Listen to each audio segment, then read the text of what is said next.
Oh, Lord. Oh, Lord. Happy Easter, everybody. Happy Easter. For those who don't have anything to do, come on in. Come on in. Make sure you hit the thumbs up as you come in, because you already know we're going to have some fun. So you have to just hit the thumbs up, like from the jump. Okay? From the jump, hit the thumbs up. Okay, cool. So, Lord, it's so much going on in the YouTube streets. And I think it's, I think it's time for some of the women to make a decision, you know. The thing about when women come together, or, I don't even want to put it as women, right? I do think that some of us are going into spaces and the men know that when we're in the space, they know that they get more money. And even if the woman doesn't give the money, which most of the time these women are the ones giving up the most money. Even if you don't, just by you being there is the reason why a lot of men are there. A lot of men are there because the women are there. There's a sector of men who are there and don't want women there. But that won't last. See, if the women don't go in these areas, there'll be a group of men who go, but it won't last. That channel won't last. The channel won't even grow. Okay, the channel won't even grow without our participation.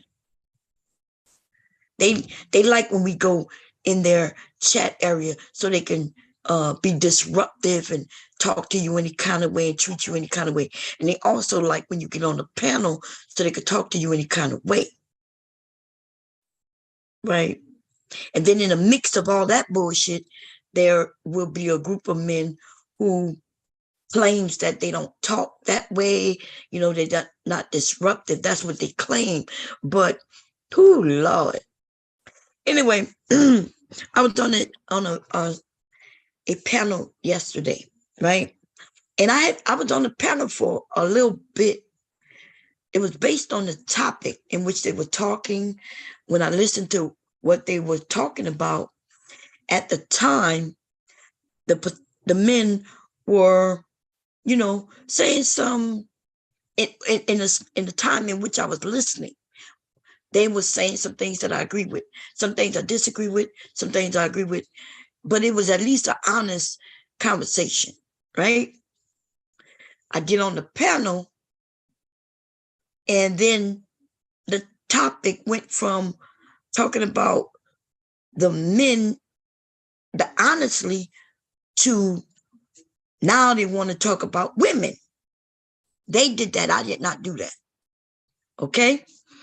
But then after I was up there talking for a while, you could tell that I'm not beating up on men nor women, right?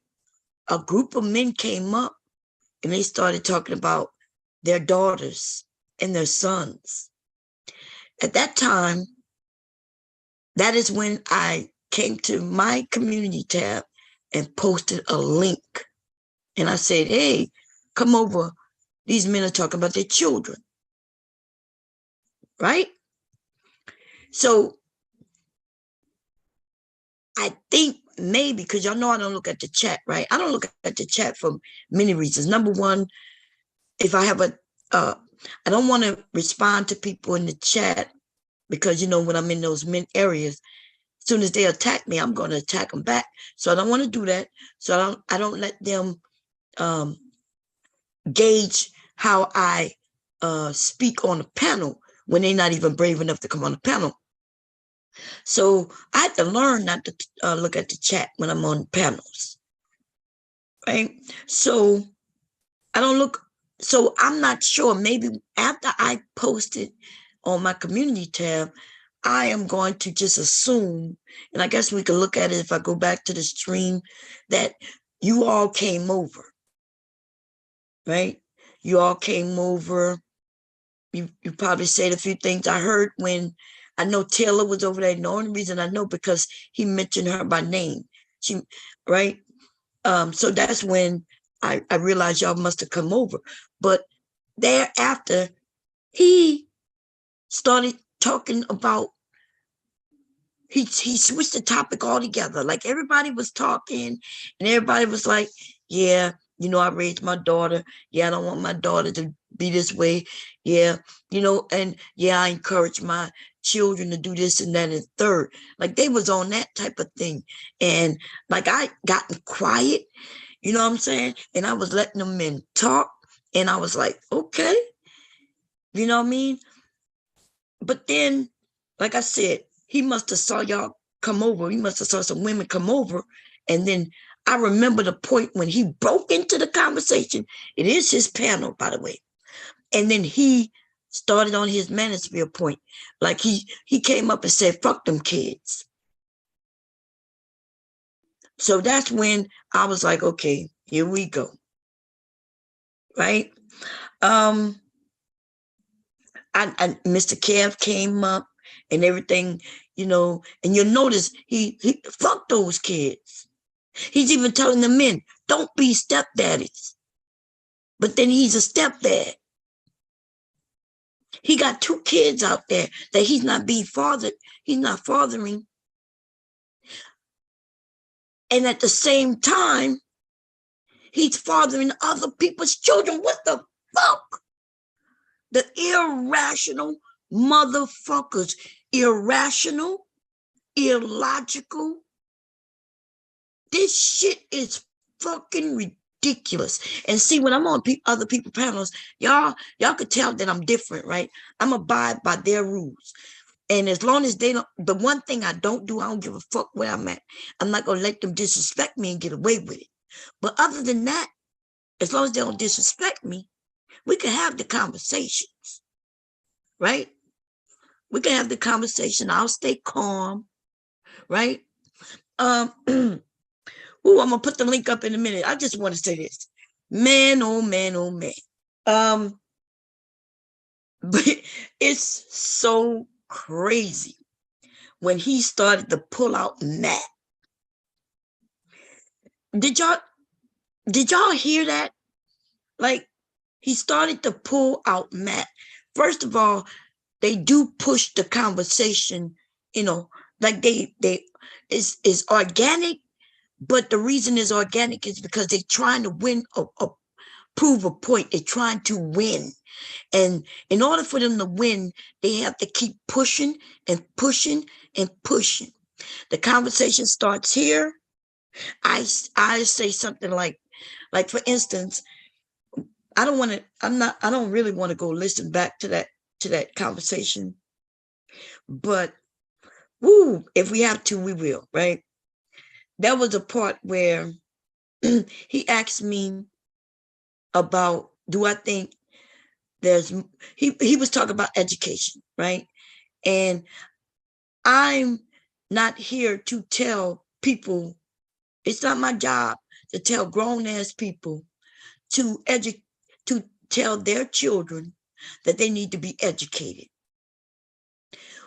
What I find is that we have a whole group of people who, whether they feel like they was wronged by their mother and their father or not, they then repeat the fucking cycle on purpose, right?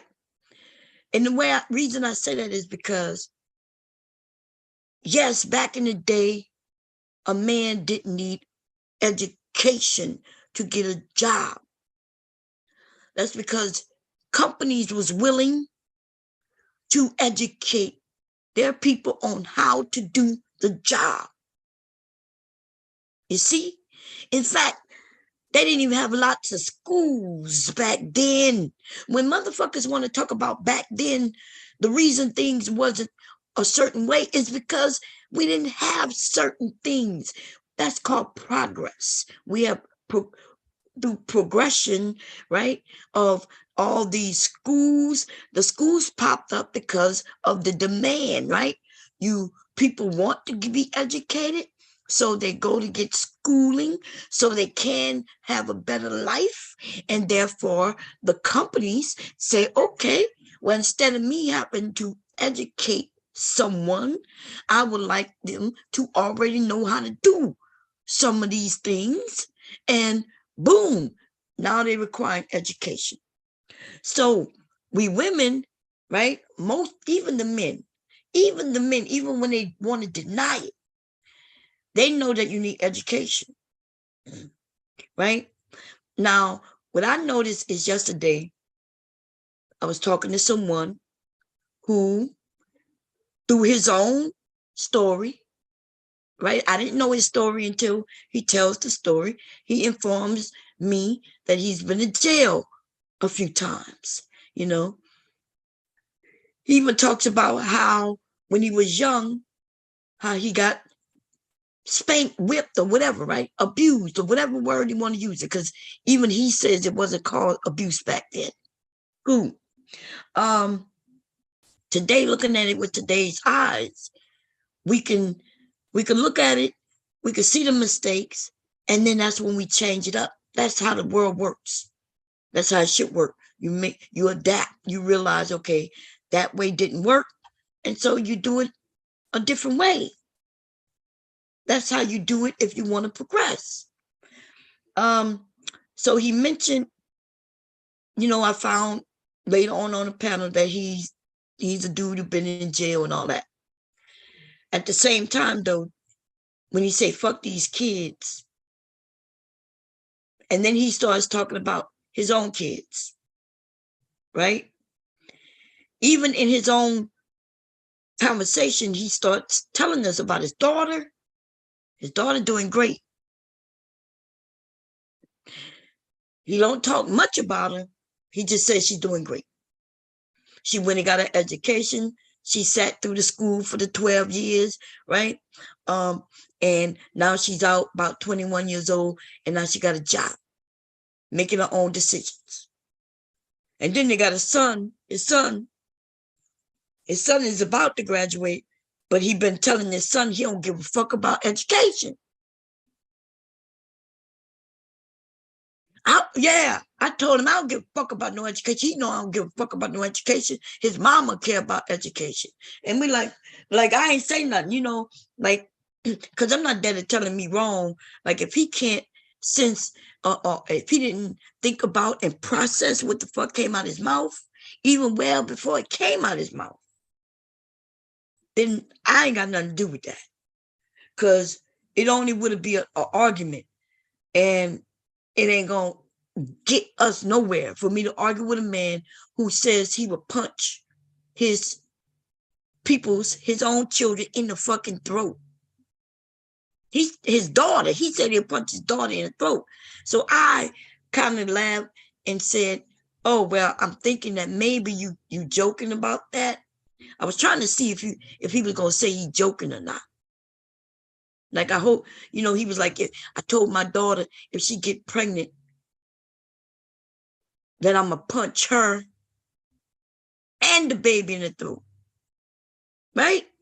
So I took it as he's joking.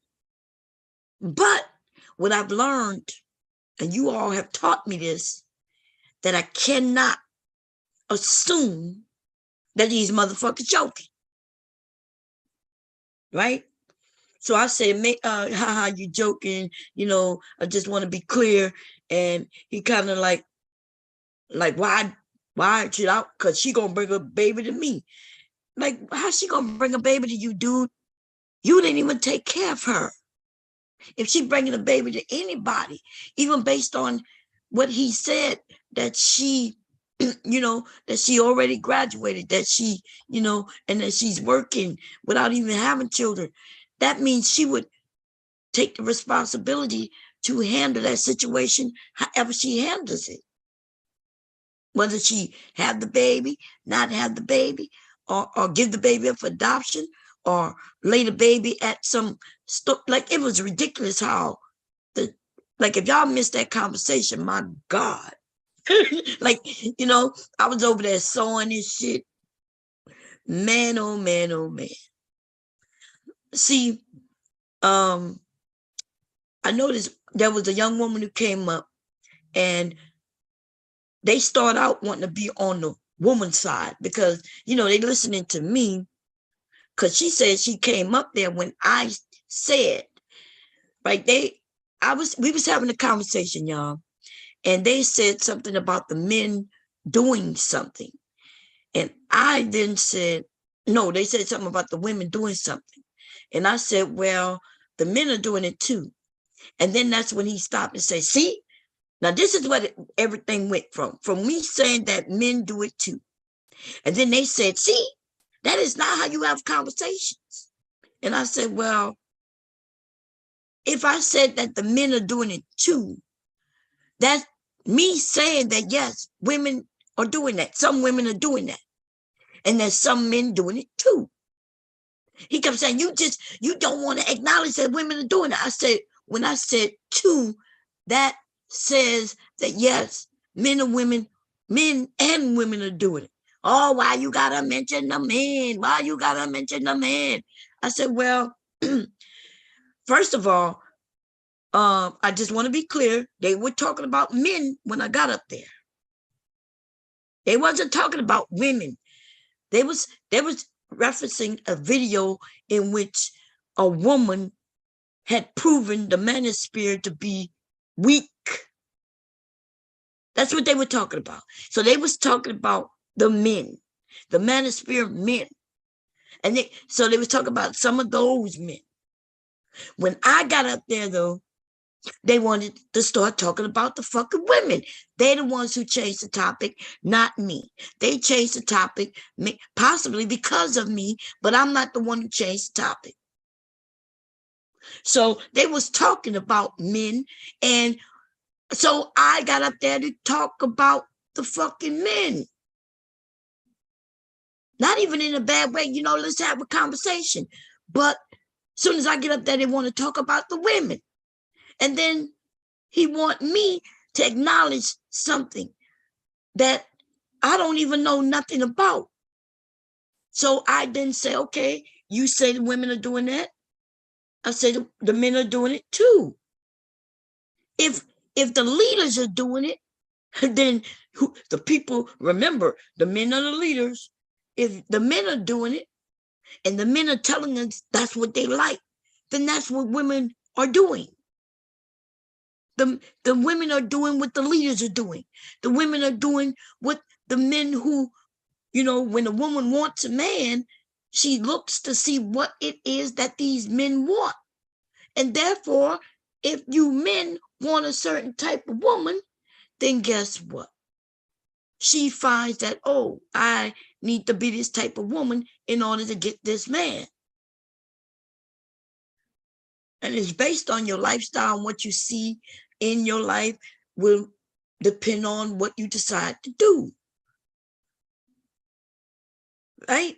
So a young family who's growing up in the church, if she sees the type of men she wants in the church, then she's going to do the things that the type of men she wants does or want, right? If the men in the church, like if I was in the church and when I was young and there was a young guy who I had a crush on in the church, or a group of men, the type of men I want, right? That may be like my dad who's in the church, then of course I am going to want to appease and be appealing to those type of men. And therefore, based on what I see that they like, based on what I see them like, nobody gives a fuck what comes out of people's mouths, because what comes out of their mouths isn't necessarily what the fuck is going on for real. Right? They'll be in church on Sunday, but Saturday night the motherfuckers were in the club all pressed up against a woman who was dressed as sexy as can be, half naked possibly. That's what he was with. That's what we see him look at. He's looking at those women. He's trying to get with those women. And then he come to church the very next day, not even 24 hours, maybe only 5 hours. Like the nigga was out in the club getting his drink on, dance on, and all that shit, his flirtation on with one woman. He didn't get home till 3 o'clock in order to wake up to be at church at 7 o'clock a.m., right? That's 4 hours later. And now he's in there talking something different. And if you don't think the women see it, well, we do. Everybody sees it. But anyway, let's go back to that conversation, because there was some mathematics that was done.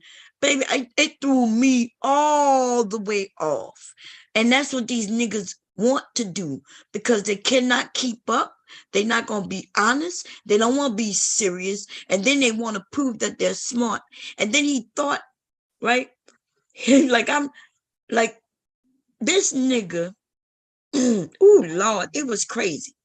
So that was a part. There was a part, hey, Rude. There was a part, hey, Verbal. There was a part, y'all, where, okay, so it started off with me saying they got angry, or when I said that the men are doing it too. He started saying, that's not how you have conversations. That's not how you have conversations. And I said, well, yeah, it is how you have conversation. I gave an example. And the example was this. I said, if my husband came home and said, I don't like that you make up the bed at 9 a.m. I don't know what time. I just gave a hypothetical, right? I said, if hubby came home from work and said, hey, I don't like that you make up the bed at 9 a.m., right? I said, I would then say, well, I don't like the fact that you get out the bed at 7 a.m., right? Just making up anything. And I was showing that is a conversation. I was like, he could tell me what it is that he don't like. I don't go off on him. I acknowledged it if it's true. If it's true that I don't make up the bed until 9 a.m. in the morning, if it's true, then okay. I didn't say he told me something he don't like that I'm doing. And I may possibly change it if I feel like that's what needs to be done. And then I will acknowledge with him something that I don't like that he's doing. And the men say, that's not how you have a conversation. And I said, yes, it is. And then they say, that's stupid and it don't work. And I said, well, I'm married 33 years, right? I'm knowing this man 33 years. You can't tell me what doesn't work, right? They was telling me I was wrong and that it doesn't work. Now, I never told them that they're wrong. See, I'm not sitting up there telling them you're wrong. I'm just telling them, I'm giving them another point of view. That's different than me telling them that they're wrong. But they told me that I was wrong and that shit had never worked. So I said, well, I'm married, 33 years. Right? And and I don't have no problem with it. My husband could come and tell me that I'm doing something wrong or something that he don't like. He could tell me that, and it's not that I'm doing something wrong. Because if I made the bed even at 10 fucking p.m. before he got in it, what's wrong with it? He may not like it, but what's wrong with it? This is why you can't have real serious conversations with these niggas. Because they don't even know the difference of something being wrong and just something that maybe they want you to change. Just because you want to change it doesn't make it wrong. That's why we have arguments, the type of arguments that people have. You may not like it, right? You may not like the way I wash dishes, but I fucking wash the dishes. You may have a certain way, like my husband in the beginning. I remember, and still today, he was raised his way. I was raised my way, right? In his family, you wash the dishes, and then you dry the dishes, and you put the dishes up all before you leave the kitchen. In my family, depending on, because we are cooks, we would soak the pot. You might soak the pot overnight, right? I'm talking about a pot where he would want to go in the kitchen and just, wash the pot. I go in the kitchen and I want to soak the fucking pot. See, that's based on how we were raised. Hubby he would come, he wanna go in, he gonna wash the pot, then he gonna put his elbow grease all in that shit and scrape that shit, right? That's what he does. And then he gonna put it and dry it. He gonna physically dry it with a drying towel, right? And then he gonna put the pot away. And that's what he was used to, thinking that that's what the fuck I was gonna do. This is real, what I'm talking about right now. This is not hypothetical. I'm telling you how this shit was when we first got married. And for years after, he would complain about it. And he would complain about it. I didn't change. Because, see, I was raised a different motherfucking way. So, like I said, in my household, we would soak the pot. That means you would put water in the pot in a little dish liquid, and not all the pots, y'all, just certain pots. And if they got something stuck on it, we would put a little dish water in it, put a little dish detergent in it, and we would let the pot soak. The dishes would get washed, because you can wash dishes. You ain't got to use no elbow grease. Even then though, I would run the dishwater, put the soap in there, right? Put the dishes in there, glasses first, wash the glasses, put them in away, or in the drying rack. In my household, we put the dishes in the drying rack, right? Then you put the plates in the water. If they need a little soaking, they could soak for a little bit, not overnight. I'm just talking maybe a few minutes. Then you go and you wash that and you put that in a drying rack. And that's when you let the water out, and then you do the pots and let them soak overnight, the ones that need to soak. The stainless steel type of shit, that's some new shit. So that type of shit, usually non-stick, you could just wipe that out. You can wash that and get that out the way. But I still put it in the drying rack. Y'all know the drying rack, for those who know drying rack, right? That's that little thing that sit on the side that we buy from where we buy, and you put the shit in there and it dry, right? And then it might sit in the drying rack all fucking night. It depends on when we wash dishes. If it's after dinner, it may sit in there all night. And in the morning, you go and put them away. Right? That's how you air dry your dishes. That's how we did it in my fucking family. But everything else is clean. The drying rack might be filled with the goddamn dishes.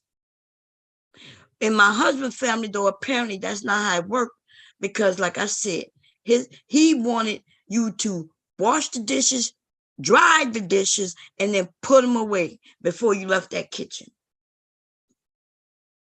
That means in my household, we ain't never have no drying towel. There was no towel that we had that we dried the stuff out with. Now you got a wet towel. I'm not saying that's bad. I'm just saying that's not how we did it. So you got two people who come from two different households who do shit totally different. We cook differently. We ate differently. We clean differently. And you come together. So hubby, he used to be, like, I'm teaching the kids, since I'm the one with the kids most of the time. They watch me wash things. The kids would do it my way. Hubby would come home. He'd be angry, like, what are these dishes? Now, the dishes are clean. They're just in the drying rack. Hubby would be mad about it. Me and him, we would go back and forth about it. See, today, though, we're older, we're more mature, we understand. See, I understand, okay, that's the way he was raised.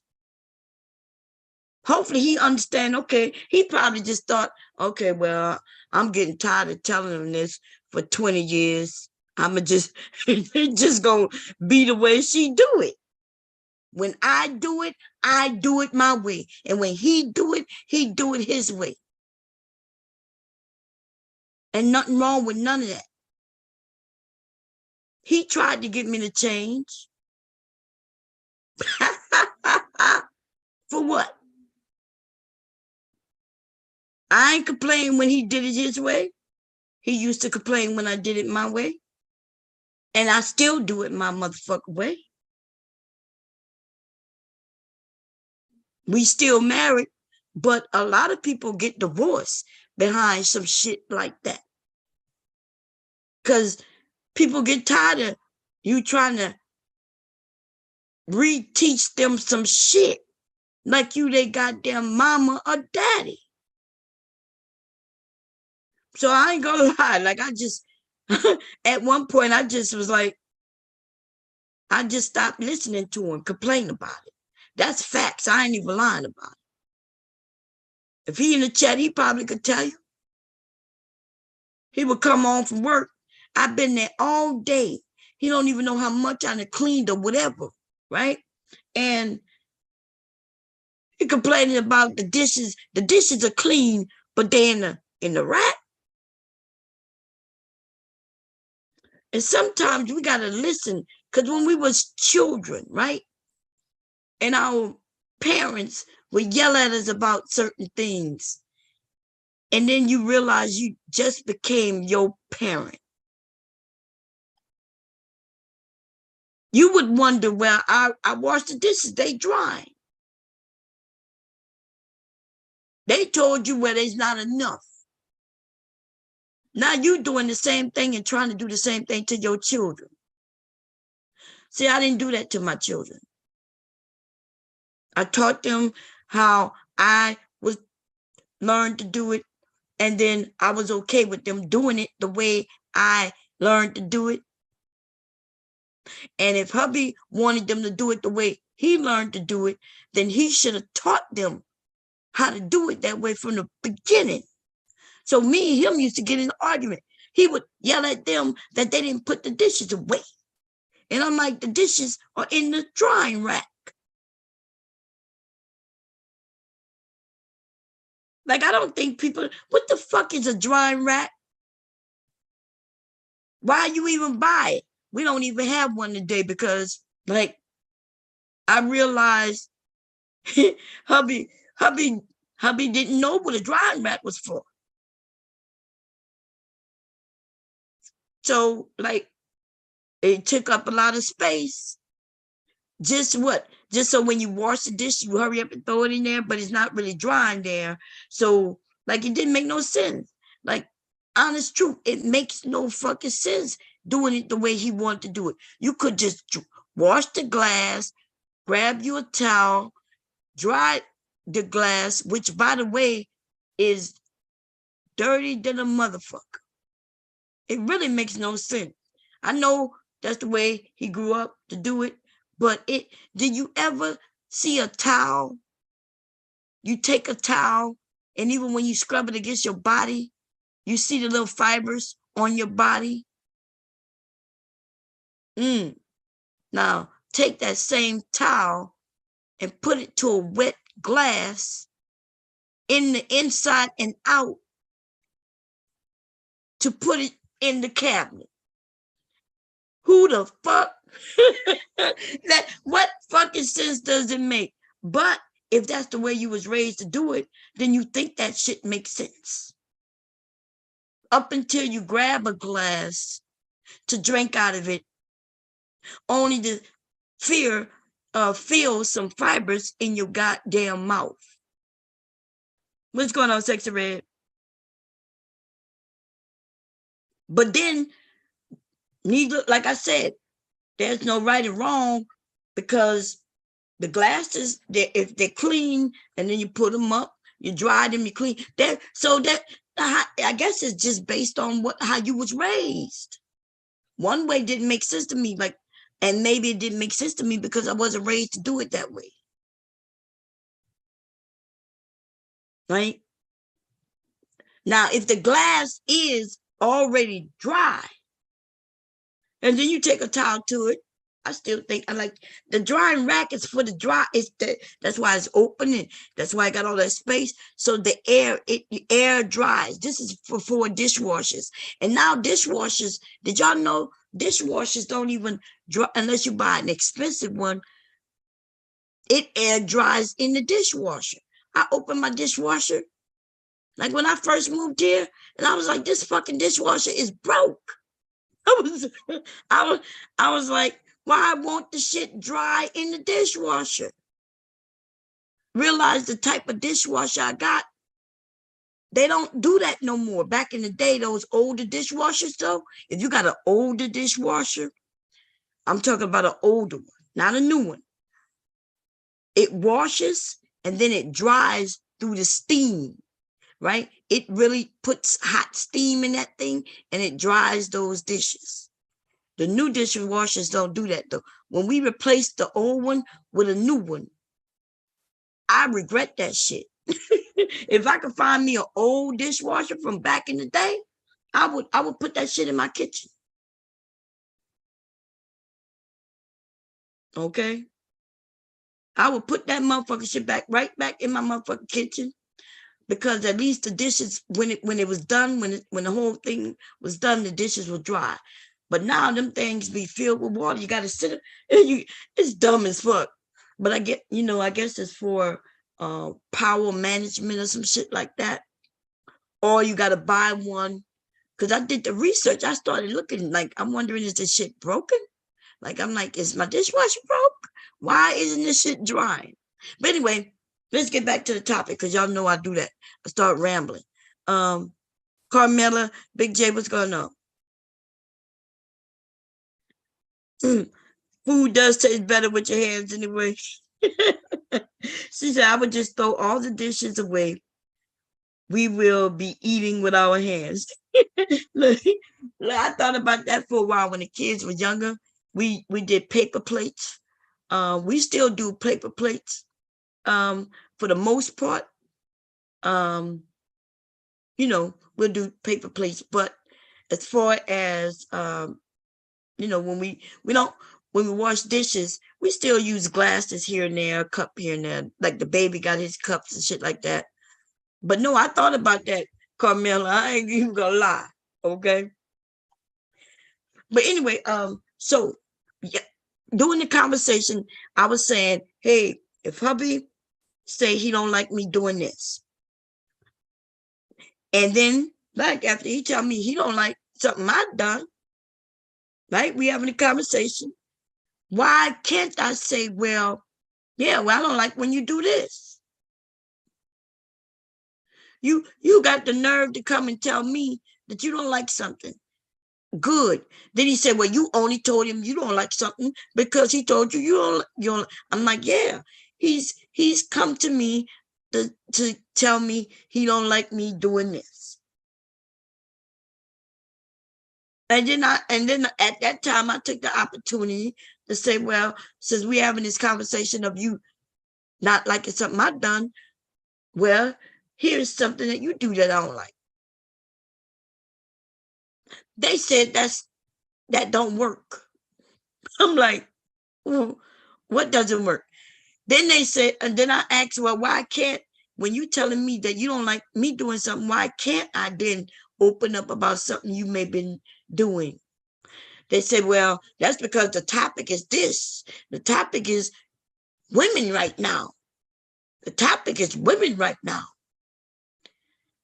And I just, I let him listen. I'm like, oh, so the topic is women right now. So when they want to talk about, well, women having abortions, and I said, well, they say that abortion because they're saying they don't like that women have the women can have the abortion after the man says he don't want the child. So I said, well, if the men don't want a child, then he wouldn't fertilize her motherfucking seed. Then he said, see, there you go. There you go. I'm like, what? We're talking about with the woman. And you want to bring up the man. And I'm like, in this situation, when the baby is in play, that is both of them. Yeah, but the man, you women want to take accountability. Like, what? These niggas are dumb. These niggas are dumb. Dumb. There ain't no bad timing. That's what y'all don't understand. Some of y'all, that's why y'all don't have relationships, because y'all don't understand. What do you mean bad timing? If you want, so when is a good time to tell somebody that they're doing something that you don't like? So you get to come, and when you get in your feelings, because it's not like he came, sat down at the table and said, we need to talk. And then he said, well, while you sit down at the table talking, he then pulls out a fucking long list of things that you're doing that he don't like. Okay. He sat down, pulled out a list of things he don't like. And then what's wrong with me? Remember, he says we want to talk. He want to tell me all the things he don't like, in hopes that I change it, or we could come up with some solutions, right? So what's wrong with me at that same table then saying, okay, well, here are the things that I don't like? The fuck? That's the perfect time. Oh, I know the reason y'all think it's a bad timing, because y'all think that he wants to dump on me at the time, right? He wanna be able to come home from work upset at some shit that happened at work, and then instead of taking it out on the people at work, he comes home and start complaining about the dishes being washed but not being put up. I ain't talking about it. He ain't complaining about no dirty dishes. He complaining about them being clean but not being put up. And I'm supposed to be like, okay. When is it a good time for me to then tell him what I don't like? Or don't I ever get to tell him? That's what I want to know. Why I gotta do it first? Because remember, he's at work, and maybe he's doing things that I don't really like, but I realize that he's dealing with a lot at work. The problem is people like to bring their shit out when they're angry. See, that's the problem. See, because I understand that he's angry. Because he's not angry about no goddamn dishes being clean and sitting in the goddamn rack. Why would you be mad at some shit like that? Them dishes, when he walked in the kitchen, he didn't trip on the motherfucking dish rack, right? When he wanted a clean glass, it was right there in the dish rack, right? Like, you know what I'm saying? The dishes in the dish rack don't smell bad. It don't even look bad. Like the rack have everything in order, right? So truth be told, when he came in and started yelling about dishes in the dish rack, goddamn well, he wasn't angry because of no dishes in no dish rack. He was angry about something else. When I come in and hubby comes in and I show a little attitude, you think I have an attitude based on him just walking in the room? Or is it something else that I'm angry at? And it could be something that he did 2 nights ago. But instead of me talking about it at that time, he comes in and say hi, and then I got an attitude, and he don't even know why I got an attitude. So that's why you should talk about the shit you really want to talk about. Because I get pissed off realizing that ain't shit that I done got you this mad. You just think you could beat up on me because you're mad at some other shit. And you might be mad at me for something I did. Like I said, a couple of nights ago, he wanted to talk about it. Instead of talking about it when it happened so we could talk about it, you want to be mad at something else. He taking shit out on the kids because you're mad at me. Taking shit out on me because you're mad at somebody at the workplace. So that's what I'm saying. Like, and so yes, if you tell me that I did something you don't like and I acknowledged it, it's not like I'm saying I didn't do it, because we all know that I didn't make the bed up until whatever time. Which is weird, right? Let's talk about the making up the bed. If I made up the bed at 10 p.m. before he came up to get in it at 11 p.m., what's the problem?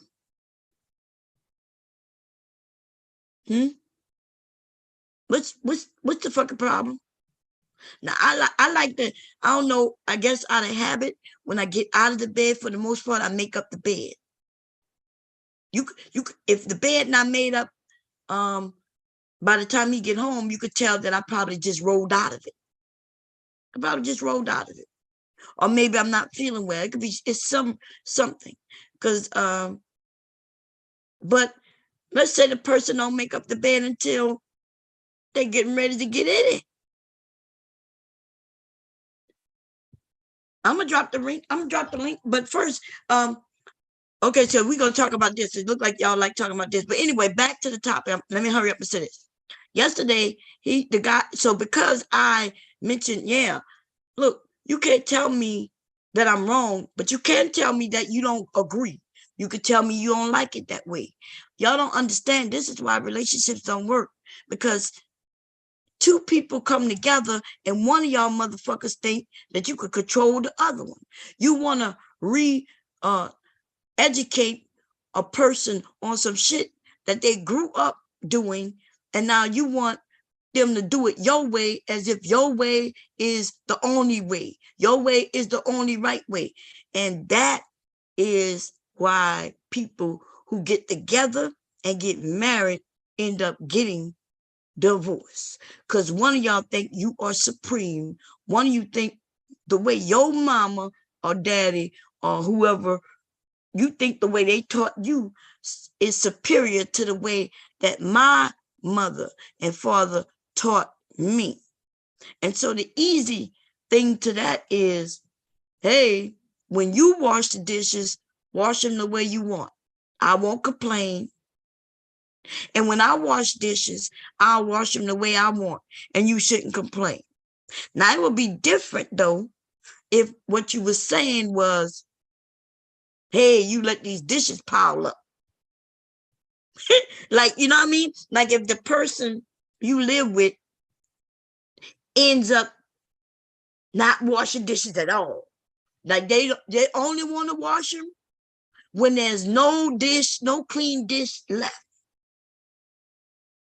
And even then, why did you get in a relationship with that person without, or married with that person without discussing that?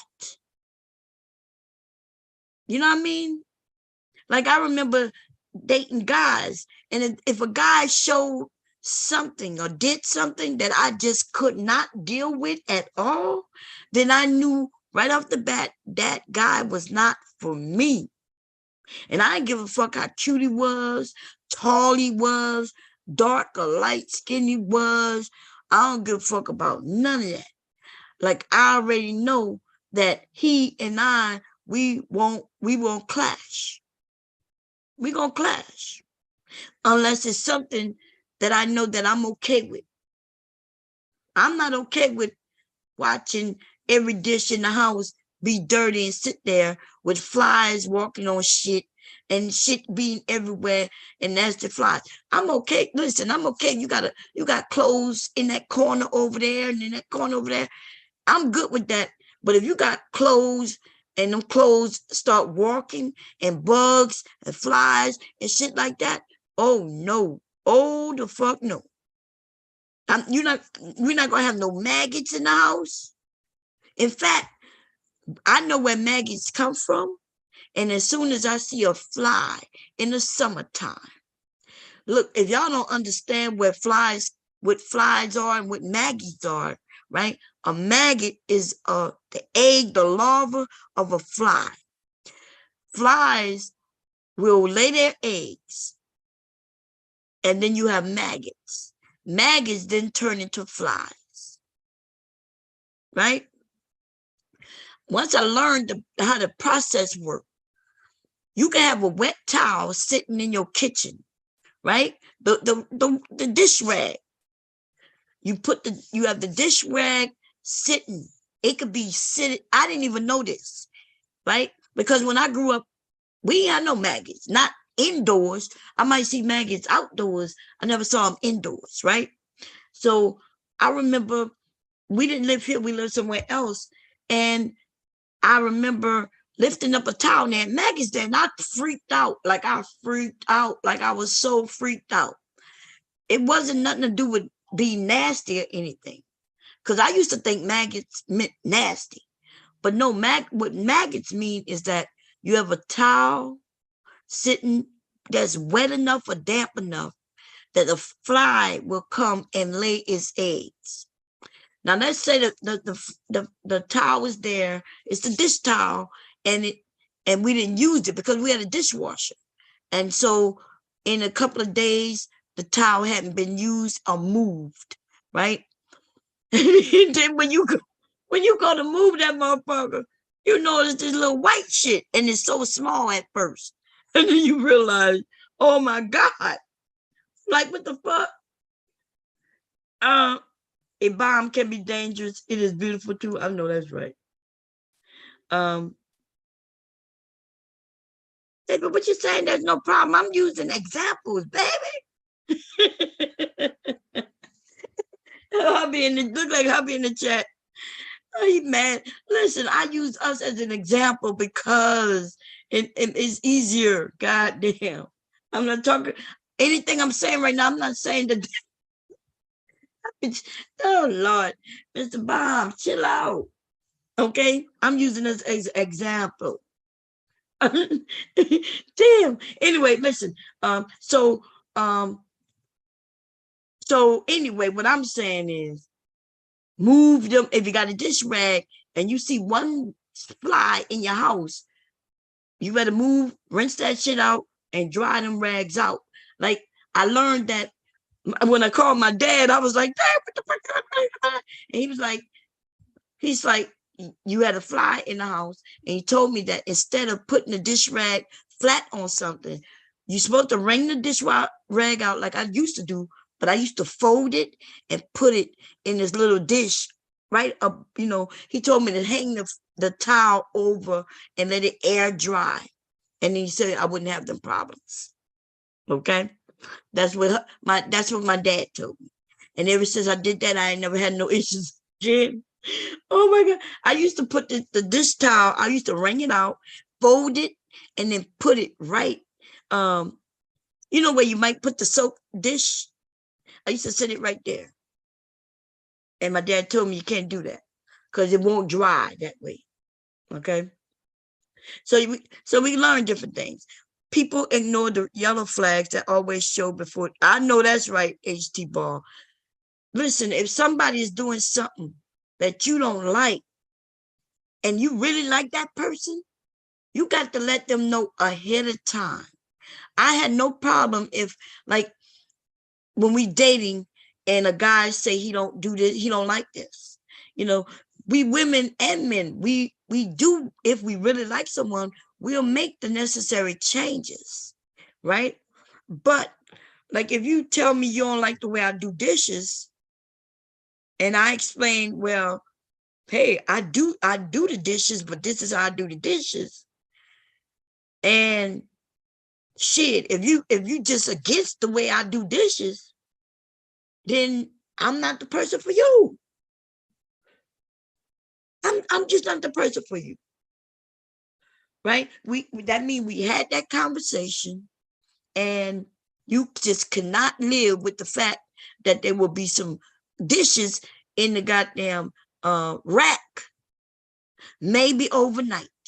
I'm not even saying keep the dishes there the whole motherfucking day. I'm not saying that rack should be filled with dishes all day, all night, all the time.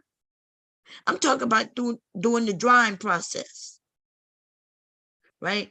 And if you don't like that, y'all need to talk about this shit before you get married, or just don't make it a very big thing during your marriage.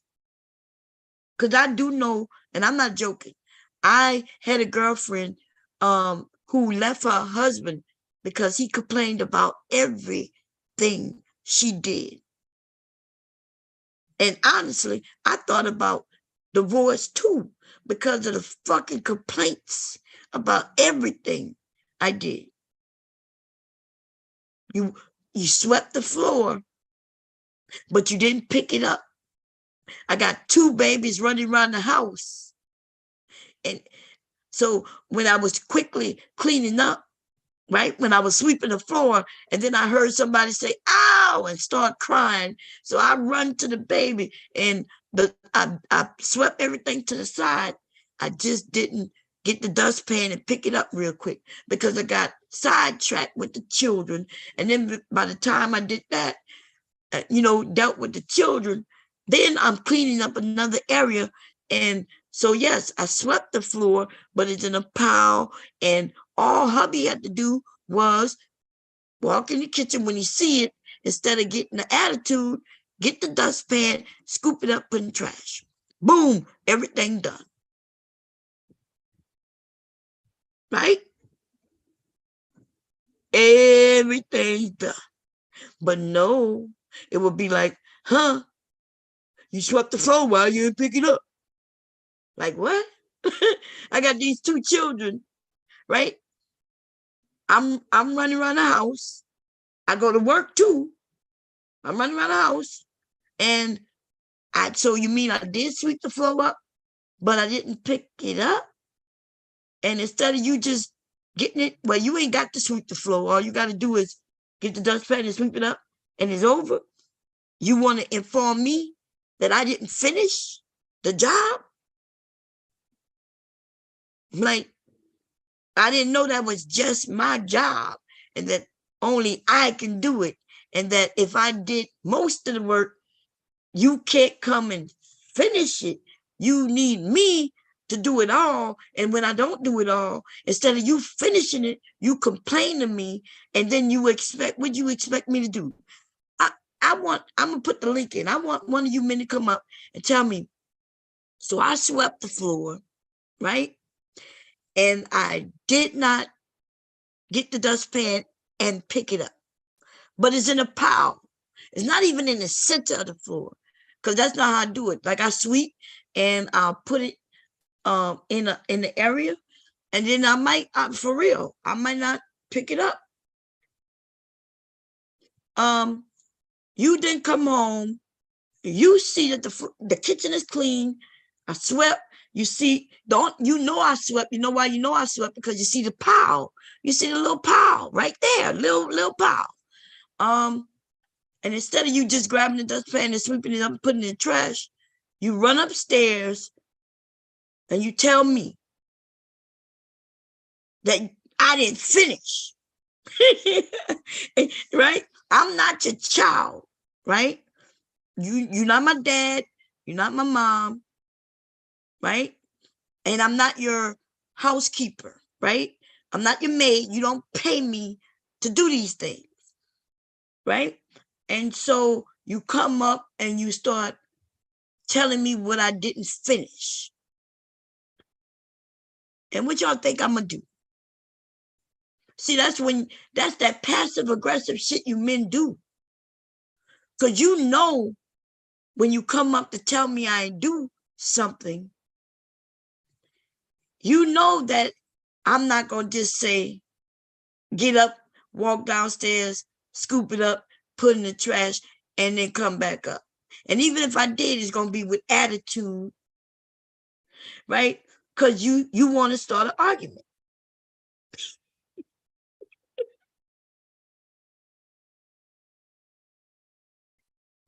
Here it say you trolling, Bob.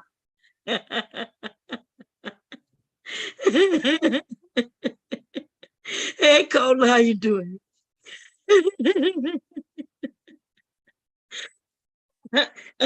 Yes, you could pick up the little. That's right. That's what they can do. I took more energy to walk up the stairs. That man, that's what I'm saying. Like it took more. Like I know I am trolling a little bit, right? Because just a little bit, but not a lot. Because I think I need the men and women to understand that sometimes we start arguments when there don't need to be no argument. Right? Like for instance, like I'm not even joking. I always go down, y'all watch me, I'll clean, right? And if the dustpan not right there, or if my back is hurting, I will not bend down and scoop. I put everything where and I done cleaned this whole fucking kitchen. I done wiped the walls. Like I don't argue with hubby when he cleaned the kitchen, but this is what I will say, right? And I want you men to understand this. I'm not even joking. And I'm not joking when I say this. If something happened to me, that's when my husband and my children will learn all the work that I do. Even when they do things, they think they're doing it, right? You men have a lot, I'm not going to say all, because there's lots of men who clean and know how to clean. There's that's not you know what I'm saying? They don't understand, they don't know. When they go downstairs and they clean the kitchen, that I don't think they know that that's not cleaning. That is called straightening up. My mom used to have two titles to what we're doing. During the weekday, we straightened up. During the weekend is when we go in and clean. What's the difference? Straightening up means putting things in a place, in their place or in a place, right? Where when is you putting things in its place, right? In other words, you put the cups where the cups go. You put the plates where they go. You put the broom and things where they go, out of the way, right? And so when hubby goes in the kitchen, he'll go down there and he'll wash the dishes and put them away. That's straightening up. Right? That's straightening up. That means he'll put them away, he'll wash them and dry them and put them away and all those things. And then I go down and I look and I say, damn, I gotta clean this kitchen. And there's not a dish or pot anywhere. Right? He may think the kitchen is clean. The kitchen ain't clean. The kitchen, everything is put away. Now, they don't really mop the floor, right? I never, my children or nor my husband has ever cleaned out the refrigerator. I don't even know, besides watching me online, they probably didn't know that I washed the walls down. Like one time I was in my son's room and he saw me washing the walls in around the door, and he looked at me strangely. right? You're looking at me strange. What do y'all think happened to walls if you don't wash them down? Especially around the places where we touch. When you touch your light switch. If you look around your light switch right now, if you don't wash that area, y'all see nothing but grease stains where your hands are. Your doorknob. Our doors in the house are white, pure white. It don't, you may not think anything's on your hands, but we have shit on our hands. I could show you a picture in the last house we lived in, and you could see coming down the wall, handprints, handprints, handprints, handprints. The reason I couldn't wash the walls in that house is because of that cheap ass paint they had on the wall. Right? Because I had to wash the wall so much in certain areas that the paint started to come off. And the fucking landlord, wouldn't come and repaint. We lived in the house for 16 years. When I go downstairs and hubby had put everything away in the counters, there's things that they don't even know that I clean. Like that vent that's over the stove, there's a pan in there. That's a little thing. You take that out and you soak that. It's filled with grease. The hood, I ain't never seen them wipe down that hood. I ain't never seen them wipe down the cabinets. I do that. That's called cleaning.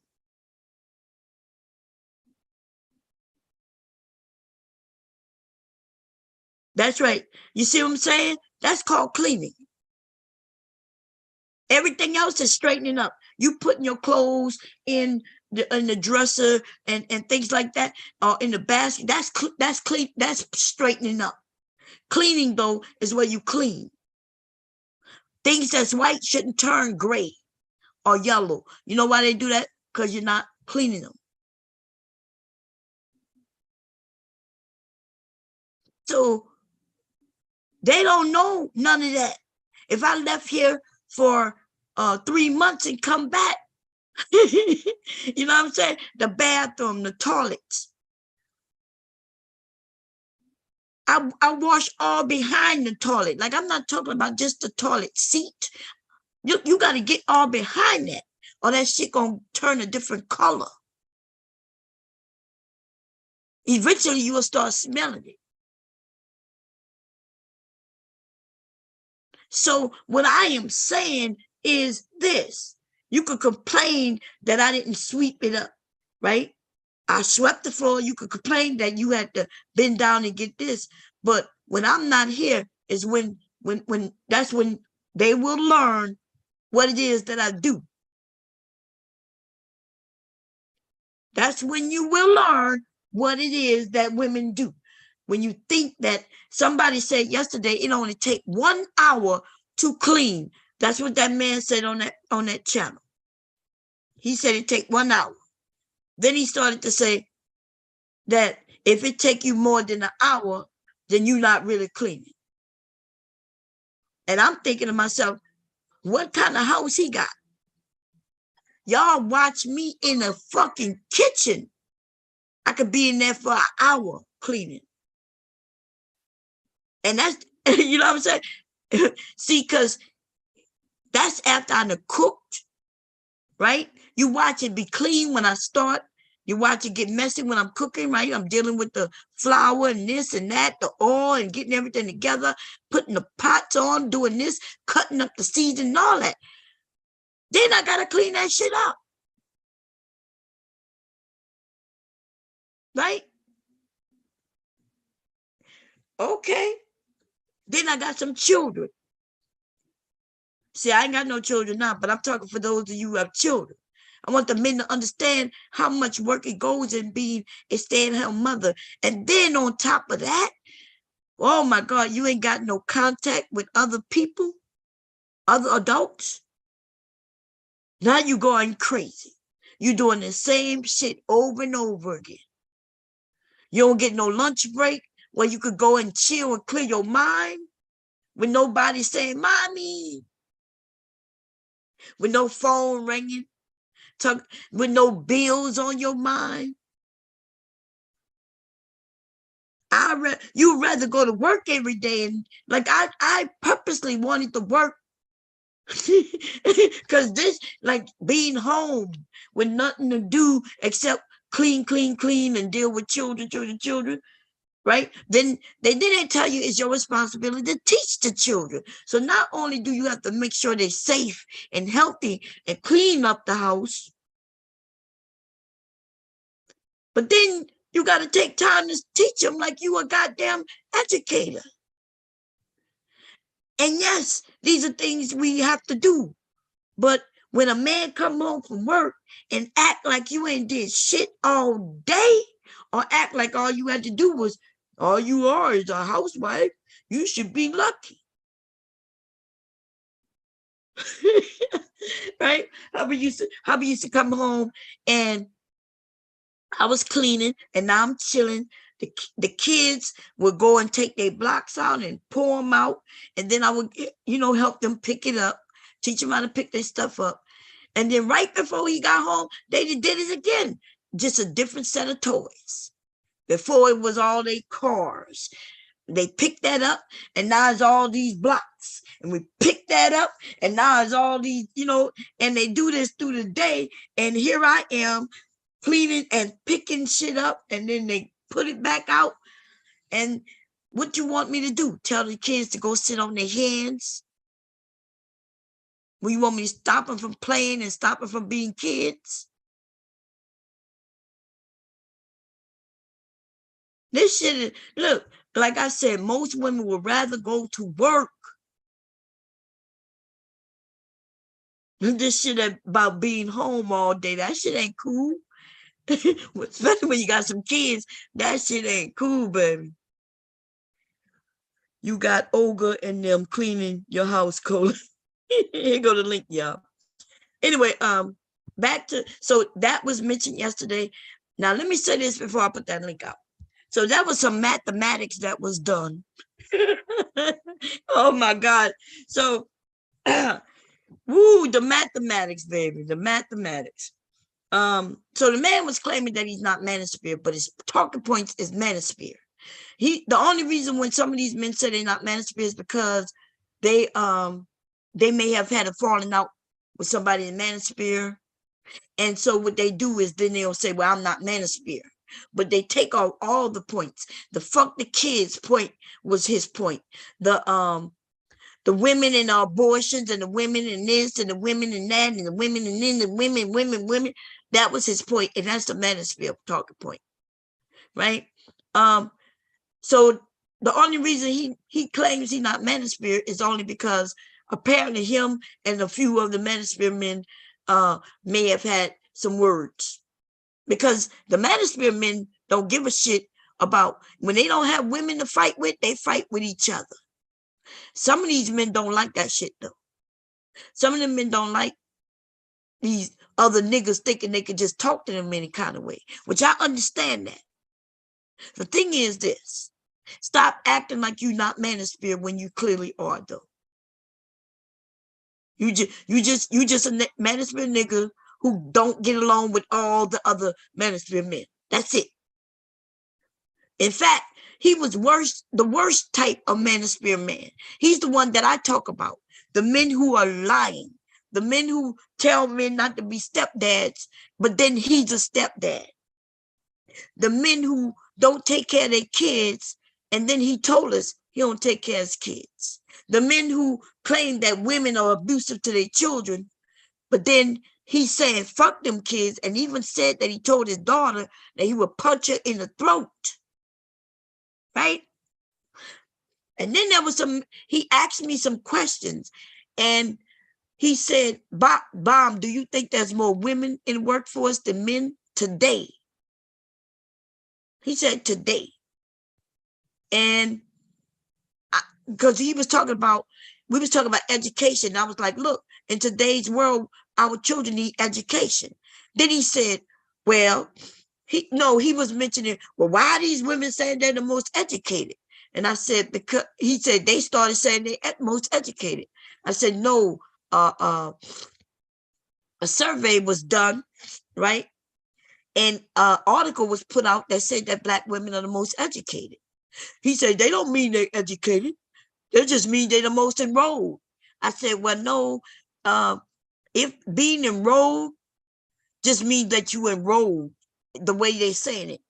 I'm like, but these women are educated. He said, nah, that don't mean they're educated because they go to school. I said, yeah, it does. The fuck you mean a motherfucker go to school, but that don't mean they educated. It doesn't mean that they're they're the smartest. It don't mean that they're the most intellectual. It don't mean that they're the most, that they have the most intelligence. Those are things that's different. But if I go and sit down in a classroom and am taught some things, that mean I just got educated about some things. So these women, and this came out through a survey, and they went and saw who was going to school the most, and it's Black women. I don't know what the problem is with that. So we had that argument about what the fucking word educated mean. And I was like, y'all don't like the meaning of words. Y'all don't like words and the meaning of them. And so then he started saying, well, why aren't women making the most money? That's what he did to mix up what we was talking about. He then said, why are women not making as much money? And I said, well, because most men are in the workforce. They're making more money because they're working more. That's what I said. Men are working more. Right? That's what I said. Men are working more. Then he started to talk about, well, do you think women are working more than men? And I said, no. He said today, I'm sorry. He said, do you think there are more women working than men today? And I said, no. Then we had the argument about what today means, right? Because he was like, he could find that today. And I was like, dude, that says, I said, you said today. I said, I don't, like, when it comes to today, I don't know what the stats are because COVID, got in the mix and everything changed. Lots of businesses went out of business. I don't know what's going on today. I haven't read anything, right? But he says that women are more in the workforce. Being more in the workforce does not mean that there are more women working than men, the way I was saying it, right? Women, when we get pregnant, we take time off. Men don't get pregnant, so you ain't taking time off, right? Even a woman who works, even if she works 40 hours a week, she gets pregnant, and even if she worked through a pregnancy, she takes time off to have that baby. So she's losing pay there, right? Then she's taking time off until the baby becomes a certain age. And that means she's out of the workforce even at that time. She may work that year, but within that year, she's going to end up taking a few months off. Then I mentioned that there are jobs that men have that are paying more money. If you work construction, there's certain jobs that just pay more. And in those jobs, there are more men working those jobs. So I was talking about things like that. And he kept pushing and pushing the conversation in another direction until we got to where he was trying to prove that there's more women working than men. Right? And the reason he was saying, because there's more of us. Now, let me tell you where the illogical and irrationality came. He confused the whole fuck out of me, but that's what they try to do, right? Let me tell you what happened. And he was trying to prove that more women are in working. But at first it didn't sound like that's what he was saying. So that's what confused me, right? Sound like he was saying there's more men. But then he did a search and he found that it's more women. I don't know He confused me altogether because that's what they do. That's what they're trying to do. The conversation kind of switches up back and forth, right? And I kept telling him I don't know the answers to some of those things because I'm like, the studies haven't been released yet. Anyway, so this is what he said. He said, okay, let's say there's 60% of men in the workforce. And they also saying that there's 60% of women. And we talking about black people. He says 60% of black women, 60% of black men. Right? And I was like, what? I was confused because he said 60%. We was talking about black people as a whole. Remember, he's trying to compare that there's more women than men. So in order to do that, you can't say that there's 60% of in the workforce, that 60% of black women are in the workforce and 60% of black men are in the workforce. When you comparing, right? Because I kept saying, wait, what? If you're talking about black people and you're trying to figure out who is working more, you can't say there's only 100%, y'all, 100%. 60 and 60 is, if y'all, maybe my math is fucked up, but 60 and 60 is 120%. Right? That's why when he started confusing me, I was like, dude, there's only 100%.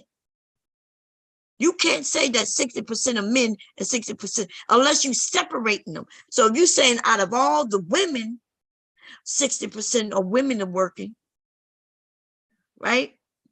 And then you're saying out of all the men, 60% of men are working.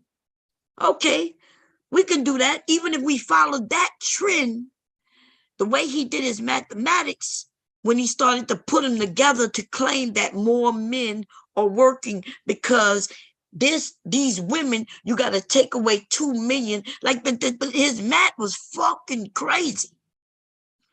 And it confused me. Because he kept saying, even if there's 2 million more women, 2 million more women, 1.2 million more in the workforce, right? When you put the 60%, they're talking about those men and women. They're talking about all those people in the workforce. If you're saying that there's 2 million more women in the work, no, I think he said 1.2 million more women in the workforce. When you say that the 60% of women are in the workforce, you have already included all of those women in the workforce, all those black women. That include even the amount that's more than men, 1.2 million more women than men. So the way he did it, he was like, well, there's 60% of women, black women in the workforce. He said 60% of black men. Then he went on to say, well, okay. He went to say, if you take out of the 60%, if you take away the 1.2 million of them, right? This is where it got real fucked up. He said, take away the 1.2 million out of there, right? He then made it seem like, okay, if you take the 1.2 million from the 60%, now it'll be equal. And then now it states that it'll be more men in the workforce than women. He said what he was essentially saying is that the reason there's more women in the workforce than men is because there's 2 million more of us, 1.2 million of those women in the workforce. He said, but if we didn't have more women than them, then men would be more in the workforce than women. And he said, and I was like, dude, what? First of all, I never was claiming that there, remember, I'm the one who said, hey, there's more men. I was essentially saying there's more men. He told me I was wrong. Okay. When he pulled up something that said I was wrong, that is more women, he wasn't even saying that there's more women. He was saying there are more men too, until he pulled that up. Once he showed, and then that was in 2001. No, was it? No, I'm sorry, not 2001, 2019. And I think he pulled up something in 2021 that was completely different. And I was like, what the fuck? This shit was crazy. Like, or maybe I wasn't following right, but I was like, dude, when they said, if you saying 60%, they've included all the women, right? In that number. You can't then start, you can't then take a percentage and just reduce a number out of that percentage. Because now, if you do that, then you're not talking about that percentage anymore. That's why I kept telling him, when we do percentages, y'all, that is not raw data, right?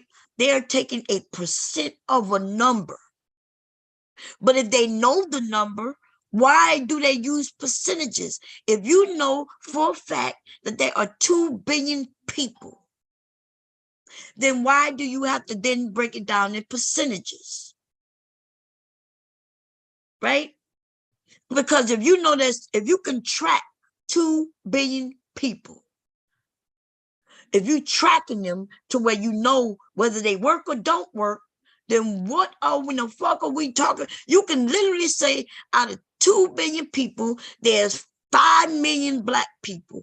And if there's 5 million black people, you can then say, well, there's 3 point so and so million black women and 2 point something black men. You know the raw data. You can literally do it like that. And then if you're tracking these people, then you could say, well, out of this 2 point so many million black women, this is the amount who are in the workforce. And that will be clear. But the reason why they do percentages, right, is when they don't have the raw data. When they, and even then, like, they don't have the raw data. And because they don't have the raw data, they just trying to come up with what the number is like, right? What, based on this sampling, they determined that on this small little sampling of our community, that people are doing this or not doing this, right? But we know that that's not factual. And the men stand on that shit stern. They stand on it stern. They don't say, well, there's so many black women having abortions. And then I'm like, dude, what? Yeah. And I'm like, well, how do they know that? Because if one woman have 5 abortions, right? Instead, where that 5 abortions is not 5 individual black women, that could be one woman who had 5 abortions. You get between 30, like with the black men, right? When they talk about all black men have all these multiple children, they do, right? Because we got some men who have 30 fucking children, right? Didn't they have one guy who had like 109 children? But you know, based on the stats, they don't take account for that. They don't take account that one guy could have had 109 fucking children with like 15 women. And that is why I kept saying, listen, when we are having individual conversations with each other, instead of standing on the stats alone, why don't we have real, if we're going to have real conversations, let's have real conversations. Right? But they don't want to hear none of that shit. They'll, even with the guy with 109 children through 15 women, these niggas blame those women. And I'm like, wait, why are you blaming the women? Oh, Well, they had the children. And then they'll say, well, they chose him. And even doing that, remember that was what's that woman name? When she did that show, she showed that shit. She put that shit on blast, which is a good thing and a bad thing at the same time, right? We in our community know this is happening. But the thing is, when she showed it, I like the fact that she showed when these women got together, some of them women said they didn't even know this man had children at all. Some of them, the main ones who he was dealing with all the time, those women knew of each other, but they didn't even know about the other women, because he would have children in other counties and even in other states. There was one woman who only had one child for him. There were some women who had 2 children. They didn't even know. And these women don't get to find out that he got other children until some mess break off, right? Until some shit pop off. Shit pop off, and then you find out that your goddamn child, your child's father, who you know is a deadbeat because he don't come around your child, but you had no fucking idea that this nigga is doing this with lots of children. That nigga had, Carl, he had 109 children. I'm not sure if it was, they had a few of them. They had one of them had 109 children. One of them had 89 children. One had 98 children. Like, they had like 5 or 6 men. Maybe I'm getting confused. Maybe through all of the men. Maybe through all of the men, it was 109 children. But maybe that's what it was. Maybe through 5 men, it was 109 children. Okay. Yeah, that is a lot. That's a lot. I'm sorry. It was 5 men and I think 5 men, something like 15 women, and 109 children. I think that's what it was. I just remember that 109 motherfucking children. So yeah, I think that's what it was. It was 5 men, 15 women, 109 children. I think that was in Memphis. What it was? I think that was in Memphis, or was that Atlanta? And usually it is some small ass city like that, where, because even in where I'm from, like when I was growing up, there was the same boys getting girls pregnant, right? But the young girls were young, like 14 to 16, right? And then by the time everybody's 18, this nigga done dating other women in the motherfucking area and getting them pregnant. It was getting crazy. But did I pin that link? Let me see. Let me pin it, y'all. Hey, Rue. Yo. You celebrate Easter? Nah. I often say happy Easter, but shit, fuck it. Well, happy Easter to you too. No, man, you know.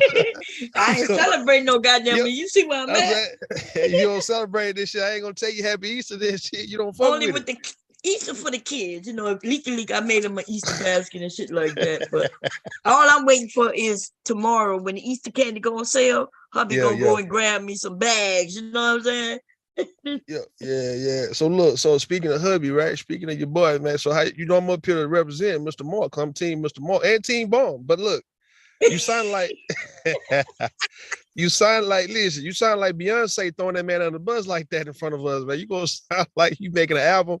What you doing? I'm fucking with you, Bomb. I know. I know, Rue. Go ahead. Yeah. Nah, I'm just fucking with you. I'm just saying. Nah, I'm hearing what you're saying about the panel you was on, and we saw it a little bit. I think somebody was reviewing. I think Mule was reviewing it, if I'm not mistaken. Oh, she was? Okay. I think Big J mentioned it a few times too. Yeah, man. Like I posted the link for people to come over when those men started talking about their families. Yeah. But the hostess of the channel, I guess when he saw women coming over and y'all coming over, I guess he felt like he had to get back on track of the women hating shit.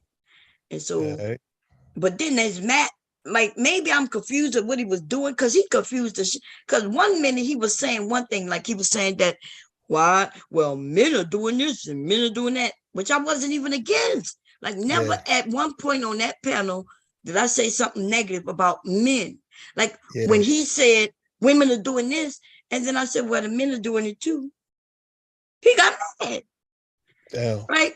And that's the battle was, it's like these men want to battle and want to make it seem like I'm up there shitting on men. I wasn't shitting on the women nor the men. But that's, you got to understand, that's what they don't like. They really don't like people like me, right? Because they'll say, like, even though they know I'm not shitting on either one, they want me to shit on one of them. They want me to shit on the women. They say I'm not holding the women accountable. I'm like, so that's what it is. But maybe somebody else can explain that math to me. Maybe I'm the one who confused. So what's the, all right, tell me the mathematics again, though.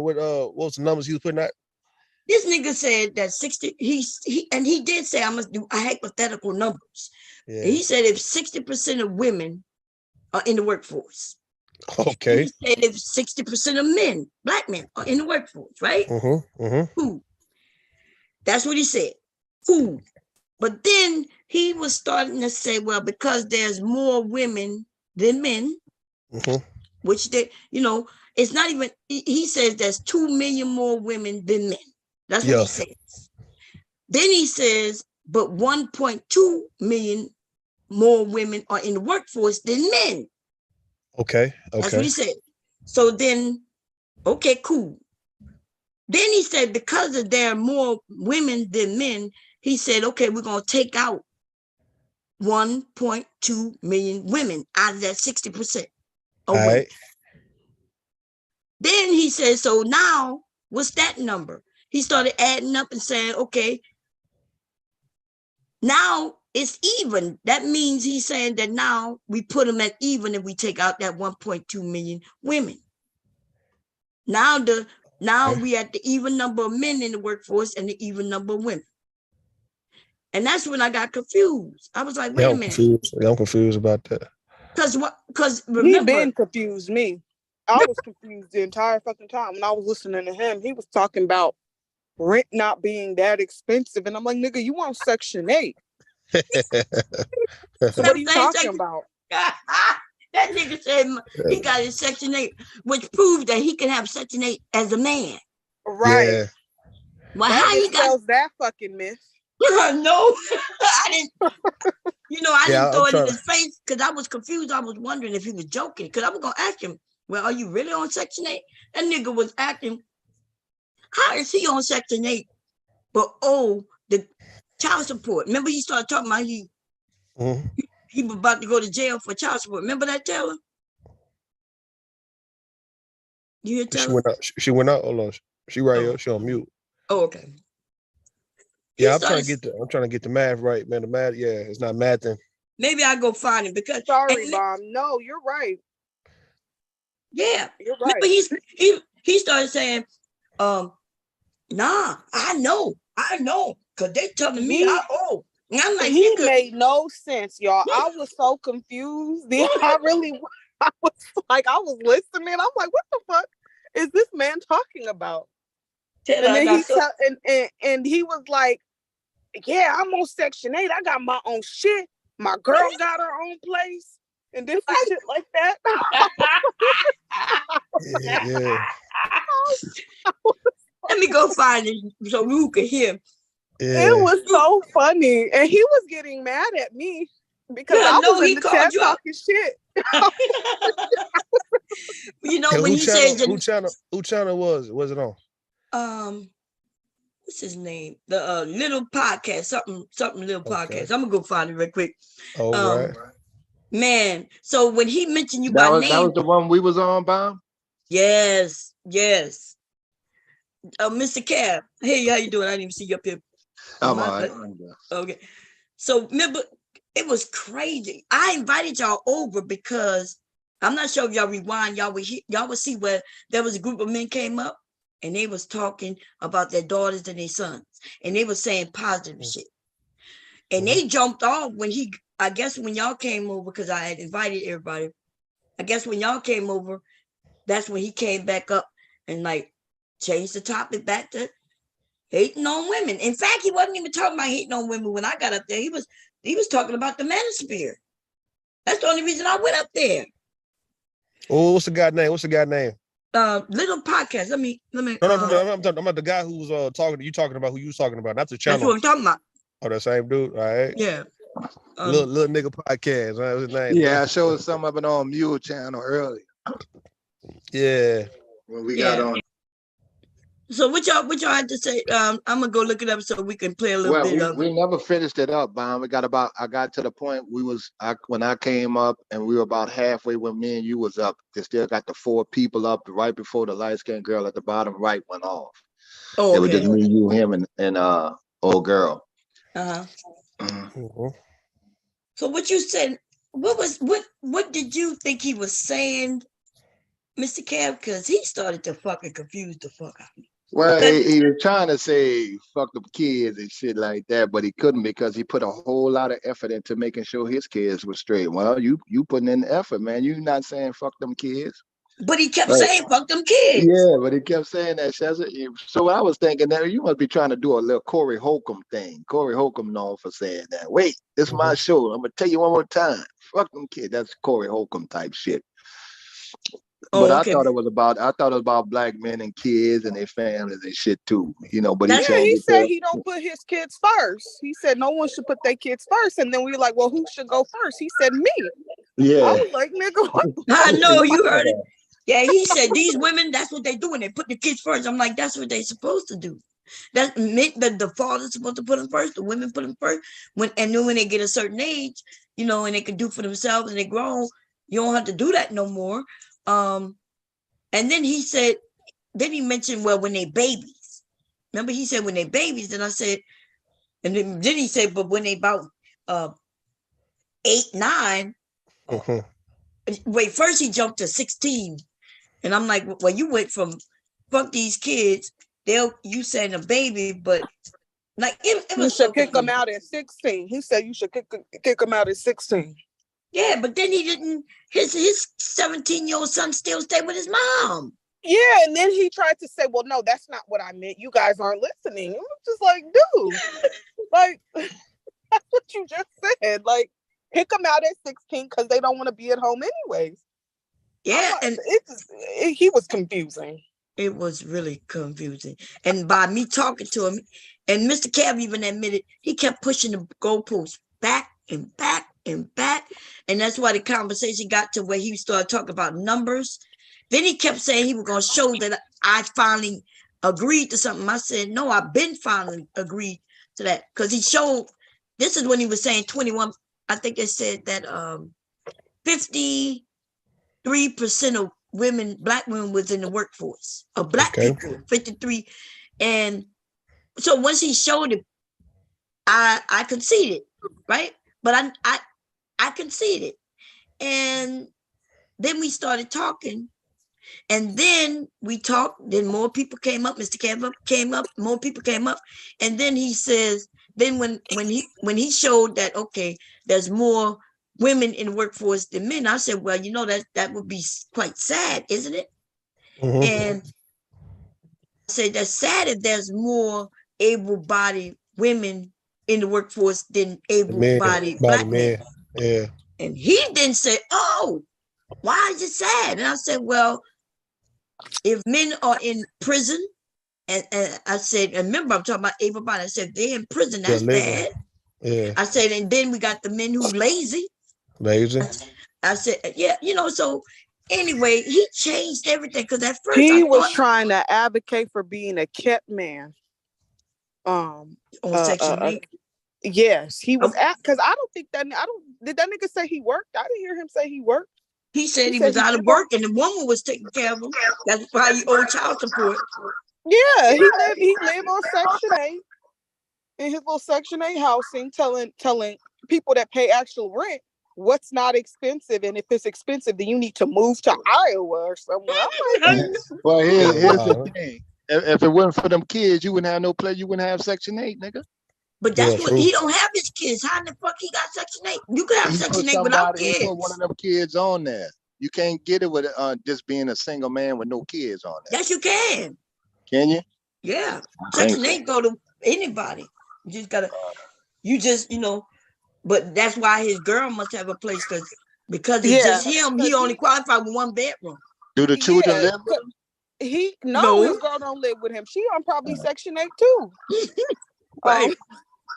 But he said that he would rather be a stay-at-home kept nigga than drop off boxes at UPS all goddamn day.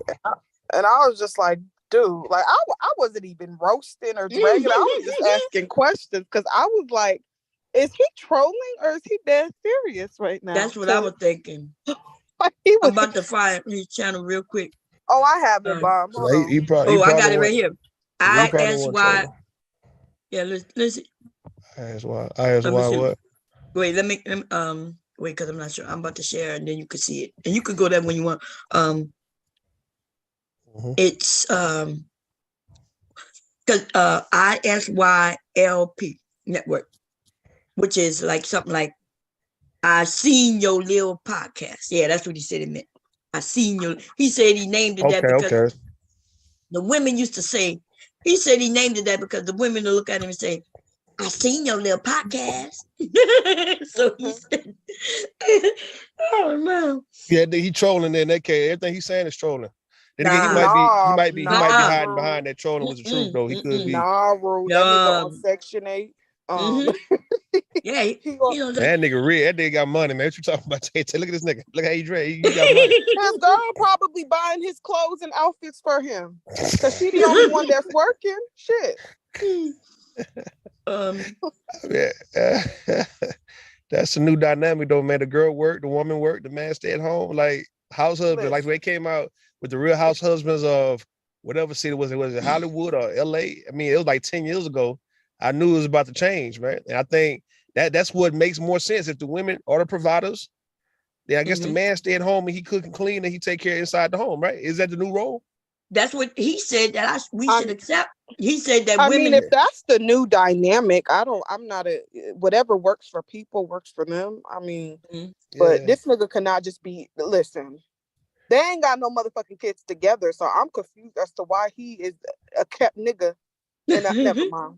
Go ahead and play it. Make it a cool so I can chill out. So yeah, the conversation, man, it was crazy. It started at first, it was cool.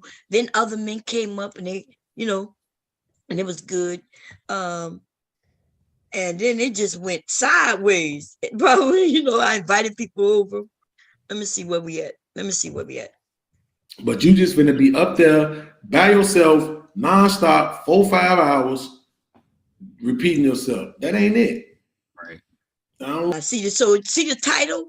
It says "Real Talk with Yandy." Just exposed the Manosphere weakness. Yeah.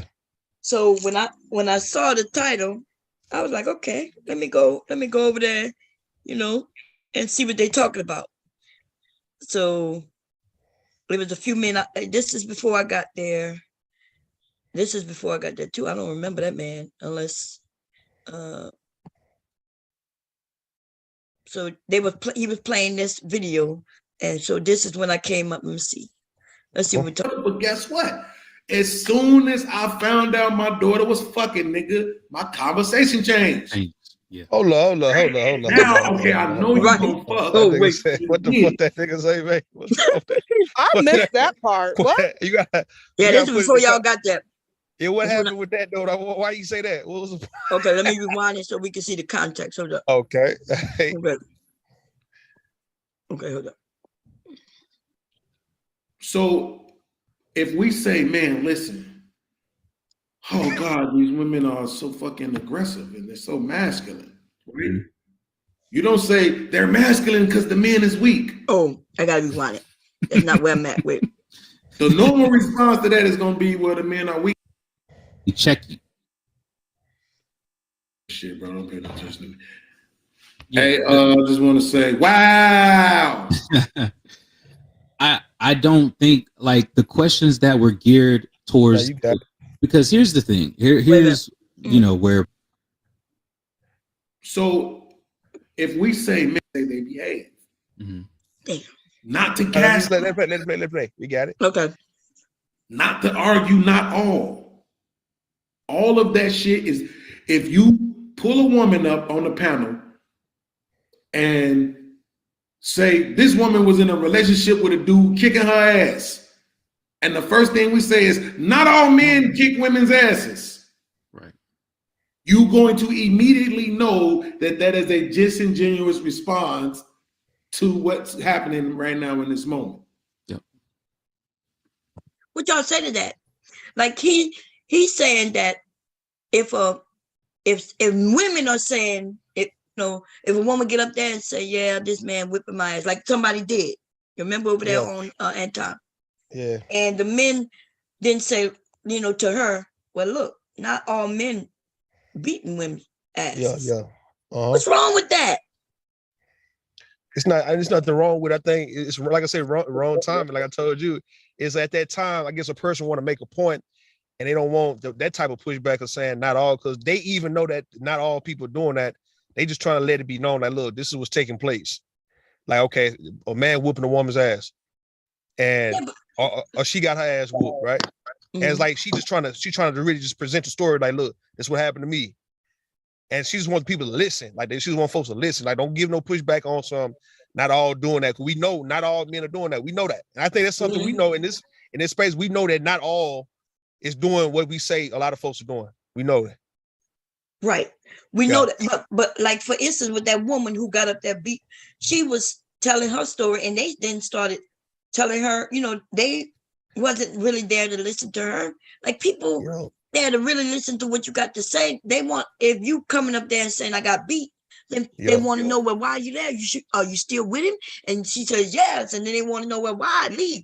Like, these are discussions. Yeah, true. So true. even when she get up there and say, yeah, men are doing this, and look what he did to me, and then that's when somebody said, well, look, all men not doing that, so maybe you need to leave him and get with one of the men who wouldn't be doing that to you.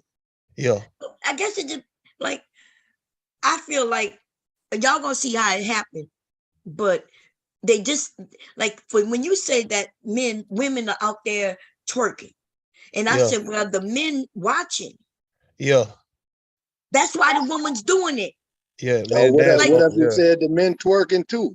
Men twerking. Yeah, they having twerk battles too. Them niggas twerking too. Yeah, they do. They are, but I didn't go that route. My viewpoint would be that, truth be told, I would have never been on Instagram twerking if there wasn't a group of people watching. People watching, yeah. Like, if I just want to twerk and nobody watching me, I'd be at my house. Yeah, right? Just doing it by my goddamn self. So that's a valid. If you tell me, yeah, these women out here doing this, then the valid pushback to that is that there are men who like that, enjoy that. True. That's facts. So you can't then say that this woman is wrong for what she's doing because you don't like it. There's other men who love it. Yeah, men entertainment. It started in the strip clubs, took over with that. I mean, that's what it was. The men liked it. And so I see what y'all were saying, well, you bringing it up. But yeah, that's the conversation. We having a conversation with men and women, and all they want to do is talk about the women. But right now, before I got up there, they were talking about men. Yeah. And then a woman show up, and then, but here I go. I just got up there, so here we go. Right. Fair use. And it causes conflict too. Hello. Can you hear me? Yeah, I was trying to make sure that was really you. Okay.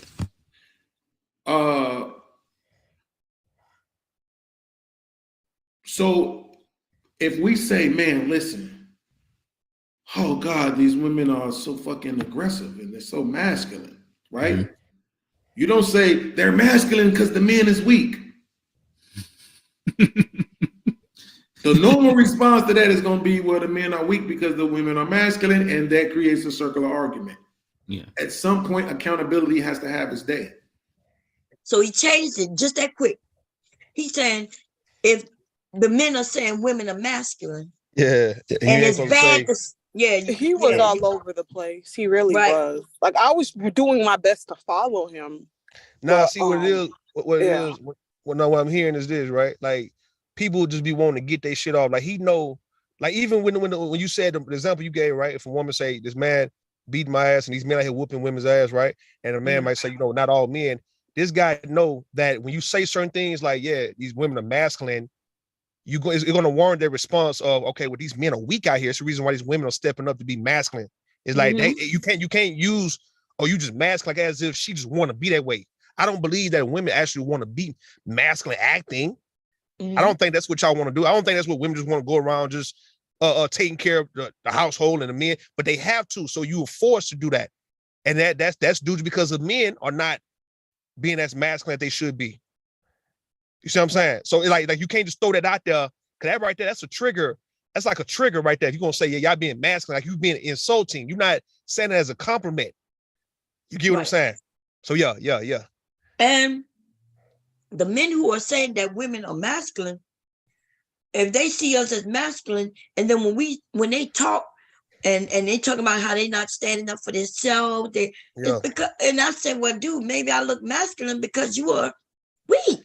You weak acting, and don't nobody have time to be waiting for you niggas to decide whether y'all want to be men or not. Like, okay, the world is passing us by, man. Time is ticking, and things have to be done. Children are here, bills have to be paid, and yet now you got opportunities for women to go out here and make money just like men, right? So the women are saying, hey man, if I'm masculine because I'm out here going to work for 10 hours a day and I have a career, well, goddamn, I guess I'll just be masculine. Right. Because like a woman, just like you men go in the workforce and you got to deal with certain things.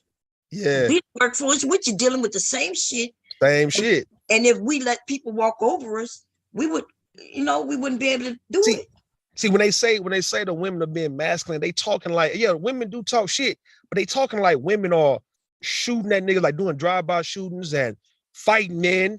That's the connotation of y'all masculine, because if you're gonna use that she's going to work and she's the breadwinner, like she's the official breadwinner, she's the provider, right? She's stepping up doing, I guess, men jobs like driving trucks, working for the city, just doing what men would normally do, right? Okay, then, well, that's not considered to be wrong, like the way y'all guys are trying to imply. All right, like she's not actually on the corner with her pants sagging and she busting at niggas and shit who drive by. She ain't doing no shit like that on some masculine shit. All right, she ain't. I mean, these women are gay. Like, I mean, some of them gay, but they not actually gay like that. Like you can't say, oh, they acting like they niggas, like they pulling hoes and shit more than us. So that's not the case. I don't know. So if you're saying that this woman, she can get a loan or she can sign for her own apartment, get a Section 8 or buy her own house, if you're saying that and that's masculine, now you got to use another word, man. I mean, all right, what would be the word though? So next time we on these panels, I can say, nah, nigga, she's not actually masculine. Like she's either being assertive or she's being, responsible, or she's being, having a sense of urgency. I mean, it's not masculine. I don't know, man. Y'all got it. Go ahead.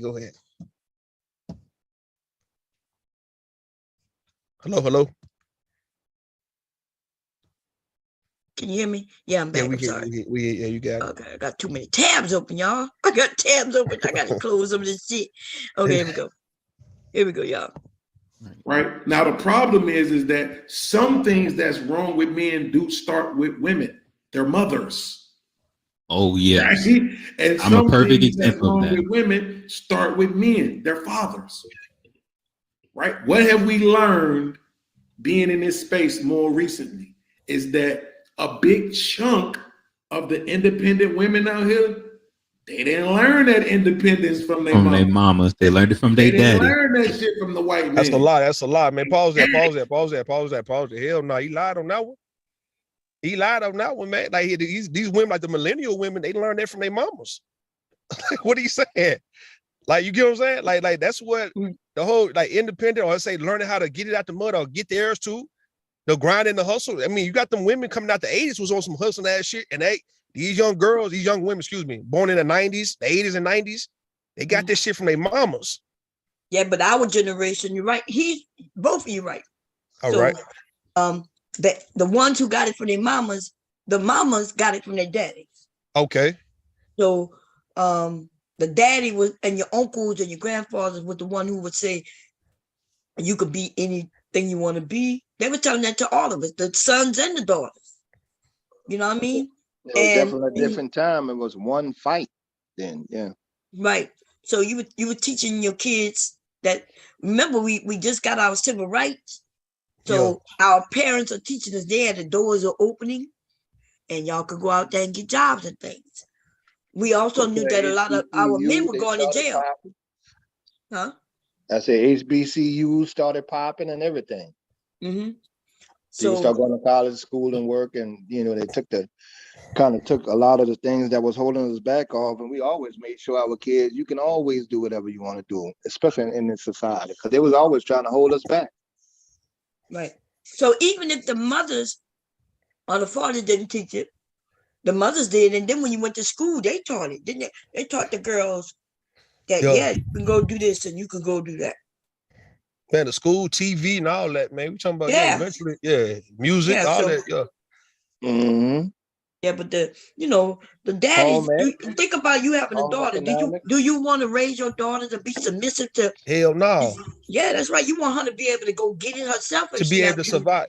Yeah, I think everybody's teaching their children how to survive. It's survival. Like, right. Like, don't rely on one person to get all your needs met, man. Nah, everybody need to be able to survive in this life. Hell, You want the daughter to be with somebody they want to be with, somebody not somebody they need to be with for survival. Exactly. Yeah. Right. That's some penitentiary shit. And that led to independence, and them niggas don't like it. Yeah, them men are really saying all the time that, remember when Angry Man was talking about, they're going to take away food stamps now. And them men were talking about, they're going to have to come to us now. All that, BGS, I'm saying that bullshit. Yeah. It was. Go ahead. Yeah. Remember that?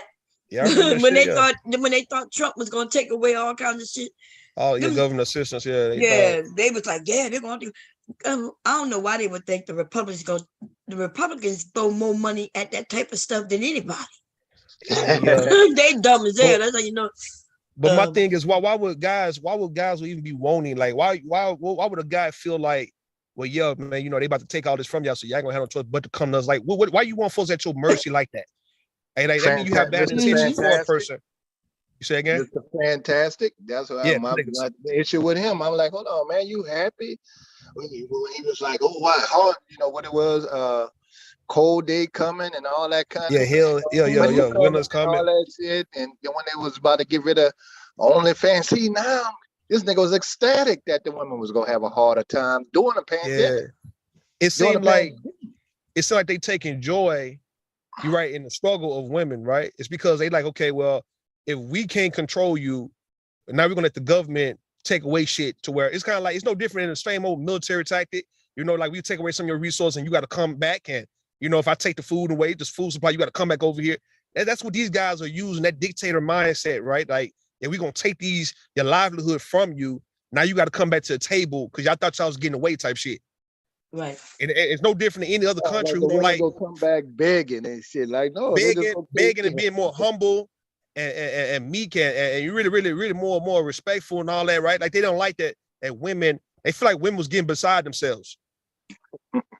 And that's some old school shit. That's some old school bullshit doctrine, that misogynistic shit from long time ago. It's where you feel like women are supposed to be up under your thumb, and you feel like, okay, if you actually is out here, you doing a little too much and you doing a little bit better than me now, all right, you have better opportunities than me, you're getting beside yourself. Because not only when Nature Boy said that shit, and I said this many times, right? When he was talking to those women and he was berating all of them, and he said, yeah, you bitches betrayed the black man back in the day. Which y'all, when y'all was able to get them jobs, y'all supposed to brought that money back to the black man. But you bitches went and took that money and went and bought your own house and your own car. You betrayed the black man. And he came from the heart on that. And that's how I know that's why he was treating them the way he was treating them, because a lot of guys feel like that. They feel like, yeah, when women were able to start working, you supposed to brought all your $300-400 a week, brought that shit back to the black man on some pimp shit. Yep. Yeah, that's crazy. Okay, here we go. Yeah, that's all that it is. Pimp logic. Yeah, dumb shit. Here we go.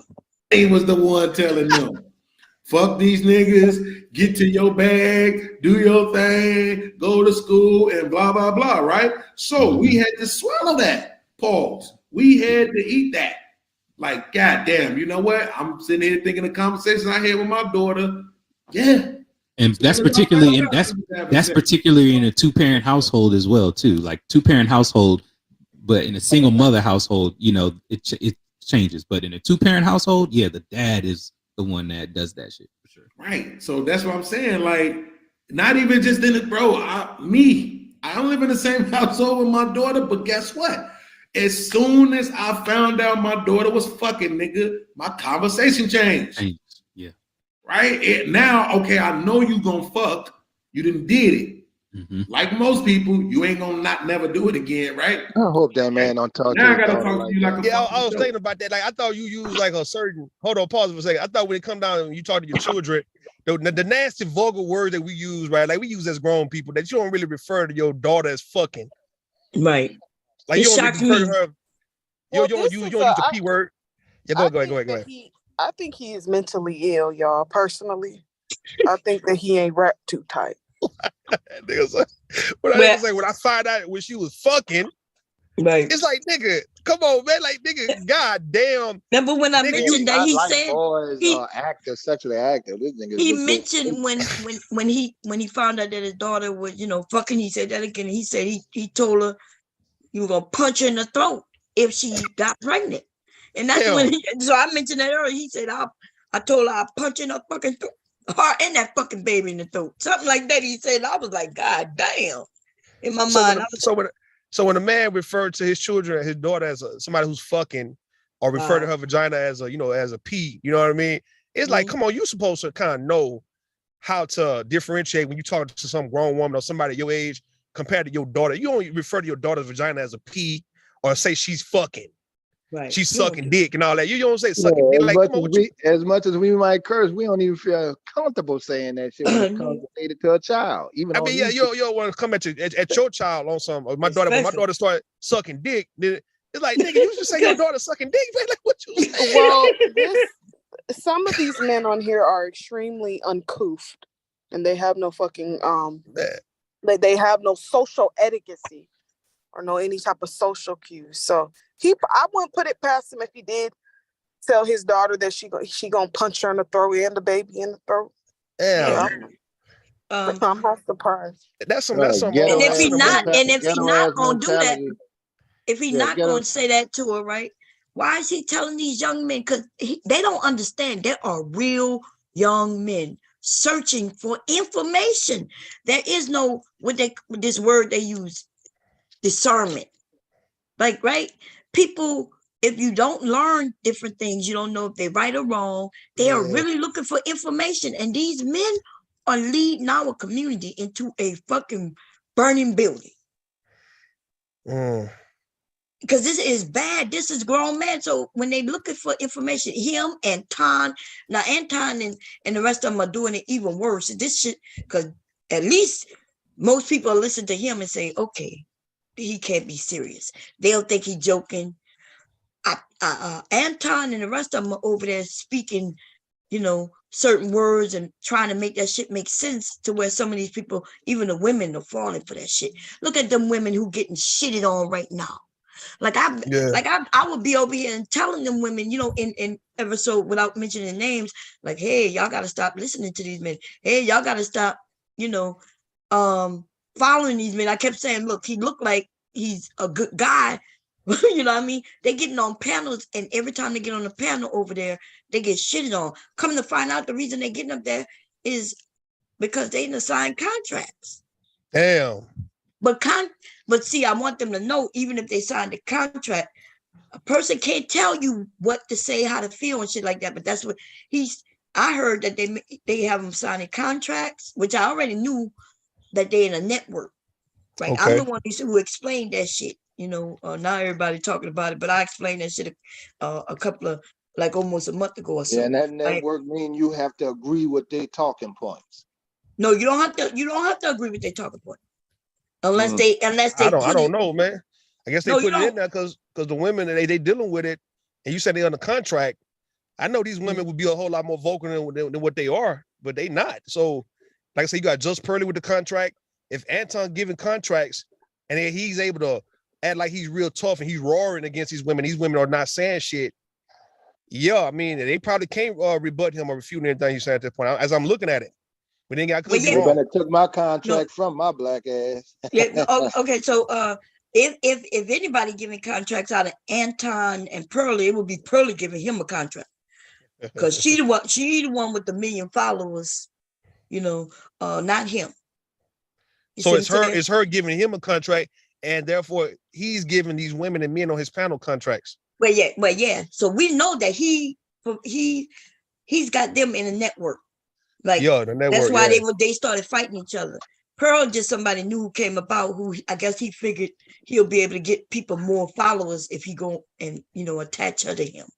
But that backfired, right? Because they losing followers. They losing followers based on that shit because them black people, you got black people who will follow you, but we don't want to hear you brought in no racist white woman. You know what I mean? Yeah, no.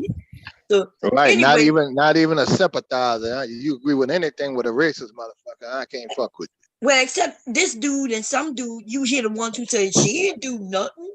She should be able to say the N-word. Like he gonna say that shit. This shit gonna be crazy. Because he gonna show a video and say how racist it is that white people can't say the N-word. He showed the video. They don't know how to comprehend even visually. Right? It's one thing to read and not know how to comprehend. It's another thing when you look at something and you miss the whole point and you think the point was something else. It's crazy. That's how you know they fucked up. But okay, here we go, y'all. All right. Here's what I need you to understand. That that boy that told you the prettiest thing you ever seen, he lying. And I just need you to understand that. Okay. Why would you tell your daughter that? Now you might tell your daughter, like my dad and told me and my cousins and uncles and all the men and said, look, men will say and do lots of things to get to the goods. But to tell your daughter that, hey, that man who told you the prettiest thing you ever seen, he lied. Why would a fucking dad say this is a ratchet ass motherfucker, mom. Like he has no, I'm telling you, he has no social skills. He has no social etiquette. Like, damn, now, like, as her father, you telling her she ain't the prettiest thing? Right. That you ever seen? Now you just shot that girl's self-esteem down when you could have just been like, dude, hey, these little boys gonna say whatever it is to get in your pants. Yeah, right. yeah. That nigga say he lied. He said he lied. Right, and if you don't get that positive, he just told his you don't daughter, get positive reinforcement from your father, they go get it from someone else. That's right. Yo, yeah, that's yeah. right. He said God he lied. Damn, yo. He lied. Damn, he lied. Like my dad, you know what I mean? My dad would have never told me no shit like that. My dad, what the? I mean, but it's not even a listen, like I said, because you don't really see ugly people like that, man. So yeah, to certain boys, you might be one like the cutest girl he probably seen so far. So far. So like, it doesn't mean he ain't gonna see nobody prettier. But they say in this particular school or this classroom, you might be the cutest girl in the class. You might the boy is judging on what he like. That's right. To a man, she might be the prettiest he's ever seen. Ever seen, yeah. Like my husband tell me all the time, like I'm I'm so pretty, so beautiful. Still today he's saying that shit, and sometimes to him. He lied.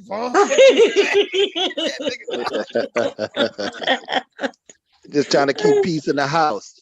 Yeah, man. But I hear what you say. You saying that just based on what a boy might like say the so-called prettiest girl may not be the prettiest girl to him. It might be the girl who may be okay, maybe cute, and she just might have like a pretty look that he just like, damn, you just really cute, man. Yeah, but everybody else might not say the same thing, but he like her. Yeah, that's right. And that's very much possible. That's very much possible. That's how this shit work, yo. The kind of women you like is the kind of women he like. Older, you can y'all motherfuckers be arguing back and forward about what's too fat, what's slim, what's this. And to some men, that shit, every person is different.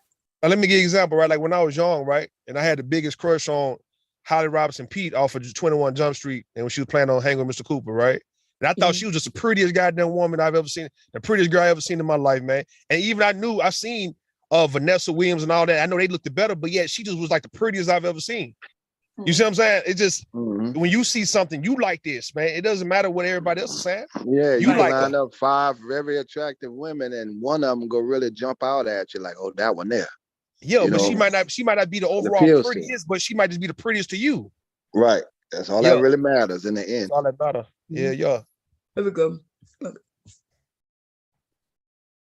I'm not gonna tell you not to have sex no more, because then I'm just training you to be disobedient, to think that you can't trust me, right? So I'm not gonna do that. What I'm saying is just wait a minute. His daughter is 21. Oh.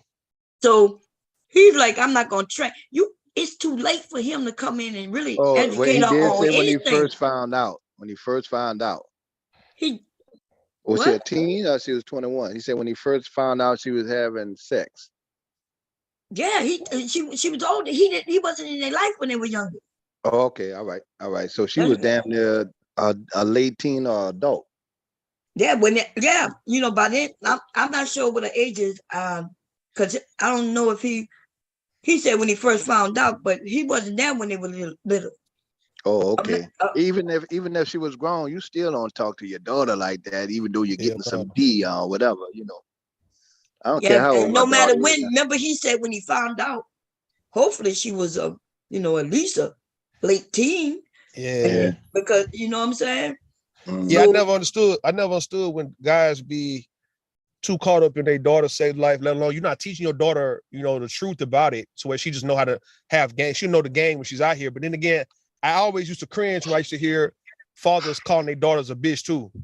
Right. I never thought that was cool for you to ever call your daughter a bitch. How did you ever get to the point where you calling your daughter a bitch? Shit like that. So a lot of guys be violating their children, and it's kind of like are you aware that like these are your children, to where you're supposed to always separate who you are from them when it comes to your behavior, and you know what you can do to them, but yeah, you should never let them get you to the point where you really want to just really get down and dirty with them like that. Like you're supposed to always remain a father or a mother to this child that you had when there was a baby at one point. Yeah, go ahead. But when you've been putting yourself first for the rest of your life, of course you're not gonna have that father instinct. He has zero fatherly instincts, because this dude said that his kids don't come first. He does. So everything else just fall in line, Taylor. Here we go. Understand that no matter what them niggas say to you, don't have sex unless you want to. Mm-hmm. That's it. They gonna say whatever they want to say. All that shit is gonna be lies. Oh my God. Matter of fact, the one who gonna be telling you the truth, you not even gonna like him. Right? Look, I'm giving my daughter all this shit, nigga. How is it if the one that she ain't gonna like is saying you the prettiest girl I ever seen in my life, but the dude she like is not? How he not telling the truth there? Well, maybe he's saying that the one who called her ugly, he gonna be the one telling her the truth, and she not gonna like. Maybe that's no. I think he's saying that the one that she may not be attracted to would be the one to say that she's the prettiest that he's ever seen, but she ain't gonna like him. He said the one who's telling the truth. He didn't say that he gonna be telling her she's pretty. He said matter of fact, the one who's gonna tell you the truth, you're not gonna like him. And why would you like him? Because if he think his daughter is ugly, like he already told her, then if a guy come and say you ugly, you see what I'm saying? He the one who said his daughter not pretty.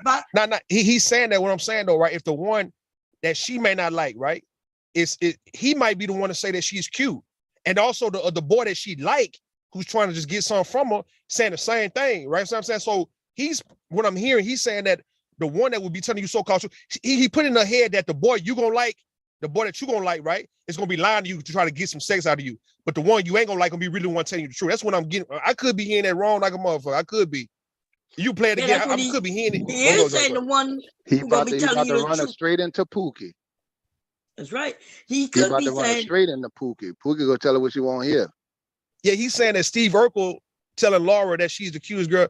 That Steve Urkel's telling the truth, but Laura don't like him. But then them other guys that Laura was fucking with could be saying the same thing. But all them guys trying to have sex with her, that them dudes are lying in, but they saying the same thing as Urkel. That's what I got from that. I don't know. That's what they're saying. But essentially, to us women, what we hear is him saying is, like y'all mentioned Urkel. She might not like Urkel, but if Urkel says she's pretty, like you claiming that that's the one who's gonna tell her pretty, then why is it that Urkel think I'm pretty? He's telling the truth. But when these other men tell me I'm pretty, they're lying. That's what I'm saying. Yeah, exactly. That's what he trying to. Yeah, he trying to let me Well, know but that when Urkel took off them glasses and came in as your boy, it was over. as your boy. I think he just trying to discourage her from messing with the same thing these niggas be doing on YouTube, right? You discouraging women from being with the guys that they really want to be with. Right. To be with some Urkel ass nigga who they don't feel, who they don't give a fuck about. That's what it comes down to, right? So he doing the same shaming tactic on his daughter. Yeah.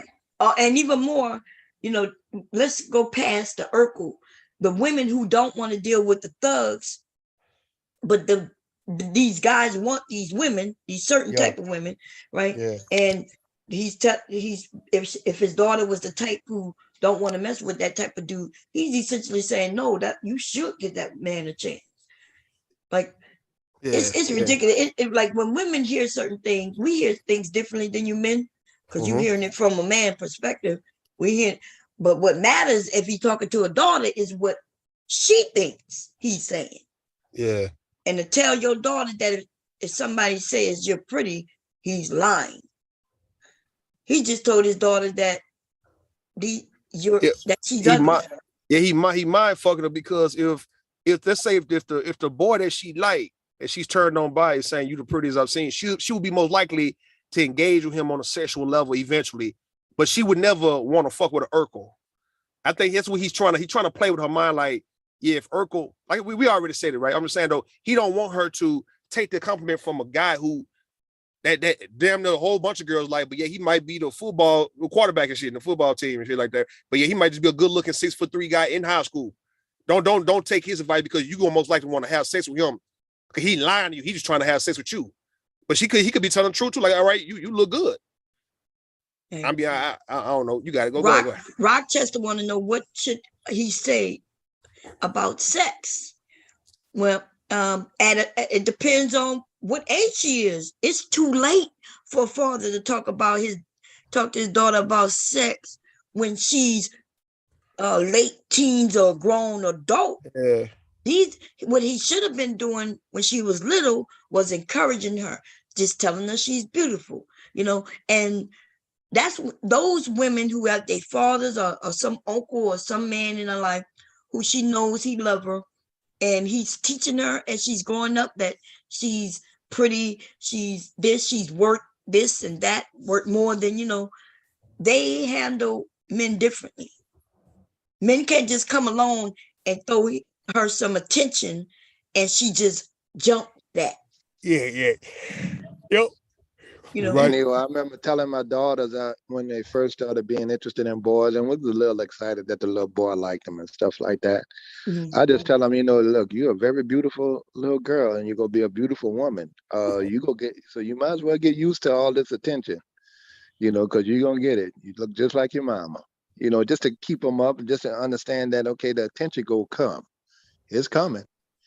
Just don't get blown behind us. So what you say, how do you teach a young girl who's coming up on how to not take too much heed to the wrong type of attention, to where she might want to, let's say she might know that she is beautiful and she's going to grow up to be a beautiful girl, and now she just want to just really put it all out there to where all the boys is lusting after her? Like, how do you teach her how to differentiate a boy who's really like you because he like you for you, compared to somebody who just really just want to have sex with you and don't mean well? Because I'm about to say that's something that's a life process to figure those things out. All I can do as a father is set the tone for the kind of man. If a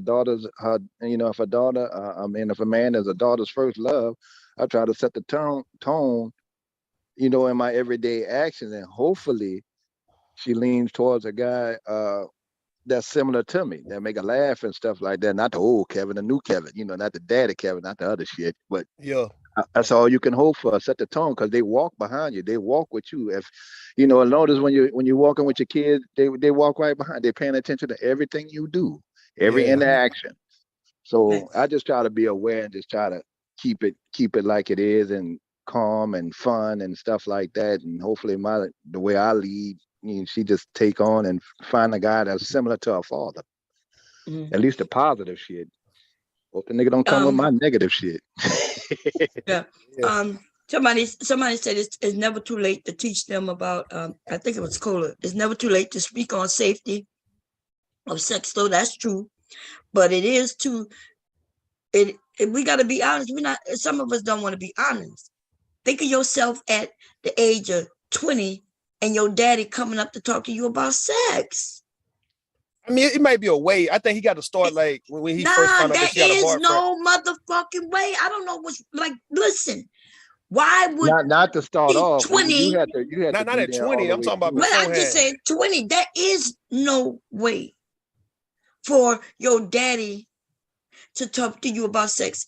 A young woman. So I guess that time one woman in the chat when y'all was 20, your daddy said, "Let's talk about sex," and you sat on the couch, interested in hearing what the fuck he got to say. It might not be those words, Bob. It might not be the words.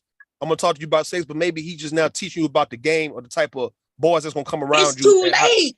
That's what I'm talking about. I mean, I can't speak on everybody's experience, but listen, it was kind of too late when I was 20 because I was already. I don't know. Hold on. I don't think it's too late to be able to. It is too late. Hold on, Bump. To teach your daughters the type of niggas out here to where if she gonna do a thing, let her do it.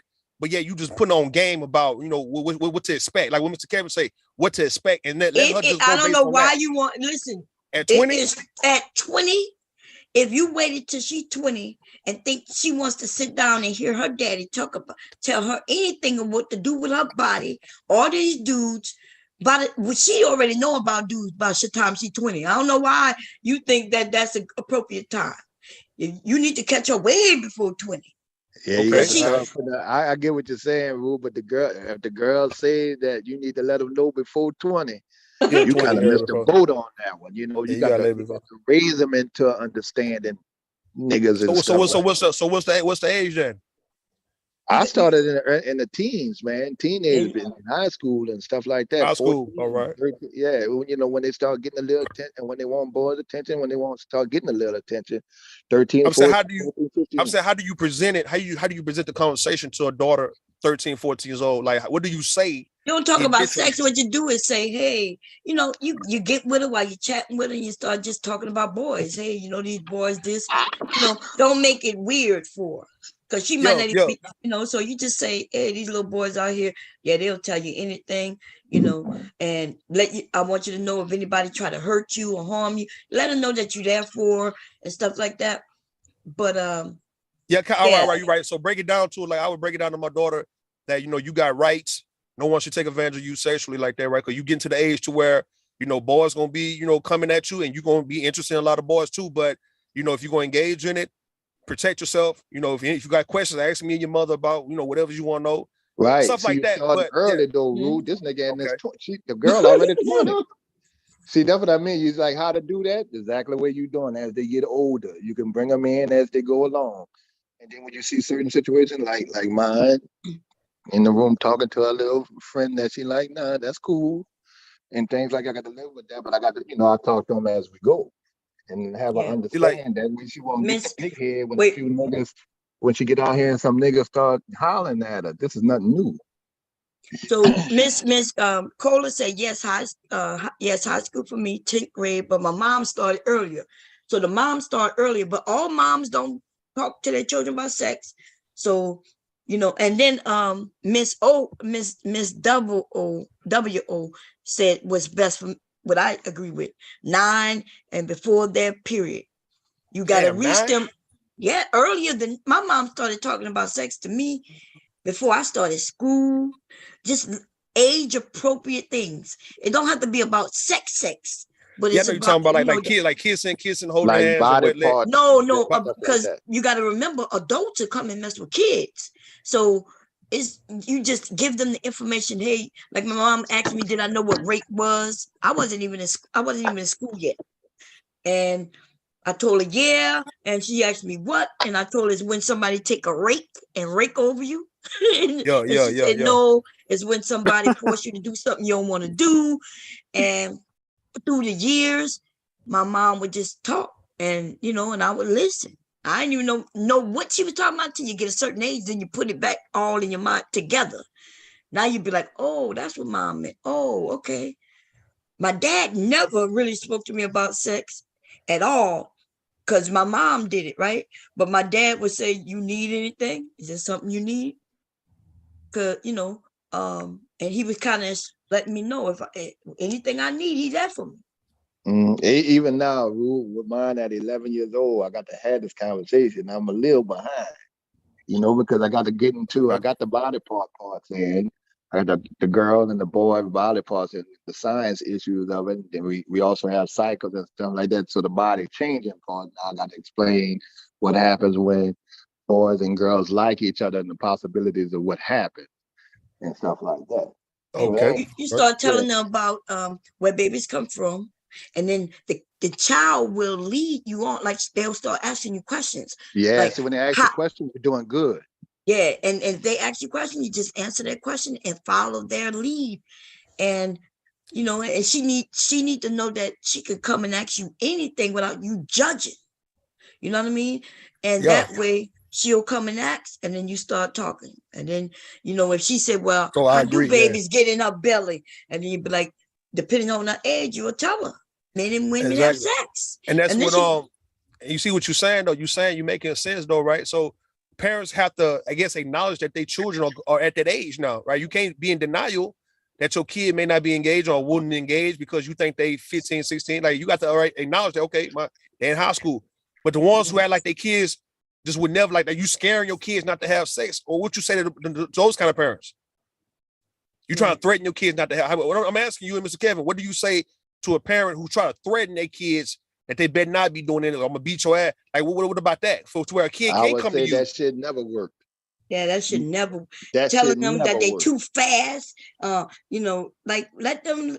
They'll ask the questions as long as you're not a judgmental punishment type of parent. Yeah, that threatening thing ain't never working. I mean, you see women like, you better not come here with a baby, or you fast, don't be fast, or the daddy like, if you come around here with some dude, he can't come to my house. That shit don't work. Because especially when her cycle start. When her cycle start, that's when she got to have lots of information by then. See, when her cycle starts, she should know all about her cycle, and she should understand why she got her cycle, what that means, that she can have a baby. And then if she hadn't already asked you how you get babies, that's when you need to teach her.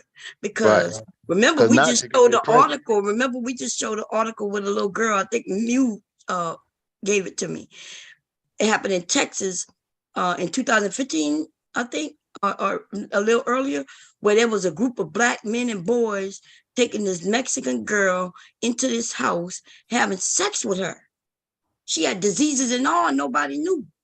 Yeah. She didn't even know that was sex, right? She didn't know anything about that. That's because her parents never taught her nothing about it. Right. So just thinking that's what they do, boys and girls do, because she was introduced to it. Yeah. But she would have known what it was. She would have been able to say, no, I'm not supposed to do this. Right? A little girl who don't want a baby, you just got to teach them. And so people can't take advantage. That's true. Right. Okay, we go. Because it could be, I know it's it could be weird, but some of these men are weird. I was on a panel and they were like, yeah, my daughter's a virgin, and this and that and that and this. And I was like, you don't think it's weird? You telling everybody your daughter's sexual, your business. Yeah. Right. With a bunch of niggas in front of a bunch of niggas that want young virgins. Mm-hmm. Whole ass niggas. He said, that's what I'm supposed to do. I'm my father. I said, nigga, that's weird. Nah, that's what I'm supposed to make sure this. I'm like, you're not supposed to make sure nothing. Your job is not to make sure your daughter is a virgin. He was saying that she get with the right man who going. It was weird what these dudes be saying. What they don't want to acknowledge is that back in the day, they used to trade off our virginity, ladies. Stop letting the Bible and all that shit encourage you that you're good for this, that men, which were fathers, would sell you. He was selling you to another man for something of value to him. He was like, here, you can have my daughter. She's a virgin. Yeah, kind of like color some purple, cows. like Color Purple with Silly Daddy. Right. And for some reason in the biblical times and today with the church people, they make that sound like that's a good thing. But the facts are, your daddy, when they had girls, they sold you. That's what they did. Fuck out of here. And see, Rue, right now, I'm at 11 years old. Cycle starting and everything. I got to step up the conversation. Oh yeah. Because it's here. It ain't changing. So we definitely got to be a little more leery with our girls. See, a lot of these dudes like to put it on the women, but the daddies wasn't there. It makes a difference. So when every time they say that, you cannot just put all the shit in the black community on the damn mama. Nah. Even when some of the women had multiple children, something was wrong. Or somebody ain't putting your mind out to put their best effort out. But if we put more effort into raising our kids straight, these 40, 50-year-old niggas done. I'm done. All I can do is get some good company. I'm fine. But the rest of the stuff that go to the children to make sure they are in a better spot than we are. They ain't got to go through the shit we went through. They're gonna have more knowledge of what's happening than we do. If we don't change that, then the cycle gonna keep going. But these niggas here going about it the wrong way. I saw a show last week. I forget which channel, like Hulu, Netflix, or whatever. It was a group of African stories, right? And there was the African daughter who was attracted to a young man, but she was being sold off to an old ass man, the same age as her father.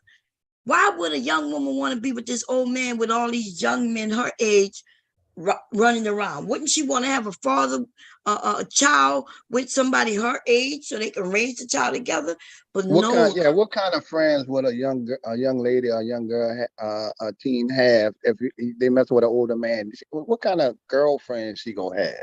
But they don't care about that shit in Africa. They don't care about her life, her. They don't care if she's happy. They don't care if she's sad. They don't care if her life is hard. They would sell them to a man who may put them in the field, and she gonna do all the work for the household and in the field. And you know what I mean? They don't care. And ladies, and when these niggas start talking about in Africa, they do this, in Africa do that, they do that. They could keep that shit in Africa. Well, that sounds like the place for them. That's what that's why that's where you need to be, then, fella.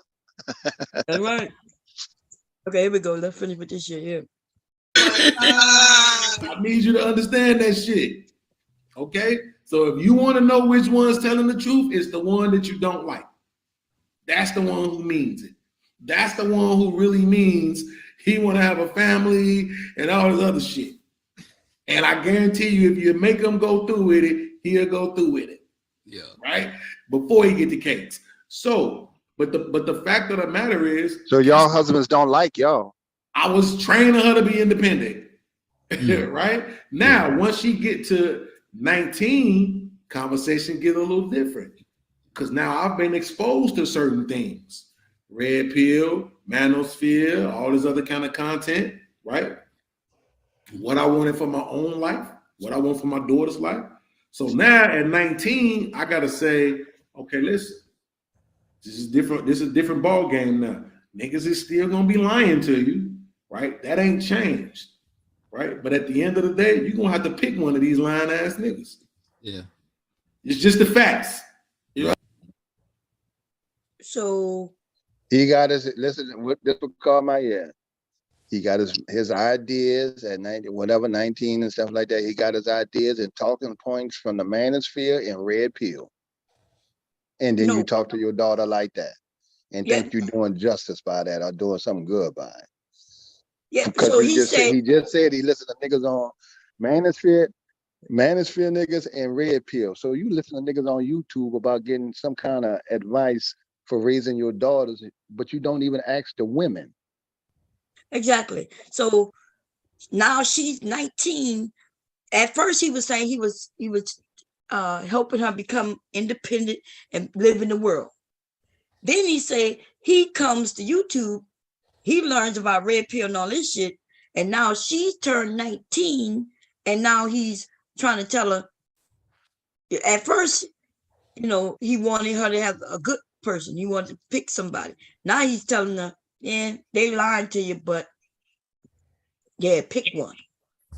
Yeah, all of them go lie, but pick the nigga that don't lie. What sense that make? But he didn't say pick the one that don't lie. He said pick one of these lying ass niggas. Right. But like one gonna be any better than the other.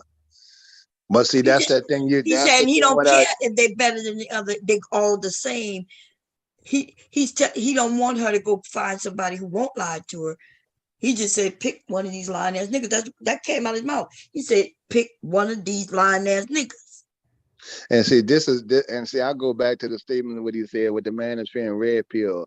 See, that's why I can agree with you when they asked me about being on your channel. That's why I can agree with you that some of these niggas talking points is fucking dangerous to the black community. Nigga, you heard the Manosphere and the red pill, and you passing that shit to your children, and especially your daughter. And shit don't work like that in everyday reality life.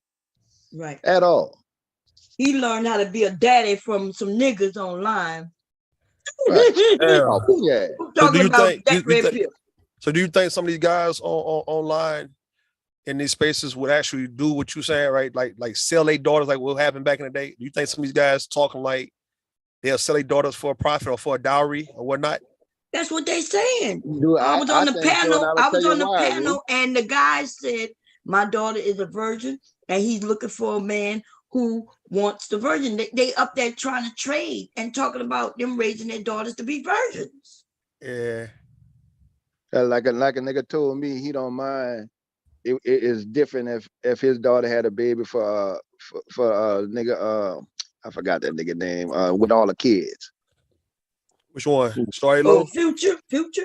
Yeah, he don't mind if Future got money. Nigga, I don't want no motherfucking nigga with 7, 8 fucking kids around my daughter, man. And that's I don't care how much money he got. And that's what that father who gave his daughter up to R. Kelly, he did it for the money at Jocelyn for Savage. Some fucking money.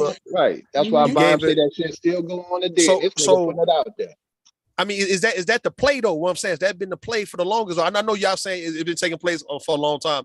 But I'm saying, is that what men? That's how they view their daughters. Like, okay, you somebody who I can get some money off of as you get older. Like you breed, like she's a horse or something, like a female dog.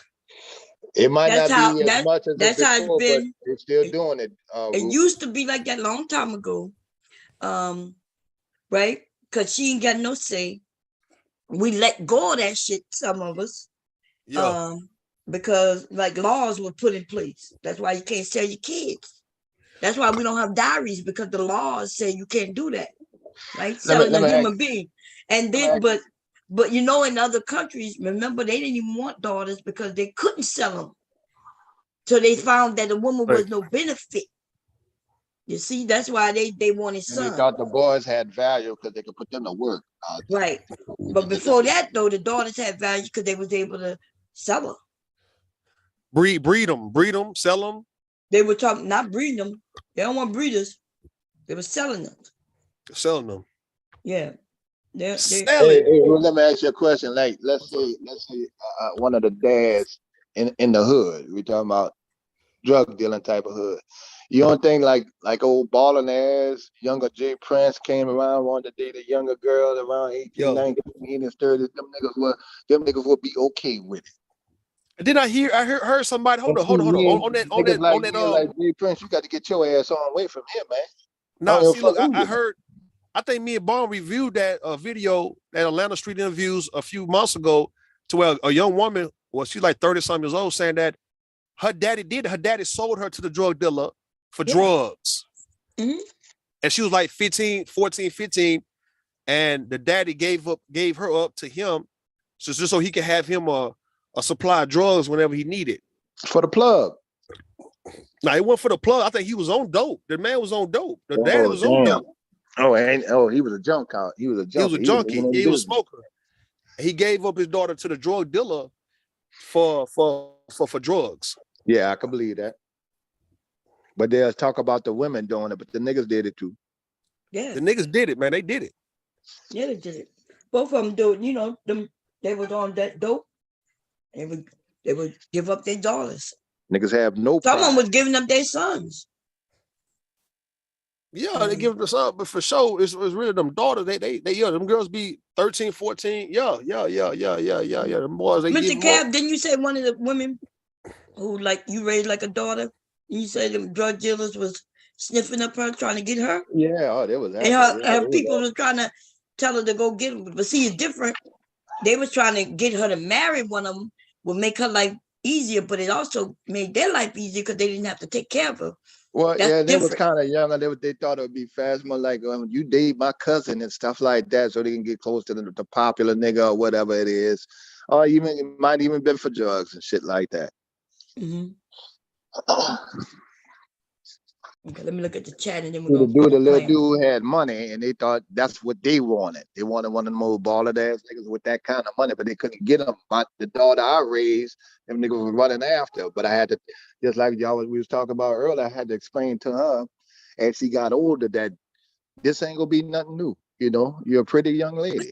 A What lot the of hell guys. is RS saying? RS said, Kev, you need to go ahead and give your kids to the system if you feel threatened like that. That's a fact. Why would he say that to you? What did you say that made him say that? I don't know. RS is stupid. I told y'all that motherfucker right there is stupid as fuck. Okay. China is feeling it now, Candy Cane Man. How you doing, sis? Candy watched a documentary years back how they would kill the baby girls in China. Man, that's fucked up, man. And women become physical attractive to men first and can find love. Not sure what it's about. Okay, here we go. I read the chat. I'm trying to read chat more often so I can hear what they got to say. Here we go, y'all. I'm saying that I can't spend my time lying to you, baby girl. You're gonna have to pick one of these lying ass niggas, right? And what you the way that you pick them is which one of these niggas you think gonna stick around? Mm-hmm. Which one of these niggas is gonna prioritize being a father? Oh man. Which one of these niggas is gonna prioritize being a provider? Now, how is she gonna know that? Yeah, but how's that Wait, making sense? wait. Know this Let nigga it play. Charles is a lying ass sack of shit. And I know this nigga got the bag, but this nigga already got 2 kids, and I never see him with the motherfuckers. So Right. fuck his cute ass.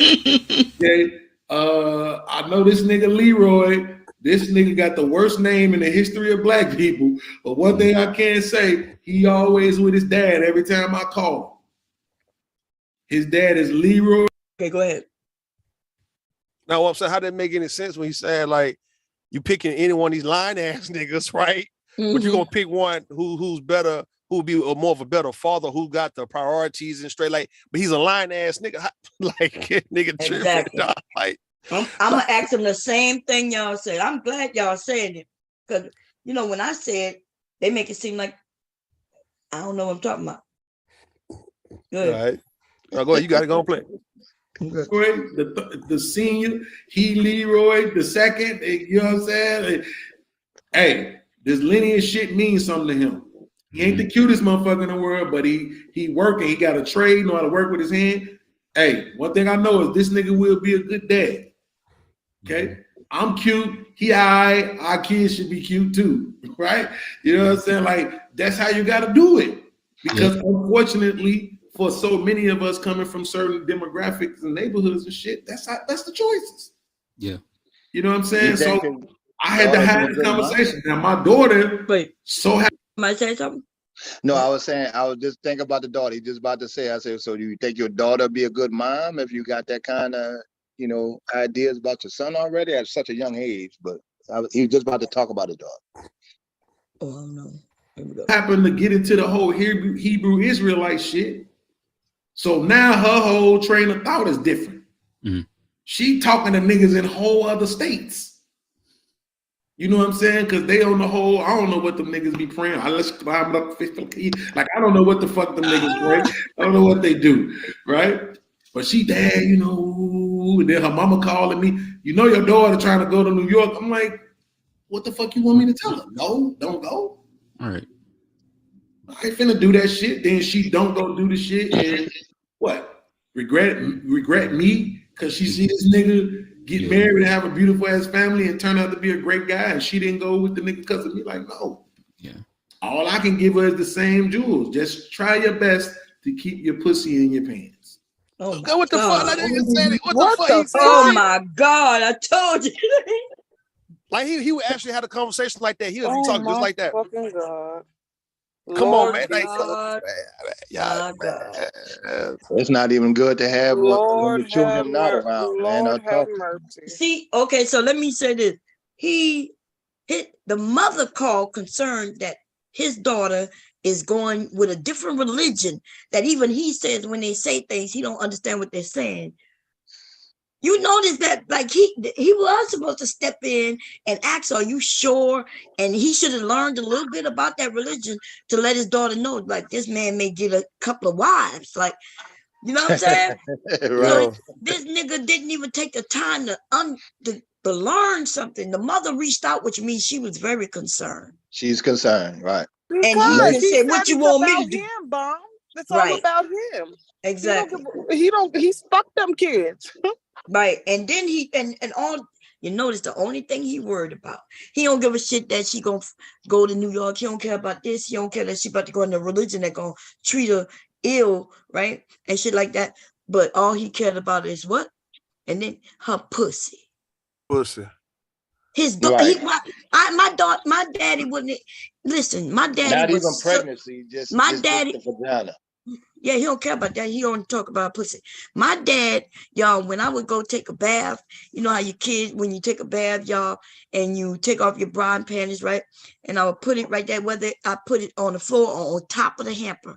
My dad used to go and tell my mom, hey, ask your daughter to keep her slingshots out of my view.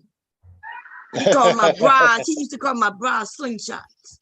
Right? He didn't even call them bras. He didn't want to think of nothing sexual about me. He didn't even want to see my panties and bra even though it's on the hamper. It's in the hamper, but it's on the top. He was like, yeah, and then sometimes he would come and say, hey, I saw your slingshot. And I would go run in the bathroom and put it in the pile of clothes instead of on top. You know what I'm saying? That's how my dad was. My dad wasn't, he didn't want to think about nothing sexual about me. He didn't want to see no bras and pet. He didn't want to see that. And these niggas up here talking about their daughters' pussies. They nasty, wrong. That shit, that's sad, dog. This is an uncle, ill-mannered ass motherfucker. That nigga probably would fuck around with his daughter, man, talking like that. That's the type of talk you talk with a woman you fuck around with. You say pussy and fucking. That's who you talk like that around women you would fuck, man. Not around about, like, you don't refer to your mama's vagina as a pussy. That's right. I never heard him say that. I would be more concerned about the guy, where she going, her health, her well-being, if she in danger, big city, all that. The vagina don't even come to mind, He's glad because he ain't got to pay no child support no more, because she a certain age. If she don't go to school, he ain't got to pay. But if she go to school, he would still have to pay child support. That's why they don't want them to do no further education and fucking up their own children's lives, because they don't want to have to pay child support for another couple of years. Because when a child turns 18, if they go to college, they can still require you. Yeah, you're still on it. That's right. Till they graduate. Yes. Or leave school. That's right. Oh, here we go. You do that, and the nigga is really, really, really about that shit. Yeah. Then you could focus a little bit more on that shit. Yeah. You got to weed the guy out. That's really all you can do. So, once my daughter said to me, look, all I know is this: I'm having all my kids by the same dude. I don't give a fuck if we married or not. I ain't gonna have no bunch of kids, but a whole bunch of niggas. And I'm just gonna try to be with him, and it is what it is. I was like, well, shit, my job is done. Yeah, you got the right mindset. Right, you just created a baby mama. That's it. You don't care. He said he didn't care if they married or not. Didn't she say I'm gonna have all my kids by the same man? I don't care if we married or not. He think that's a good thing. But what if she have a baby by this man? He continues to whipping her ass, right? She wants some more kids. She can't go get with a dude and have his babies, because she got to stay with this nigga who she because the manosphere and red pill teaching don't mess with baby mama. So There it is. You like the same thing you vouching for. You about to slam your daughter with it. You don't care. Oh yeah. Oh, he gonna mention that. This is before I shared anything, y'all. This is me when I first got up there, and they changed the topic just as quick as I got up there. They started talking about, he's still talking, I don't understand. I like when I got up there, that's why I'm so quiet, because I'm thinking he was talking about this before I got up there, something else, and now they talking about something else now that I'm up here. And so I was trying to debate, should I leave or what? But then, and this guy down here never says anything. But the guy with the Amazon shirt, he gonna start talking, and y'all gonna hear that in a minute. But watch, here we go. I don't even gotta worry about you no more. Holler at me when you need me. Yeah. Right. And I always believe most too. You can ask for in 2023. Right. God. The rest of that shit, you trying to bat 1,000, and this shit just ain't likely, right? So the most you can ask is that she has the awareness that I don't want to have a whole bunch of baby daddies. Mm-hmm. You know what I'm saying? Hey, how about the awareness that she just don't have a lot of kids? He said that's the most you can ask for, that she don't have a lot of baby daddies. See, and I keep the telling bar people, is pretty low. Shit. That's real. I low. know. Right, not a bunch. You can have 5 with the same dude, a no good garbage ass nigga that you didn't even try to check to see who she was going to New York with. She had 5 babies for this niggas in the Muslim world, and sitting in the house and damn near being depressed maybe. And you only care about if they have multiple baby daddies. That's insane. Yeah, these men are trying to get us ladies to fall into these narratives. They okay if they want you to be virgins, but they don't, because they want you to have sex. They mad at the ones who didn't have sex with them when they were young, right? So that's the woman who may have been saving herself, and then when she gets married to somebody and have some children, and then when they go to the high school reunion, he went there just to see how fat she done got, or how this, just so he could tell her she ain't hot no more. But he ain't gonna tell it to her, as y'all know. He gonna come to YouTube and say that shit. And it's ridiculous and crazy, because people have convinced some of these men that they should raise their daughters this way. It's one thing that just put out that thing, and say stupid shit about women and shit, and the men could all agree. But then there's another thing to tell men that, yeah, you got a daughter and you need to make sure she's still a virgin, so I could come along. And I ain't gotta be a virgin. See, the men don't have to be virgins, right? And he can have as many women as he want and many wives, and come over, and he gonna say, did you sure she's still a virgin? Okay. Can I have her? Can I get her? I'm gonna take care of her, man. Ladies, we got. Oh Lord. Okay, here we go. If I'm gonna get with this nigga, if I choose to get with this nigga and I choose to have a baby by him, then that's just where I'm gonna stay. Right. It is what it is, and I'm gonna move forward with that man, and we're gonna make the best of it and do what we got to do. You know what I'm saying? It is what it is. But is that how life works? Like y'all. So she choose the man, like you told her, right? Mm-hmm. She has the baby, and how is she to stop him from leaving? No, we're not thinking of leaving. Right. You gotta echo real. Oh, okay. Let me fix something. But not stop him from leaving. But what I'm saying is, at the end of the day, I have to. What I realized was this: I made a baby. My daughter was my daughter's my oldest. So I made this baby with this girl, and then I tried to be in a relationship with her because shit, I made a baby with her. You know what I'm saying? So you was good enough to screw. You good enough for me to try to be in a relationship with you, right? So we tried the relationship. The shit didn't work out. That hurt for a long ass time. But at the end of the day, you're okay. So he gonna tell a story. He didn't even answer the damn question. What the no, fuck? he didn't. He didn't. His story is. This is what's so sad. He says he get with this girl and he tells her, I ain't got shit. He said he moves in with her and her parent. then they, she makes enough money for them to get their place. And he says 7 days with them living together, she tells him to get the fuck out. He blames her for that. Talking about, I told her I ain't have shit, and I told her I ain't got nothing. And then she tells me to get out, and he's mad at that shit. And I'm thinking to myself, why didn't he get a job? That's what I'm saying. Like, nigga, what? He's like, yeah, I already told her I ain't got nothing, and thought she want me to have something. I'm like, yeah, maybe she thought you would be the type when you got an opportunity, you would go get a job. Now she already knew I had niggas. Just because you ain't got nothing today don't mean you don't go and get something tomorrow. Man, listen, man, niggas wanna hustle, man. They don't want to work, man. They just wanna that's why he's on Section 8 right now, trying to tell us we need to move. That's what the rent is cheaper. It's like black men that gave up. They looking at social media and how these niggas got hundreds of thousands of dollars. They count out on these videos and stuff like that. These niggas don't want to necessarily go to work and slowly build themselves up, man. They'd rather for the woman to go work. Like, you go work, man. I'm gonna hustle. I'm gonna try to scam or do whatever. Because these niggas getting bread, man. Fuck all they going to work for 10 hours a day, man. Fuck that. So you're not gonna get black men to work for you. I say black men do not feel the need to work for black women no more. They don't. What you were saying? Wait, Taylor, you were saying something? No, I was just saying how like this nigga, that's what he's a self-admitted bum. Like, he's he admitted to everybody that he's a bum. I'm not clowning anybody on Section 8. I just want to give a disclaimer to that. But like, it's just the nerve of this dude for me.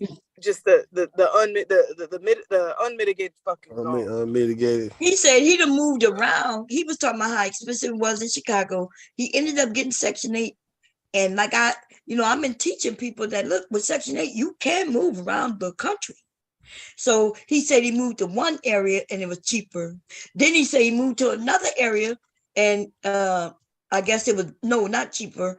Not cheaper, better for the children. Come to find out, remember he gonna say something about that's why you don't get with baby mamas, cause I might want to move to California and she can't come. And I'm like, why she can't come? Cause she got kids in school. But there's schools in California. So it's ridiculous how the things they don't know, it's ignorance. Here we go. Mother of my child. So I don't want to hate you. I don't want to have to hate you because we ain't together no more and all that crazy shit. I want us to be able to get along. You're family at this point. You know what I'm saying? That's what you are, regardless of whether or not we're in a relationship or not. So that's the whole thing. It's not about stopping a motherfucker from leaving. It's just about not demonizing the motherfucker if it don't work out. That don't make no goddamn sense. What does that have to do with his daughter? I'm confused. He pushed the goalpost.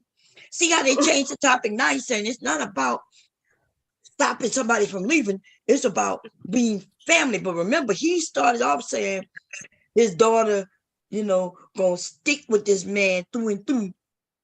Gonna continue to just have her kids with him. And so I'm like, well, how's she gonna stop once she has the children? How will she stop him from leaving? And the nigga, see, this is what they do, y'all. His answer changed the whole topic. That's why I get confused. Like, if I'm not sitting there actively, because I was sewing, if I'm not actively listening, then they keep pushing it to where at the end I'm confused on how we got to even where the fuck we at. Because they'll keep saying, no, you started saying this. And I'm like, no, this conversation started way back there, dude. Oh my God, here we go. Spending all your time resting in vitriol and being angry and trying to say, all this don't have nothing to do with what we're talking about. I want y'all hear it, right? That's right. This is what they do. Man, this and all. It's like, that shit I did that shit. That shit is a waste of fucking time. It's a waste of your life. You know what I'm saying? Sitting around harboring all this anger. Y'all see that nigga up with his finger up like he in church? Like he about to go to the bathroom, watch, y'all. Yeah, I mean, we're too far. And this and all. It's like, that shit I did that shit. That shit is a waste of fucking time. It's a waste of your There goes his life. finger, y'all You see? know what I'm saying? Sitting around harboring all this anger and You gotta go vitriol pee. towards You a gotta go whole pee. other motherfucking gender. Even if the majority of the women are gonna be the same thing, right? Because this how I don't mean to be long-winded, but this how I kind of see it. It's if you like a certain type of woman visually, it's certain behaviors and mindsets and attitudes that you can just expect to come along with that shit. Come along with it. Yeah. So if you like women that got big old ass, Do anybody believe this shit? Ooh. I need to know if you've been believing this shit. Do you think when you go get the woman and she just because of her shape, that there's gonna be a certain attitude that comes just because she's shapely? Yeah, we believe that shit. Hell yeah. What you mean? so all of us with big asses, what how are we? Go ahead, because that's what he said. Somewhat, kind of mean, bitchy, curvy niggas, rejecting every nigga to come, you got a bunch of niggas trying to holler at you so you can bypass these niggas here and go to the next. You ain't tripping. So what about the thin thirsty. women? What about the thin women? That can't happen with them. They're not curving and making decisions on the type of man they like. If they thin and got a little shape on them, then yeah, they curvy niggas too. We talking about if they What up about and the down, ones who real thin and have no shape? yeah, They not curving. They not curving men too. Hell no, they not. Hell no, they can't afford to. Maybe if you was a Leo or left eye, then maybe though, but not the average up and down built woman. Now she's skinny. So Holly, that woman you call Holly from which come? You think she was curvy? Because that was a stick. That's a stick of a woman. Who's Holly? Who's Holly? The one who you said you had a crush on when you were little on TV. Holly, what her name? Holly Robinson Pete. Yeah. Yeah, she was fine. What you mean? I liked her. Yeah, but she was skinny though. Not she wasn't bony, man. She wasn't thin like that. She was. Hold on, let me look at her. Hold on, Holly Robinson Pete. Look at her right now while you playing. They put a picture up while you bullshit. Back then, they didn't even put curvy women on TV. Shit, I don't know about that. Today, curvy women on TV. Back then, them women would stick pick. They would model this like tall, real thin, no butts. They ain't put black women with your black women on TV had to be shaped like white women. I bet the devil. He got a picture right here. I'm finna put this picture up. You got the game fucked up, bomb. You tripping? Hold up. Okay, let me stop. You in my business. Mm-hmm. You stay out of my business. Hold on, stay there out of my business. Hold on, we go. Let me go. Hold on, we finna get you right. Cause you playing. Let's get it right. You forget this shit right. Hold on, here she go. I see a little meat. I see some meat in that back. Hold on, Holly. Here you go. Right here. I don't see nothing. I'm finna get to it. That's gonna come up right here. It should be coming up right there. There she go. That's some meat in the back, man. Wait, y'all see some meat? Any lady see meat up here? I don't see no damn meat nowhere. That's meat, man. What is you saying? What are you talking about, Ru? I don't see no damn meat. Yeah, I know when I say meat, it's slim thick. That's that ain't thick, nowhere near thick, dude. That's slim thick. Look, I know what type of this is, y'all. Y'all can't see the picture. I'm gonna see. What you not on computer? No, I'm gonna see the link. Let me see the link real fast. Hold on. I'm on the phone now. Let me get the link. Here you go. This is some slim thick ass shit right here. Y'all, I'm gonna share the picture, y'all. For those who don't know who we talking about, like just if you knew who we talking about, you already know that woman thin. She's always been thin. Like what her name? This one Whitney Houston type of thin. Damn here. Just a little. Okay, well, let me see. When you put the link in, let me see. Here you go. Forget the link right now. Let's copy. Here you go. Here you go. The link. The link in this motherfucker. I tell you, y'all got me and my taste fucked up, man. Y'all know I got some of the best taste. If you call it slim thick, what, Mr. Cat, what you say about that photo? This is not slim thick, Ruth. That's slim thick. No. What you say, Mr. Cab? Okay, this the picture he showed, y'all. This the picture he showed. That's slim thick. She is bony. What the fuck? She can be slim. That's slim thick. No, ain't. She got the meat. She got the meat. She thick in the spots where it count, like the hip, Oh Lord, look at her arm. You can see her neck. We ain't worried about see the all arm. her bones We ain't never worried about no arm. Bro, bone check. We ain't never worried about But that's no how you know she ain't thick though. No, what I'm saying is always. All right, I'm gonna give you a picture. Hold on, let me show you a picture of this woman on Instagram. Hold on, fuck that. You playing? No, we not going to do that. I already Now know we what gonna you're call trying to this take shit. Hell, no, we gotta go call this shit because you be Listen, playing we games talking like about this photo. This is the photo you shared with us. We're not trying to talk about her. Yeah, no. But this woman is not thick nowhere. Anybody in the chat agree? I'm about to go look and see what the chat got to say. I said Come on, now. slim thick. Slim thick, ain't thick, nothing thick about it. Slim thick. Slim. You know slim. All right. He go slim thick. Bomb slim thick means that she normally. No, I ain't showing no more photos. No, because you don't want. Because you gonna lose. You gonna lose. Let me show you something, right? Like Danica Marie. Danica Marie is slim thick. Yeah, because she got a booty on her. All right, then same thing with Sister God. Oh, they slim women, but they thick though, where it counts. Right. She ain't got no ass, Ruth. You see the same thing right there, Holly Robinson Pete though. Tay, what you saying? She got no ass. She got it's the booty. It's a booty. It ain't got to have ass. Yeah, but everybody got a booty. Everybody. No, we talking about they got some flat asses. That's we talking about nicely shaped with a little meat on it. That's slim thick though. That's like you got. No, that's not okay. Hold on, man. Y'all gotta let me do this, man. Let me do this real fast, right? Look, this woman is small. Let me show you, Bomb. Hold on, Bomb Cherry. No, we ain't going through this. No, hold on, Bomb Cherry. She's small, right? She's small, but she's thick where it counts around the hips, the ass. You see the little meat, it's meat there. Oh, so like anybody who's slim with an ass, a little ass, because that's all they gotta have. It's very little to have an ass when they that thin. When so that's what y'all calling. And it look nice too. It's curvy. It look nice. She just have to be a slimmer person. That doesn't mean she bony. Like bony, who's bony, man? Bony is like one of them WNBA players, man. They bony and shit. They ain't got no ass, no nothing. She got a curvy. The body. She's just a slim woman, but the body. Is nice. Well, y'all be trying to talk about. Hold on, I know what I'm saying about this shit. Okay, cool. RS says that's because your penis small. He said rude dick small bomb. So he's saying that's why you think she thick because your small dick. I can promise you my dick ain't shit small about my dick, man. I can promise you that. Yeah. And that whole fat, man. I ain't got no little dick, man. I wouldn't be talking the way I talk if I had a little dick. If I had a little dick, I'd be gone. Anyway, listen, this woman is not slim thick, rude. I don't know what to tell you. Tay, she's just no different. She no different. She no different than Danica Marie.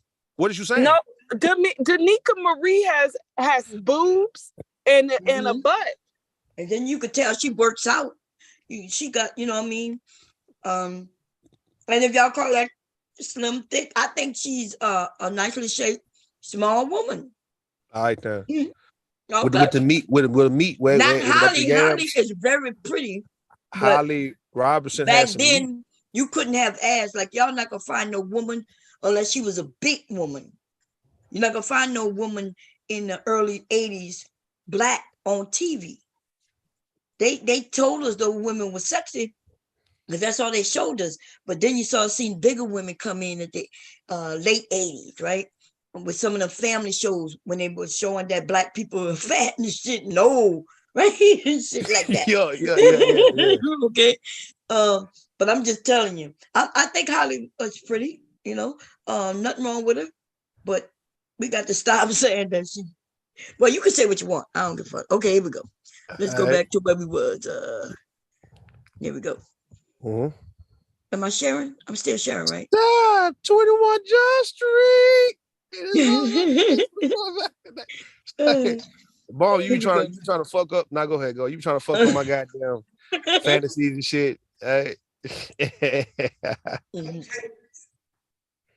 gotta share your screen. Oh, okay. I thought I was sharing still. Okay, here we go. Okay. Yes. So you just gotta accept that. It's coming. Right? So if you choose to have a baby or be in a relationship with that woman, then you got to accept what come along with that. Period, point blank. It's not about control. It's just remember, he didn't change the topic. Okay, here we go. It's about, man, look, I love my both my baby mothers. Love them to fucking death. Straight up and down. If I won the lottery today for $100 million, they both get a meal out the gate. So I do. I agree. wait, he got I 100 agree. mil, but he gonna just give him a meal. Yeah, But I that's get it. yeah. I agree with him on that one. I agree with that one. Mhm. Yeah, I probably give my. Yeah, I because probably you give my baby probably owe mama. that amount in child support. He tried to pay off his child support debt. There we go. Anything for anybody else, my baby mamas get a meal. And let me add to that point, because Bomb Cherry, you have the same point that a lot of women have. And what a lot of men realize is, and even in podcasts talking the way he's talking, he makes a whole lot of sense. There is risk in everything. There are Hold no on, guarantees. time out. 500K. I ain't giving their ass no fucking money. Told y'all, should I know? Look, the disrespect, y'all. Now, what you got to say to that, Rude? I mean, he realized that he realized that the million can be just 1 million for both of them, 500,000 apiece, instead of giving them $1 million apiece. Like, I mean, he did it right. He have 100 million, and he was gonna give him $1 million apiece before, which would have just been $2 million. He'll have $98 $98 million left over. Nah, but he realized he got to give. Broke it down. He realized he wanted to give other people some money too, like a nice little chunk, like mama or whatnot, and grandmama, she still living. He's got the $100 million. Nah, he not gonna divide the whole 100 million. He's gonna be maybe within 10 million. He be willing to give up, man. He gonna keep 90. We know that, but still, we know that he could give away 10, and he could give them one each. But you see, that's what I'm saying. The disdain, even in an imaginary $100 million, he don't even want to give the people that his children are fucking 1%. He only want to give 1%. I think he feel that they wouldn't give him nothing if they had $1 million to 100 million. Oh, they took care of his ass. He's the one. They don't want to. What you mean they don't want to give him? I wouldn't give him shit either. Yeah, they took care of him. They took care of him. He's a cat. What you gonna hear when he tell a story? When he tell a story, you're gonna hear where they was taking care of him, and then he now hates them because when they kicked him on the street, when he was like, "You're not doing your part," they got tired of his bumming ass, bumming and fucking crumbing. He wanted me to cry, boo hoo. I was just quiet in the motherfucker. I was like, well, I ain't even mentioned nothing about it because try to get a freaking job. Yep. Yeah, I know y'all would have questioned him. I ain't say shit because I already know. I was gonna ask him questions, and he was gonna want tears. He want nigga tears. He want me to cry and say, "Boo, she kicked you out 7 days." Like, so you had 7 days to get a job, and you ain't even put in no applications, nigga. Yeah. Here we go. I'm gonna get ass 500K a piece. I'm not giving them no fucking million. Okay. I just thought about that shit. Then they gonna be millionaires. I won't have nothing over them. My bad. Go ahead. Nah, you straight. But there's no guarantees in life, right? But I know that podcasts, you come off as the type of person that when you said that you had sex with her, so you felt like she was good enough to be in a relationship with. And I'm pretty sure that you gave everything that you had to that, right? If you give everything that you have to that person into the relationship, if you choose right, if you pick the right person, or if you do whatever you're supposed to do, vet or whatever, right? Yeah, the likelihood of that person leaving is less likely. Do y'all believe that shit what he just said? So that's why that nigga got left. So what the fuck is going on? Listen, if this dude literally was sitting up, living with his motherfucking baby mama, watching her go to work every day, watching her bust her ass and pay bills and shit, and he sat up there and did nothing. Mm-hmm. What the fuck was she supposed to do? This nigga is an extra mouth to feed in the house. You need to go. Like, it's time for you to go, nigga. I don't know where you gonna go, but you can't stay here. Don't go. Okay. He look like the type of nigga that be going that be getting these jobs and then just quitting after 2 fucking weeks. Like, just like I can't. Okay, here we go. But it's less likely. I see people like Anton. I see people like Ingerman. I see other people that are in relationships where it's like their women could leave, but they get on the phone. You hear them talk, and it's just like they revere their men. They big up. They love. Apparently, you're new to YouTube and you don't know anything about Angry Man. That was a bad Thank you example. for telling them. This girl left him and he was begging her to come back. You listen. Y'all need to stop.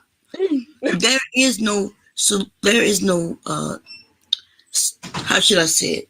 There's no way for you to know for sure and choose right.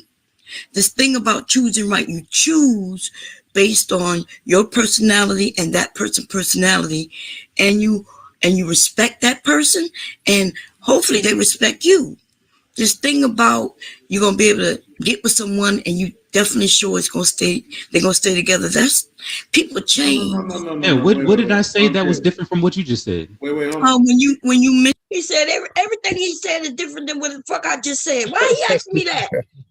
Maybe he's trying to put voodoo They on are my so ass. dumb. Y'all, wait, maybe I'm fucked up. Did I say anything like what that nigga said? No, you did not. I don't know where he got that from. So when they ask me shit like that, in my mind, I'd be like, what? Like I didn't say nothing like what that nigga said. In fact, that nigga said, yeah, these men, they women revere them as if they chose right. You know what I mean? God damn, they be trying to use that, put that voodoo on me, but they don't know I got voodoo repellent. Okay. Yeah, that's right. That's what titties give us, ladies. That's titties. We got titties. Okay? Some of you men got titties too. Goddamn. Some of the niggas will be mad. Some of these niggas got titties too. Mad you got them and they don't in the manosphere. And some of these niggas got titties just like you. Look at that ass. Oh man. Okay. What that boy named Big Daddy TV? That nigga had him, man. That nigga had E-cups in his motherfucker, man. That nigga No, that was Big Daddy G, yeah. Big Daddy G, yeah. Big Daddy, that nigga, yeah. That nigga had a set of titties on him, baby. And Angry Man got a set of titties on his motherfucking ass yes, too, right? Yes, like, he do. We could actually sexualize these niggas though, bro. And won't be look. Niggas start talking about these niggas got hips. And I'm like, y'all niggas got a whole female body running around this bitch, man. All that damn estrogen. I Looking like remember they're taking birth control and shit.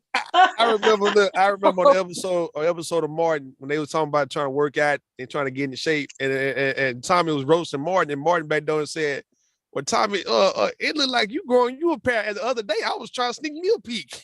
That nigga said, "You growing titties, nigga." It's like I'm trying to sneak a goddamn peek. That shit was funny, man. So these niggas be growing titties. Man, I'm good, man. I'm gonna let y'all hear that. Okay, here we go.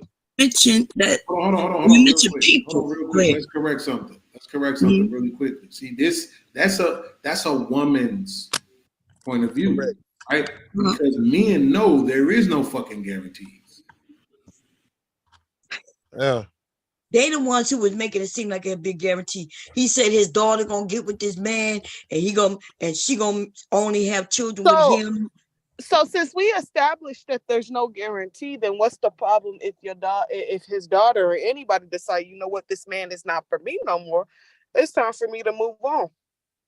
Exactly. He's supposed to stay there and be miserable? Like, yeah. What you mean? Yeah. That's what they want. It's like women give their rights, man. When they get with a man, they give up all their rights to leave, man. Ain't no rights, ain't no freedom. It's like you're in prison. You got to do some time with this goddamn nigga. What is you saying? I mean, hey. Lord, okay. Well, okay, here we God bless. Ain't nothing guaranteed.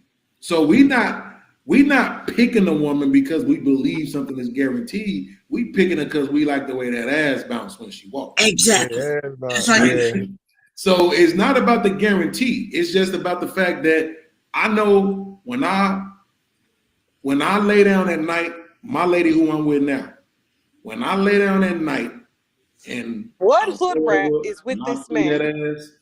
And I see that her back and shit, I'm glad it's her. Yeah. When I wake up in the morning and I see her, you know what I'm saying, slobbing all down my goddamn satin pillow sheets and shit, I'm glad it's her. That you probably paid for. Say that one more time. See, because I understand. Did somebody say something? Oh, I was just talking shit, Bomb, because he said that talking about his satin pillows and sheets. I said that she probably paid for. Oh yeah. You know, so didn't he mention? Because I wasn't listening. I was trying to go ahead so I could know where to skip ahead at. But didn't he say something about he glad to see her shake in front every morning? Yeah, yeah. So yeah, so they make it seem like all they care about is our shape and shit like that. Yeah, they don't care about nothing else. But if that ass bounce right, yeah. And so and that's what they say. But then when I ask him, I'm gonna ask him, is it just about her ass? Yeah. Like, and let's hear what he said. Hey, that's it. No, I'm saying, is it because of her ass? Yeah, part of it is. Hell yeah. So he goes and now he said part of it is. Okay, here we go. Yeah. Of course, part of it, but that's not the message that most of you men are sharing with the younger men. See, I know what, like for you, this is my podcast. My what's your name again? Your podcast. Your podcast. Yeah, I don't know what you call yourself. Little podcast. I understand what you're saying because I know that it's more than what you're saying. Mm-hmm. You see what I'm saying? Like I asked you a question, you're like, "Oh yeah, it's more," but that's a part of it. But when y'all speak, do you listen to what the men are saying? And there are young men, I promise you, because they come to me and they want the direction. They want a map on how to do this. Mm-hmm. And they're listening to even the women. They listen to the men and the women, and they are confused because you men are saying she need to be this, and this, all about looks. And then you say and that's what they looking for a woman who look a certain way. And the woman not choosing them. You know why they're not choosing them? Because all he's looking for is looks. Looks is not gonna make your relationship. Well, I wouldn't disagree. I don't disagree with. Now see that now they're not gonna disagree. Now you can't disagree with what you're saying, right? If you in a perfect world, but like when it comes down to it, listen, Bump. All right, I understand what he's saying, right? Like it's certain things on a woman's body that'll make a man put up with her. It ain't just the vagina alone. It's really the ass and the titties. It's her body. It's like it's gonna be kind of hard to let her go if they had an argument, or even if she went out there and cheated. He's not gonna be so quick to let that ass go. It sound re-fucking retarded, but that's a man's thing.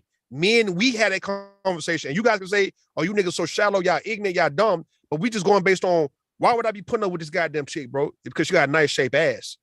Because you're not. But that's because you're not in a real relationship. That's why you have that thought process. But once you have a real relationship, you'll understand that it has nothing to do. We're not talking about a real relationship. Yes, we are. Now, listen what I'm trying to tell you, though, Bone. When it comes down to, we try to force these relationships because of what people have naturally. Like, a real relationship, what you're saying is a spot on. That's why they can't disagree. If you're talking about getting to know somebody for their mind and for their personality and for their good nature and all that good shit, right? Them being good mothers and all that. That's one thing. But we talking about this ratchet shit. Like, this nigga's ratchet like I am. So you talking about black people. You talking about black people. Hold on, Bone. This is what I'm saying. You talking about black folks who's on some bullshit. And why they put up with this toxicity and all that, they looking at the physical. It's like it's the physical why you putting up a nigga with some good dick or a nice body. You putting up with that. And it ain't because he hold on. Changing the topic like they do because on this panel, this dude was talking about his daughter, and he wanted to keep a vagina in her pants. He's not talking about looks. In fact, he talking about a woman he with. He talking about his baby mamas in there, right? Listen, at this point, what are you talking about? We are talking about relationships. So he's talking about the women he was with. No, Bomb. Ain't he talking about the woman and her nice ass? Ain't he talking about that? That's why I mentioned it, because he's talking about relationships. And I'm telling you the reason. What we talking about that quick? No. And I'm telling you why he was mentioning the ass over her personality or her good nature or whatnot. I'm telling you the reason why he's doing that. Because he could say, because she's a good woman, she's sweet. He didn't say that. He say partially is because she got a nice ass. Yes, partially. But he's in a real relationship, so that's why he say partially. You're saying it's hard to let go of a woman because of titties and ass, which, by the way, it is easy to leave them. That's why y'all don't. That's why you don't have a real relationship. She has big titties and ass, and you still not married yet. So it is easy to leave titties and ass. You know what? It's hard to leave. It's hard to leave somebody who you live with, and you realize that they love you. They take care of you, even when they take care of his ass, right? Because the nigga, that part, like, women she taking care of him. Yes, right. And he was mad when she kicked him out. Yeah, because you take care of him. That's one. I see when people be mad at me because you talk the way you talk. I keep telling them, like, you are a single man. So you're single and your thought process is still as a single man. Your process is not going to be the same as a man in a long-term relationship or even a married man. Mom, I'm telling you what I've heard, even so-called married men and men who've been with women for 10 plus years. The reason why they put up with the shit that they so-called put up with this woman, they'll tell you because she's fine. No, they tell you that, but that's why not. Why would they tell me that? Because you men are sitting around talking about ass and titties. No, he can say they're not telling you the truth. That's what we're trying to tell you. He's not gonna make him less of a man. Hold on, it's not gonna make him less of a man if he say, "Look, I got a damn good woman. She's good to me." He can say that too. Yes, he can say that, and y'all don't hear it when he says that. When Nipsey Hussle was asked, "What do you like about Lauren London?" He said, "She got a nice ass." He was in a long-term relationship with her, and that's the first thing he said about. But let me ask you this: do she just have a nice ass, or do we all agree that she's a good woman? I've seen when he did interviews, he talked about that woman like he loved the shit out of her. That too, but why he? So why see you focus because you the single man. You only heard I'm talking about when he mentioned her ass. Bomb Cherry. The nigga, but Nipsey Hussle mentioned she got a nice ass as the first thing that he like about her. Yeah, if you talked about the first thing he meant when he saw her, but that's not what kept him around. It just wasn't what kept him around too. No, that's not true. That's not what I heard him say. That might be what you heard. Man asked Nipsey Hussle, "What do you like about her? What's the first thing you like about her?" He said she got a nice ass. That's why she looked at him crazy. Like, nigga, that's all. He felt the same. She felt the same way that you guys are saying, right? Like, nigga, that's all you think about is my ass. At this point, we don't, and women don't think that's like, especially if you say the first thing you saw. I already know the first thing my husband saw before he knew me. No, bomb. They didn't ask him the first thing they saw that he saw. He said, "As of right now, what do you like the most about her?" And he said, "Where the interview at? Let's go. Let's look at the interview. Hold on, look at the interview. We can get it. Fuck it, we can get it. What you mean?" Let me say this, Brian, first before y'all go to the interview. You were just about to touch on something, but you stopped and addressed something else.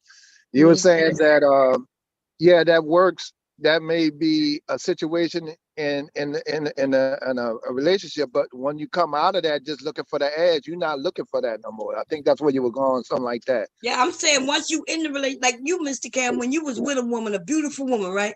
When that woman got sick, right, and was going through what she was going through, I'm quite sure, her looks changed. You didn't just drop everything and just fucking like fuck it. No.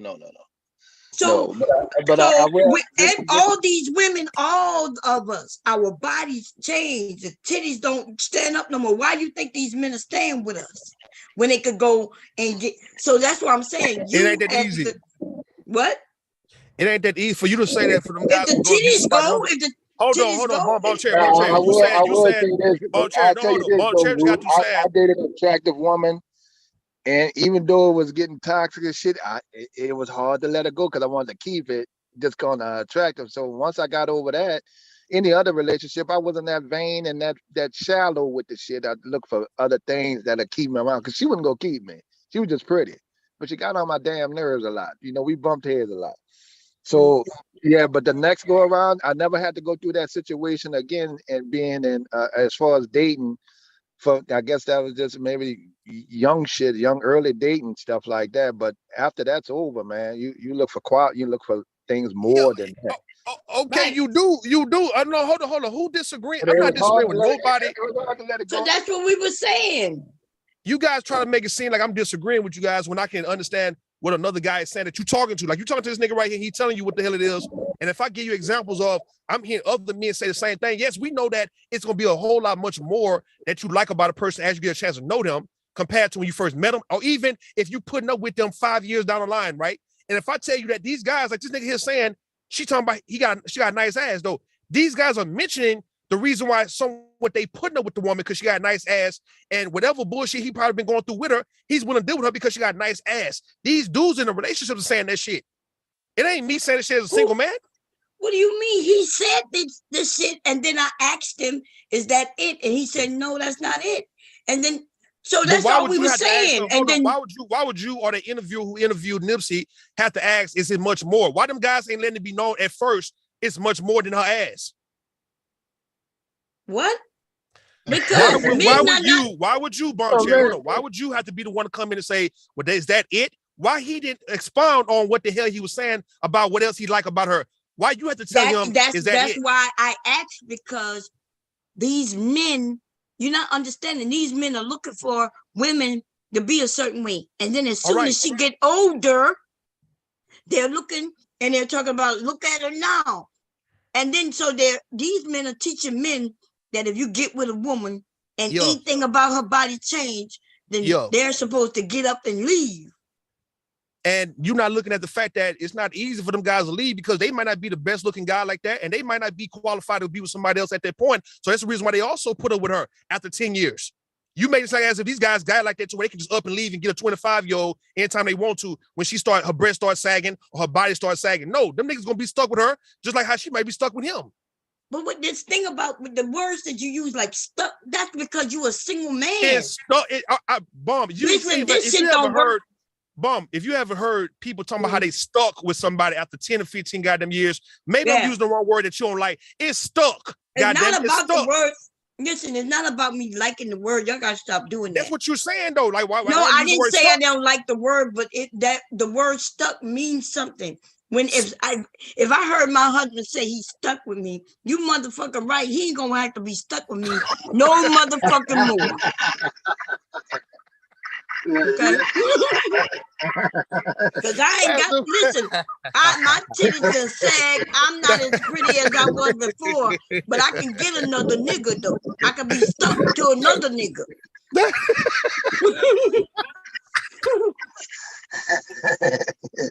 Yeah, that'll get some shit real quick, boy. Oh shit, let me sit up, man. Well, say, look, I'm on here. Look, I made a mistake, Rue, and I said the shit wrong. I said the shit completely wrong, Rue. My daughter, mom, because we moved in together, and with the pregnancy and all, we was living separate, and we got in a conversation. She said, "Well, Kevin, would you be here if I wasn't pregnant?" I was like, "No." Now to me, I'm thinking I'm gonna be here. We pregnant. I'm gonna be here. I'm by your side. Shit. She was like, "No, nigga, I'm talking about relationship shit." And it came out wrong. I'm like, "No, not really. I still have my own apartment." And I'm thinking a whole different way. You're crazy. I'm mad with that. Well, you can go. I don't need you around. Well, I won't be around. What you just said? Yeah, I'm like, oh, shit. Hey. And then I made another mistake because I was coming out to Katrina. I said, "Listen, baby, the problem in our relationship, I know you want a lot more, but I'm rebuilding some shit. It's not you, it's me." But why you didn't look at that woman and her qualities and shit and her being a good woman? Why you didn't look at that, Mr. Kevin? I did. No, the quality that I just answered it bad. That's all. You answered it bad because all the other quality was still there. And I moved in when the child was pregnant. It's not like I would have not dated her or anything like that if she wasn't. We just moved in at that time. And I gave that. I said, "Damn, I gave that a fucked up answer there." Yo, man. My mom was thinking as a single man, though. And fuck that up, boy. Mom say, if my husband, Mr. Mark say that he's stuck. Somebody he can go about his way. I gonna be stuck with another nigga. Yo, see, women. See, I understand what you're saying. That men think one way, women think another way, right? Y'all crazy, right? Once you learn that women don't like certain words, you're not gonna. You're not gonna use those words around your woman, because I do feel offended. If my husband, remember I told you I got mad one time. We was married early. This is when he would refer to me as the old ball and chain. Because he was, that's what the men grew up with. Yeah, ball and it's chain. It's assuming that the woman, your wife, is the old ball and chain. And I'm thinking, nigga, I'm 21. I'm not nobody's old ball and chain. And if I'm tying you down, then we could end this shit. And we ain't have no children, nothing. And I promise you, I would never the one to play with like that. Like if a nigga want to leave, a nigga could leave. I promise you, they ain't got to be stuck to me. It's not playing. They ain't got stuck in ball and chain. Who came up with these terms, mate, for relationships? Who came up with this shit? I didn't come up with this shit. I'm young. I'm a younger person. Older men would joke with men, and that's okay. When you men get around each other, and y'all speak that way. What y'all fuck up with when some of the younger men, which my husband was young and I was young, is when you mention that around women. Like can you imagine your grandfather saying some shit like that around your grandmother? My grandmother was the type who would have hit him in the head with a cast iron skillet. Yeah. Them men didn't disrespect them women. But why would you feel offended, or why would you feel the need to hit him up the head with a cast iron skillet? Why would you feel that? Why would you feel the need to do that, man? What would be the reason? You don't think it's disrespectful for a man to tell another man that his wife is a ball and chain to his wife? Yeah, he's stuck with her. Because he's insinuating that I'm stuck with her. Bob, I feel the same way, especially I feel the same exact way, Bob, especially when a man refers to his woman or his wife as his bitch. That's a good way to get you punched in your fucking face. I bet not ever hear any man refer to me as his bitch. Yeah, man, my bitch. Damn. Like, excuse me? Right. Damn. It's disrespectful. Now some women, that's the way they roll. We got some women, from certain areas, and they okay with that. I'm not okay with that. You're gonna have a lot of women who not, and then you're gonna have some women who are. My husband had never called me my name, and I never call him. But when he called me the old ball and chain, and like he thought that was a joke. You could joke like that around other people, but to me, what do you men think about that when a man say, "Yeah, bruh, I'm with the old ball and chain"? Do you think? What do you think? Yeah, it's like she's a burden. She's a problem. See, it's like he just there you go. Yeah. So if you thinking that way, then of course that's what I'm thinking he meaning. But the men, why am I a burden? Like, he don't want to go into work every day, right? His ass can go find a young woman he think he could get. I bet you they'll have, huh? I'm saying, would you let him go be with a young woman if he found one though? That's what I'm asking. Of course I would. I'm talking about without you trying to destroy his life after that. I wouldn't be destroying his life. He wouldn't be with me. He would go. I'm saying though, you saying Mr. Moore can freely go and be with a 30-something-year-old woman right now, and you gonna take it and you move on and you just let bygones be bygones without you trying to fuck over his life. Why would I fuck over his life? I can have a 30-year-old man in here just quicker than he gonna have a 30-year-old woman. See, the difference would be he would go and be with a 30-year-old woman. He got to take care of her. Yeah. Right? And I'll have a 30-year-old man living in here. He'll be taking care of me. Yeah. Okay.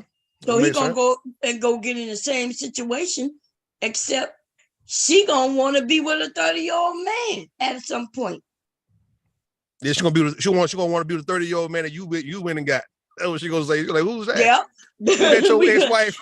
She might come to get my 30. I ain't, you know what I'm saying? So yeah, I'm not out to destroy his life. If he want to go, he could go. I promise you, he could go. Why you handling? But the thing is, the type of person I am, I never go back. I've been with boyfriends who still on Facebook today waiting for me to get divorced. If anything go wrong, there's a line of niggas already waiting. I'm not even joking, like they're waiting. Yeah, you still married? My first boyfriend wondering, are you still married? Yep, I'm still married. Like that old African dude called at 2, 3 in the morning. Yeah, the African nigga, the African boy, he gonna be like, yes, I knew it. The African Emmanuel, he gonna come through. Yeah, you put another man Yep. on the phone when you need to address me. Sin said bikers called their wives their old ladies, which Yeah, old ladies. yeah, I've heard my uncles call their women, Yeah, my old lady. Yeah, that's lame. Yeah, that was good. But the to me making it seem like I got him and he not happy. If you're not happy, go. Especially when we was in our 20s. Like, what the fuck? Now it won't. I don't think it'll be that between you and Mr. Moore. I think, when you've been around somebody for so long, sometimes you probably need to change of scenery and get a chance to miss somebody, man. Like, you've been around each other all day, every day. I mean, that does get tiring. And when you was mentioning earlier about how you feel like he was messing with you on something, you need to clean the dishes and do all that. I mean, no, that was way back when. No, it's way back when, but it could be even now. I'm just saying though, it's just the fact that that's what happens when you're around somebody for so goddamn long, and y'all never really take a break, and to get a chance to miss one another, and that's what happened. You start picking at each other. And so when you were saying, all right, when you speak in your mind, why can't I speak my mind type shit? And I was saying you have to kind of do that first, because the first person who to do it first, they supposed to get it all out, and the other person supposed to just hear what they saying without trying to be petty and nitpick and want to come back and say, you know what? Well, I don't like when you do this shit. It ain't the time for you to do that. So I'm gonna tell you why. I've had homegirls. I had even me and my child's mother, me and my ex-girlfriend. It's like sometimes like the person get mad with you and they not want to get pissed off with you because you letting it be known what you don't like about what they doing. And now instead of them just taking it, they get mad with you and want to come at you and tell you what they don't like. And it's like we could have been had this conversation, right? But we never for some reason we never feel the need to have a conversation until I guess somebody just get fed up. Yeah. And I don't think that's healthy. Go ahead. Yeah, no, I agree. When you're fed up and it went too far, it's not healthy. That's why I said he could have came to the table, sat down and said, hey, let's talk. But when he ready to talk, he gonna give his list of things he don't like.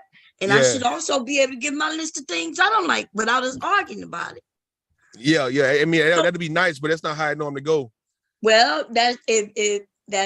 but you can't be mad because you decided to come tell me what you don't like, and then I turned around and then decide to tell you what I don't like. Yeah, what's the problem with that? It's like both of y'all been holding that. It's like both of y'all been holding that shit in, and in a way, it feels like, okay, well, how long you been harboring them ill feelings towards me? Because even though it's petty, like me not cleaning the house up the way you want, and whatever it is that Mr. Mark don't like, whatever Mr. Mark is doing that you don't like, it's like, well, goddamn, y'all been married 30-some years. Y'all can't just come out and just let it be known. Like, hey, man, I don't like when you come home late. I don't like when you take all day to cut the yard or whatnot. It's like you just let that be known. Yeah, but that's what I'm saying. Like now we don't go through none of that. I was talking about when we were just married. You know what I mean? Like we were just married all when the children was young, right? And I knew he mad at something that happened at the job, and then he coming and worrying that the clean dishes are in the dish rack. Okay. Like in his parents' house, because he said it to me. We discussed it in his parent house. His mom told him that they wash the dishes, they dry the dishes, and they put the dishes away. Yeah. And in my parents' house, I was doing it the way they taught me. Yeah. He ain't my daddy. So if you don't like the way I did the dishes, when y'all say that, hold on. When y'all say that you ain't my daddy, what you saying? Like he don't have the right to tell you what to do? He have the right to tell me what he don't like, but yeah, he don't have the right to tell me what to do. That's right. Or how to do it. That's right. They clean, huh? Now, if he was saying the dishes ain't clean and it's dirty, okay, he could. So you implying that your daddy could have still told you what to do even though you was married to your husband, right? That's what you're saying? No, I'm implying that when I was a little girl, my daddy told me what to do. When I became a grown adult, no longer in my daddy's house, my daddy didn't tell me what to do. But and now that I'm grown, and my husband, just because he's my husband, he could suggest. But if I decided not to take that route, and then I don't take that route, then I guess whatever happens. But But I'm isn't that not the reason? nobody's child. Isn't that the reason why the daddy would walk? So somebody got some bad. Who that? Who the bad echo? Who that? I don't know. I don't know who that. I Somebody on the think panel. Who that? that's Mr. Kev. Mr. Kevin. Mr. Kevin. You got to hit your mute, Mr. Kevin. Hold on. Yeah, it's Mr. Kev. I get it for you. So I mean, isn't that the reason why they say the father would actually walk his daughter down the aisle and give her to the groom? Is because that's now some bullshit. First of all, bullshit. Yeah, that's We talking about my dad did not give me away like as if, oh, I'm done with her and here you go. And now she's all y'all. That's not how my daddy did. I don't know about nobody else, motherfucking daddy. That's not the implication. We're talking about. Hold on. We're not talking about him throwing you away to your husband. Like, here you go, man. You done. You haven't. I'm done with her. It's more like, okay, well, I was her daddy. I was her father, right? She respects me as such. So therefore, you know her husband. So now she's with you. Yeah, I'm with him. I'm with still with him. That don't mean, but he's not. Listen, and my husband knew he had to know this before we got married. Like I was never. I did not. Obeying your husband, being obedient to your husband. Well, when I was dating him, I never played no role. I promise you, he never gotten anything fake from me before. And I don't know if he thought it was gonna change through marriage. I was gonna become obedient. He didn't even request that from me. But I am saying that his parents taught him how to, do the dishes and things like that. My parents showed me. So when he washed the dishes, he could do it his way. When I wash the dishes, I do it my way. And our children, because I'm the one who was teaching them, because they would be confused because he would come in yelling at them. Miss Kevin. Your background, Miss Kevin, your background. That's not me. Now that was you. Yeah, it was you. But go ahead. Good. No, go ahead, Mom. No, so that's what I was saying. And who is that? Mm-hmm. What y'all hear? We hearing just some. There's some sound like I don't know, man. It's coming. Coming through your speakers or something. Yeah. I'm gonna drop down, come back. I'm sitting in the kitchen with nobody in there. I'll be back. Okay. All right. Yeah, go ahead, Mom. You got it. Okay, so yeah, that's what I was saying. Like I know it, like imagine you married to a woman, you wash your dishes, right? Because you're a single man, you live alone, all that good shit. Now you married this woman, she comes in and she washes the dishes. What, you gonna stand over and tell her that she ain't doing it right? Now you can make suggestions and say, well, if she doing it, especially y'all grown, if she didn't do them right. And I mean, like, she didn't put them up. What's wrong with you going in there and just taking them out, put them up?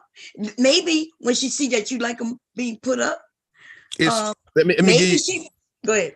Let me give you an example, right? With my child's mother, when I first had my daughter, all right, she already had in her mind the type of bottles she wants the baby to drink from. They was called Avent bottles.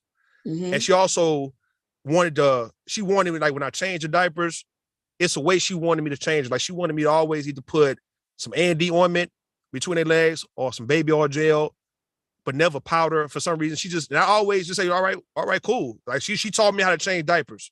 And I would always do it. I would just do it the way she would normally do it, like how she did her son before I met her. And she just wanted me to do my daughter like that. So I just did it. Right. So I didn't have a problem. That? Because she had a son before, you never did. So she was teaching you how to do it. That's why. No, even if I had another way of doing it, if it would have made just her feel good to change our daughter's diaper the way that she wanted, because this just made her feel good.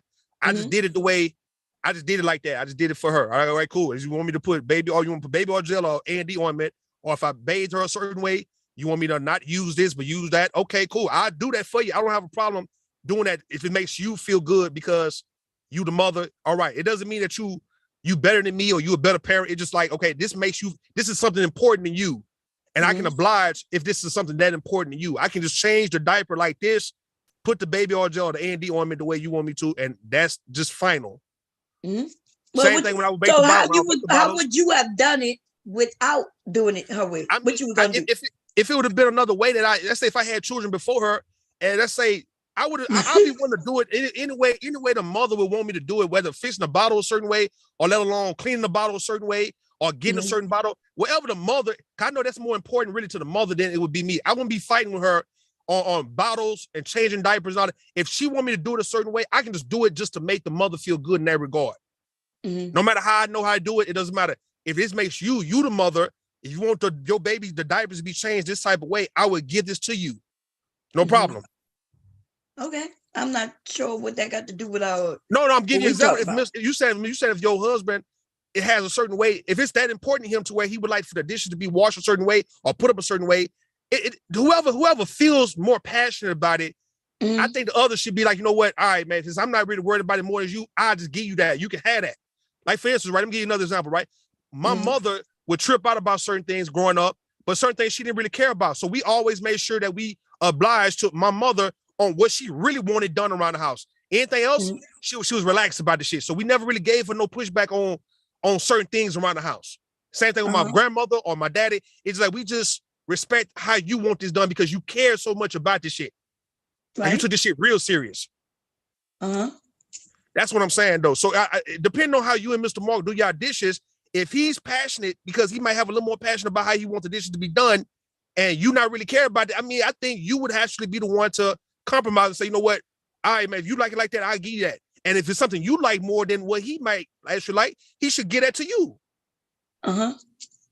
You ain't hearing what I'm saying, boy. You full of shit. I do hear what you're saying. I don't know what the world they got to do with me. It has to do with if you and Mr. Moore having a problem with how you do dishes. That's what I'm saying. Whoever's the most passionate about getting it done a certain way, the other should just respect that, I think, man. I mean, and that's how we did it. So when he washed dishes, he did them the way he wanted to do them. And when I washed dishes, I did them the way I wanted to do them. I was passionate about when I did them, how I do them the way I want. And he was passionate that he'll do them the way he wants. And that's how we did it. All right, boy. You got it. I don't know what, like, you like this thing is really, it's just dishes. The dishes was clean. No. So, to be honest, I just felt like he was being petty on some, wash the dishes, dry the dishes, and put the dishes up all in one swoop. It's not. So, I mean, I hear what you're saying. You dismissing what I'm saying. And I hear you feel me, but you dismissing it because no. Hear what I'm saying. You missing the point of what I'm saying is that all right. Whoever is feeling the most passionate about getting something done a certain way, the other, just to keep the peace, should just oblige. Unless, like what you said, right? You feel passionate the way you did your dishes. All right, cool. So I guess he should oblige to you. No, he felt he don't have to oblige to me. Whoever do the dishes can do them the way they want. They don't matter to me. They both clean. It's clean when I do them. It's clean when he do them. So you saying it's nothing in your house, right? That would worry you if it was out of place or it was done some way that you don't really approve of. You telling me if your sons did it a certain way, that this wouldn't really irritate you a little bit to where you would want them to kind of do it the way you wanted them to do it? No. Even though they passionate? If the kids didn't or your husband, if they did something like clean something, but hubby do it all the time. I'll go to, and he does it all the time, but I don't say nothing, right? I go down there, y'all watch me sometimes clean the living room. You see me, I put the couch. I know how many steps away from the fireplace. I know exactly where I want the couch. I know where I want my things. I clean the fireplace mantle and nothing up there except my pictures and my little whatnots. And I could go down right now and hubby got a knife, some pins. It'll be some shit sitting up there. Okay. Instead of me arguing about it, I'm moving. And then instead of him arguing about me moving this shit, he just grab it and get it wherever I moved it to. We don't argue about it. It's not big deals. But back in the day when the kids were young and we were early married, he would have been arguing about where his stuff was, why his stuff was moved. Or I would have been arguing about why when I clean this off, why you can't stop putting stuff up here. Yeah, I agree. That's when we were young and it's petty because it's petty things. So in that case, he was wrong though. If he if he putting things in places where I clean this area up, and you just putting things there, I don't like that. Then he would be wrong if he keep on putting it there, knowing how you feel about that. So yeah, I understand. I'm not even saying he's wrong. What I'm saying is, when I see it there, I move it. I don't mention it. I don't argue about it. I'm not even upset about it. I just say, damn, okay, let me move it. And I move it. But eventually that he always push it there. So it's his house too. One time we had an argument. When we were living somewhere else. We were young married. Yeah. And hubby, he's a young man. So he used to wear shoes with no socks. So his shoes used to have smell in them, like sneakers. Some of them, not all of them, the ones that he would be out playing and fishing in and shit like that. Yo. So I used to take his shoes and put them outside. Yeah, I'm about to say that. Put them outside. Yeah. Back in the day, where I'm from, we had a porch, and my dad's shoes, the ones that smell bad, would be sitting on the porch. And when I'll set my work shoes outside. That's right. That's how we do it where we from. So I put his shoes outside. He came in and told me it's his house too. And I was like, yeah. It had the whole house smelling bad, but it is his house too. He was saying facts. It was terrible. It was bad. I mean, I just had to, it took years for me to figure out how to get the smell out of shoes by putting baking soda in it. You get that smell out of the shoes. But I didn't know that at first. But that's some petty ass shit, man. Yeah, but when you together like that, you don't do which one is petty? Which one petty? Him putting his stinky shoes and smelling the whole house, or me putting them outside? Yeah, I know the house. Him putting the dirty shoes inside the house. I can't be around people dirty shoes. Like I can't eat around people dirty shoes. I can't stay around it too long. So I don't think that's cool though to have funky smelling shoes inside the house. Yeah, that ain't cool, man. When people got to eat. You ain't supposed to eat. You might well eat in the bathroom and shit. I'll be laughing. He said like the one. No, your shoes don't smell bad, not a bit, because I take care of them. We were young, y'all. We were young, but no, he was right. He was like, "This is my house too. My shoes can come in here." And what was I supposed to say? Like I'm looking at him like, "This smell bad." Like people coming out, you know what I mean? Like we didn't have no children back then, y'all. That's when I was like a little anal, you know what I mean? We had no children. We had 3 bedrooms and shit, a bath and a half. We was on a military post, and you know what I mean? It was easy because it was just us two. But I was picking up after him because that's what, and let's be honest, y'all men think that this is how it's supposed to be. So I'm not saying I'm saying this is what you men think. You get married and now you got somebody who got a maid. Yeah, that's what y'all think. And so that's what it felt like he thought. And I'm not just saying it's on him. And originally I thought, oh, I'm the wife. Okay, let me do this. Let me do that. All that. Cook it, right. Clean it, yeah. But then when we grow up, when we get a little more chill, we wonder, wait, why am I doing? Yeah, agreed. And that's how I was raised, man. I was raised I used to wash everybody's clothes coming up. I started around 13 washing everybody's clothes and cleaning the house up and also cutting the yard. So that's the reason I'm not big on women doing my laundry or none of that, because I'm like, I can do all that, man. I can clean my house up, my apartment, all that shit. So I never believed that a woman had to do all that. Like a man just could never come and wash dishes every now and then. And like I say, clean the bathroom. I love cleaning the bathroom. I love cleaning the toilet and all that shit. Hey, you know why, Rue? Women had taught us how to clean. A lot of dudes never was taught how to clean. They just waiting on a woman to do all the cleaning. Yeah, doing all that. And have no idea how to do the cleaning and cooking and washing clothes and shit. Yeah, they have no idea. Like I said, clean the tub and all that. Yeah, that's very key for men. I just never understood how men could grow up and never want to wash their own clothes. Like you don't want people washing your clothes, man. You wash your own clothes, dog. Yeah, my husband washes his own clothes. Let me tell you, you see what hubby type right here? Don't touch my pins. That's what he put up there. And not only that, let me tell you the bad habits that he don't like that I do. And I still do them. And like I argued with him to say, what's the problem, right? So I don't wear t-shirts. He used to didn't like me. He used to tell me, why can't I put on a t-shirt? So because he told me that, and for many years I didn't wear t-shirts, and y'all see what kind of stuff I wear around the house, right? I got a robe and with a nice matching, what you call them? One, and he argued about that. That's when I say, men, you could give them what it is that they wish they had, but they do get tired of it. Yeah. They like, so he wanted to see me in a t-shirt. But anyway, let me tell you what he don't like that I do. Put on his shirts. I don't buy t-shirts because I don't wear them, but when I want to wear a shirt, I'll wear his shirt. And then, but hubby keeps up with his things. So I'll wear the shirt, and then I put the shirt in the hamper. When he go to look for the shirt, and he's like, he'll look at me like, I'm missing the shirt. He'll tell me he's missing the shirt. Are you wearing like one of his favorite like type of little t-shirts or whatnot? I wear all that's his not shirt. good though. See, it's a difference.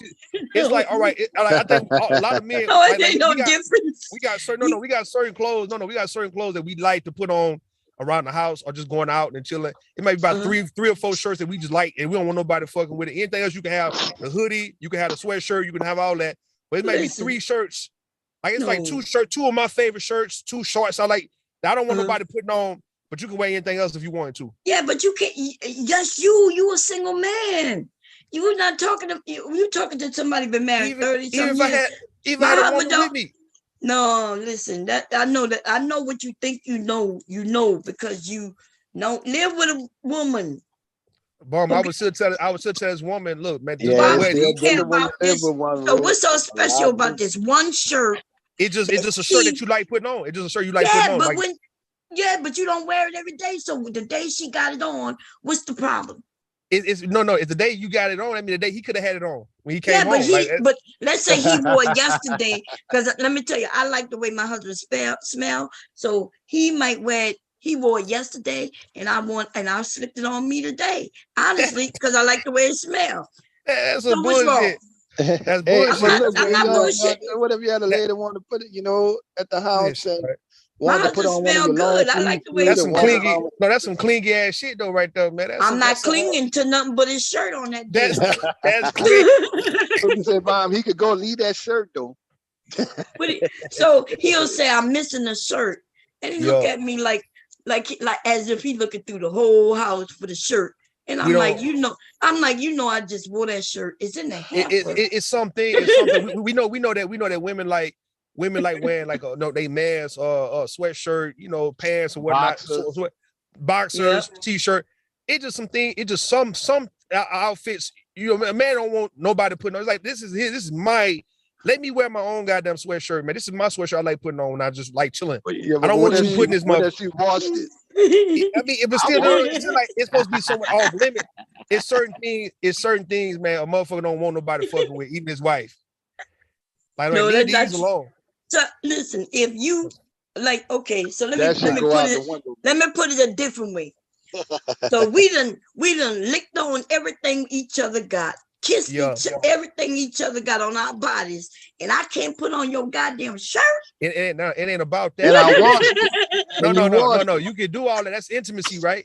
I'm talking about. It just might be a certain garment that a person just like, and you don't want nobody else having it on. He don't want you wearing it. Like this is my shit. Like. Yeah. Let me tell you what I don't. That'll be something like a high school Letterman's jacket or something. What you doing with my high school jacket on? I put that on too if I want. The one thing I don't wear his scrubs. Anything dealing with work, I don't mess with none of that. But so let me tell you something else. He buy us shirts because he started buying me shirts, the same as his shirts. So instead of him buying one of the shirts, he'll now buy 2. And he still wonders why, even when he bought me one, why I put on his. Yeah. But the reason I put on his is because and he probably just finding this out for the first time today, is because I like the way his smell. All right. That's some good logic. He may never have realized that I don't wear his shirts until after he wore the shirt. He wore the shirt, and I go to pick up the shirt. and I smell it, and I be like, "Ooh, this smells good." Like I like the way you smell. It's a Now little we bit know. of his cologne. Hold up, but now we know Well- it's a double standard. And I told you I don't like to compare men and women when they do certain things, right? But if Mr. Mark wanted to put on some of your, if he just, I'm fucking with you, man. Mr. Mark, I'm fucking with you.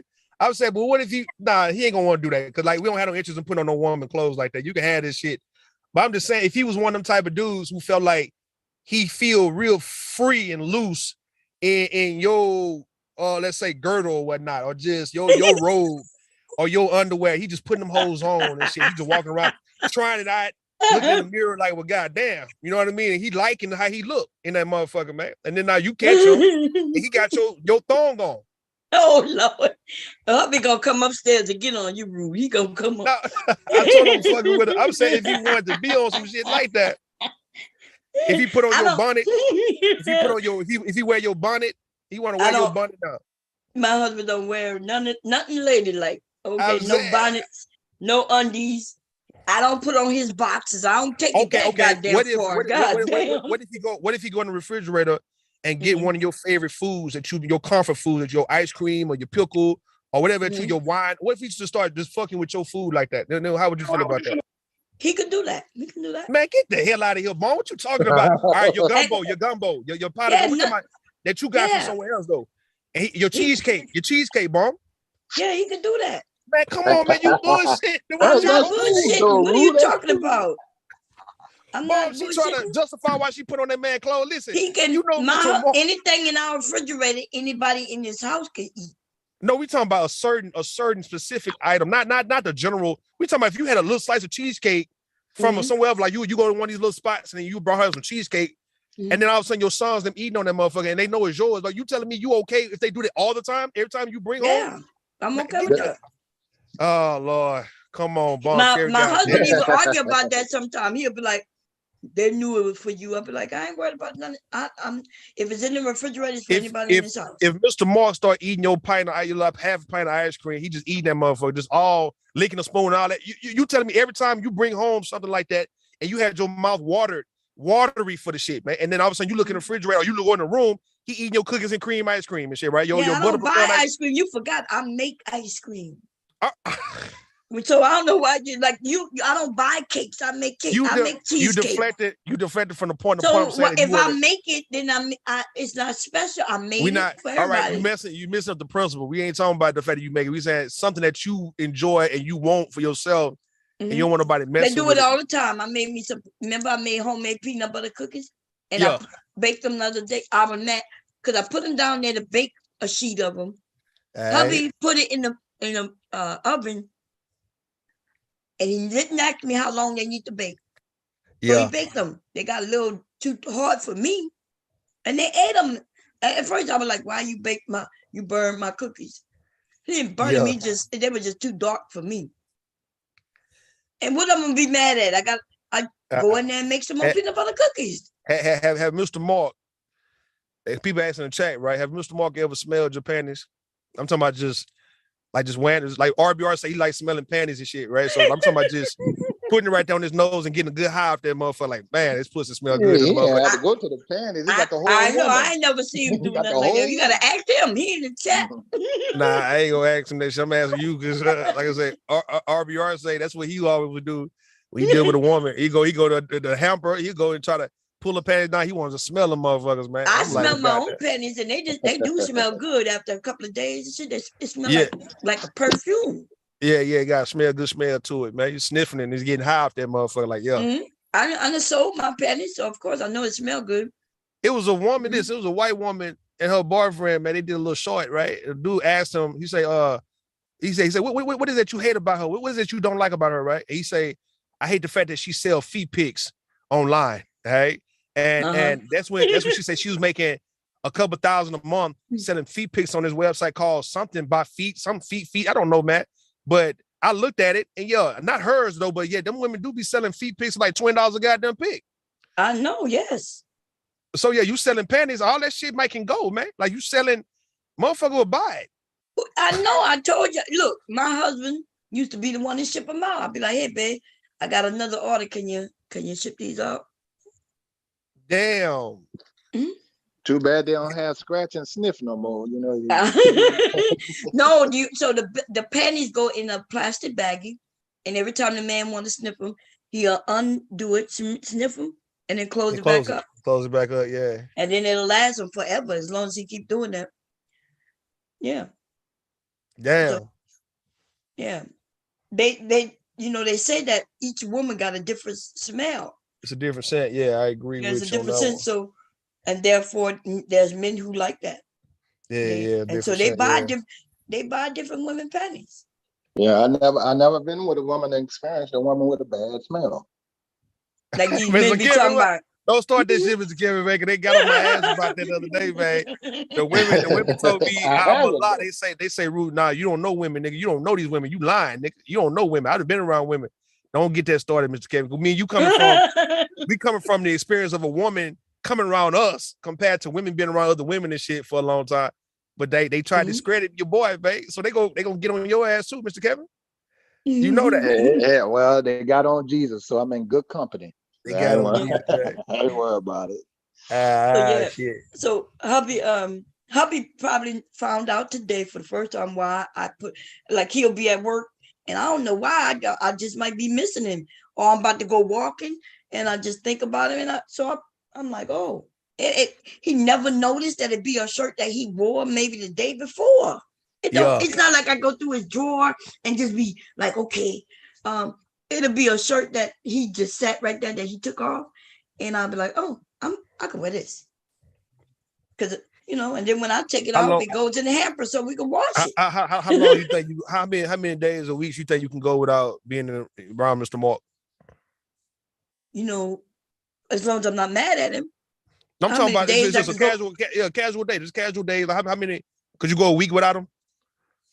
I could go a week without him, as long as everything good. Yeah. Everything. No, everything. Like he coming back in a week, right? Yeah. He going to go work and he coming back in a week. Yeah. Are you going on vacation or going on a trip? You come back in a week. All right. What about a month? Yeah, I'm the one who usually go away for a week or two. Not him. I go to I go home to Louisiana. I'll be gone for a week or two. Okay. He never really left. Huh? All right, could you go a month or 2 months without him? Like he gone for 2 months straight, but he calling, keep in touch with you, but he gone in the physical. Yeah. So all right. So you talking about you missing him and shit that when he go to work? I'm trying to see like how long. I put his shirt on him. I put his shirt on. I mean, I was gonna go walking. He had the shirt right there. Smelled good. I picked it up and I could smell him on it. I put it on. That's what I did. That's what I do. There you go. Yeah. There you go. She like the smell of that washing powder, that good washing powder that they wash the clothes with. No, that's him. That's him. It's him. It don't smell like washing powder. It smell like him. It smell like his cologne and his natural. Yeah. Yeah, I know what you said. I was just messing with you, trolling. Yeah, it smell good. Man. Like I said, I ain't never. That's like you talking about, like, what if I do like work offshore or something and going weeks at a time? Yeah, weeks at a time and shit. But my mom said she can go 2 months. You know what I mean? As you said. When I left him, I think that was the longest in all the 30-something years. That was the longest when me and the kids left in December, and we didn't come back until like March. Damn. Yeah. You left him? You left Mr. Mark like that hanging? Yeah. God damn, man. Mr. Mark, what's up, man? Like, you let your woman. Man, ain't no way. Like, listen, I understand from look. I know kind of the guy I am, man. If I feel like I'm wrong, then I ain't gonna let no woman just leave me that damn long. But if I'm in the right and she on some bullshit, I'm probably would sit back like, all right, well, go ahead and go, nigga. Get the fuck on about your way, man. Need a break. And I've always thought this me being ignorant, right? That even when a couple, right. They wind up calling and say, "Oh, you still acting funny, huh?" Yeah. So I always thought that when a couple take a break, and not necessarily separated, right? We're talking about you took a break, that they give you like a hall pass, give you a hall pass, going, get you some, and then you realize, okay, I miss my nigga or I miss my girl now. Like you just have to reset with somebody else, and you come back to your goddamn your original person. But that does happen, no rule. It does. Yeah, I mean, I don't think nothing wrong with that. I think every now and then, maybe every year, for about a month, you need to guys kind of like just get the hell away from each other and come back and miss each other. and do it another year, man. But like just being up on each other. Like I heard somebody say that a while back that you normally the relationship get even stronger when people separate for a little bit, they go and be with other people for a while, and then they get a chance to reset it and realize either it's gonna be good, better, or it's not gonna be better. And you just start missing your husband or your wife, and you come right I've back. seen people get divorced, date, then get back together and get married again. Like, yeah, folks get remarried. Yeah, I've seen that. So yeah, I would miss him, but I like you said, he'd go on to work. So yeah, but like if I think a couple of days in the bed where he's not on his side of the bed, I would miss him. Yeah, like in the morning when he get up, sometime I'll be like, damn, I don't have nobody to keep me warm. What's that People Bryson song? He talking about, what's that song? Baby, can you stop the when you talking about he reaching for and shit, she ain't there. What's that? You gotta go to reunite. Reunite. Reunite. Go ahead. You see what Mr. Mark told you in the chat?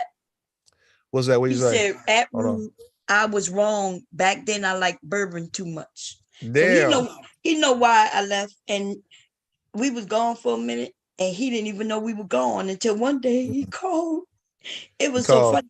Hubby took us to the airport with everything, and in fact, we had so much shit with us that they started talking about I had to pay, that we left a lot, right?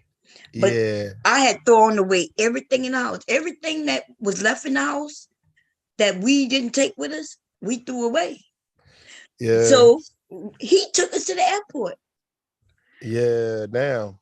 And then we was there all of these through Christmas, New Year's, all of January. The kids was in school in Louisiana, February. And one day he called and he said, like he had been calling, right? He called, talked to the kids. He talked to me for a little while, and everything was good.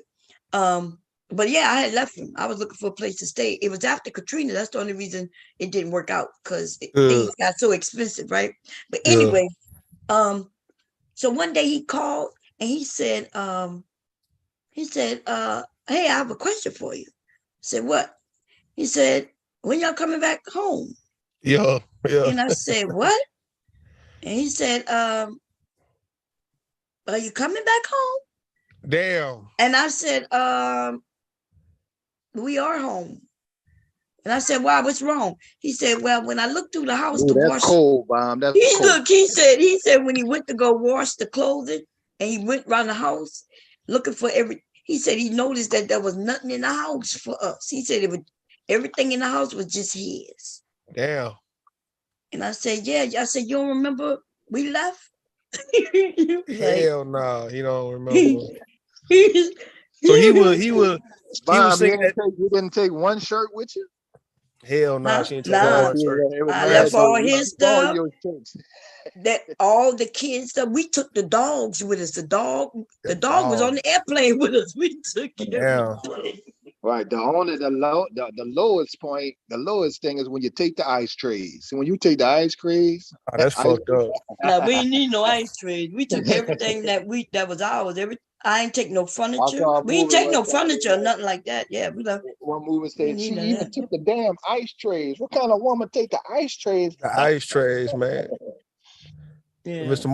Mark, he was saying, I'm looking at the lyrics. I ain't get that lyric of the People Bryson. Y'all remember that song though? You remember that track, Bomb? Which one? The baby, can you stop the rain?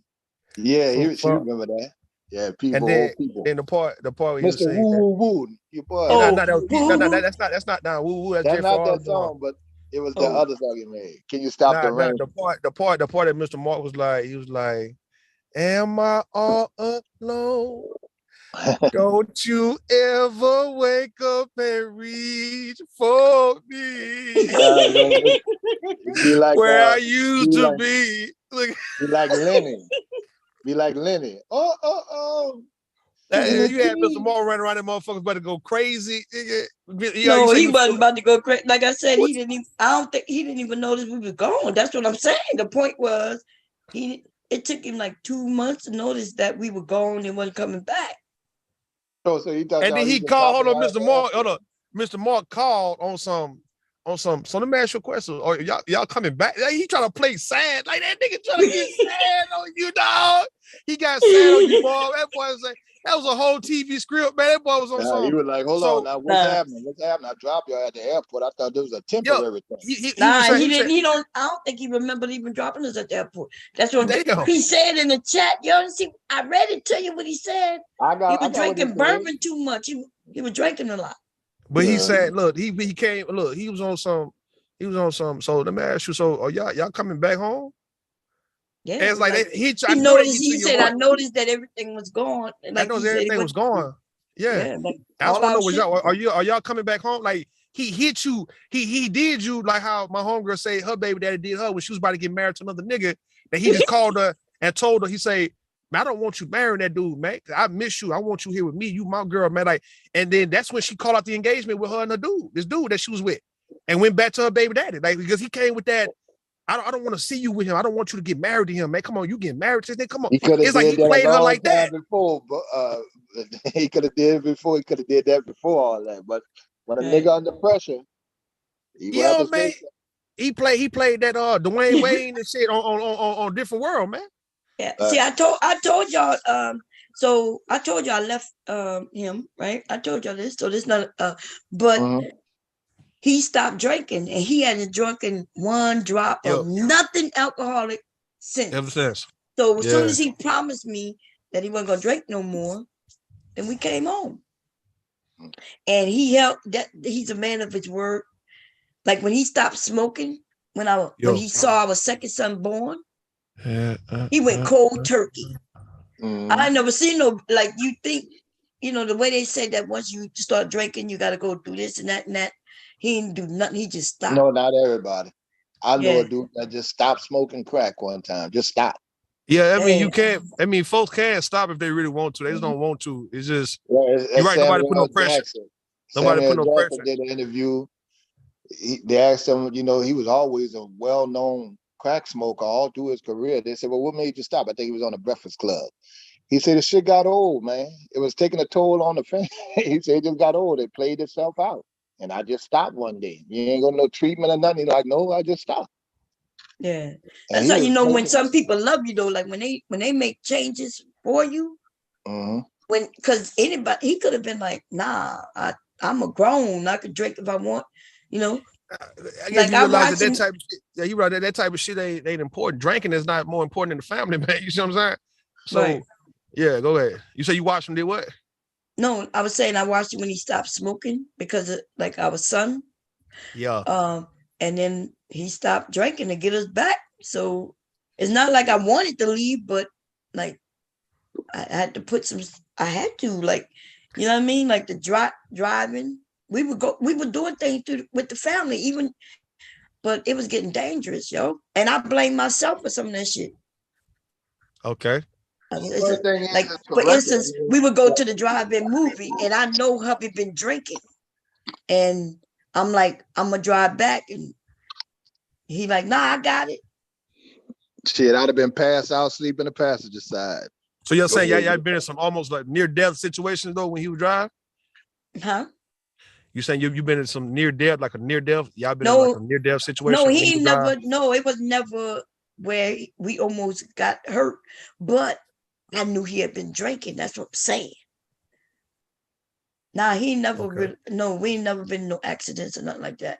But it's kind of like, I'm saying due to him drinking, was he like become a little too aggressive towards you that you didn't? Nah. You were defenseless at one point? Oh. No, it was never dangerous where none of that. It was almost like that's one of the problems. It was so normal that even the kids don't remember none of that stuff. They don't. To them, if I say that their dad was drinking a lot, they don't even remember it because to them it was just regular. Like they remember just getting him a beer. Yeah. And he had been drinking beer since we met. But then a neighbor moved in next door who became his good friend, and he started putting bourbon with beer. That's when I was like, okay, this is he turned up. Yeah, he turning up. Like I remember, it was a white guy. No, black guy. Okay, I was say because the white guys had y'all doing that weird ass shit. Because one dude was telling me this white boy got him so drunk, had him drinking something. He was mixing some shit with some coffee. It had like all type of different liquors in his coffee, and it tastes good, but he was getting fucked up and all that, man. And that's what I'm saying. Some guys they start mixing shit. They like, all right, this beer shit ain't hitting it. This bourbon ain't hitting it by itself. So you just trying to mix it to get a feel, get a taste, and it gets you fucked up, man, to a certain extent, to where you start doing things you don't want to do or you regret doing. Yeah. And that Hubby drink. said, Rude. Yep. What's up? In the chat, he said, Rude, I was a happy drunk. He never hurt me. He never abused me. He never hurt the kids or none of that. But remember, I told y'all a few times, the emergency room, the the ambulance drivers came in the house and got me. Hubby was sleeping on the other couch right there in the living room. And he never woke up. They was looking at me like, who is that? I'm like, that's just my husband. They pumping me up, checking me. He never moved. And then in the morning, my phone rang and he wanted to know where I'm at. And I'm like, I'm in the hospital. Them people, like, it was embarrassing that they came. Like, we got cars outside. The children, hubby right that way, he could have drove me to the hospital because he passed out drunk. He could, like. Yeah, my mother told me about my father. Talking about when he stopped drinking. He stopped drinking before I was born. He said, but what happened was he got so fucked up to where he ended up on the doorstep of his sister's house, and he was just throwing up and passed the fuck out and didn't know where the fuck he was at, man. He said at that point he stopped drinking. I never seen him drink neither. Never seen him drink as me being a kid or none of that. Yeah, hubby said they called boiler makers. Y'all ever heard that? Boiler makers. Yeah, boiler maker. Yeah, with the coffee. No, he would put, I don't know, he was putting beer and something, whiskey together or something. I don't know. Yeah, they call that all shot with it. You just pour it in the beer or something. Yeah, I got it. Yeah. We know that. There's some drinking experts down here. Yeah, when a neighbor taught him that and he started doing that. Yeah, I was like, okay. Yeah, that's straight to the head. Yeah, all right. They get the job done there with that beer chaser. I remember, I had to chill out on that drinking too. Yeah, I used to get off of work and I have a drink after work, and I drunk Long Island iced tea. Hell no. I've been drunk 2 or 3 of those. Oh shit. Yeah, 2 or 3 of those, and just completely funky. It didn't even faze me after work and stuff like that. Until my friends like, you had 3 of those for the last 3 days. Big ass cup, not the little drinking cups, the little 12-ounce full. Yeah. You could slip into that very easily. I've seen people come to New Orleans and can't handle drinking at all. Not at all. The freedom of drinking, they couldn't handle. Candy Cane Lane said, this is like my grandparents' story. He rode motorcycles and smoked. My grandmother wasn't with it. He changed and became a preacher after that. And hubby said to you, Rude, that's Irish coffee. I think you were talking about something like, yeah. I think, you probably talking to me with the coffee. Yeah, the Irish coffee. Okay. Yeah. Yeah, so, I mean, all them preachers got a story to tell, though, man. So, not free. All them, I heard a lot of things about the preachers and shit from my old neighborhood, and they was pretty much the same story. They were drinking, on drugs at one point. Some been in prison. And these niggas was like in their 80s and shit when I was like, young, and they all had stories to tell, man. I'm like, y'all niggas can run. Y'all can just run to become preachers that fast, huh? Y'all could have been preachers, nigga, if y'all wanted to be. I don't know, man. Yeah, I wonder what qualifies people to be a preacher. Is it an internship? Testimonies. Testimonies. Yeah, you gotta have a testimony. That's all you gotta have is a redundant ass testimony, man. Yeah, that's some shit. That's the same way how a lot of them guys like I told you, Overton from Living Single, right? He was doing stand-up and he was just really telling a story about himself. That's all you have to do is really like you get in front, get behind a pulpit, get on a mic, and you just telling what you done been through type shit. And if it's funny, it's funny. Or if it's sad in the case of a church, in a preacher telling everybody how he done been in prison, and how he was in the army and all that old shit, and how he was drinking, and how God brought him from darkness. He had a bunch of women and shit. Yeah. Yeah, I had a whole bunch of women. And you just really just running your goddamn mouth, man. full of shit, man, in my opinion, though. But yeah, you just running your mouth, man. That's it. I remember I went Preachers. to one church. They only went through 2 passages in the Bible for 4 hours. I'm like, these niggas ain't teaching nothing. Yeah. Two Yeah. damn You passages. ever try to read the whole Bible? No. I just tried went that to shit. when I couldn't went to get too church. far. I just pick up when they say turn here, I turn there. That's it. Yeah, I'm saying I try to read I that got shit all when the I was younger. basics. I got it. From Yeah, childhood. couldn't get past the first few books, man. I'm like, I ain't for to read all this shit, nigga. I'm good, bro. Y'all can have it. So when I tell Read the stories Cliff about my Notes. life, when I tell a story about the life, I'm letting people know we've been married 30 plus years. It's true, but it wasn't always, like y'all said, smooth sailing. It's two people coming together, raised differently, and y'all, it's not gonna be as smooth as some of y'all people think that you're gonna meet this person and everything gonna be so easy. You're Yeah, gonna it have to takes have time to mesh. It yeah, takes you're time gonna to mesh with each other. you're gonna have conversations, y'all gonna have disagreements, and y'all gonna have to figure out how to deal with some disagreements. So That's what I'm saying. That's what I'm saying, though. So, like, all right, when you first meeting somebody, and let's say we're not operating on lust, because we know a lot of folks try to get together based on lust factor, right? But we talking about you just going based on love, and you're gonna be here for the long haul, right? What makes a person qualified to even get that kind of time out of you? Like, what makes you look at this man or this woman? No. This is what I'm saying, though, right? Now, I ain't talking about love. We're talking about what make a person reel you in to where you want to meet their parents and you want to be a part of their life and their family. What makes this person that special compared to everybody else you've met? Like, why you giving this individual that time? Go ahead. Well, first of all, it does equals lust. Lust is what get your attention. So just by looks, right? And then once you get to know them, though, then you vibe it, right? You realize, oh, okay, I could chill with this person, and then you get to something about them that you feel like, okay, I could rock with this person for a while. And then that's when you might want to meet their family and shit. You might not even want to meet their family. I never even thought about meeting this family. Yeah. That's some TV shit where I thought about, let me meet the family. Coming over. I told y'all I forgot to even ask him about his family until we got married. And he said, oh, my mom them coming. And I said, your mom? Like as if I didn't even know he had a mom, but he never spoke about his family. You know what I mean? He had spoken to my family because I informed him that if you want to get married, you got to talk to my dad. And he spoke to my dad on the phone. So, you know what I'm saying? I agree. I don't think you have to meet the parents too soon, but eventually you will. It's inevitable. But I think by the time you meet the person's parents, you and that person need to be pretty much in good to where you don't see yourself leaving no time soon. Like, y'all do have to have feelings for one another before you start meeting mama and daddy.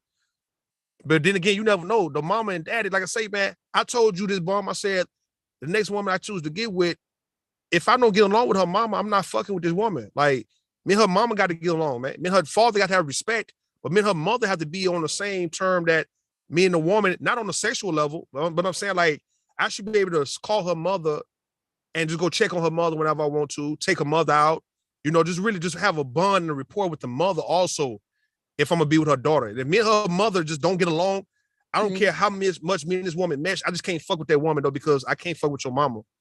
And that's my rule. Like, nah. No, I get it. It's your life. You make up your rules the way you want. But a lot of, I see what people have a problem with their in-laws, because some in-laws are just not lovable or workable. They're not. Like, so I'm in Facebook groups with married people, and you see a lot of men having problems with their in-laws, where the in-law, one mother is telling her daughter not to take that man's last name. Yeah. And like, let them the in-laws the daughter need to make that decision herself.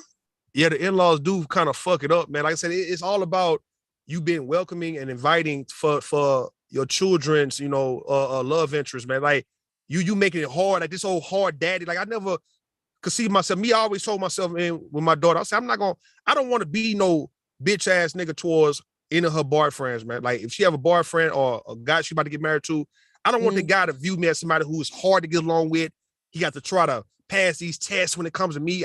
He got to fight for my approval and shit. Man, I don't want to play with you like that, young brother. You all right, man? If you treat my daughter with the respect, of course you come holler at me. If there's some situation going on between you and her, and yet you don't want to take the matter up in your own hands, and you want to come speak to me, I'm not gonna dismiss you. You come holler at me and let it be known how you feel about what the hell my daughter's doing if she's not doing what she's supposed to be doing when it comes to you, and vice versa. Like I don't want to be unreasonable to you because, well, little nigga, I ain't got nothing to do with you and my daughter, man. Why you calling me? You don't call me.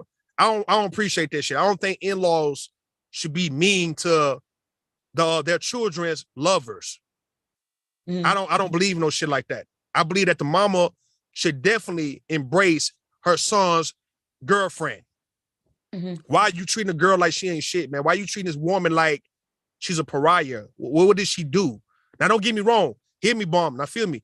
I've never met somebody who came in. Let's say, if I were to meet a woman and I come in and meet her mother and her father, I've never witnessed a person come in like that, disrespecting this person's family like that. I don't see it. It always, the shit start when them goddamn, the so-called in-laws start bullshitting with you.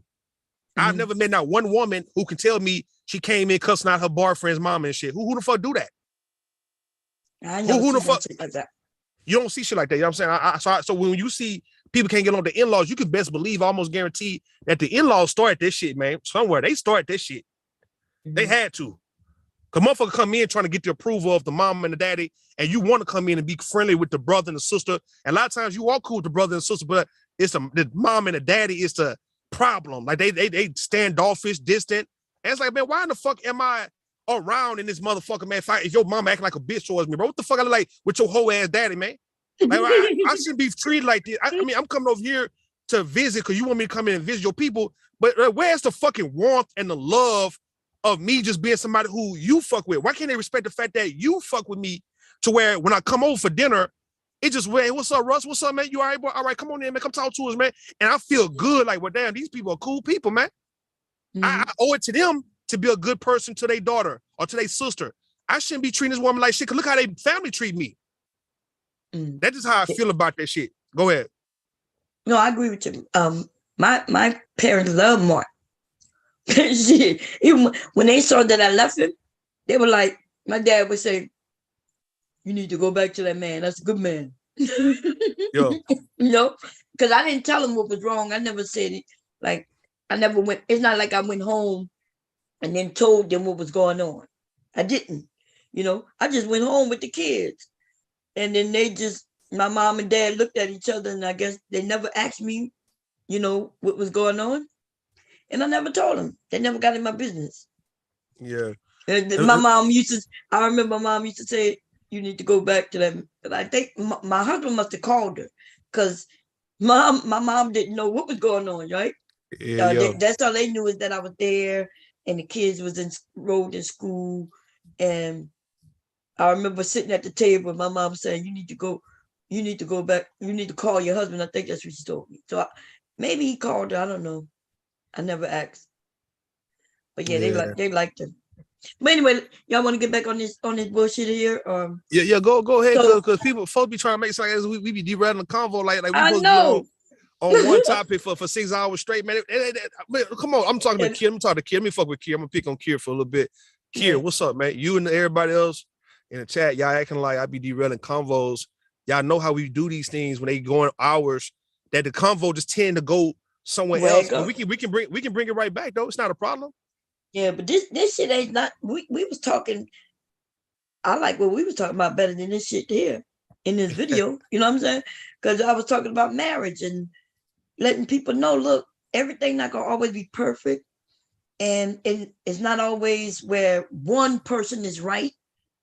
And that's why I said, you can wash dishes one way, you can wash the dishes the other way. You know, so I know some people think, no, one of y'all got to be right. No, one of y'all ain't got to be right, and neither one of y'all got to be wrong. True that. True. Like, do I care that he put pins on the mantle and move my shit around? When I go down there, I move the shit, I dust, and he's mostly down there anyway than I am. Hubby downstairs more than I am. So I don't have no problem with it. And when I go down there, I'll straighten it up. Or, if it's an eyesore though, and you feel like, well, damn, what you I mean? don't. We talking about like if you feel like you don't want the pins right there on the mantle. Mhm. I mean, like I say, I think a person should be able, like, you respect that, it might make you feel some type of way, and you're not being dirty or messy. You just like, okay, I don't want to see a cup on the shelf. Like, why the fuck's a cup got to always be on the goddamn shelf, on top of the refrigerator? Why is a cup or a bowl on the refrigerator? What the fuck? Like, it's just some things you just keep you in a peace of mind. You just want to see things look normal. Like, okay, get them shoes out the hallway type shit, man. Like, you ain't got to keep putting them. I move them, but don't put them back. And I think in the household, what's up, man? Listen, I'm for real. I'm saying, I think, I moved and don't put them back. Now don't put them shoes back. Like, don't But put it's this their back. house too. So what you? But no, it's not. I understand. No, I'm not disregarding that it's their house. What I'm saying, whoever's cleaning up, right? Other people should respect how that person cleaned up. So let's say if Mr. Marco, your son's cleaned up a certain way, now everybody needs to respect. Okay, this is how you cleaned up. So I'm not gonna do something that's gonna make you feel some type of way about how you clean the spot. All right, you clean the spot. I'm not gonna come in and mess it up. I ain't gonna do that because it make you feel something. You just got to do doing it. You wash these dishes, for instance, right? And then we come in dirty up the dishes as soon as you wash them. It's like either I'm gonna wash the dishes when I'm done, or I'm not gonna get no dishes. I'm gonna get some, a paper plates or whatnot. But I'm not gonna come in, see you clean up the stove, you clean up the inside of the refrigerator, you clean up the dishes, the sink, and all that, right? And then you ain't got no dishes in the sink. And here you go. As soon as you leave, go use the bathroom. Like, you come back, you got a plate in that motherfucker. Instead of somebody just washing the plate out and putting it back up, it's like they left it in the sink. Yeah, that's how they do it. Like, that's how I done just cleaned up, and then somebody, like my son on the third floor, I don't go up that much. He may come down with like 4 plates that he had in this room. You know what I'm saying? Kind of and now I don't. Hubby don't wash the dishes, or I don't wash the dishes. Because they don't really wash no goddamn dishes. They don't. So, and they'll just come and bring it and sit in the sink. And then, I don't get mad at it though, because no. Now, the reason I don't let them load up, I'm the one who stopped them from loading up the washing machine when we first moved here. Yeah. Because they will put 2 things in, and then start a whole goddamn load. They would start the dishwasher. Yeah, that ain't what's up. Yeah. So I was like, nah, look, at first, it's like they don't understand what a full dishwasher look like. So I was like, look, nobody starts my dishwasher. Yeah. I said, I'm gonna be the only one that's running this dishwasher. Yeah. Because you don't have, my kids used to wash one thing in a full load of laundry, like the full goddamn washing machine, one item. And they would load that shit up with one item and then fill it up with water because they didn't know to put it on low, low mode or some shit like that. And somebody's still doing it. I don't know who, because we got a button that says it automatically senses how much water go in it. I always have that selected. But every time I go down there, somebody then changed it. You say some motherfucker? What you about to say? I was about to say it. I changed it real quick. Somebody done changed it to if it let it. I don't know why they changed it, because it'll auto sense how much water need to go in it. Somebody changing it though. Then I put it on cold water, and somebody keep changing it. I put it on 1 rinse, and somebody keep changing it to 2 rinses. Like, why I gotta have so many rinses? Undermining. It's undermining your people, undermining you and shit, man. Your own spot. It's like, nigga, if I can't get peace in my house, if I can't get the peace I deserve in my motherfucking house, man, I'm finna nigga burn this bitch down, man. Fuck y'all, dog. Y'all tripping. Well, it don't bother me. I just have to always change the setting, but I put settings that should fit for everything. Because if they wash something in warm water, it sets stains and things. Yeah. You absolutely don't need no hot water to wash no clothes. Hot water sets stains. Yeah, you told us about that. Yeah. You could use regular tap water. Yeah, I know to wash in cold water, but I started doing the hot water. I thought it would get more clean. But when I heard what you said about them stains, I started going back to cold water. So does it apply to taking cold baths and showers? Oh no. Okay. Just setting stains in clothing. When the hot water, it sets the stain to the fibers, and then you can't clean it no matter how much bleach you use. It don't even matter, because you literally, it's almost like, think of baking. That hot water bakes the stain to the fibers, and now you can never. So if you keep washing your white socks, whether you use bleach or not, with cold water, it'll come clean. As soon as you put hot water on it, that shit. You ever had a foot stain, like brand new socks you wore one time, and then just a little light stain, right, from your shoe. That's all. And then you wash it, and you think this shit ain't never coming out. What the hell I did? That's because you really baked it. You baked it, cooked it, hot shit. water. Yeah, that's what happened. So cold water. That's all you need. Some cold water. Ladies with our panties that time of the month, do not use hot water. You think hot water gonna sterilize? That's what I used to hear. Oh, hot water do it. Hot water get it. No, hot water is what keep the stain there. And once you use hot water one time, you can't. It don't matter how much cold water you use now. It is there forever. I agree. Yep. Now let me holler at Kier. Kier be fucking with me in the chat. She always wanna give my attention. She say entitlement as its finest. Some families you got to earn your spot. You don't get to just you don't get it just because you're dating and expect the red carpet. And I'm not saying it from that perspective. I'm saying, hey, I think family need to be a little more friendlier to who they family dates. And I said, let them prove that they are unworthy of your love and affection, man. But you just off the rip being standoffish, you just mean like that. I don't feel the need. Like I've seen motherfuckers do try to be hard with you. They try to be tough. And it's like, all right, man, if that's how you moving, all right, cool. Do your thing. Like you doing that's unnecessary ass shit, bro. Like, what's all this? Like you got some fathers would try to act like they don't look at you in your eye or wouldn't shake your hand. What's all that about, man? If I'm coming to you, extending my hand to you, or if I'm just trying to holler at you and just talk to you about just some regular shit because you may not know me, cool.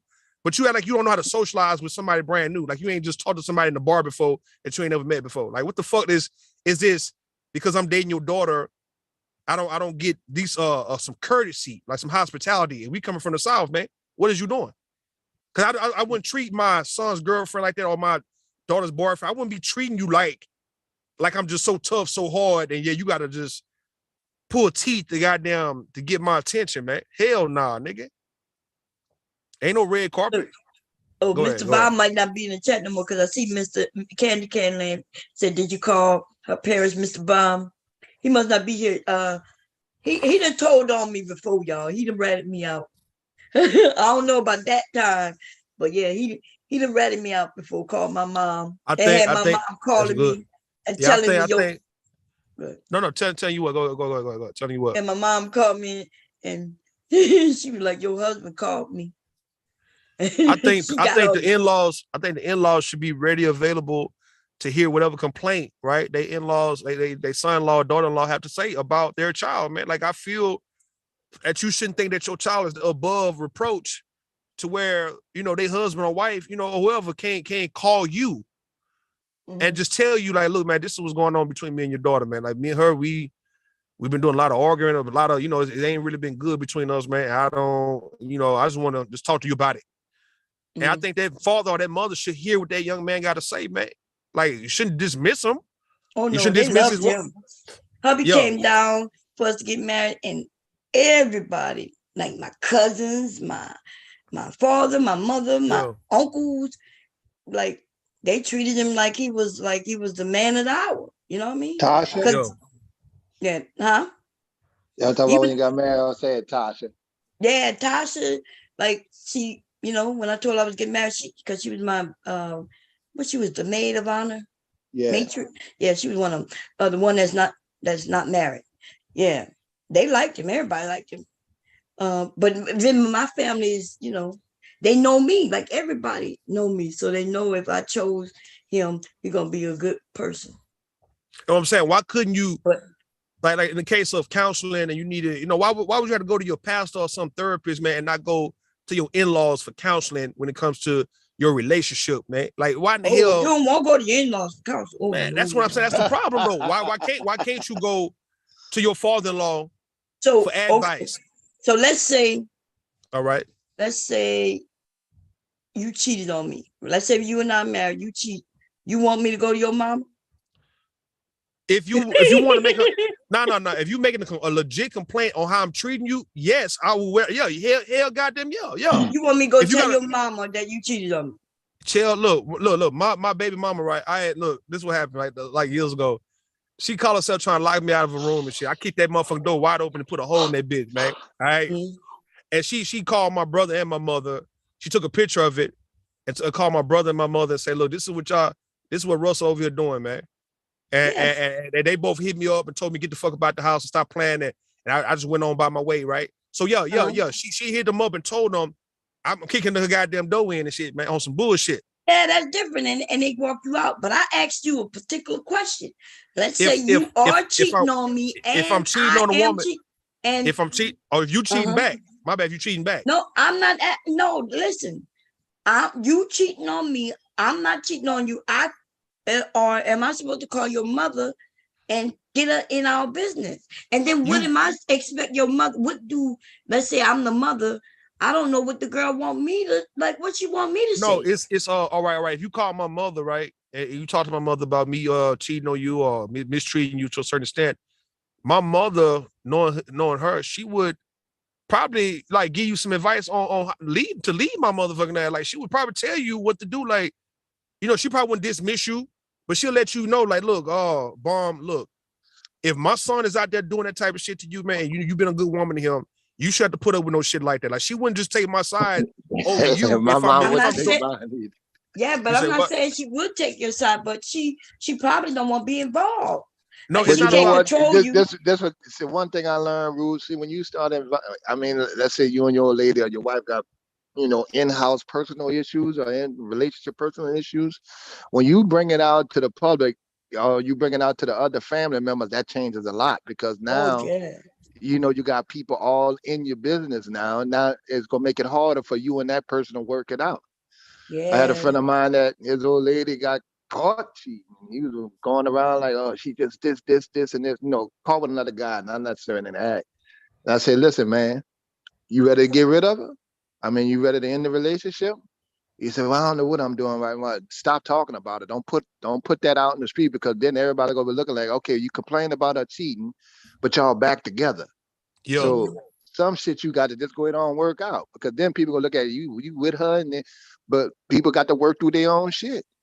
Yeah. All right. So I agree. Because if a woman cheat, that don't mean a relation. I mean, or anybody cheat, that don't mean as well. Sometimes people got to work through shit. Sometimes niggas got to regret what they did and stuff like that.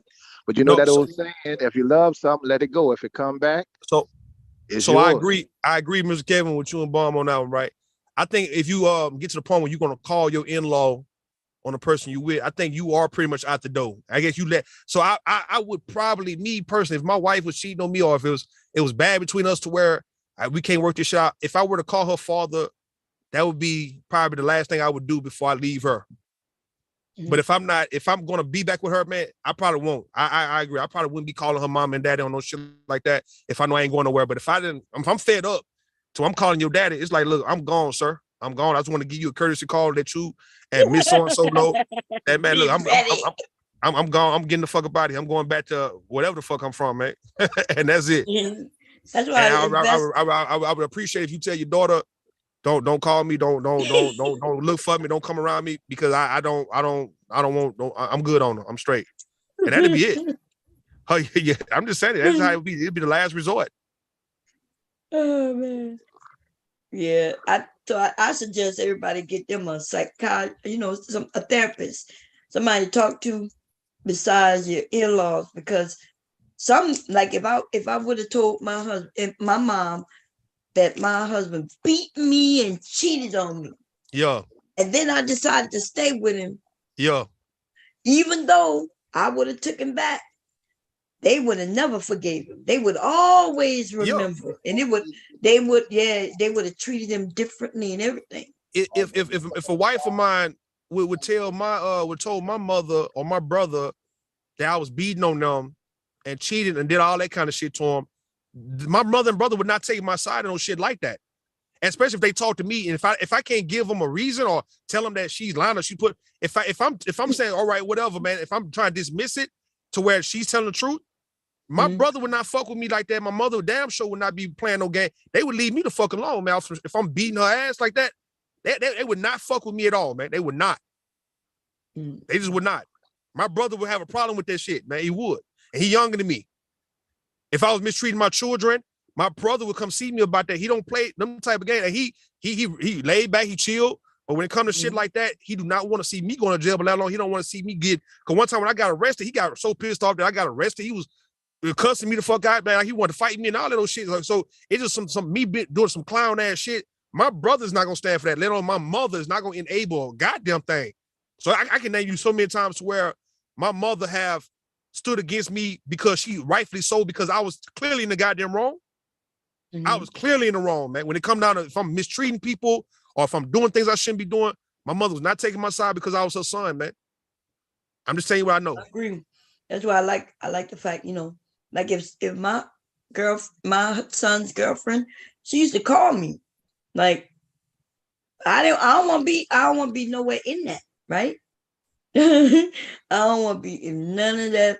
They're young. I was telling them they were too young for something serious anyway.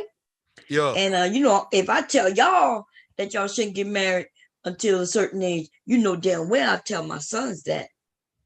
Right? I tell my sons that and their girlfriend. That unless they serious, like if they serious, like when the babies come and they talking about getting together, then yeah, let's do that. But prior to that, I'm telling them, don't be having no babies unless y'all serious. But is that what like is that like the test that we have to kind of go through to see if we're going to be serious or if we're going to fuck around? Is the fact that we have the ability to have a baby? Because you notice in the Black community, that's what we do. Like we will get pregnant, and then that's when we like try to fuck around and be serious. Like after she's pregnant, type, or will she have the baby? It's like it's never before. Yeah, go ahead. Yeah, for the most part, we don't get serious until we have to. Just like hubby stopped smoking when he realized that was the best thing for our children. He stopped drinking when he realized that he might lose the family because of it. So sometimes some things make you realize that what you're doing isn't even healthy for you. And it's an ultimatum. Yeah. The thing, I guess the question is, why would we as grown people, right? I know we make mistakes, but why does it have to take for certain drastic things to happen for us to change when we know better? Like we will claim we grown as fuck, man, but so we know when we doing wrong. Or why do we take people for granted, like as if they wouldn't leave us, or why the things wouldn't go bad for us, and all of a sudden we straighten up? Like, why you gotta take for the worst shit that takes place? Let's say a woman leaving you, your kids leaving you, for you to stop drinking, for you to stop going to jail and shit, right? Shit like that. Why? What the fuck is that about? For grown people?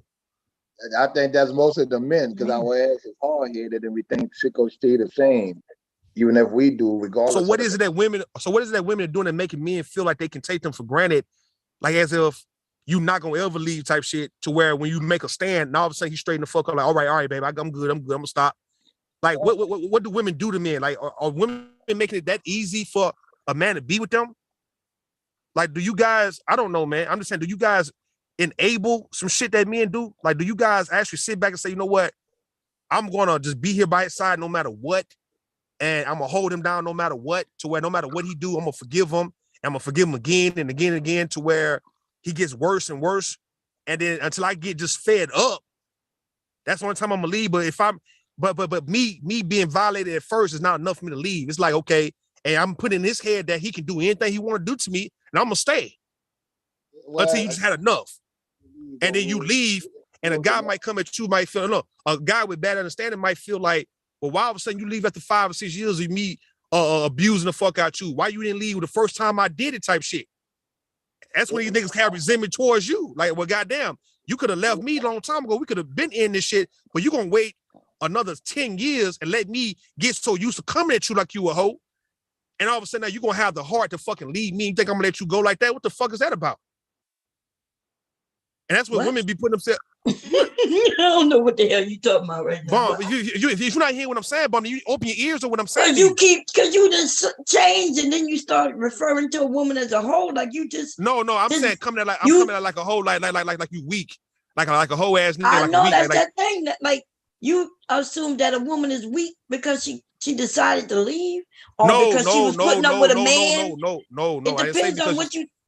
I didn't say when she decided to leave. I say a man coming at you, taking you for granted like you a hoe, like you weak, and then you decide to leave, and that's when he resents you because you become strong now all of a sudden.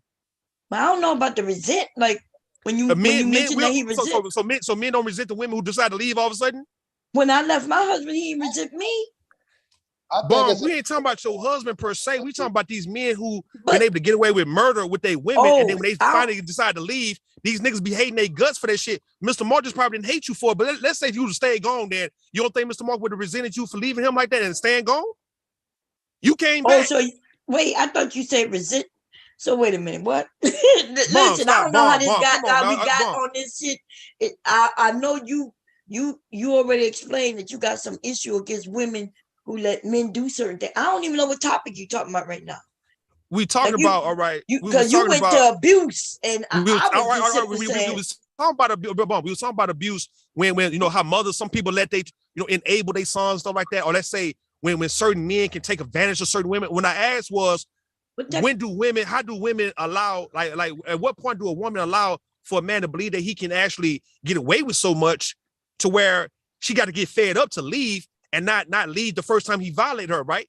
And I said, violation though? When you say violate, what? Violation of a man slapping the shit out you, cussing you out, mistreating your ass for a long time and shit, and then you get fed up to where a dude drinking, smoking, going to jail, cheating on your ass, shit like that, to where he's violating the fuck out of you, and you have to get fed the fuck up like you full, and your cup done ran over all of a sudden. So you think a man who's drinking is violating a woman?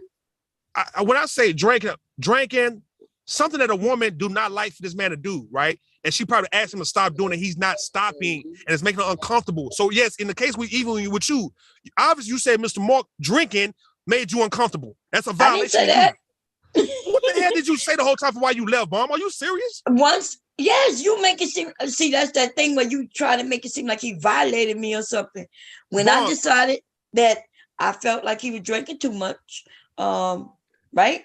So I wasn't being violated in no way. What are you talking about? Right. No. When I say violated, I'm talking about the fact that somebody's doing some shit that you don't like them to do, and they won't stop, and then you have to leave for them to stop.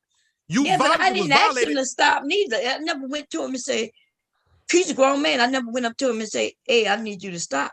So you ain't never confronted. You ain't never confronted him. Obviously, you just got through saying that his drinking is the reason why you left with the kids, man. So now all of a sudden you ain't never asked him to stop drinking, but you just up and left one day.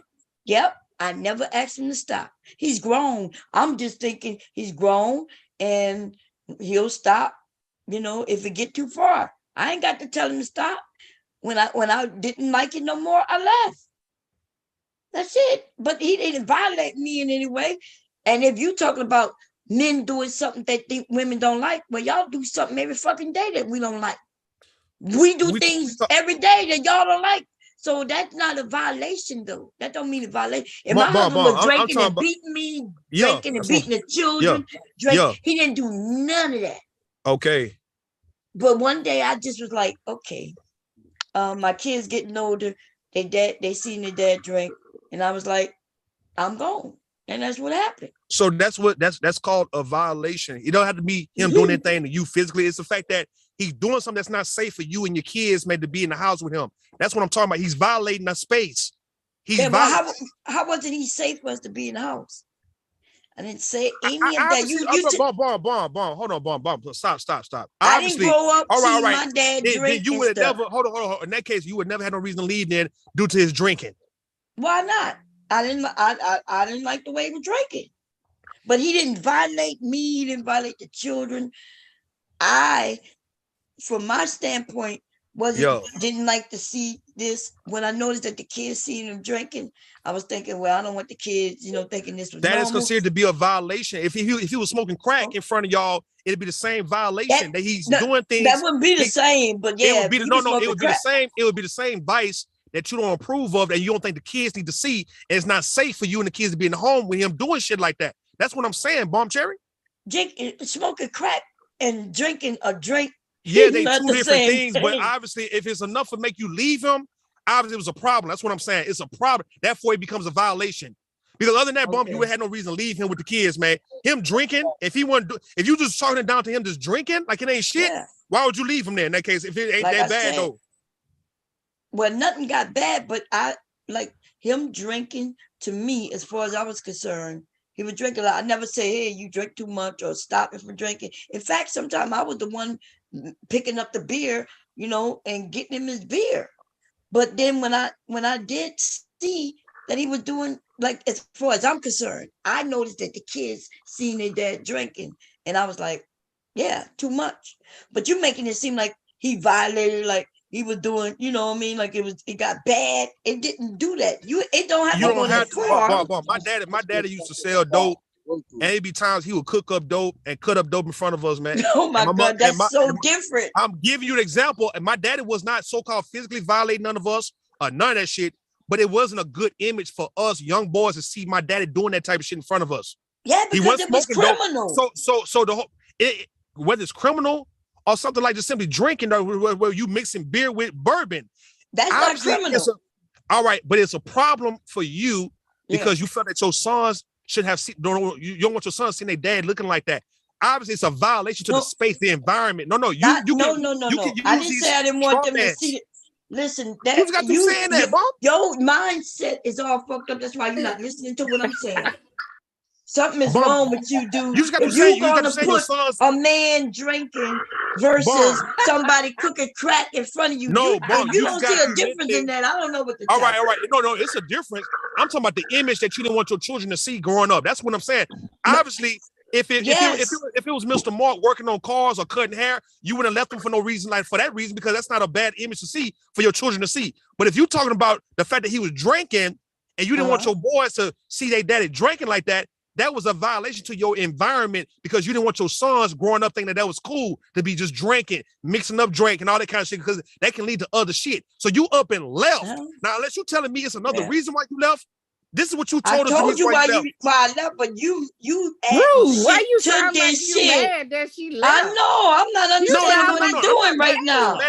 She talking like as if it wasn't a she's trying to play these words like as if she wasn't violated because she wasn't I wasn't violated. She wasn't violated. Because somebody she wasn't violated. She just didn't like him drinking. That is the violation. But that's not what violation means. He didn't do nothing to her. Violation don't mean simply that somebody didn't like something. And that's what we said about words meaning things. Bomb Cherry. Okay. If you don't want to see, hold up. If you had an issue with Mr. Mark drinking to where you didn't want the kids to see him drinking to where you left, it was a violation there. We're not talking about you getting your ass whooped or the kids getting beat on due to him drinking. We're talking about the fact that the image of him drinking was not something you want your children to see to where you got the house. You was willing to leave your husband till he called you come back home. Right. That means you was violated. It doesn't mean you was physically beat on. It was not violated. That's not the right word. Soze, this is what I'm trying to tell you, man. That word, like, dude, like. All right, I guess the words we use is wrong there, but what I'm telling you, it becomes that though. Like, all right, if a dude is doing something that the people don't like for you to do, to where people got to leave you, it's like, okay, I didn't do anything to you physically, but yet I'm doing something that you don't like to see me do. I'm violating the space. I'm violating this home. Obviously, it's not good enough for my family to be with me. You guys are leaving me because of this shit. I'm in violation in that case if my family got to leave me because of what I'm choosing to do. Okay, let's say you saying he in violation, but this nonsense about him violating me or the kids, that's not the same thing. So maybe I'm not saying he violated you in the form of him beating you and beating the kids. I'm saying the image of him drinking. He didn't violate me or the kids at all. If anything, you could say he violated himself, I guess. But no, I didn't take it that way, and that's not what it was. Then that would have been a violation. But him violating himself affected you and the children to where y'all had to leave. It did not affect my children. That's why I left. I left because I didn't want to see the children thinking that him drinking was normal. So that would affect him. That would affect the kids in that case, man. If they thought that was normal. It may have affected him. Yes, if we would have stayed, the kids were getting older and they seen their dad drink and then going to sleep. As far as they knew, he was going to sleep. But see, I'm an adult. I knew that he was passing out, but the kids didn't know that. He would get up and go to work like everybody else, and then he would come home and start drinking. And the kids was a functional drinker. Yeah, and as far as the kids was concerned, it looked normal. Exactly. But you didn't want them to grow up thinking that was normal. To where you was willing to leave your husband and go 1,000 miles away. Right. Until he called you back home because he was willing to stop drinking, and you came back home because he was willing to stop doing the thing that made you leave. Yes. Just because he wasn't physically whooping your ass or the children's ass, that was a vile goddamn relation because he violated. It's not a violation. Listen, I don't know why you want to put terms on shit. Yeah, why you want to take my situation and you want to put terms on it that I keep saying it don't fit. I'm not understanding why you want to do that, because this is a part of life. Sometimes you got to make decisions, right? Okay. In order to make things work. Like That's I wasn't facts. trying to get divorced. I simply left, and I knew that he would change. Remember, he stopped smoking for the kids, so I knew he would stop drinking for his family. And then, but maybe she left before the violation. But what if he was eating himself? So you said that would have been a violation. She told him stop eating himself to death, and she left. If he was smoking weed or stuff like that, and he'd say, "Look, can you stop doing it? I don't want the kids seeing you smoke weed like that. I don't want the weed in the house." And she left because of that reason. It's because it's a violation to the space, to the house. It's like, okay, I don't want my kids around this shit.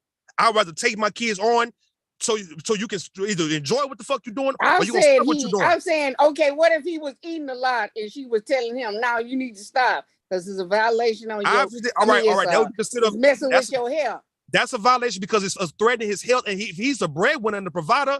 If he's not going to be around and they're going to be assed out anyway, she might as well go ahead and go because he's violating himself by eating himself to death. It's violation. You eating wrong. It's a penalty, man. It's no different. It's no different when you watch these sports and shit and somebody commit a foul or whatnot. It's like, okay, it's a penalty. It's like, all right, you can get fined for this shit. It's like you can lose a lot for this shit, bro. Even though it's a foul, it's still a penalty though. You got ejection. You say what? But it's not. I don't know. Like you said, it's a violation. You got flagrant tools. You got flagrant ones. You got just technical files. You got regular files. But it's a violation. That's what I'm saying, though. They're talking about sports right now. We're talking about sports, though. If I leave my woman because she is on drugs, smoking weed, drinking too much, she's violating the situation, man. I got to get away from her. She's not respecting the situation. And if I told her, look, I don't want you to be doing that in front of my daughter, man. And she said, I don't give a fuck. She's going to do it anyway. And I take my daughter and we go about our way. That's a violation of the reason why I left her. Other than that, if she was just doing hair or cooking or doing what women do, I would have no reason to leave my wife for no shit like that. So I guess the word we use is fucked some up. People all right. leave their wife for other shit because they got too fat. Whatever reason they left for a reason no they felt. Because she got too fat. I can promise you. I promise you. If a guy tell you that his wife got too big and he felt violated by that shit, then he left because of that reason. The word violation is offending you guys because it's supposed to be extreme, but they don't have to necessarily be extreme to be violated. Mm-hmm. But if people walked into this area while you were saying your husband violated you, they would be like, "What? What did our husband do?" So you don't understand the words that you use. All right, but if people walk in this area and heard you say you left your husband with your two kids, I mean, that's be something that you would be saying that. Like, folks would be like, well, why did Ruth say that? And then they go back and hear you left your husband. But you said violation. They think that he didn't actually. All right. Like I said, all right. If I'm using extreme words, I could have left him for no reason at all. So when you saying that you left your husband, I could have left him just because you wanted to. Yeah. But the way you use that word, that's what I'm saying. Words mean things. And then you said he violated me. But not only the word, you need to go back and listen to yourself when you were saying what you were saying. When you reference getting violated, you referenced the word. You went from a regular conversation to calling a woman a whore. You need to go and listen to yourself. I said, no. You can play what I said. I said getting treated like a hoe, like she a lame, like she weak. It's a difference. I didn't call her a whore like she's a slut. No. Listen, I didn't say you getting treated like a whore like you a slut. I'm talking about a man coming at you like you a hoe, like how we use the terms, like you come at me like I'm a hoe ass nigga or something. I was using it in that regard though. I wasn't saying, oh, you a slut.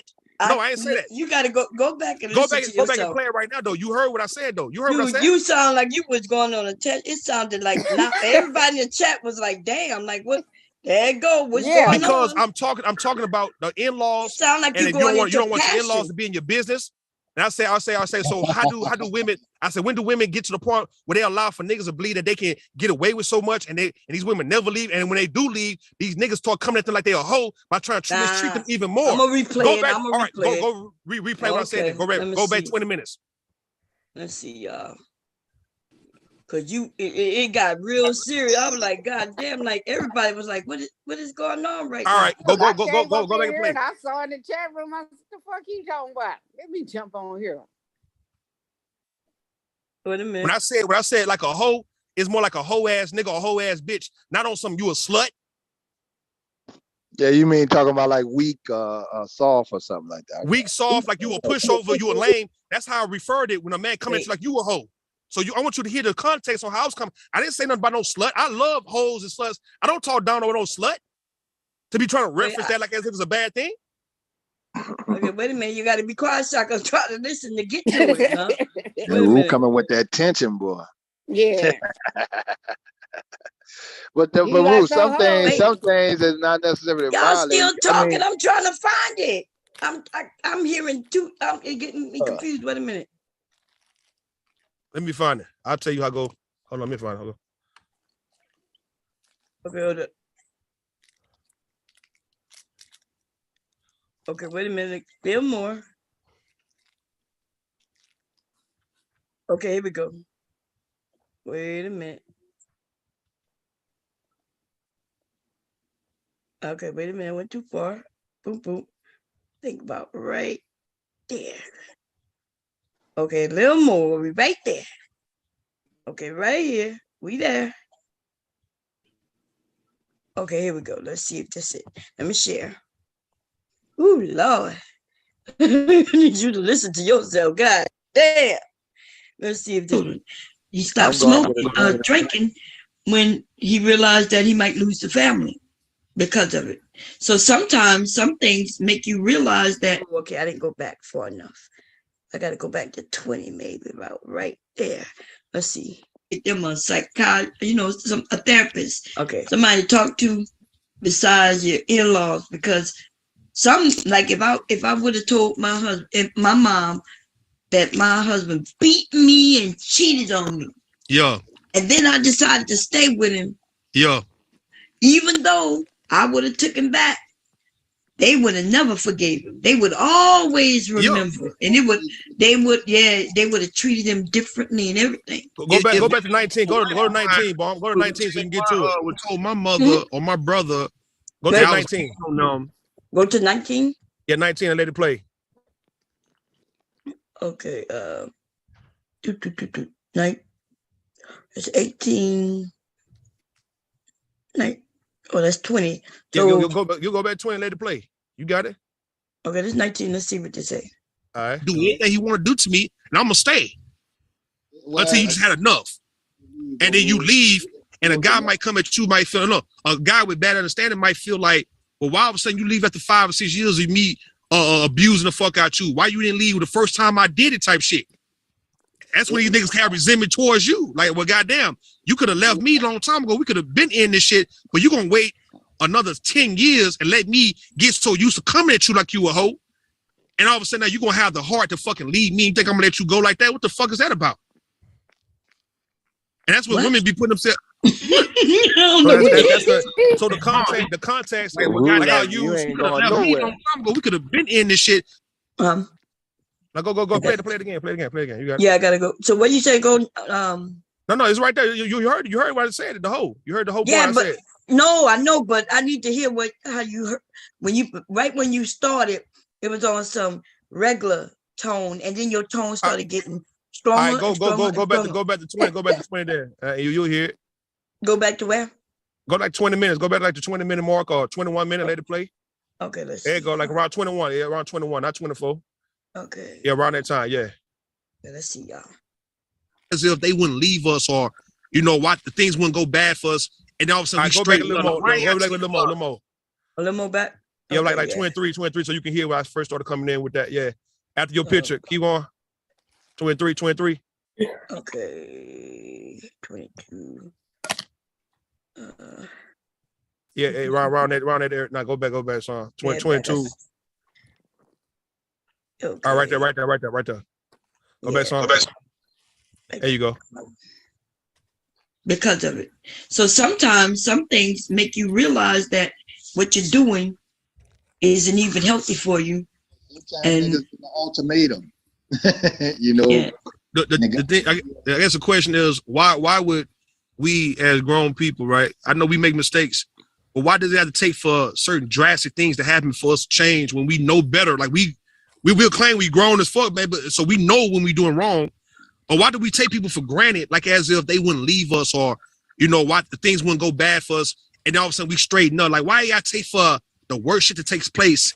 Let's say a woman leaving you, your kids leaving you, for you to stop drinking, for you to stop going to jail and shit, right?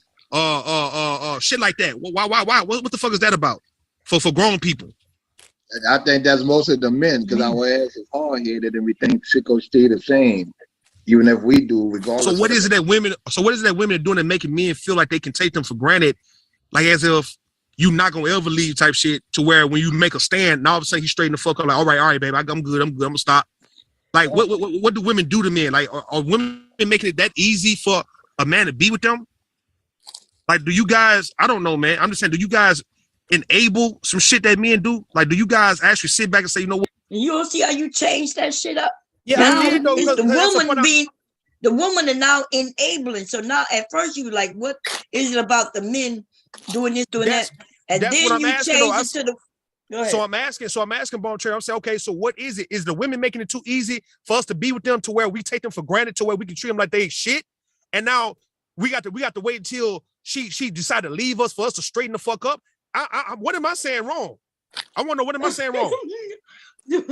Dude, you started off. Everybody enable each other. I don't know what. No, we talking about to where not just the situation we heard with Bomb and her husband. We talking about just men, period, to where it take for a woman to warn you, tell you so many times, and then when she decide to fucking leave you, now all of a sudden men straighten the fuck up and say, baby, don't leave me. Baby, I need you. I'm gonna do what you want me to do. But she been asking us to do this for the longest, right? So that's what I'm saying, the enabling. What is it that women are doing to make it so easy for men to be with them?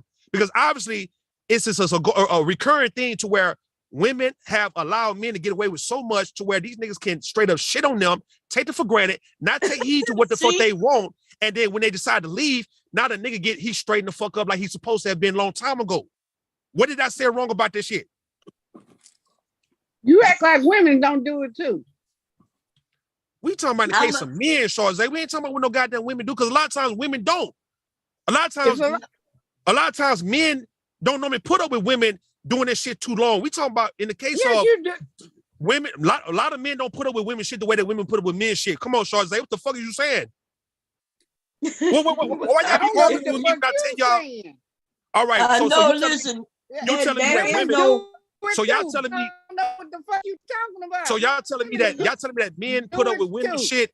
You telling me that men, are you telling me that men put up with women shit the same way that women put up with men shit, man? Are you telling me that's the case? Yes. All right, man. Y'all got it. Yes.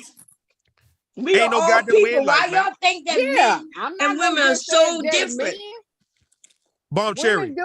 Men do not tolerate the shit that women tolerate when it comes to men. They do not. Men do not. Men be gone. Give me an all instance right. of what we talking about. All right, what's going a man put up with? Being taken for granted, being cheated on, playing games, a nigga would fucking leave though. Women would stay Well, longer lots than of a man. women would leave Women too. didn't cheat on a nigga. Women don't And leave women- quicker than men. Nigga still was there. Yes, Hey. listen. Women have cheated and men have dealt with it. And Yeah, you're right. men have cheated and women have dealt with it. Dealt with it. So what we're saying is that it has nothing to do with what sex you are. Yeah, it does though. It does with gender. 'Cause Actually women have put up with more shit on men than men have put up with women. That's a fact. What are you No, saying? that's not a fact though. That is a fact, Bomb That Cherry. is That's a not fact. a fact. That's That's some not shit that you true. keep Bomb saying. Cherry, that's a fact. Bomb Cherry, that's a fact. Dude, Shawzy. you're just making up shit. I am not Like making I up said, shit. your perspective, I understand your looking at this shit. perspective. Look, Your look. perspective I've is seen- from a single man's perspective. No, it's I not. get It's it. from a man in this society who's But- seen the dynamics of what? relationship. I've seen Where? women tolerate things off of men that men would never tolerate off of women. Well, how would you For know? years. How would you Like know I keep that? asking you, how do you? So, men, when y'all come together, is this brother telling you, my woman cheated on me, and I'm just gonna be here through it? Or do you think, like, do you not understand that if a woman did cheat, as long as it didn't get out in the community, that man, we said that earlier, that the men will be willing to deal with it. A man not gonna deal with a woman cheating with multiple men on him and he stay and put up with that shit. Not like that. Dude, Yes, they have. Well, lot- let a lot me of say time- a this. lot of time- a lot Wait, of wait, time- wait, hold on. wait a minute. We A got lot of times- we got a big dude who slapped the motherfucker, right? And we all know that it came out that she was cheating on him. What are you talking about? Why you say We that talking men about- don't do we talking something about with that we many saw? men. Listen, we talking about with many men, right? Oh, Nah. yeah, so wait a minute. He's one Constantly, of the no. wealthiest men, the known men, and if it can happen with him, to him, then that means any other dude it can happen to. We But talking about the majority. No, well, we not the majority. The there's majority we don't of know the women- numbers. The majority You just know of- what men say, but you don't Now, know listen what what I'm men saying, though, doing. right? The majority of women have tolerated way more shit on a man than a man ever tolerated with a woman. That's just straight facts, Okay. Mom. You know what I'm saying? It's true. I do Okay. not know what you're saying is So true. even in I the don't case know of that. cheating, right? Women have Mhm. tolerated men cheating with multiple women on them. Men don't tolerate with a woman cheating with 5 and 10 goddamn men, and he stayed in with her for the sake of what? What the fuck does that look like? Whenever, what man do you know? That What woman is, and we're gonna say the time- that's over A lot of times when men They tolerate got a so woman, many Hold terms. on. They got so many Let me terms show you that something. exist. Let me show you that something, gives- Bob. I'm gonna give it to you. Let me show you something. The time that Yeah. men have tolerated a woman cheating is the Yeah. fact that she got her lick back on his ass. Not just all right, she just cheating with 5 different men and he ain't never cheated on her and he stayed. You got But the game I fucked don't up. know. Listen, I don't know that what you're saying to be fact, because now you added something else that I don't know, right? All right. But I am saying that I've seen men bring their wives to swinging parties. And That's and not only- cheating then.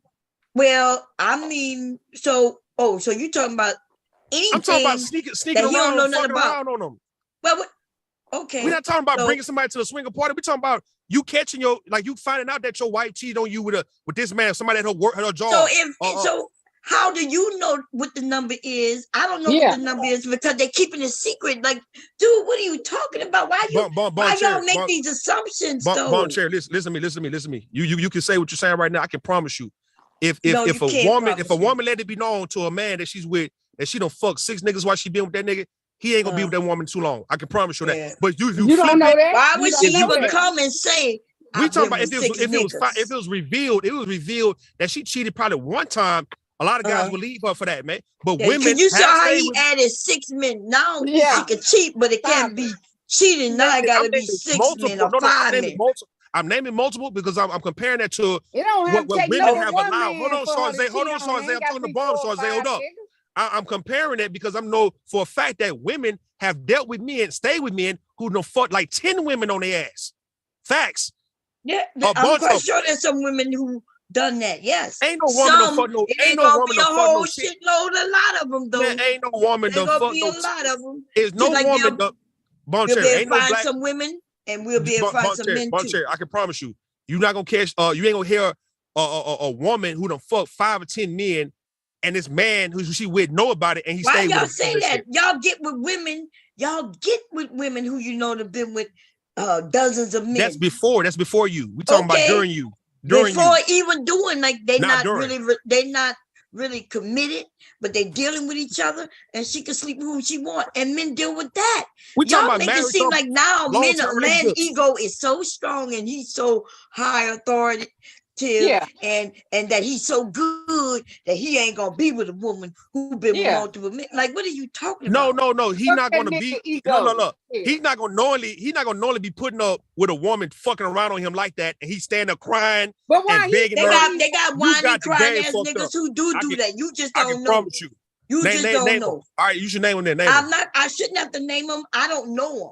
And No, you what I'm don't saying, I know can them name- either. I can And just name a because bunch you of don't women. know them, you just dismiss it as they don't exist. And that's ridiculous. No, I'm not saying it don't exist. I'm saying that it's not likely for a man to put up with a woman cheating on him the way that a woman would put up with a man cheating on her. It's not likely.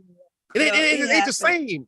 It's not the same. It Listen, happens. I but it's know not the that same. you sound like the Manosphere dude when it ain't All the right, I'm same. sounding like the Manosphere. I'm sounding like the And Manosphere some right now women when I'm making a believe point. whatever But, you Hold but on. you're making a point that you don't know nothing about. I'm making a Just point. because you don't see, your buddy's not gonna come and tell you, my girl cheated on me. You know why he ain't gonna tell you that? Because he Why know not? you gonna judge him. You know you gonna, you know what I mean? Like you And gonna he just feel all right. He all right. embarrassed. Not gonna put up. He ain't gonna put up with no shit like that. Where he will put up with it, he just Okay, not gonna but the tell woman's you supposed to if put you up don't with the shit. understand what I'm That saying. nigga is not. This nigga is not for to put up with his girl. But a woman's fucking- supposed to. You saying That's that what a I'm. No, woman's no. supposed to See, put up with- Shawzay, are you listening to what you're saying, Shawzay? Because the point I'm saying is that nobody's supposed to, but women have put up with that shit way more than men.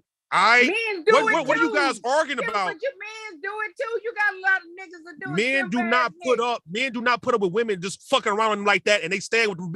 They do not the way that women do. I don't know what planet you been on. I'm on planet Earth, the same goddamn planet you I living on don't right now. know. I'm right I here. don't know. I Shawzay, don't know. it's like, look, I you don't guys know. are arguing, and y'all know y'all wrong in this situation.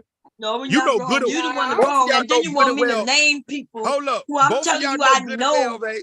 But Both of you y'all want know me good to and well. name them. That's some Both fucked of up y'all shit. know good and well. Both of you ladies know. Y'all in y'all You 50s. just Y'all don't know know what you're good and talking well. about. No, That's listen. all. Y'all know good and well. Women take more shit off of men than men take a shit off of women. That's just been facts. You But know that's this. not facts. That's not That facts is straight at all. fact. That is straight Not facts. fact. It's not fact. Even the That is- men in the manosphere, when they start talking about these women are getting their way. They're going to do this. They get protected by this and protected by that. Like, How am I getting pushback on me telling you that women have enabled men and they done tolerated shit that they shouldn't be tolerated on the hands now of men? we to where enable men. So to where we men- enable them.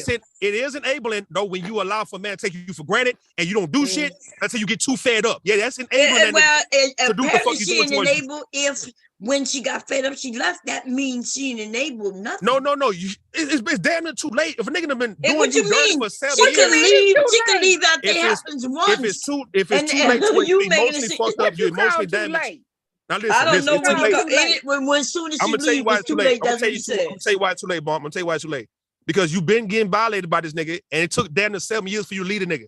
That's why it's too late. happened. Well, it depends on what you mean by violating. That's why we keep Getting saying. your Was he goddamn whipping ass her?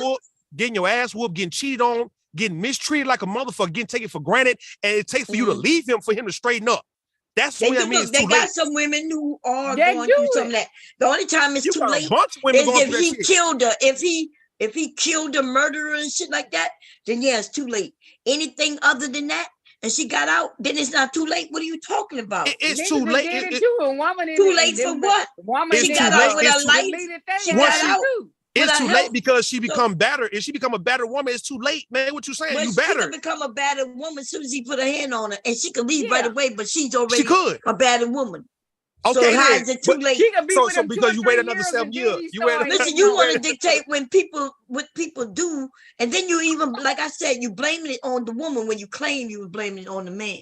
You switch that real I quick was blamed on the from man. I was saying blamed on this the man. battering dude, and even when you talk about a battering dude, you blaming the woman. That's I'm what you're speaking doing right now. Nah. I'm speaking on the fact that if guys are getting their shit together when a woman threatened to leave him, that's due to the fact that women have That's people, enabled Rude. You act and like have people have don't made do it so that. comfortable. That's Hold on, right. Shawzay. That's due to the fact that the women have made it so comfortable to where a man can come at them like that. And now when you decide to leave, you get what you want from this guy when it's kind of like too late. Though it's a late situation.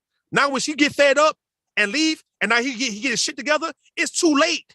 It be too What do late you for the mean most get part. his shit together? No, What, All now right, you Bonnie, referring in back the to my case of- situation In where in there's the no case- abuse. What are you talking about? in the He case get his of shit in the together. case of a woman dealing with a man, right? And a man actually is not doing anything this woman asks for him to do, right? This goddamn woman has been begging this man to do a whole lot of shit, stop treating her a certain way, do this, go get a job, do all that. And it's not until she leave is when he decided to perk up and straighten the fuck up now, right? That'd be too late, because a lot of times that should be years in the making.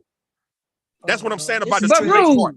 A woman can look, be somebody, they got a 3 or 4 song, and I years love the before song. he I ain't gonna start lie. hitting on her. The song Right. by The Weeknd, right? Where Yeah, he go said, ahead. "I don't." It's called "Creeping," right? So we got songs out here with listen. They got where men are saying they're gonna do their thing, and Yeah. they still getting with women who still doing their thing because they don't want to tie each other down yet. They both want to. What He TLC want to still said, do so his I thing. creep, I keep it on the down low, creep. Shit. No, I ain't talking about that. They got a song called "Creeping" by The No, Weeknd. I said you keep it on the down low, creeping. People creep and do all this bullshit. It's just if the person want to stay. Well, anyway, what I like your talk. See. I know why the women they be like, look, rude talking crazy again. I understand your point of view.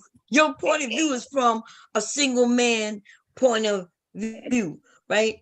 And so, and still a black man who your point of view is, I guess, I don't even know how to describe it, but I understand your point of view.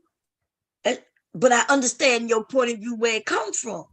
But you don't give that to other people because, you know, people who are in relationship, they don't think the way you think. Married men not going to think the way you think. But they will understand the way you think because they understood when they were young. When you mentioned that a man would leave a woman, he only with a woman because of butt. And I'm like, no, I was speaking to what that dude you was on a panel with was saying about why he was with his girl. And I was just naming some examples of that. Even Nipsey Hussle, if you were to ask a guy, what do you like about it? And dude might be like, oh, she got a nice ass booty on her, right?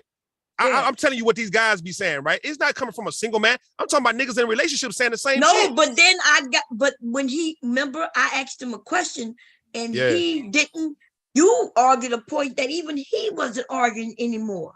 Because I said just a butt and he said, no, one up. And I told you, because you had to ask him just a butt. And that's when he said, oh, no, that's part of it. Exactly. But he led off with that. All right, if he would have said, I like her personality, her smile, her charisma, her character, you would not have said, oh, that's just it. You wouldn't have said that. You would be like, all right, cool. You would have left it at that, bump. I know how it goes. Right, because relationships isn't just about a woman's ass. But I'm telling you, though, from a perspective of a nigga talking to you, and the first thing he say is he like her ass. He could have led with her personality first, but he didn't. You had to make him acknowledge other things else about her to make you to fit your narrative what you want. Like, okay, no, not my narrative. No, I was explaining that the narrative of these men is always telling young men that it's about a woman's shape.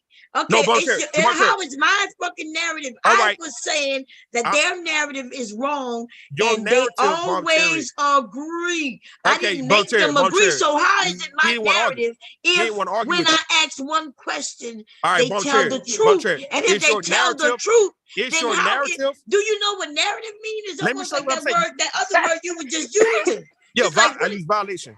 The narrative. So yeah, your use narrative. Violation. Now so let me explain. Let me explain the narrative, right? Your narrative is you want people to acknowledge that it's much more than just the physical for why a man would be with a woman, right? So that's the reason why that's your narrative. So that's the reason why you say, oh, that's just what it. You mean that's my narrative? Let me explain. Wait a minute. What does narrative mean? Go ahead and tell me. Okay. Because it's usually like you're saying, in case you didn't know, you're trying to say that I'm trying to spin things a certain way. You trying to make a person say something that you want them to say. That's right. And it don't have to be true. But so what is it called when you just get somebody to tell the truth? Is that a narrative or is that fucking truth? But if it's not their truth though, right? Because he would have made it his truth without you saying, is that it? I didn't make it his truth. All right. When he said, well, no, right. I want you to hear what I'm saying. I just got him to admit that if you ask any guy, right? So that's the reason why. That's the reason why I gave you the example of Nipsey Hussle being asked the same thing, and he said the same shit about he liked Lauren London's ass, right? Yes, he should like her ass. Okay, I like her ass too. But if it was much more to these guys, they would lead off themselves by saying, "Hey, I like this personality." That don't even make sense what you're saying. If you listen, it'll make sense though. Well, you don't want me to make sense. Dude, I don't. If you ask me right now, right, if I'm dealing with a woman and you ask me what you like about her, and the first thing I say, oh, I like her shape, I like her booty and shit like that, right? I don't need you to say, oh, that's it. If I really felt like it was going to be more, I would say, look, man, she's a beautiful person inside out, man. That woman that got a pretty smile. Hey, man, she's real cute. She got a beautiful personality. I wouldn't need for you to come in and say, oh, is that it? Because you would not say, because you would not be listen, you would if not I have was said, just interviewing you you and would asking not- that shit, but you we would were not have talking told me- about men. listen, Listen, you didn't even let me finish playing that shit because you would have saw. I heard what you were saying. No, played you it. didn't, because I didn't even finish playing it. But because as soon as I said, well, it's more to that than a relationship, right? And he said, yeah. Right. Yeah. And I explained to him that the reason why, that they're confusing these younger men, because these younger men are listening. And these men are just saying a woman's body, a body. That's all right then. A body. So that's what you want a man to say though. But you're not acknowledging the fact like a lot of women. I am not making them when they admit It's the full influencing them. truth. How You am influence I them to say making other them things. say something? Von Cherry, if I ask you about your man and you tell me one thing, and if I want to say, well, that's it, anything else? I'm influencing you. I'm trying to get you to say other things though, but obviously you don't feel the need to say anything else. If you ask we going back and forth. I don't know why and if there's nothing else, then there would be nothing else. But if there's something else, then I will give you the answer. What are you talking about? In the case of the young man, in the case of the guy who you asked, right, and he say the ass, like Nipsey Hussle, these guys would have said much more than that without your help. Yeah, they would have if they were being honest. You're right. But obviously they was being honest because they said the ass though. They didn't say shit else. That's right. So they wasn't being honest. Why are you saying they wasn't being honest when they were saying what the fuck they were saying? Because as soon as I say anything else, and then he said no. It's because of you saying he said that. That's just what. Dude, if an older woman was telling I'm gonna kick your ass off here like you like to do. I'm gonna play that game you like to do right now. What's the game you playing? What's that? You're not paying attention. I don't know what you mean. If I didn't tell him what to say, in fact, he would have kept it at the ass though. He would have kept it at the ass though. I didn't tell him what to say. What are you talking about? You said, is that it? You said, is that it? And he added more. That's he it. Didn't go to it first. All I said, is that it? All right then. So that's your influence. That's what I said, if it's just the ass, and he said, no, that's just one of them. That's just one of them, right? Because you asked that question. No, if you would have left it at that, he would have stayed at that. He wouldn't. Yes, he would have. I know that. That's the problem, dude. Bon Cherry, the nigga would not have said more if you'd have asked him if that was it. Already. Why all right then. So if you would have left it, if you would have left it at nothing, if you let him say the ass, he wouldn't have felt no need to say, well, it's her smile, her beauty, her personality. I don't know why you're saying that right now. I do know because that. I think everybody knows that.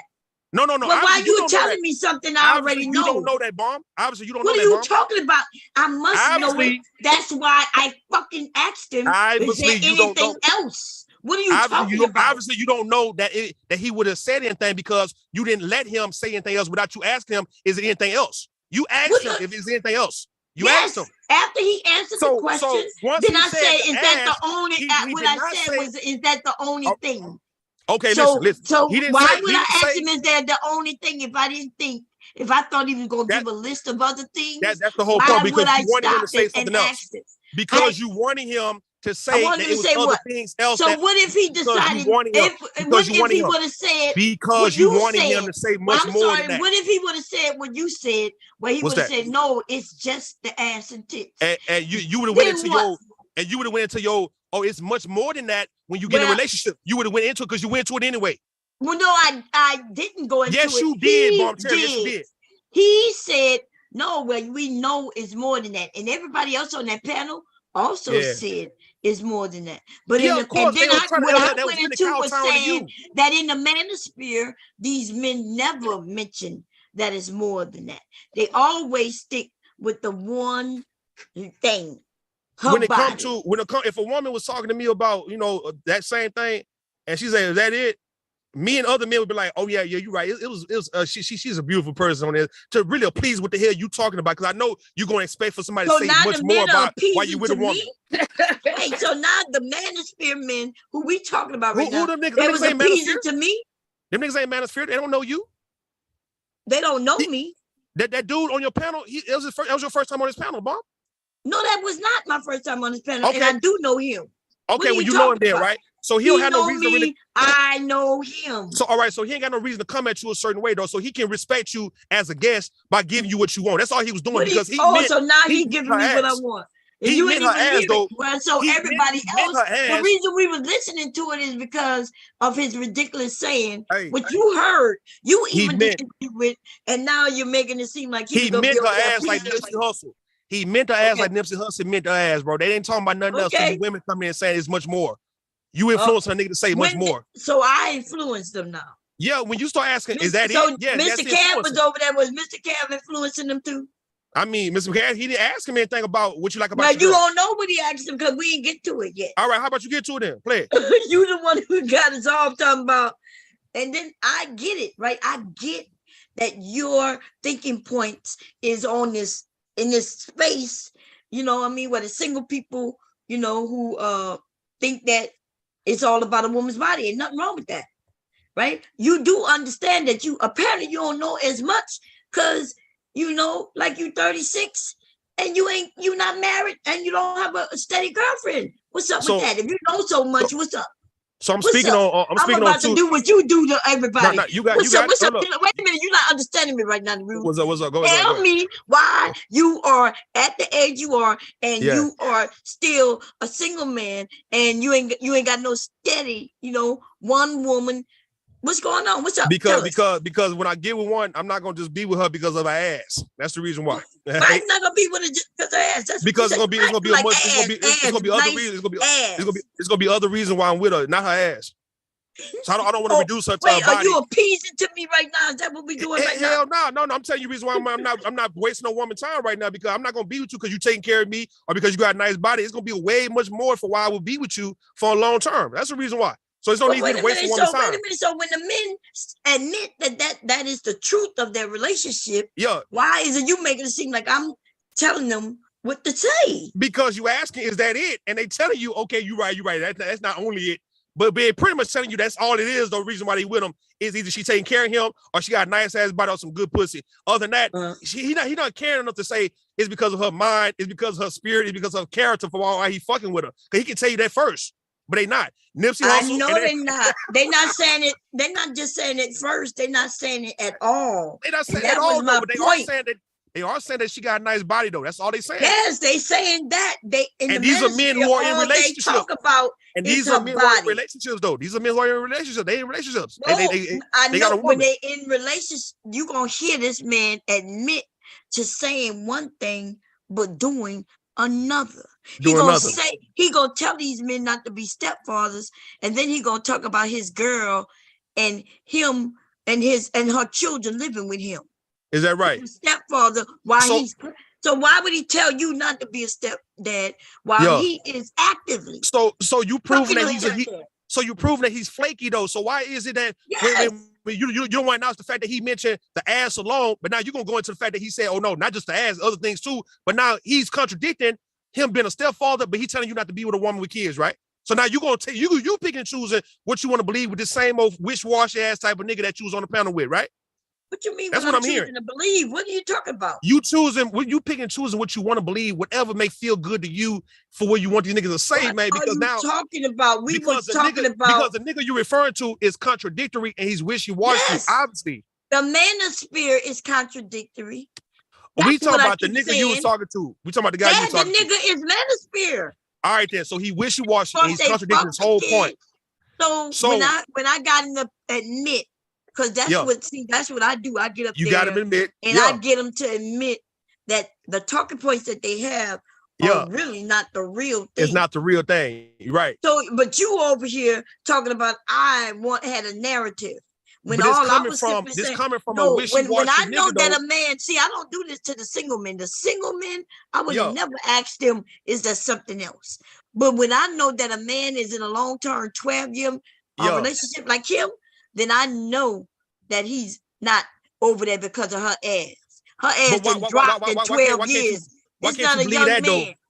Why can't you believe that though, right? Or if he's telling you about single mothers, but then telling you not to date single mothers, why can't you believe that he's there only for the ass and not there for her mind? I didn't even mention no mind. I didn't mention none of that. I'm talking about other qualities. No, I mentioned other qualities of a woman other than her ass.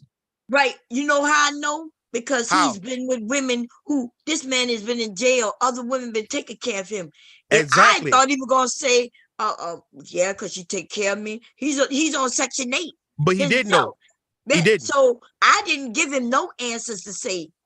I simply But say it's what I'm just an telling you, ass, and he said if he it's can other switch up, things. He never mentioned her mind. He if never that mentioned her you right, personality. he did. You He the did one to because he keep don't saying believe in that shit. Hold on. Because he don't believe in that. The same way how he What do mentioned you mean? being Listen, the I same way. didn't Hold ask him on, to give a Bonchair, list, but wait a minute, Bonchair, you're not gonna you push just this said, shit back like they do. I'm not Because pushing you shit back. said No, I'm that talking to you I based on what had you're a telling me. narrative where I wanted him to say You wanted him to say more personality, about the girl but that he was none with. of no personality was mentioned. None of those things that you said that I had a You narrative. wanted him. You was- wanted him to. I didn't want him to say nothing. I wanted him to tell the truth.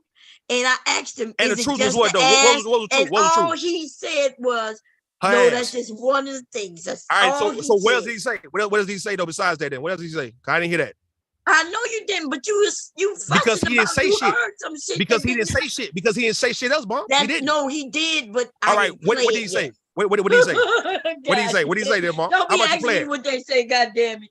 All right, They now, acting like play you what over else there he said talking, though. then you gonna blame me talking about I got a narrative. No, because I want to hear. That's what Is he y'all going do to? to these No. women. I want to hear him talk about how a beautiful of a woman she is, though, not just her ass, though. And I can promise He's you, he's not not gonna say gonna that. mention none of that.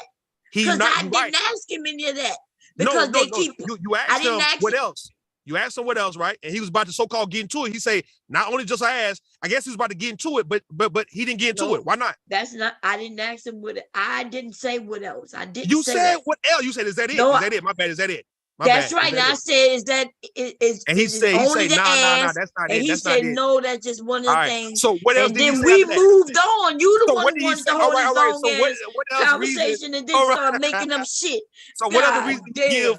So what the reason did he give for why he's with her then? He In that didn't case? give any because My point, because it was about the ass. It was about her okay, ass. now y'all hear this because No. so Because I Brum, didn't you got ask to him. stand. You first you said I Brum. got a narrative, and he said some things on behalf of me, but he didn't say Yeah, anything. but you just got to telling me that I didn't hear what else he said. Like as if he said what the fuck I said then, right?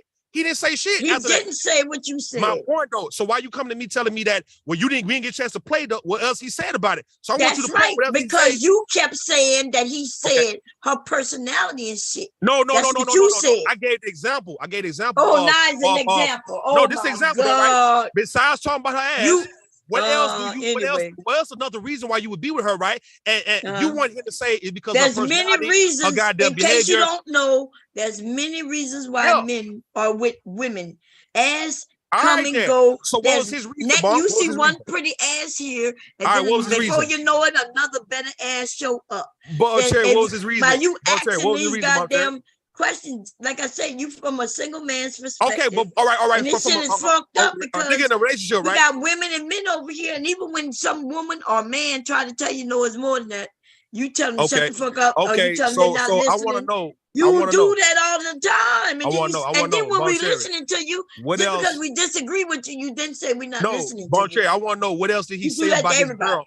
What else did he say about the woman that he's with for why he's with her, Bomb? What else did he say? Well, in this conversation, you're going to mention his girlfriend a few times. Okay, so what good things he's going to mention that he don't give a fuck about our kids. He's going to say some disparaging shit. So why is it so hard for you to believe that he's only with her because of her ass? In that case. Because I seen her. Ha ha ha. No, Bomb, you can see her, but if he's talking down on her kids and he didn't say anything else good about her other than her ass, why is it so hard to believe that that's the only reason why he's with her because of her pussy and her ass? Well, he didn't mention no pussy. Now you mentioning that now. Like I said, you keep adding shit that didn't say. All right, Bomb. Listen.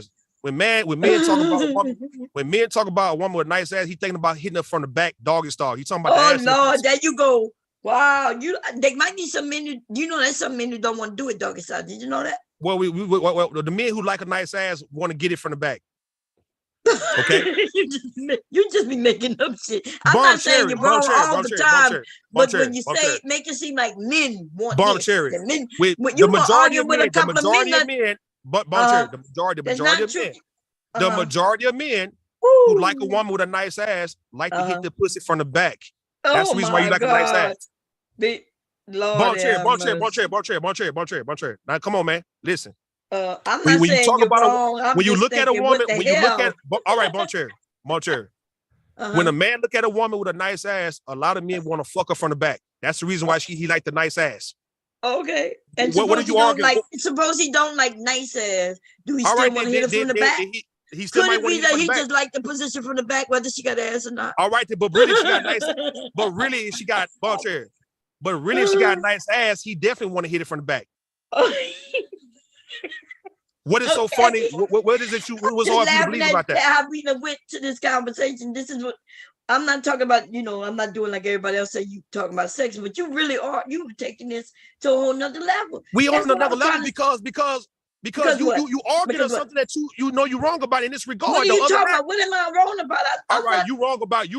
Look, you wrong about that. You that relationships are more than sex. You saying I'm only coming from a single man perspective, right? So when I give you two examples, of two men you still a single man. No, listen, Boncher, you gotta let me get it out though, right? When I give you two examples of men who are in relationships, and the first thing that they say that they like about their woman is her ass, that's not coming from a single man perspective. That's niggas in a relationship saying that shit. What minute? So now, wait a minute. What man can I go to right now? Right? You think I could go listen to the Jay-Z interview when they talking about his wife? You think he gonna mention that he like a big ass? You think he gonna disrespect her like that? It's funny that you mentioned a hood ass nigga, right? Referring to his wife as he like. So what the fuck is Jay-Z? What the fuck is Jay-Z? Well, Jay-Z is apparently have grown larger than just a hood ass nigga. His wealth said take it because he's not gonna refer to his wife.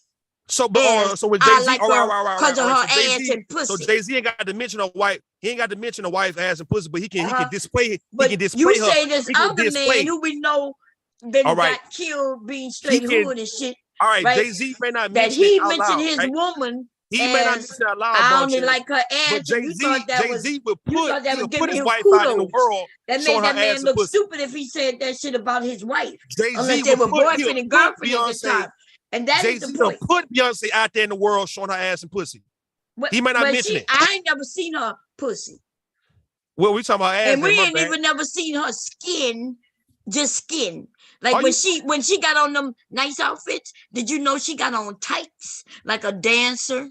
Like a dancer in tights. Let me give you a link. I've never seen Beyonce with a bare skin. I'm gonna give you a link when they perform at the Grammys. I'm gonna give you a link when they perform at the Grammys, and you're gonna see the straight skin.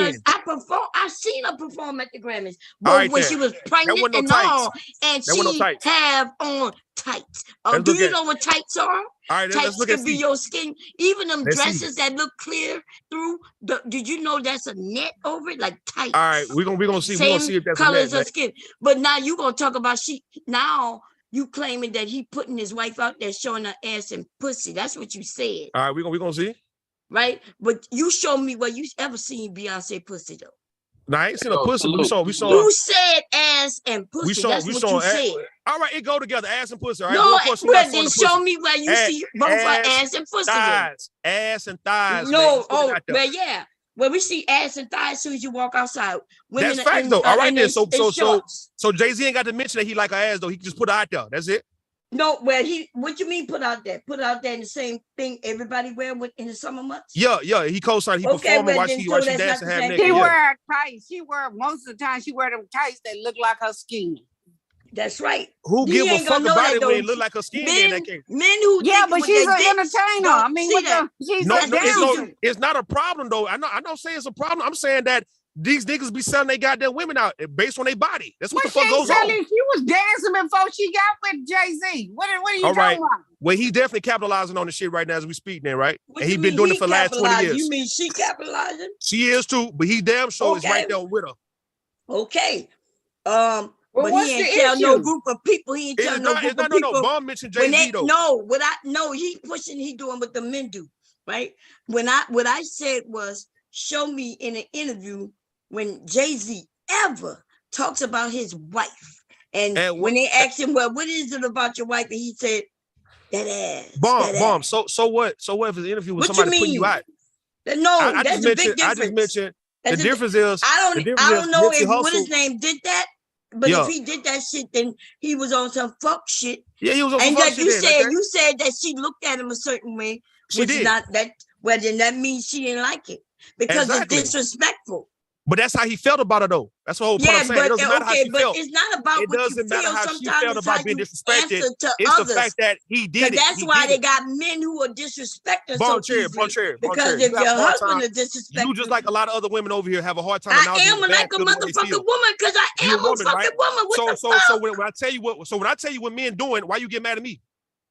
First of all, I'm not mad at you, but you tell me what men are doing. You're not telling me what men are doing. You're telling me what men doing. Niggas are doing, baby. I'm telling you, all right. I'm telling you what fuck niggas are doing. Men not doing what you talking about. I'm telling you what fuck niggas are doing.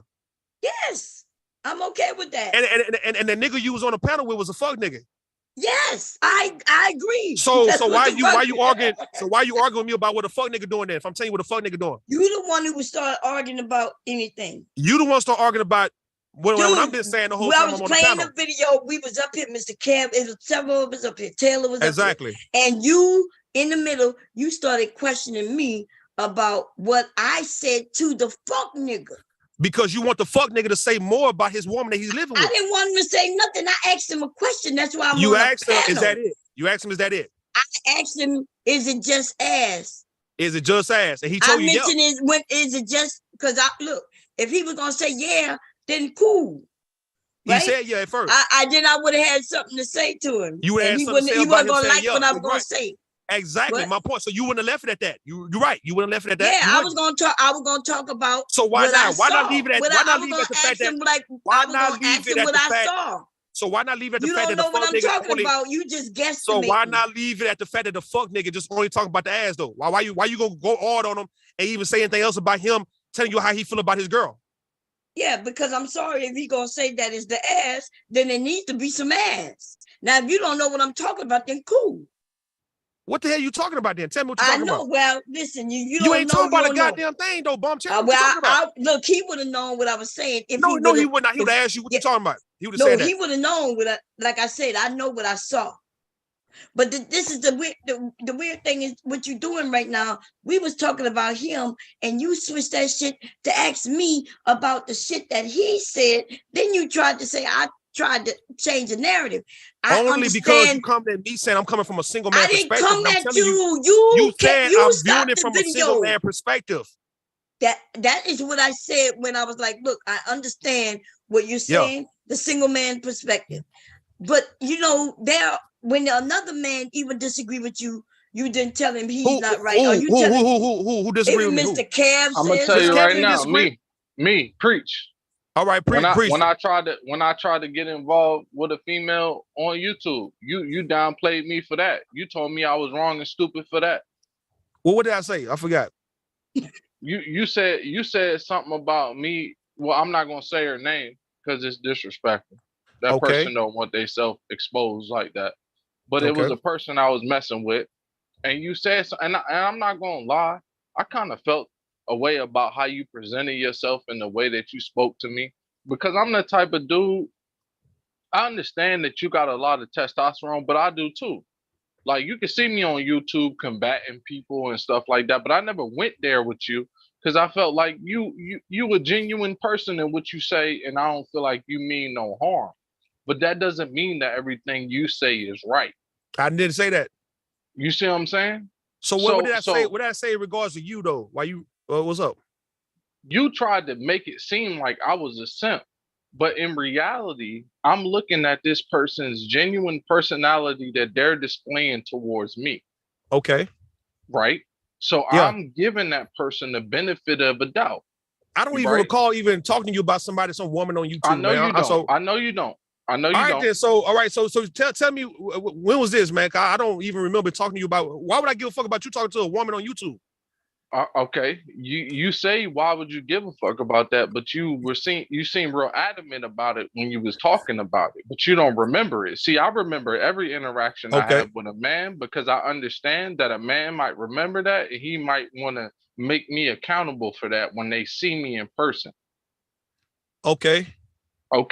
So what I'm saying is you say a lot of things. You say a lot of things, and maybe you don't remember everything that you say about a lot of things. Oh, they got me on camera. Let me cut my light on. Y'all want to see me? Oh, I didn't turn the camera back. Cut my camera on. Now you turn your own camera on. Oh, my bad. I thought somebody else cut my camera. I ain't worried about that. But I'm just saying, brother, like you say a lot of things, bro. And what I'm saying is ain't nobody attacking you because what you be saying, you stand on that. And I stand on what I say. But when you said what you said to me, I didn't get offended about it. I was just like, all right, that's his opinion. Oh, so okay. So all right, since you remember everything, what exactly did I say to you? I said you was a simp for doing what? I think you said I was a simp because this particular individual had dealt with people online and people knew it on YouTube. They had relationships on YouTube that was documented. Right. Okay. And I think you alluded to the fact that maybe she dealt with a lot of people and I was being the sucker for dealing with a person. And you not fucking with her? Are you still fucking with her? No. Why not? Well, politics. They're just not together. Just put it like that. No, I'm saying though, what's the reason for why you wouldn't be with her in that case if I was in the way or I didn't say you. I didn't see. Don't. Okay, see, all right. You didn't say I was in the way. You said I called you a simp. So all right. So if I'm wrong about my assessment of you, or let's say about her, why are you not fucking with her right now then? But they're not together. That's just personal. That has nothing to do with you. That has nothing to do with you and what you said. Of course, it ain't got nothing to do with me. You're right. Right. So, but you said it does. You said it does. You said that me telling you that you was a simp for talking to a certain woman. Obviously, it has something to do with you and the woman, right? Like something you put me involved in that. Let's slow down. You said my opinion. My opinion. Hold on. No, Rude. That's not what he's saying. You gotta listen. The man saying that I gave my opinion about him being a simp because he's dealing with a woman who the Me Too some niggas on here or had bad relations with people on here. No, here, hold on, Bomb. I know. Hold on. I'm talking to Breach. Let that man. This is what he's saying. You saying that me giving my opinion of you, not interrupting or interfering with what you had going on with this person. And come to find out, you're not even fooling this person now, though. So if you want to prove a point to me, why you not telling me, hey, you was wrong, Rude, because me and her still kicking it today, and that was like 1.5 years ago when you did that. You ain't fucking with her, nigga. What I'm saying is it's really I'm really holding back on what I put on the internet now because of that reason. But what I'm saying is I understand where you getting that from it. Like, oh, my prophecy must have been right, so I'm good in my opinion. No. I didn't interrupt you, brother. I'm just trying to have a conversation with you that's not explosive. All right, no, what I'm saying though, you coming at me. All right, you jumping on the panel because you want to holler at me about. You said, but I'm not. He not saying a motherfucking thing though. No, he let him speak. Let him speak. You gotta let him speak. All right. I am though because let's look at empathy, and let's look at understanding. All right. There are situations that happen on the internet. When you came at me kind of hard. I didn't come at you no kind of way. I could have defended the situation and me and her because as far as you know, we still messing with each other. We still have an open line of communication, or we don't at all. But what I'm saying is, your strong points on those things might not always be right. You see what I'm saying? Okay, so it's up to you to not prove me right then. Hold on, preach. Hold on, preach. Hold up. You talked. Hold up. If I feel like you may not be right on everything you saying, especially about a situation I'm involved with, right? Now I got to prove that you was wrong. And if I come back and tell you pretty much that, well, maybe you was right, nigga, because I'm not even fucking with this individual that you told me about. Just because they're not messing around don't mean you was right and don't like.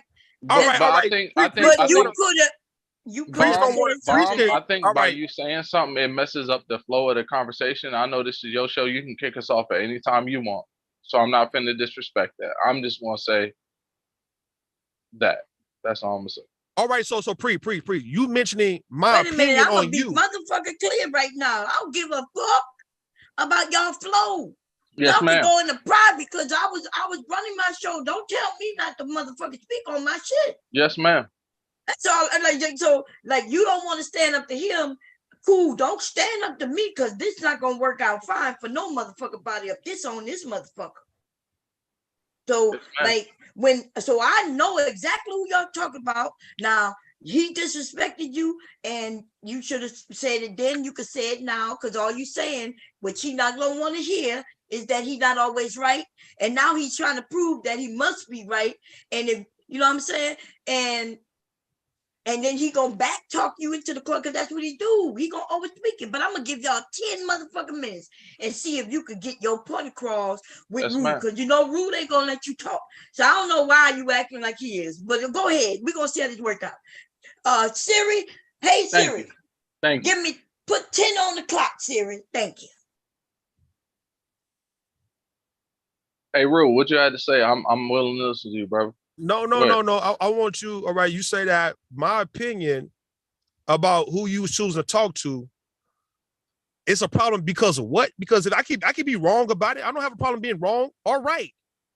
What does that have to do with how the outcome came out between you and this person? Like me telling, if I just mention, okay, preachers, you tripping when you doing this, or you tripping with, that's just me giving my opinion. Why would my opinion affect anybody if you have a feeling or belief that can probably override what I'm saying though? And then if you can prove that, okay, you was wrong, Rue, and I'm gonna show you that, then you just prove that I was wrong. What's the problem? Other than that, well, what the hell are we talking about?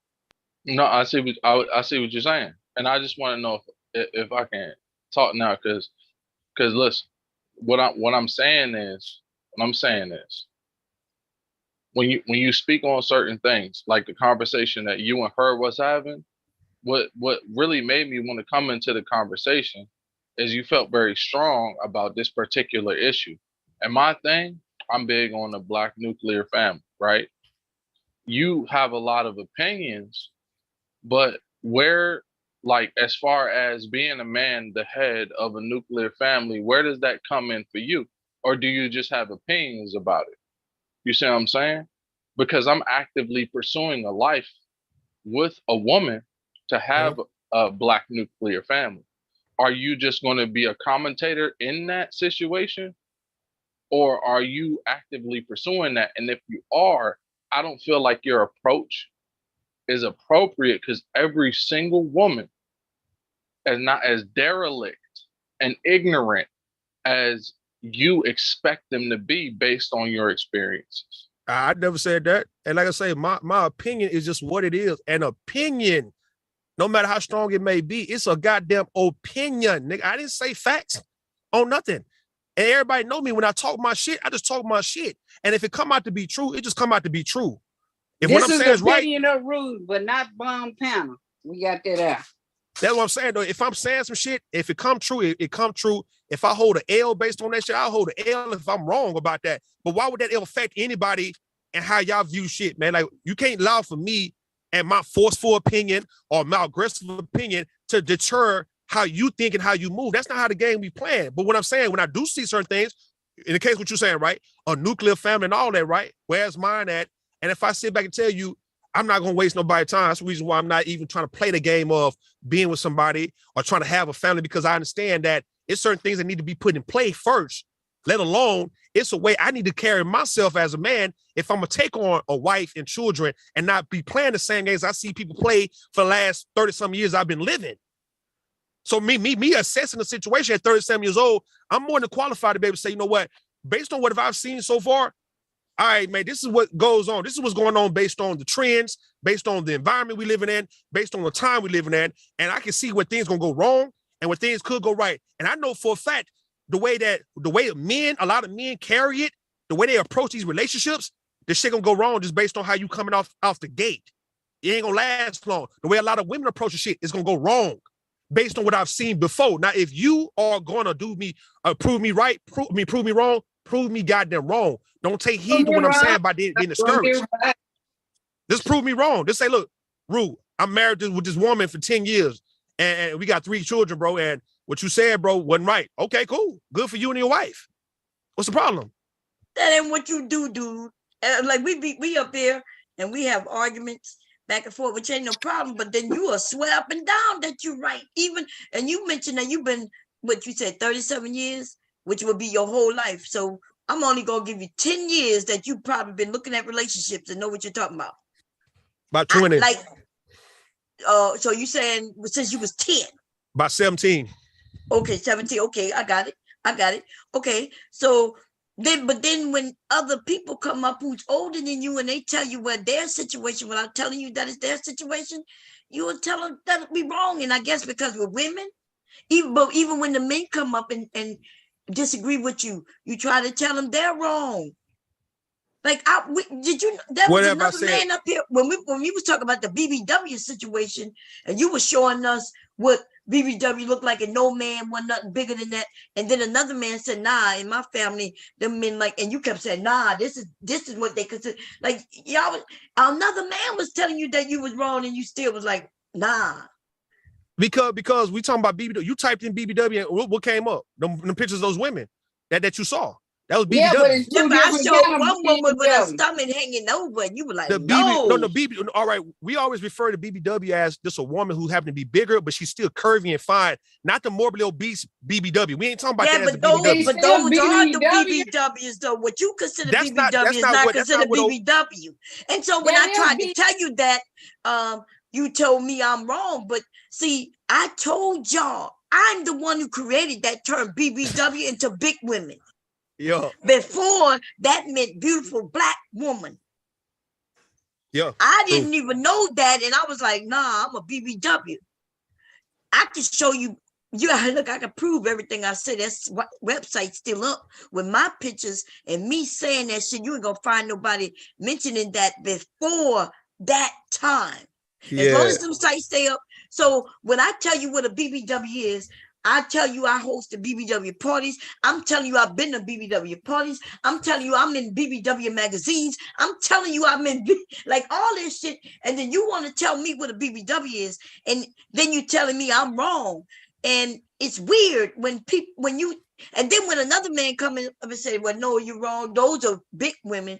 Those are called full figure women, the ones you were showing, because they got big boobs, right?" But okay, you decide that's your term for BBW, but that's not the argument. The argument was that you was telling me other men don't like what I showed you. And how is that weird? I took you to Instagram. You didn't see that million count on that woman with that big ass belly?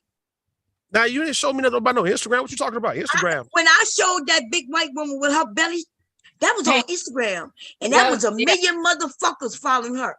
That's what's weird. Like that was when I kept saying, "What are you talking about?" You were like, "No, that's not BBW. Nobody want that." There was a million people count on that fucking white woman belly going down almost to her knees on that video on her account. So how is it that a million motherfuckers, you think women are over there looking at her like that? Showing her belly, flapping her belly? That's men doing that. But you kept saying, "No, men don't like that." And it's okay. Listen, I'm not saying I was the first BBW. I'm not saying that. I'm just saying that, yeah, I that term is something I started using because I got it wrong. But anyway, yeah, so that's what I'm saying. Like you was telling me I was wrong. I showed and proved that you was wrong, and you still wouldn't take it. Then a man came up and said, "No, my family like big women," and you was like, "Yeah, these type of," and he was like, "No, Rude, you're not hearing me. The men in my family like women." Yeah, morbidly obese women. He said that, yeah. He didn't, yeah.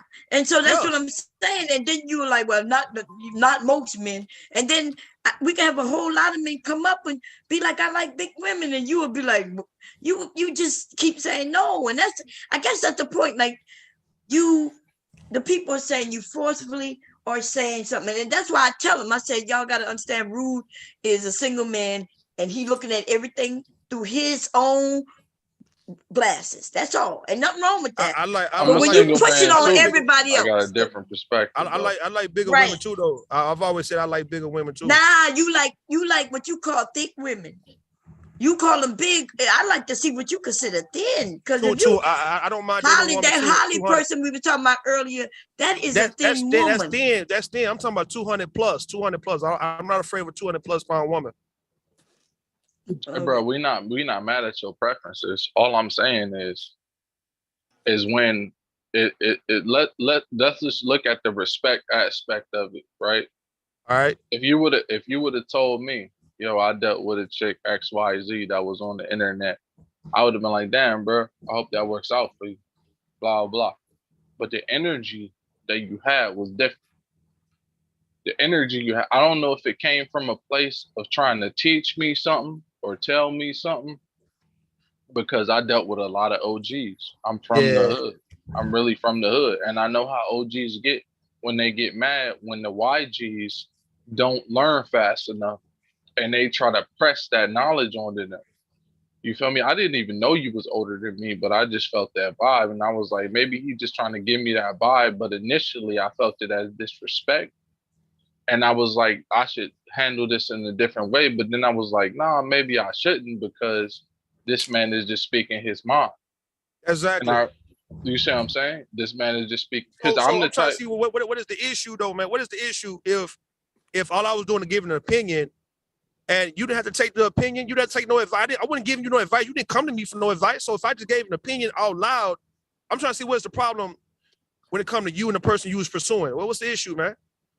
There was no problem between me and you. That's what I'm saying. Of course. What I'm saying is the important part to understand about it is how I took it, because that's all that matters. It's how I took it. But what I'm saying is I'm trying to display to you and communicate to you the energy that I felt coming from it. Right?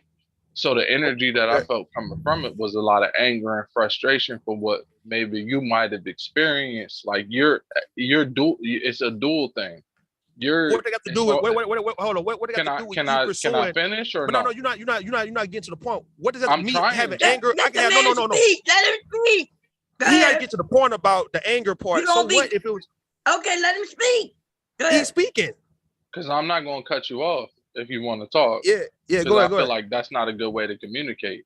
So if you want to say something, I'm gonna let you say it. But what I'm saying is, I feel like the energy that I felt, I don't know how you feel about it, but when it was being said, it was almost like it was a dual energy. It was like an energy of anger, frustration, and you were still trying to tell me something. And I get that. But what I'm saying is that anger comes from a different place. You see what I'm saying? So I think that type of anger that you got inside of you cuts you off from a lot of love that you could possibly have in your life, because I feel like it blocks you. Because if you say to yourself, all women are whores, that's easy. Just smash all of them. I was there before. When I was younger, I got a lot of pussy when I felt like that. I was just smashing a lot of chicks because it was just they're all whores. You got to step out of that, because and even as the world gets more demonic and more evil, it's a less percentage of women that are good, but it's still some of them that are good. So you don't pigeonhole yourself into a space by spitting this rhetoric constantly that all of them are worth nothing. Who the fuck said that shit? Hold on, who said that part though, Breach? I'm hearing that. I'm feeling that vibe. So you've heard me say all these women are worth nothing? You're 37, right? Now answer the question I just asked you. No, I feel like you feel in your mind that most of them are. Like 99.9% are nothing. That 99.99% of women are worth nothing, right? That's what you said. Yeah. I've said that. I feel like you feel that. No, okay, then. So that's your. So let me show you something. That's your opinion, because I don't feel that way. So I mean, what else do we need to talk about when it comes to that? You got your opinion about that. Cool. My opinion is wrong. You're telling me my opinion is wrong. I accept that. Okay, that's cool. But I'm saying, but if I can, as a brother, just talk to you and tell you how it is in the ears of other people, other women hear that. And what I've learned is that, the rhetoric that you speak out into the world, even a good woman will say, oh, I believe this man thinks all women are. A good woman will negate you. So what I'm saying is, what I learned as far as dating is the energy you put out. If you feel like they're all whores, they're going to be the good ones, the small percentage of good ones, they won't deal with you, because they'll be like, oh, he's going to treat me like a whore because he thinks I am one. Preach. Where have I said that, Preach? I'm confused. Where have I said that, man? You putting words in my mouth. Where have I said that? Okay. Can I say something else? The rhetoric that you speak. Okay.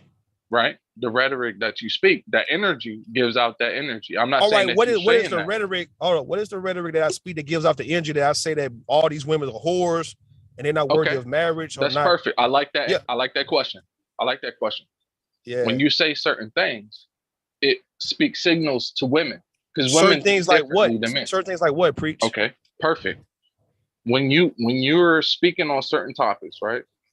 And you're speaking in a certain way about certain topics, and you're saying, "Oh, I feel this way. I feel strongly about it," right? They're thinking about it in a different way. They're like, "Oh, if he's saying this about this woman, then he'll say this about me." The good women will even think about that, and they'll be like, "He's going to think this about me." Saying what? Saying what? Preach. Saying what? Say what? Anything you speak about women. Yeah, that give me one. Give me one. You should know one by now, bro. I'm What's sorry. one? Go ahead. I don't really document. Okay. You. Let me speak because I don't know. You trying to be nice. Listen, people say that you are forceful in your opinion. You can have an opinion, but they say people stop coming on the panel because they say when they give you a difference of opinion, then you tell them they not fucking listening, shut the fuck up, and you know what I mean? So how you accepting that you want people to accept what you're saying, which most people do. We know that there's some men and even some women who think the way you do. But when other people tell you the opposite, you can't claim that you accept what they're saying because you actually tell them to shut the fuck up. Then you tell them, no, you ain't listening though. You ain't listening. You're not hearing me out. And then you tell them to shut the fuck up. And that's what you do. And so people are saying, hey, he's being too forceful, you know, because why would you tell somebody shut the fuck up just because they the opposite of what you're saying? That's so, you know, that and preach, I guess, based on what preach and his incident, you know, like that could be embarrassing. Say he likes someone, and then you come to talk about that person bad to the man who says he like her, and if he don't stand up for her, she sees that, then now she'd be like, God damn, like you know what I'm saying? Is that hold on. So you talking about that? That's my fault that if a man don't stand up for what he wants? That's not nobody's fault. But what I'm saying, though, that's what y'all trying to make it seem like it's my fault that if a man will allow for me to speak bad on somebody he's trying to get with and he don't stand up for her, that it was my fault that he didn't stood up for her. Well, I mean, he can stand up for her, but you do. I mean, you're not understanding me, preach, or judging that woman based on some things you just heard on the internet. Something I just heard on the internet. I'm not saying that at all. You're not saying that at all. But I'm not putting no jacket. I'm not putting no jacket on this man, and I'm not saying that affected anything. I'm not saying that affected anything, because me as a man, I'm a man 100%. It's not but as a woman, I know how women think. I know when women see something.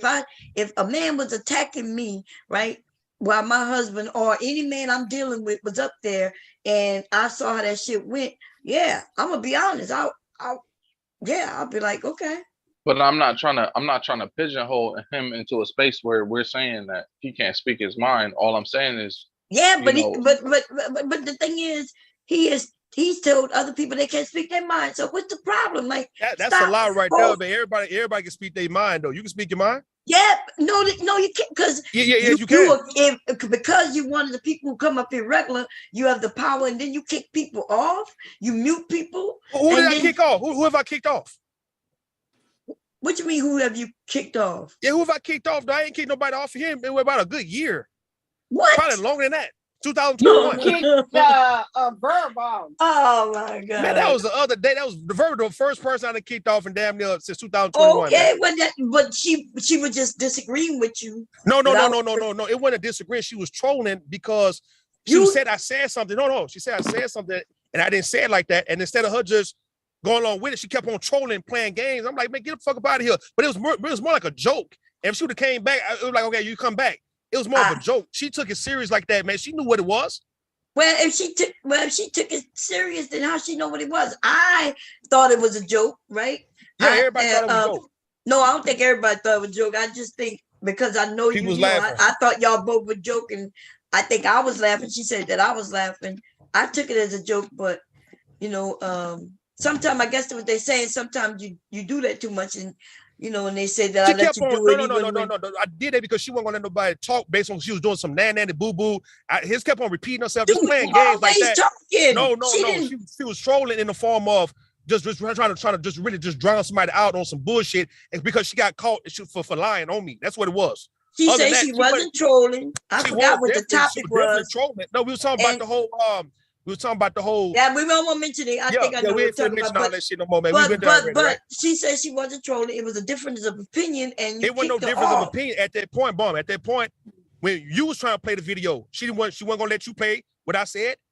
That's when I kicked off because like you kept on talking while Bomb was trying to play the video because you said I said this shit and I didn't say shit that you said I said. And once we were trying to play it, I kicked off because she wasn't gonna let you play it. For one, and then when you started playing my voice and I said something totally different than what she said, she kept on with that on some you know that childish shit Verbal be doing when she can't get away. That's when I kicked off. Now you said childish. What you mean can't get away? All right. Dude, listen, based on when people tell me that you get your way just like I give her way, and everybody, I'm giving everybody a way. But I never come up here and tell people that they said some shit that they didn't say to try to make them look bad. And then when it's time for you to prove it, trying to make them look bad? Let me show you what I mean, though. Let me show you what I mean. When you're trying to prove it, I'm getting in the way of you proving the point. That's what I'm saying. She came up here trying to make it seem like the conversation wasn't even that serious, though. The conversation was very much serious. No, that's serious. Before you just said you was, you know, oh my God, you said you were joking when you kicked off. It wasn't that serious. Now you're saying the conversation was very. The conversation shouldn't have been that damn serious. Verbal asked me, when do people care about when little young boys getting sexualized, right? What? She asked me about little boys being sexualized. When do people need to care about that shit? Yes. It was a serious conversation. They asked that question based on what the men were saying. And no. And she said, I said something that I did not say in that regard. Okay, and we want to play the video when then when you was playing the video, she won't allow for you to play the video. But it wasn't that.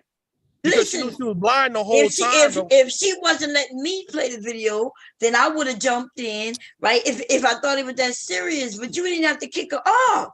But anyway, past that, that already happened. But I guess what people are saying that you are very forceful in your opinion. When anybody disagree with you or have a difference of opinion, you make it seem like you know what you know and what you know is right, and what other people are saying is incorrect. I only do that. I only do that right when I know what I'm saying is 100% based on being tried and tested in that regard, right? And when I'm wrong about shit, when you mentioned that black men don't like big women, you wasn't right. And even when you mentioned that black men don't only think about a woman's ass, you got a man who comes up here and say, well, no, I don't think that way, which means you're not 100% right. Okay, I gave you an example of two guys in a relationship who said that shit, not Preach. Yeah, but Preacher is against it. Preach like a woman. He don't think about a woman's just body and shit. That's what he said. So Bon, he just came in later in the conversation. We talking about like 2 or 3 hours ago when we were talking about that. Yeah, but Preacher's been in these conversations with us before, talking about women and what he like about a woman, and he don't just talk about. And he says, "I don't sexualize a woman." He said he's looking for a wife. So you know we have. Bon Cherry, I gave you an example of two guys who are in a relationship, and the first thing that they said when somebody asked them what you like about your girl, they said the ass. That's all I said, man. Why are we even talking about that at this point? It's already proven.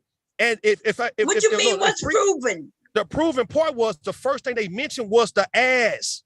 Right, we heard. What you mean you proved that? We heard I'm proving that it was two guys in a relationship who said that shit. Preachers came in 15 minutes ago.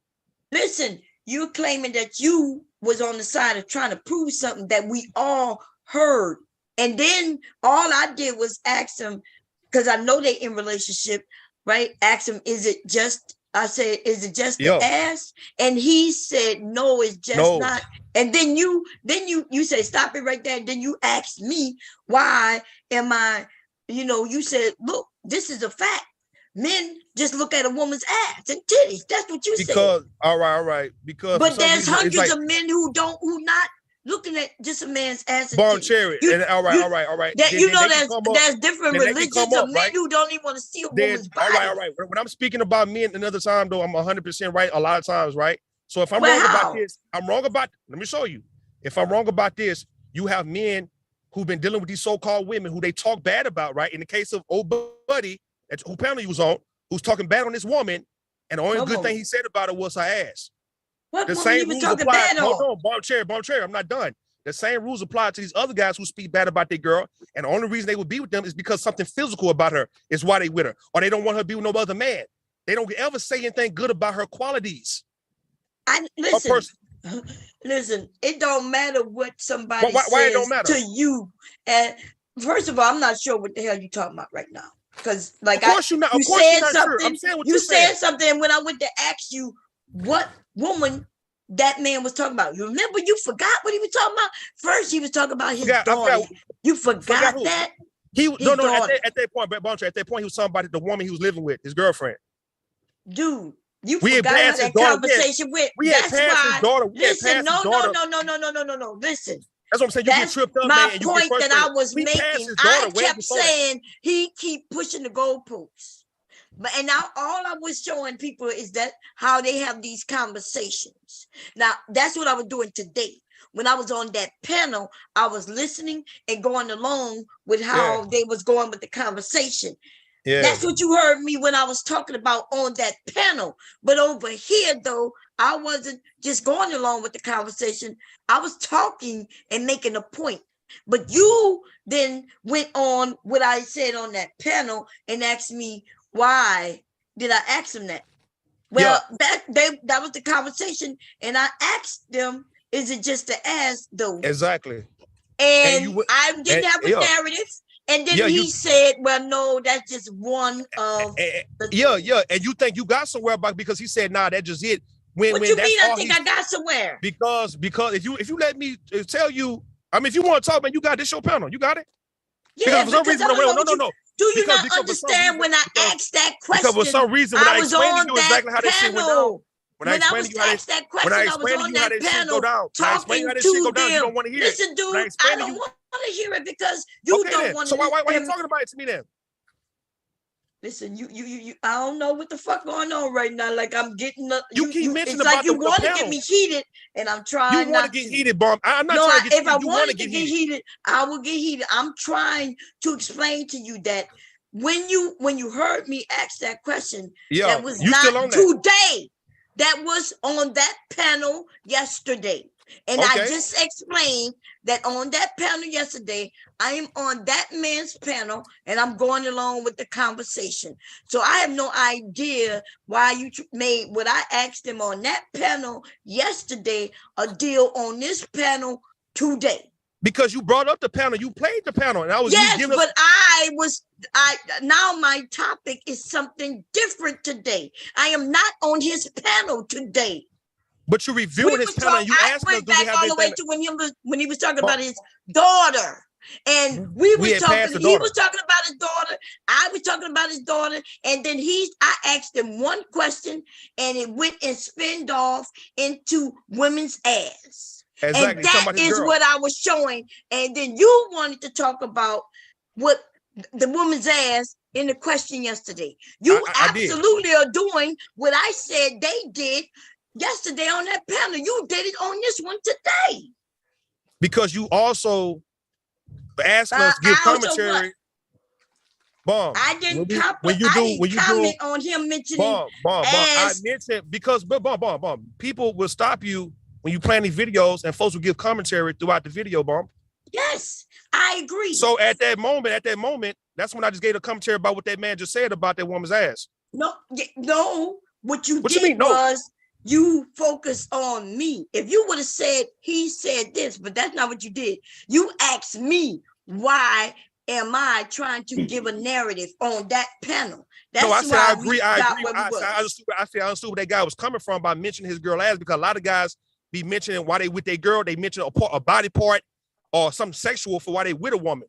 And yeah, but you forgot that the original conversation was about his daughter, though. That was way before. We had passed the daughter. No, that wasn't way before. We had passed the daughter. It wasn't way before. It was like less than like a minute. Me, you, Mr. Kevin Tate had passed the part where he was talking about his daughter's body parts and all that shit. We were talking about something totally different. No. You can go back and play it. It's right here. That's because I stopped the video and we talked, but it's less than a minute from what he said about women's ass. Yeah. From when he was talking about his daughter. Because I asked him one question, he never answered it. He spinned off into talking about women's ass. And he was talking about his girl. He was talking about his woman's ass. He went from talking about his daughter pussy to his woman's ass. His woman's ass, exactly. And you participated and made it longer by asking me about women's ass. That's the point I was making. I didn't ask you about no woman's ass. I told you I knew where he was coming from when he said that. That's what I'm talking about. So I didn't ask you about no woman's ass? You started the conversation about why I asked him anything about why it's more than a woman's ass. I said for the fact that you had to ask him about what else other than that means that he didn't want to talk about nothing else but the woman's ass. That's what I said. Oh my God. Go back and play it, man. I know what you're saying, but you not see because. So why you on my guard then if you know what I'm saying? Because I don't give a fuck what you're saying. Like, I don't understand what's going on right now. I understand what you're saying. You keep making it seem like people don't hear you. The problem isn't that we don't hear you. The problem is you don't want to listen to nobody else. When everybody tell you we understand and we disagree with you, you still will always say, you're not listening to me though. You're not hearing me though. We do hear you. We just disagree with you. And I don't know why there's got to be a problem. I'm trying not to. I don't want You making this a problem right now, though. You making this a problem. You are. I'm the only reason I'm making this a problem is because you keep making it seem like I don't hear you. You ain't got to say that I don't hear you. All you got to do is say, "Look, I disagree with you. You disagree with me." Or not, though, Bum. We've been having this a dialogue up here the whole time, man. I don't care if you I agree, but you know this could go bad because not because of me, because you keep telling me I'm not listening. I'm listening. I don't care if you're not listening or not. What you talking about? Then why you keep saying I'm not listening? Because you put words in my mouth. I'm not saying. You keep making it suck as if I'm saying some shit that I'm agreeing that if you said something, we went from here to there, and we going to something different. And if I'm giving my commentary about something, what is the issue? No, there's no issue with that. Listen. Yeah, go ahead. You gave the commentary. All right. I keep telling you there's no issue. That's what you did. What I was saying though, the commentary today, remember, you forgot he was talking about his woman, his girl, his daughter. At first, we know that. We were talking about that. That's right. And within a minute, I asked one question. Remember the question I asked him? I said, how you know your daughter, if your daughter marries somebody, how does she stop that person from leaving? And as quick as I answered that question, he went to a woman's ass. That's how that happened. Okay. So it wasn't a long time. Like I asked him a question and he deflected from giving the answer. Okay, then. Went to a woman's ass. So there we have it. So am I right or wrong? Who said you was wrong the whole time? I never you said did. You said that he mentioned the daughter's ass. No, I did not. No. I said his girlfriend's ass, not his daughter. He mentioned his daughter's vagina. I know you said that from him mentioning his girlfriend's ass and his daughter was a long time ago. That's we had got past. No, we had got past because we already say it was awful for him to be speaking on his daughter like that. And now when I'm hearing the commentary, him saying something about his girlfriend's ass or whatnot, and then you came and asked him, "Is that it?" I was on that. We was past the daughter. No, yeah. Listen, I don't know how you talk about we passed the daughter. When I asked him that one question, he went to ass just that quick. And then he went that quick. Asked him, is it just the ass though? Okay, then. So you didn't ask him anything else? So that means you didn't ask him anything else about his daughter because he ain't went past his daughter now. He went past his daughter. Lord. Okay.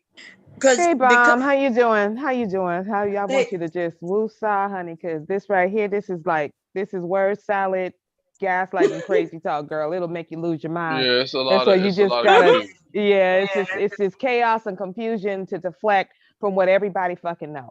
We know what the fuck we know. You ain't got to convince this motherfucker. We all know. We all see it. We've all witnessed it again here and now with you. I mean, it is what the fuck it is. So I just came up here to say that there was a whole lot of lies being told when my name came up. It was plenty of people that was on that stream, including you, Bom, and we had our conversation, and that is what that is. You know what I'm saying? I love you, girl, and I know you love me, so you know what that is. But I was not trolling. Everybody knows when I troll. When I troll, I'm laughing and I'm giggling and I'm shooting the shit. Everybody knows there was a serious fucking conversation that literally no one really likes to have or to hear, but it always comes up. It always has to be about pussies and dicks and fucking and eating out. Like, nobody wants to hear that shit. We're adults. We're not horny fucking teenagers who've never fucked before. We're tired of hearing that shit. Can we have regular, normal fucking adult conversation and stop acting like fucking sex deprived weirdos on this bitch? That's what I'm going to say about that. But the other thing is that I did come up on that panel that night to ask a real fucking question. All right. And when I asked that question, it was up, right? It was up and it was stuck because for some reason, when I ask certain questions to certain people, they get triggered immediately because see, then their slip is going to show. You know, their whole drawers is about to show when they get into a one-on-one conversation with me. I know what it is. I was muted several times. I asked that person to stop doing it. And then the person kicked me the fuck off the goddamn panel. All right. You were going to play that video. You played the fucking video. I was up there. Taylor was up there. Kier was up there. I don't know who else was up there. And they all saw exactly what the fuck that person did. So to pretend like they did not do what they did when everybody saw it, that's some bullshit. Yeah, I'll get you off. It's disrespectful. Yeah, you did. It's disrespectful. Yeah, but you lied. And you were being an asshole. I didn't lie at all. I didn't lie at all. But everybody heard. Everybody heard that I did not lie. That's what they heard. They heard you lied about what I said. They heard that I did not lie. See, you doing the same thing you did that day. And you ain't kicking me the fuck off neither. I ain't got to kick you off on this. And you ain't going to. And you ain't going to. And you ain't because everybody heard you lie because you put words in my mouth. You asked me something and I said I did not say that. And then when Bomb played it, everybody heard what the fuck you said. Everybody heard what I said. And I wish that we could play that video back. I wish we could play that video back. I wish we could play that video back. Play it back. And what you did, Bomb got it. Bomb, you got it. Yeah, Bomb, you can play the video back though. No, I don't think I can play it back though. I don't think I have that video. Didn't Mom, when you played what I said, I didn't say anything verbal. Said it. I said, man, everybody heard that. You didn't. So we went over, didn't we? Right, we went over. So what happened was, you still got it. I said that he said something, right? And then what I did was, because I knew what was going to happen was it was going to be turned around and the goalpost was going to be moved. So I then corrected and pinpointed exactly what he said and what I was saying about what he said. And I did that on purpose before you played the video. And then once you played it, I again reiterated, just on purpose, just to make it clear, because I knew what was going to happen after that video was played. And I couldn't even have the conversation because I was muted and kicked the fuck off. But when Bomb played it, Bomb called you, I said that. You know what? I said listen, I said what the fuck I said. Of course, though, you trying to twist the shit up, man. You went that goddamn good, bro. We've been doing this shit for 4 years, my nigga. Everybody else knows what the fuck happened. So you don't know everything, heard what I said. You're not always right. Are you always right? Are you always right or not? Because you just said that you don't. So if everybody's saying the same fucking thing about you, if everybody's saying the same fucking thing about you, nigga, then are you right? Are you right? Because everybody's saying the same shit about your bitch ass. Everybody. I did not say what you accused me of saying, though. And then when Bomb played it, mate, fuck you, bitch. You ain't never gonna fucking kick me off again, you whole ass nigga. You are a coward. And nigga been knowing your stupid ass ever since. You've been whining and throwing temper tantrums like a goddamn kid, man. You grown ass old bitch. Small as fuck, and you suck dick too, nigga. Fuck you, you grown ass old bitch, man. You cry baby ass, whiny ass bitch. Here, go run, nigga. When Bomb played what the fuck I said, your ass nigga couldn't take the shit. You start doing what the fuck you doing with that childish shit you owe 50-something year old ass bitch. That's it. You came up here trying to make it seem like as if I said some shit that I did not say. Everybody on the panel heard it. And then, of course, yeah, we going at it. But they had to admit that, Rue didn't say that. He didn't say that shit. And you just doing what you doing right now, man. Your ass can't take the dub and the L. You leave, you whine, and you cry about the shit, man. That's what you're doing. You go to your live streams, and you make live streams about motherfuckers, and you cry like a goddamn child, man. What the fuck is going on with you? It's that simple. Oh, I'm muted. Okay. What the world? Okay. Oh, Lord. Okay, listen. What we was talking about was the video, right? And I guess it got all off. And listen, sometimes we go off on a tangent you know. But yeah, what we was talking about, I was saying, so the reason I was playing that video was to show how stupid some of these men are. Remember, that's the name of the video, Irrational and Illogical, right? And I wanted to get to the part where they did the mathematics. So, but I started it from when I first got there because I wanted y'all to see that I did not invite y'all over there until when it got into a good conversation where the men was talking about their families.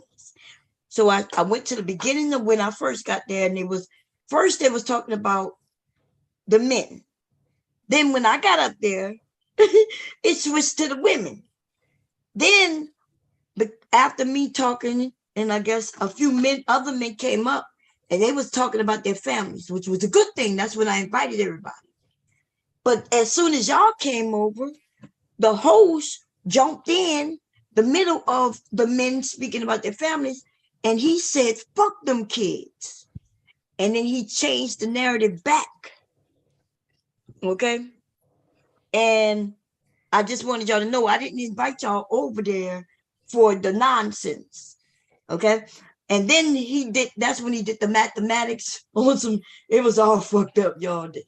Like, if he don't understand percentages, you can't take percentages, then decide to take 2 million people, a number out of that percentage, and then think that percentage is now the same.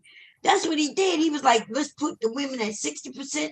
Then he's like, okay, we got the women at 60%, and we know that it's 2.1 million more of them than men. Then that's what we're going to do is start the men at 60%, the women at 60%. We're going to take out the 2.1 million out of the women's number. And then he said, oh, and now it's even. Then he said, but there's a 500,000 something about there will be 500,000 more men in the workforce. It was some dumb shit like that. It was so fucked up.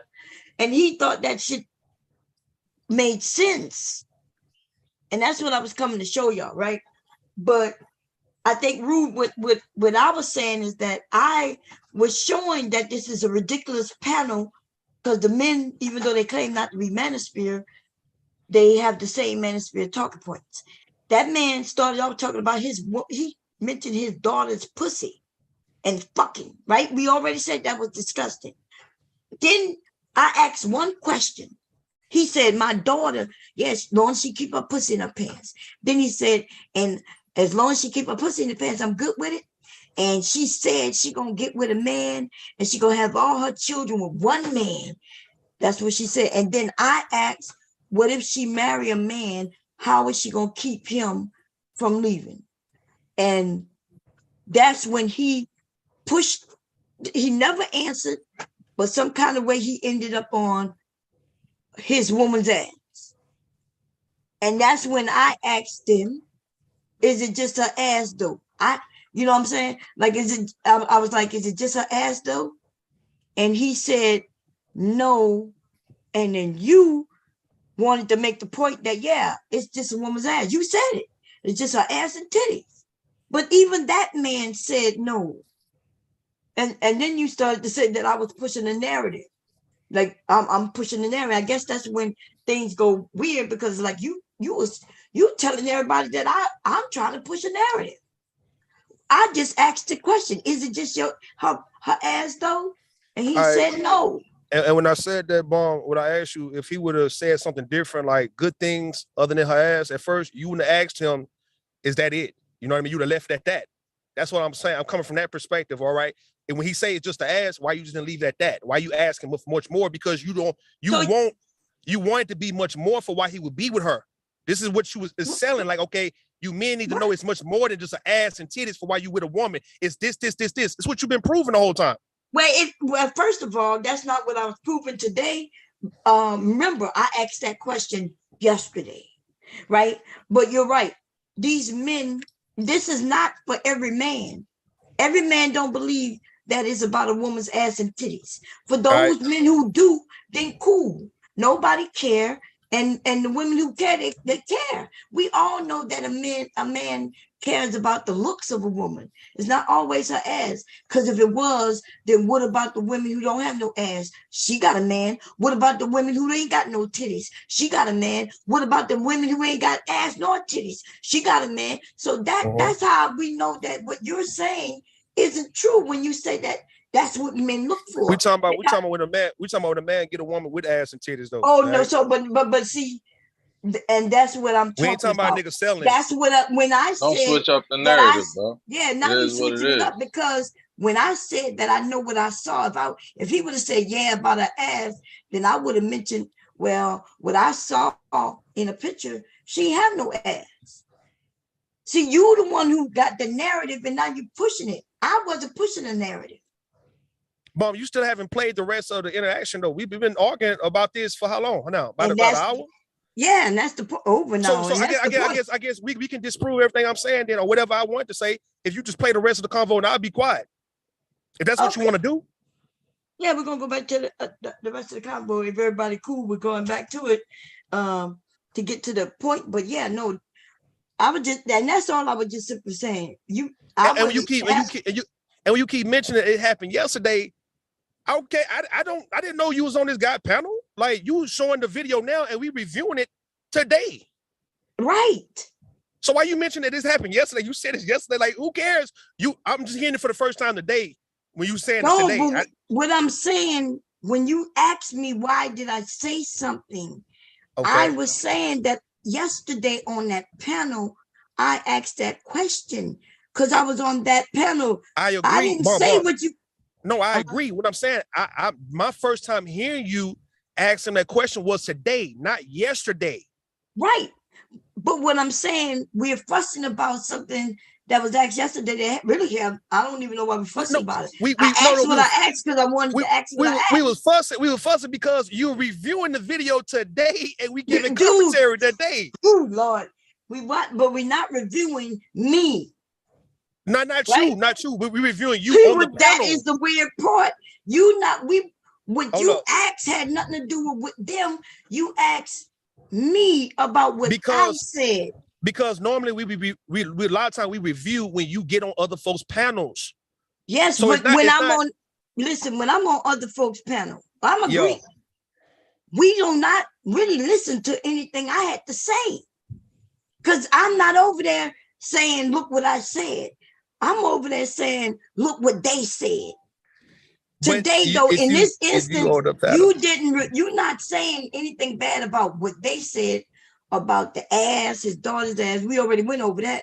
That's the only time. Hold on. I said that he spoke on his daughter in a bad way. We talked about that. I know that. I just said that. That's why you're not listening.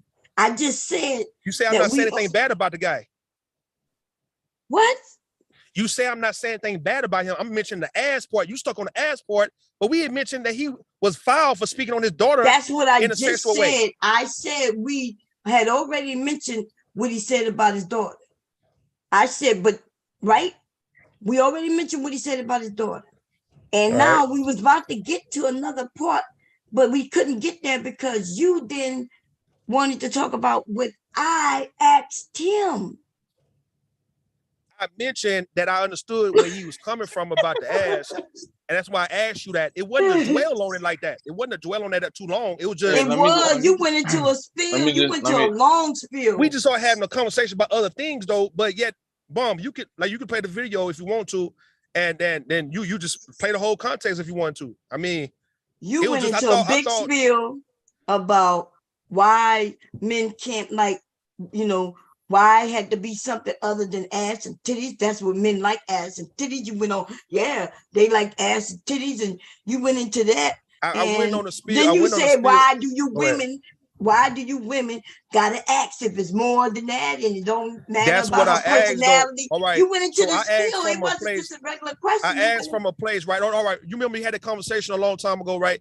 And I said, all right, I think you ladies was on the panel. Y'all was talking about a man's penis, right? And I said, damn, y'all making me feel like it's all about a man's dick. Y'all don't care about the man feeling. And even you guys were just joking, saying, oh yeah, nigga, fuck that, nigga, fuck it. We just want the dick. We just want the dick. It's like you look, so we were joking from that.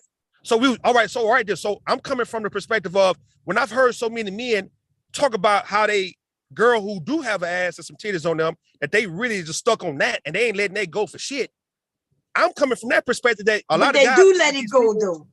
They don't let it go. No, they don't really let it go. What you talking about? They let it go all the time. You probably been with women with nice ass and titties. And what do you mean you don't let it go? Okay, see, that's what I'm we talking about why you fucking with her. We ain't talking about when you break up. We talking about when you fucking with her and when you with her. Guys, I've heard guys say that this chick got a nice ass body. He's with her because she look good in the motherfucker. Like you act like you ain't never heard people say that they with somebody they fine as hell. Yes, I have. So that doesn't have nothing to do with their personality or none of that shit. But if they together 12 years, then you thinking it's all ass and titties? And I'm telling you that they could have been with many women with lots of ass and titties in 12 years.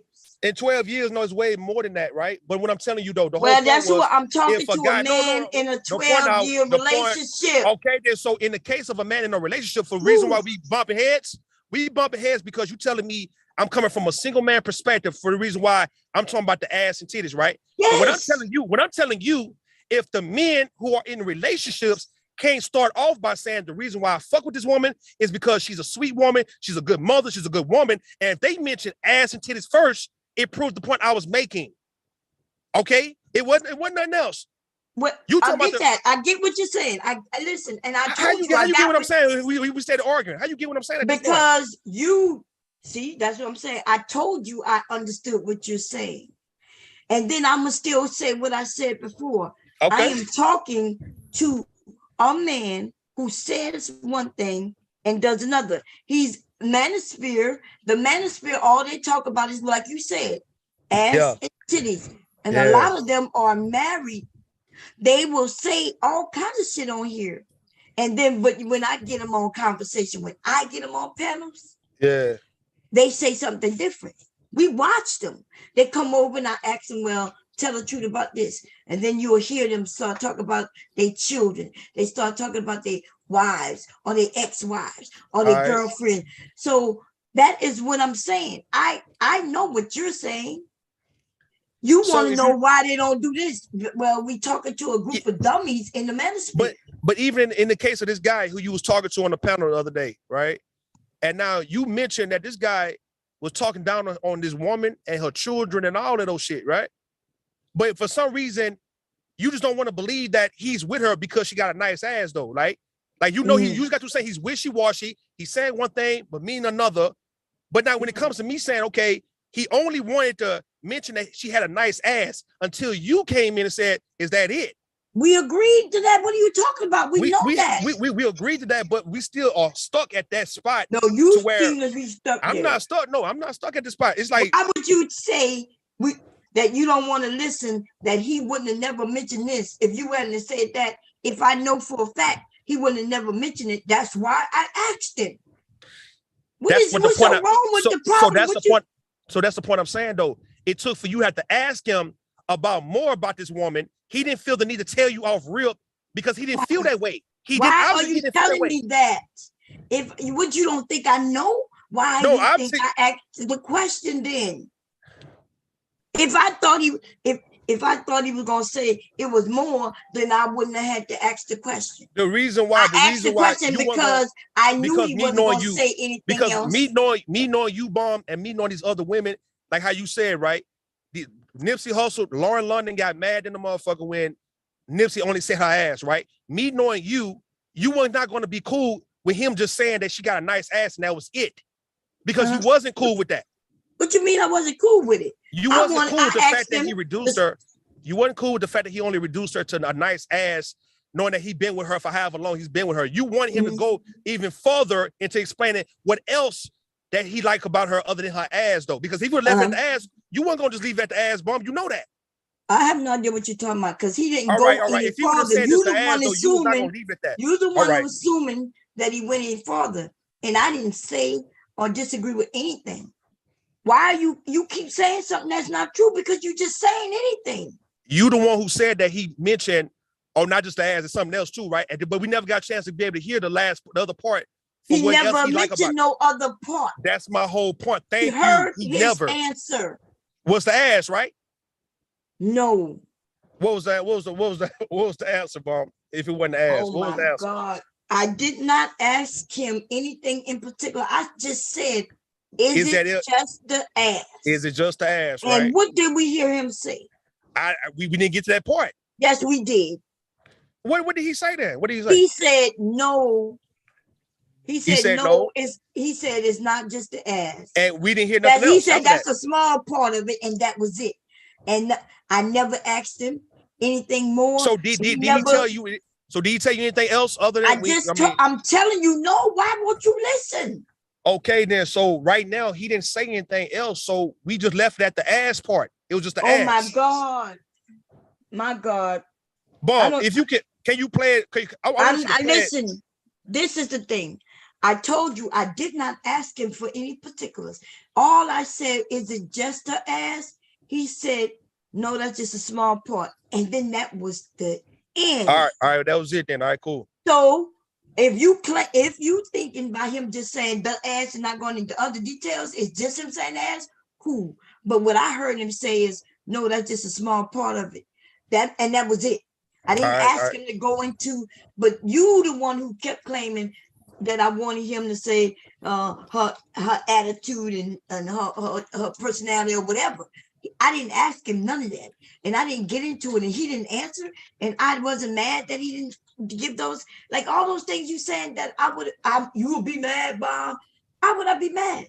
I just asked a question, just like the simple question I asked about, could your daughter stop somebody from leaving? Why you ain't get mad when I asked him that? Because you could have said that I had a narrative and I was wanting him to say that no, that whatever. But I asked the question. He didn't answer it. We landed here. And then I said, is it just an ass though? And he said, no. And then you said, stop it right there. And then you said, Bob, why you wanted why you women? And that's how that was. Then you kept saying that I had a narrative where he said this and that. And I was like, he didn't say any of those things you said that he said. All right. And I didn't get mad neither. But that's what I'm saying. Like you and then you will swear up and down. Like, I don't know how I got off. But I was just wondering why like, yes, women, if I'm married and I hear my husband just say it's all about my ass. No, I'm okay if he say, yeah, she got a pretty smile and a big ass too. Okay. When we joking around and stuff like that. But you think if somebody come and really interview my husband and he mentioned that he with me because of my ass, why would I think that's cool? So, all right. That's like if you love somebody, you with somebody and somebody asks your wife why you with him and all the good things and the way you treat her all nice. Exactly. And you take, but all she says is because he got a job. Yeah, and that's up to me, all right, for me to get mad. That's me getting mad at that, right? But at the same time, what I'm telling you, no, the person who said it told you how they really feel about it. No matter how good you are, obviously they didn't feel the need to acknowledge that first. They acknowledged the job, or he got money, or let's say she got a nice ass. They didn't feel the need to go into detail about how good of a person you are in the interview. That's the point I'm saying. You got people who will feel like, okay, I don't need to tell everybody how good of a woman she is because I don't really give a fuck about that more than her ass. And it's hard for a lot of folks to believe that it could be true. You got Preach can come up here and Preach can disagree, fine. But obviously, if I named just two men who was in a relationship with women for years, and they talked about just the ass, though. The first thing you mentioned was her ass, though. You didn't mention anything else good about her. Of course, the women's supposed to be mad about this shit. But it's like, by me saying that, you said I'm coming from a single man perspective, but these are guys who are so-called married and with women, living with women, saying the same shit. Mm-hmm. But a man who was in a marriage with a woman for 12 years, he said he'd been with this woman for 20, but married for 12. Yeah. Been knowing it for 20, married for 12, right? With it for 12, I'm not sure. One of those. And you as a single man, yes, the way you think is as a single man. You thinking, because that's what you think of, ass and titties at this point. Not until you get... It ain't about what I think. It's the fact that he mentioned that. It's not about me thinking. Okay, so by him mentioning that, that It had is nothing to do the with my point thoughts. of why I It has a, asked a no, I question, and agree. he No, I gave. agree. No, I agree. What I'm trying to tell you is that the fact that he didn't feel the need to mention anything else good about it other than I asked. Right. Exactly. That's the point I'm saying, though. They ain't got to do me being single or none of that shit. It's the fact that those guys, because that's not my thoughts. I'm not coming. You ain't asked me what I think about a woman. And No, I'm saying that's her what ass, you though. told me. You You asked did tell us. you asked that dude who's been with somebody 20 years, what do you think about his woman? And the first thing he said was her ass. That's what he said. No, when you asked me the question, you told me no. That's what men are with for women for ass and titties. That's what you said. I said. You didn't say that. That's not what he said. That's what you said. That's what that dude said. I reiterate what the fuck that dude said. I know, and you agreed, and you said, yeah, that's what men are with. I said I hate to bust a woman bubble, but you all would be mad because a lot of men are with you because of your ass, though, not because of your good qualities. When I said that shit, don't nobody want to hear that. Look, people do hear that, but I don't know why you think. All right, if people hear that, then why if folks hear that, then why we and you arguing? Why we arguing? Because you want to argue. I'm not trying to argue with you based on what I said a long time ago or me agreeing with something. Okay. Anyway, what you doing, babe? Oh, okay. Let's play. Let's see. I think I ended up fast forwarding it a little bit, but because anyway, simply this is what it is, right? There are men. We know most men from the beginning, even women. When we look at a man from the jump, it's all about his looks because we don't know him. So that nothing's wrong with that. And even when you dating someone for a while, yeah, you might be fascinated with their shape and all that good old shit.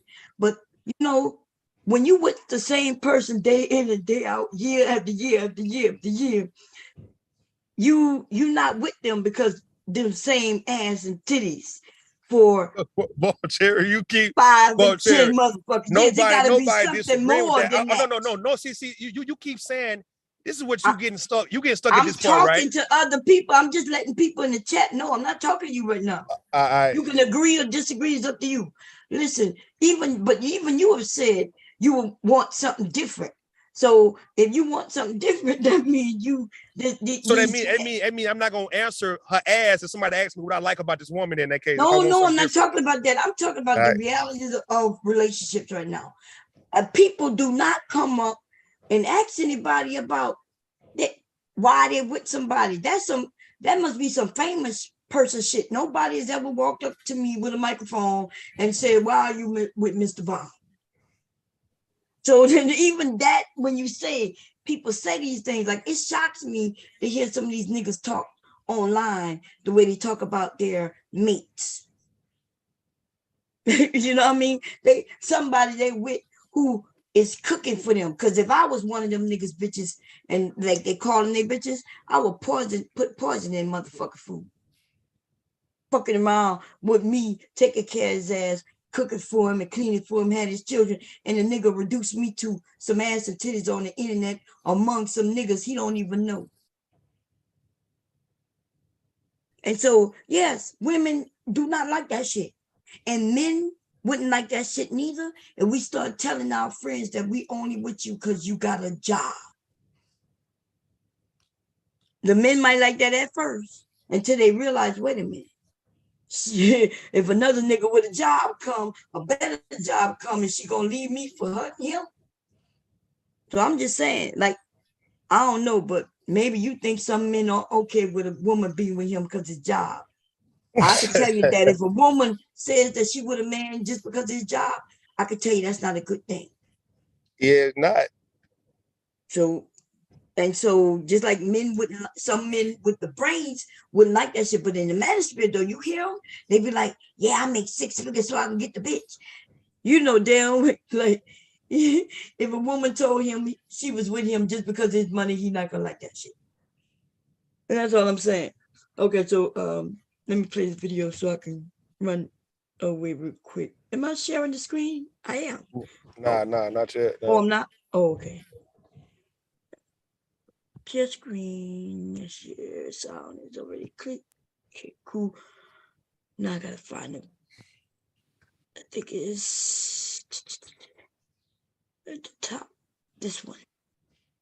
Okay, I think I fast forwarded because yeah, I didn't want to hear the rest of that shit. Okay, here we go. Let's see. Man, I was like, God damn it, I don't want my shit to look like this. I'm hoping and praying that motherfuckers could tell my shit is coming from a space where I'm trying to get people to heal, right? Particularly just say, look, if we can just be better parents, then we don't even gotta, we can fix this shit just off that, because we'll raise a better generation of kids. They won't have to keep repeating these dumbass cycles, right? But it's like, I know I be angry. I know I be passionate. I know I'm ready to argue. I know I got my triggers. So now I'm worried that my shit look like the rest of this vitriol I see. So I try to be balanced in my approach. And it still didn't matter. I went no fucking, this is months ago, a year ago. I went to fucking Daryl Long channel the other day. The chick up there, Sexy Red, she podcast, that's why nobody like you. All you do is bash women. And motherfuckers is like, wait, what? Even Brittany B was up there like, nah, I think you got the wrong guy. Yeah.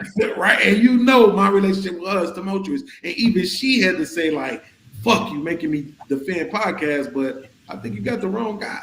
Right? So that's what I'm saying. Like, this is a grown-ass woman. So I take that point. If this grown-ass woman don't even have the discernment to be able to distinguish my message from the next nigga's message, I get that it's going to be difficult for the young cats to do the same thing.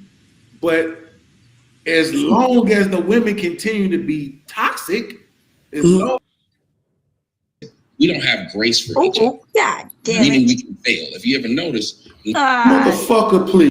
Okay, so why do he think his message is different than anybody else's message? He just called the women toxic. He called them hyenas. His message is not different. I forgot what the hell. So like 3 hours, like 3 hours, 24 minutes around that park. Oh, did I go too far? I don't know. Did you? You was around when I first saw it. You was around 320, 324. Okay, cool. Yeah, like around that. Yeah. You can go over a little far, like 325 or something. Okay. So, like, it's like they confused. That by the time we get to the YouTube age, of course, all these niggas got is anger and vitriol. And nobody ain't really been paying attention to nothing we had to say. Everybody high-five, fuck these hoes, fuck these niggas, man. Goddamn toxic, terrorist-ass black women, right? And it was like, when I first came, I came like, black women, you need to be better mothers. And these men that you're complaining about, you're fucking raising them. You can't keep escaping this shit, your culpability and what you're complaining about. Then, once I seen all of the vitriol, right, from men, I was like, God damn it, I don't want my shit to look like this. Okay, I'm right, and you know my relationship with her is tumultuous, and even she had to do the same thing. But as long as the women continue to be toxic, as long as they continue to be terrorists, as long as they continue to devalue men, this shit is gonna continue on. You gotta get to a point where you realize just because you have a vagina does not mean you deserve the best man available. But yeah, she does deserve the best man available to her, and she can get that person. That's the problem. But so let's go back to wait a minute, let me explain. Wait, let me go back to what you said about your message. So, and the confusion. You can have a good message, right? Because I've never heard you say anything so terrible. Like we've never gone back and forth. I may disagree with you, and you disagree with me. But the problem is the space that you're in, and your message sound very similar to the Manosphere and what they're saying. So most of us, when we came into the space, we like listening to black men because we like black men. And then we were siding with the black man until the black men started to be destructive. You know, wanting to tear us down and tell us how terroristic we are. Like, you don't notice those words that tear you down or tear women down? Women, I am a woman.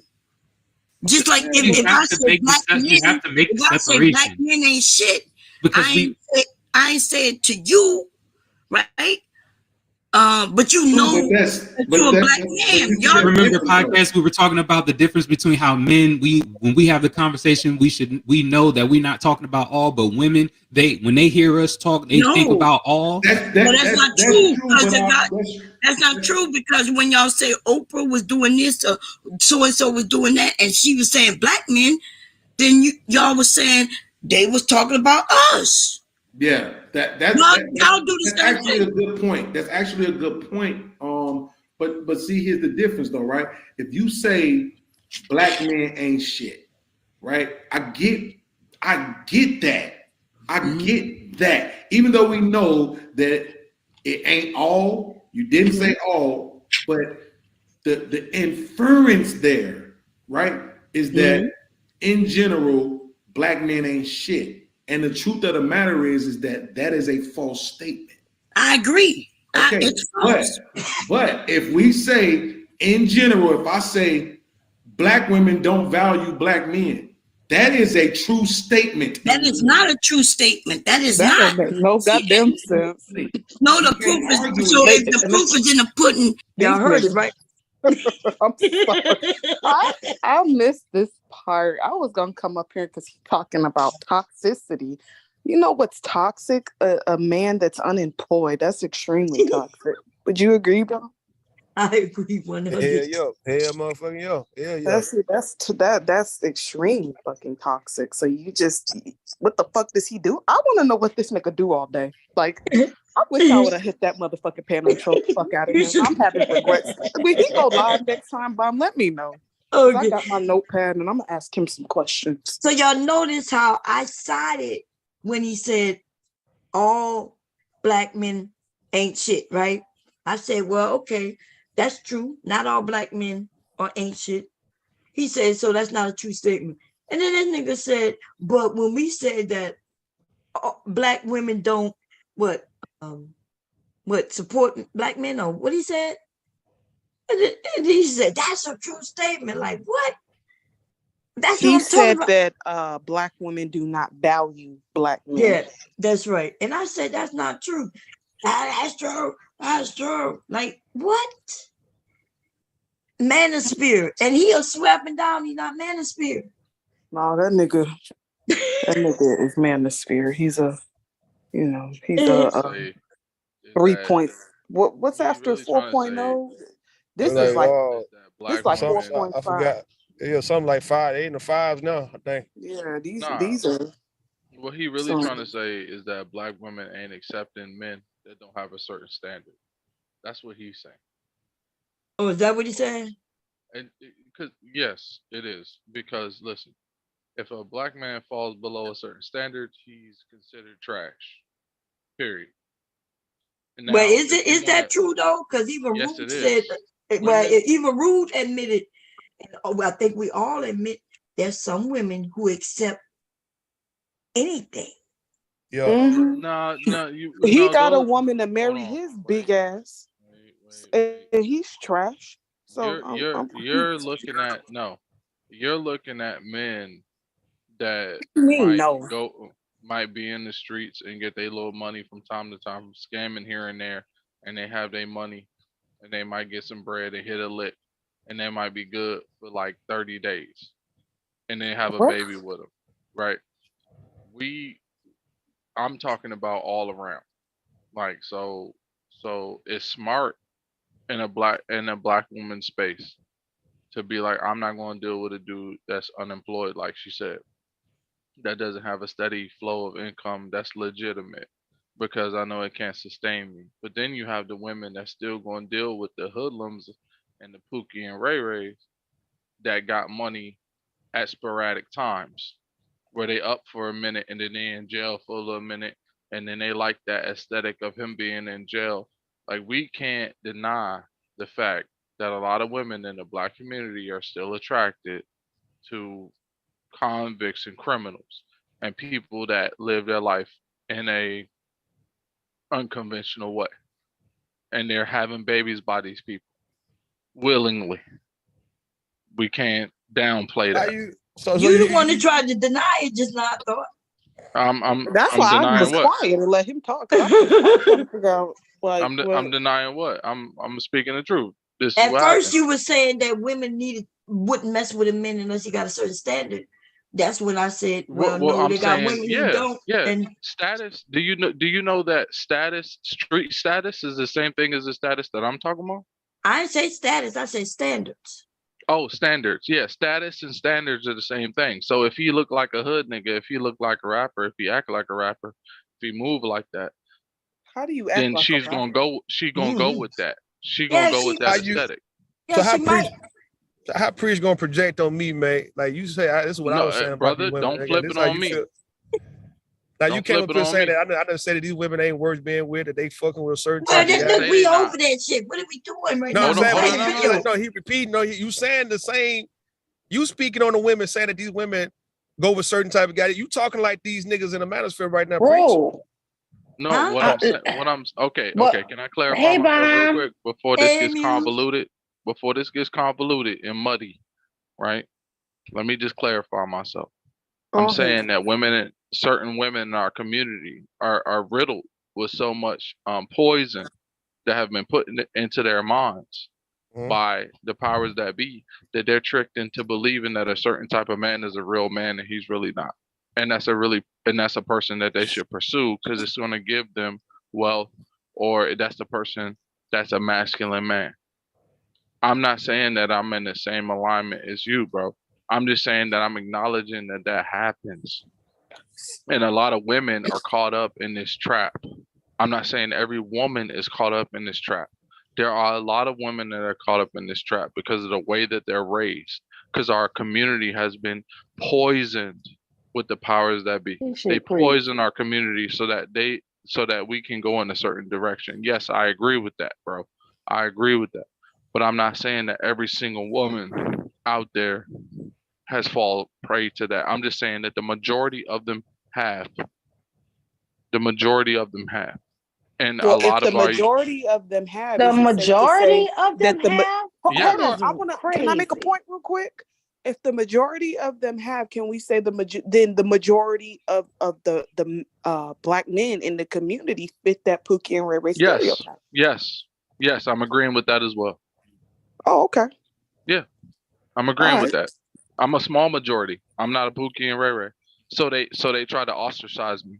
They try to act like I was soft or I was different. And then when I beat the shit out of a nigga, or when I try to kill a nigga, oh, we want to put you in jail. We want to call the police on you. You crazy. Well, wait a minute, Preach. Yeah. No, I'm really like that. Okay. Yeah. Well, hey, I'm really like that. And I'm really like that on the internet. And I really show that I'm like that on the internet. And when I show niggas that I'm like that on the internet, they get scared and they stop fucking with me. So I'm really like that. I'm living that. All right, brother. Wait, isn't that the Pookie Ray Ray thing right there? No, it's That not. is. I'm a man. We're not going to I'm a man. I'm not gonna let nobody play with me. I don't care. Look, I don't have to be a criminal, and I don't have to be a detriment to my society, and I don't have to sell crack to my own people to be a real man. They call it a real nigga. A real nigga ain't shit. Well, Roy Trust, he just got done saying that the majority of black men are Pookies and Ray Rays. Because the majority of black women desire that type of man. So it has to be true. It's facts. I'm not one of them. I'm not one of them. I'm on the other side. And I'm speaking on the other side. I don't know if bro that's talking with me is on the other side, but I hope he's on the other side to be in this conversation. I'm on the other side. I'm not on that side. I'm on the side where I'm not trying to be a detriment to my community, where I'm not trying to feel like selling drugs and sliding on ops is the best way to live my life and being masculine. I don't believe that being a man is how many other men I can kill and be more masculine than. I don't believe that. Thank you.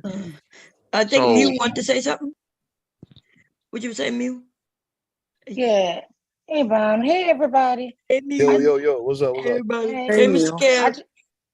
Hey, Miss Kim. I just wanted to say this.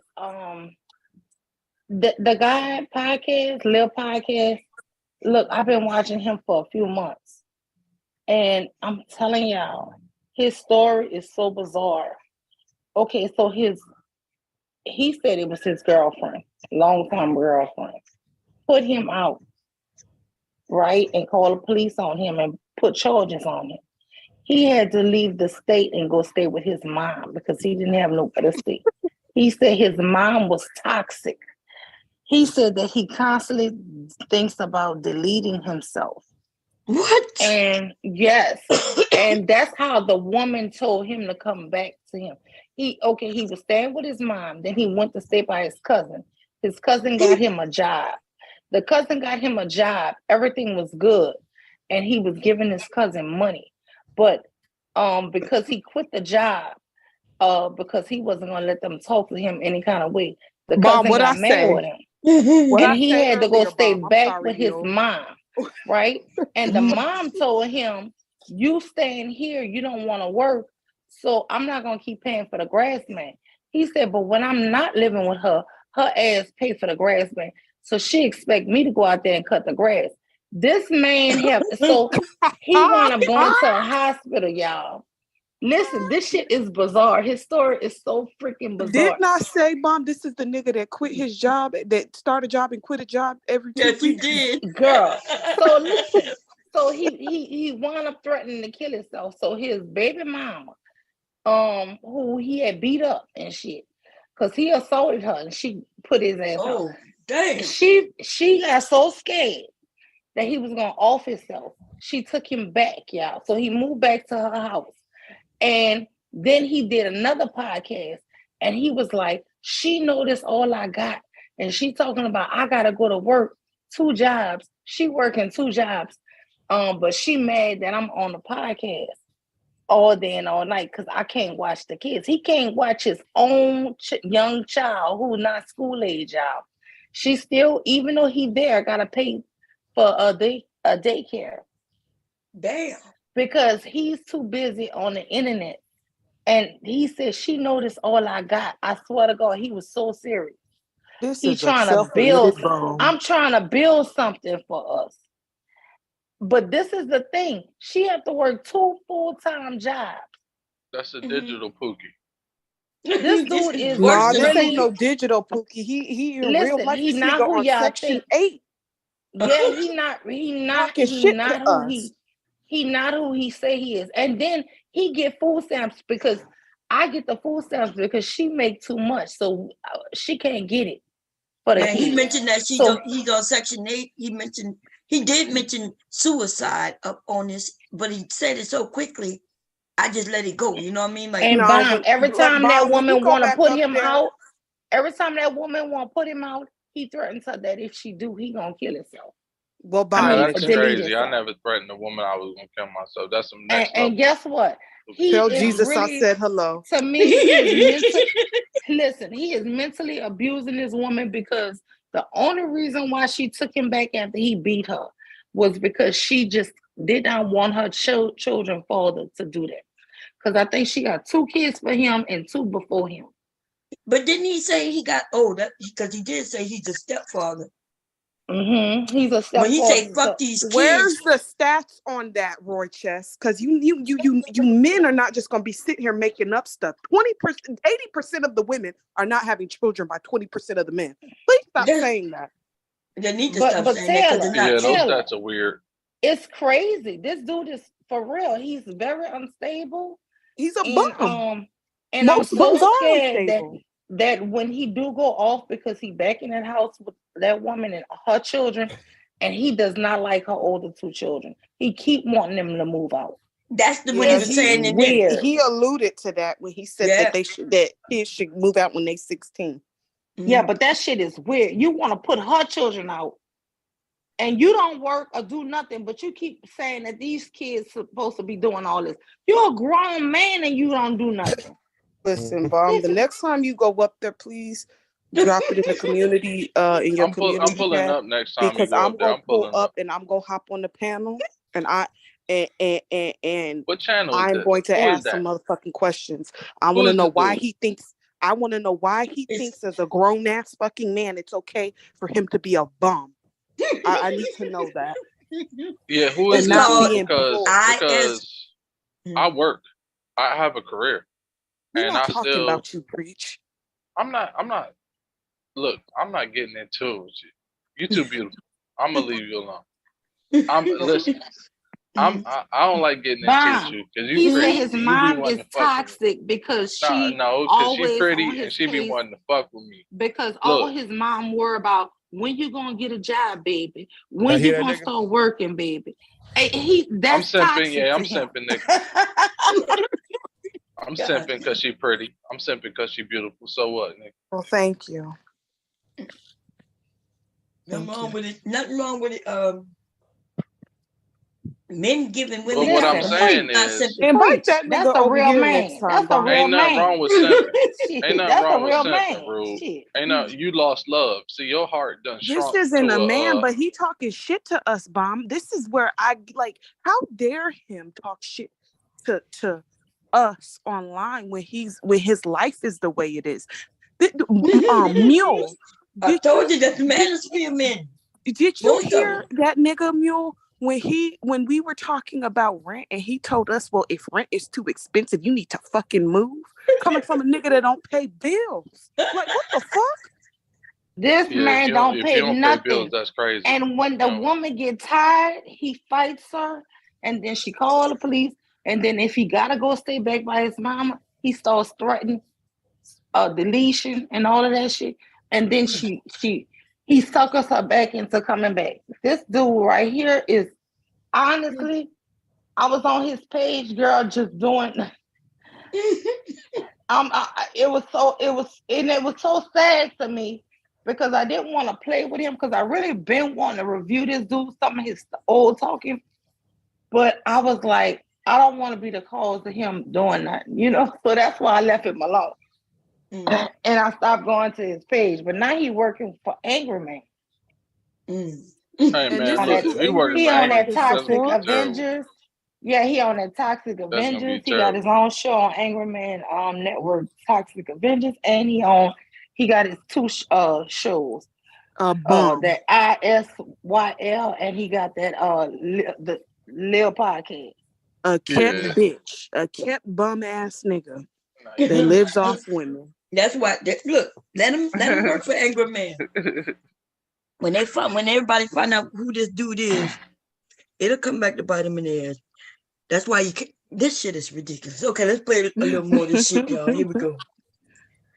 The proof is in the pudding that black men ain't shit. Because, like, the proof is not the same. Wait. See, real quick. This is why I tried to get you to see the difference. See, look, what you saying is black men ain't shit. What I'm saying is not in description of who black women are. What I'm saying is in a description of their behavior. See, that's the difference. If I say black women ain't shit, right? The inference there is that I'm saying in general that black women ain't shit, which is a non-true statement. That would be our behavior. In general, that black women don't value black men. That is a true statement. Why would anybody value you, nigga?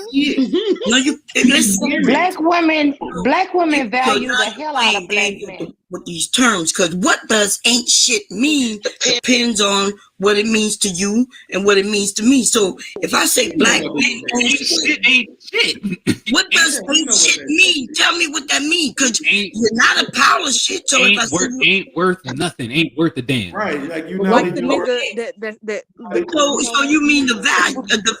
If so, there are some women who think men have no value.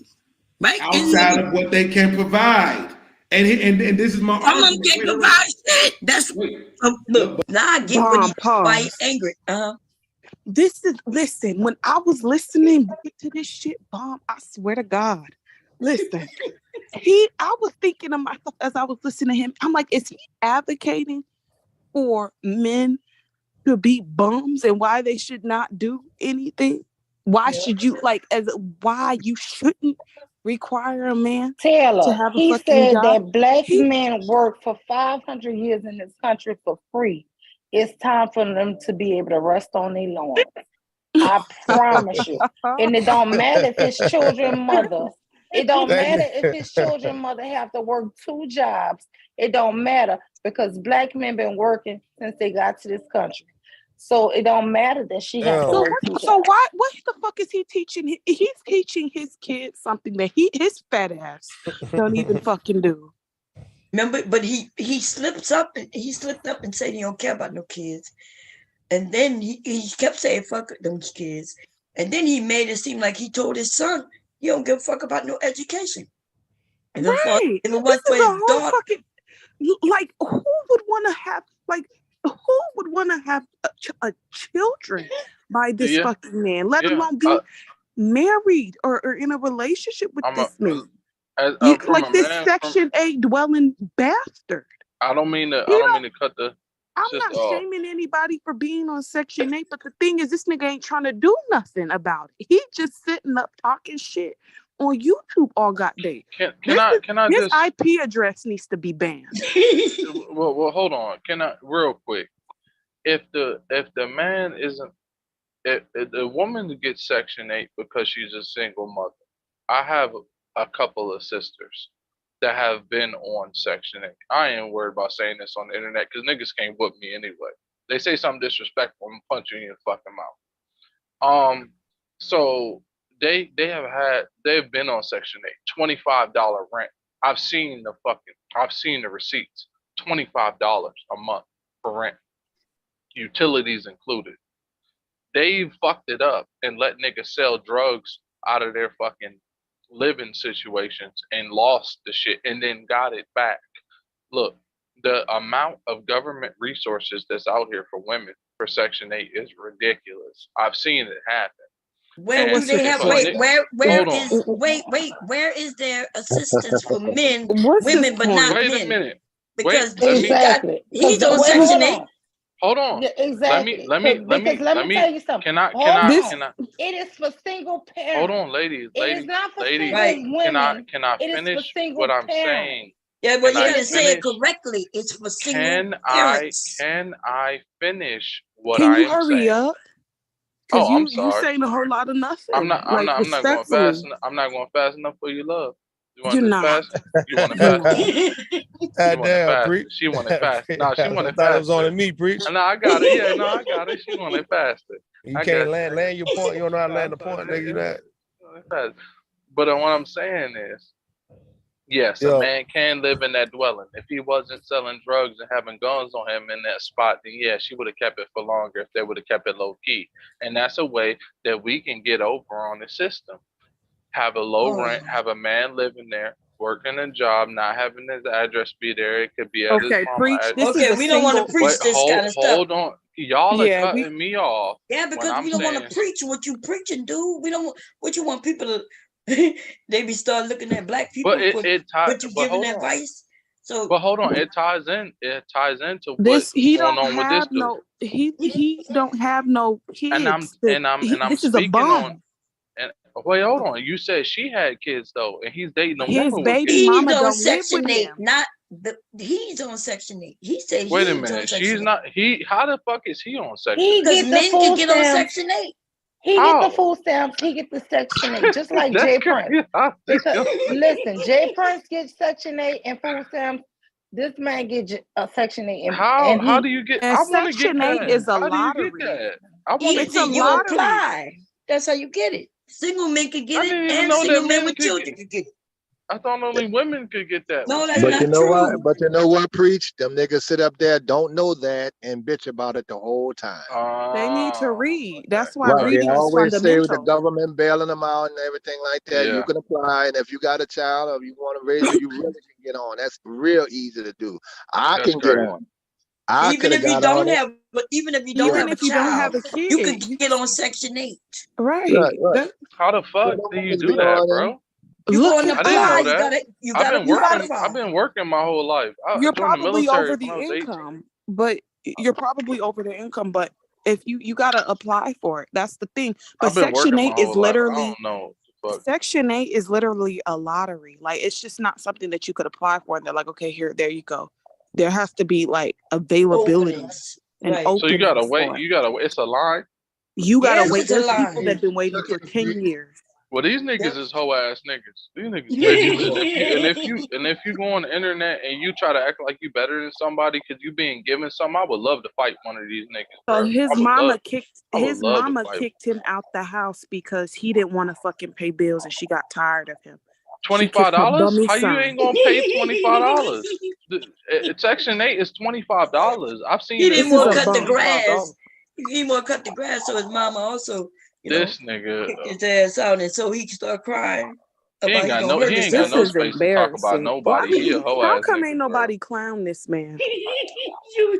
Don't worry, we will. God damn.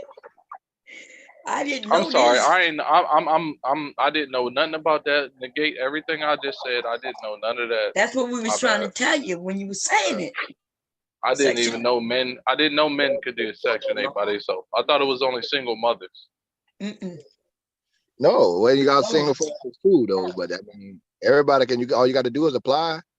Any person who makes less money than a certain amount of money in certain areas, because it depends on the area, can get Section 8. Single men. I'm about to apply right now. Hell yeah. And that your rent may not just be 25. You may have to pay. You may have to pay $300. But if the going rent is $1,000 and you only have to pay $300, that still help. So yeah, I'm finna quit and apply, nigga. What the fuck? Yeah, I applied for one and had one, and I'm renting my shit out. I was saying with I recommend not quit free your job. money. But can I say something though? We can build something off of that free money they giving us. The fact that we ain't putting our brains together and figuring something out. And then you gotta pay that money to the damn house to the. But hold on, can I say something real quick before you cut me off? God, I know y'all like to do that. Listen, what I'm saying is, if we can put our brains together, if we can put our brains together, if we can get our low ass rent and then save that money and invest it into a business or something, the government, before they even figure out and catch on what the fuck is going on, we done save so much fucking money, right? And put it into something if we have economic intellectually, what do they call it? Economic intellectualism or economic education. We will be able to fucking put that money into something else, but instead we sit around and we play with it and we just live off it like it's just free shit. Like if we could have built our own shit back up. Like you can't do that. You can't do that on Section 8 housing about your income and then pull out $10,000 real quick and think the government not gonna come back for you. But look though. Don't listen to preach, y'all. White people do it all the time. Yeah, white people do it all the time. Well, and go to jail for it. If you get the Section 8, you want to just keep the Section 8, buy your house with your Section 8. That's what white people do. That's what white I'm saying. People not online though, telling people to scam the government so we can get businesses. Like if you're gonna do something, do it. I don't know who would do some shit like that. Nah. Shit. We're not doing none of that, and we steadily having our young sons go out here and catch 11 bodies like King Von and make him a rapper and fucking put him on a pedestal. But my sons ain't doing catching no bullets. Like my kids are not like King Von. You talking about a small sector of our community. Talking about some niggas in Chicago, dude. Right. Not even 1% of the black males doing all that killing. Not even 1% doing a lot of killing. It's a bunch of young black men they put on a pedestal that have become serial killers that they've made rappers. Well, King Von is dead. So a bunch? It's not a bunch. Okay. Let me play. Yeah, thank you, some of this dumb mathematics shit. But Bomb Cherry, you know what did women a disservice in this arena right now that you and I are discussing, what all of us are discussing? The women did, because they came on these panels in droves by the hundreds, and now it's thousands, and have said as much. They have literally. But you're new to YouTube, so that's why you're able to say the things that you're saying. because the manosphere, these men, we had people like Tommy Sotomayor, who you could go and find saying shit like this for over 10 years. You got the manosphere who've been here for over 10 years. And when you start looking at the women, the big women who are here, you'll find that they here way less. Cynthia G started out being pro-black. The men beating up, even when we're siding with the men, even when I get on panels and side with the men, just so when I turn around, the men start jumping on me. You like if y'all don't have each other. Look what you're doing right now. What you're doing right now is the thing that I call whataboutism, right? I'm not gonna look, what the fuck is aboutism? I told him what's factually happening, and now he want to call this aboutism. I said I get on panels, I could be siding with the men, and the men will then turn around and beat up on me. That is right. He's talking about some fucking word that he created in his own mind. Yeah, but that's something a term the manosphere came up with. Don't tell us what aboutism. What aboutism? So he used it, but he claimed he's not manosphere. He's manosphere, baby.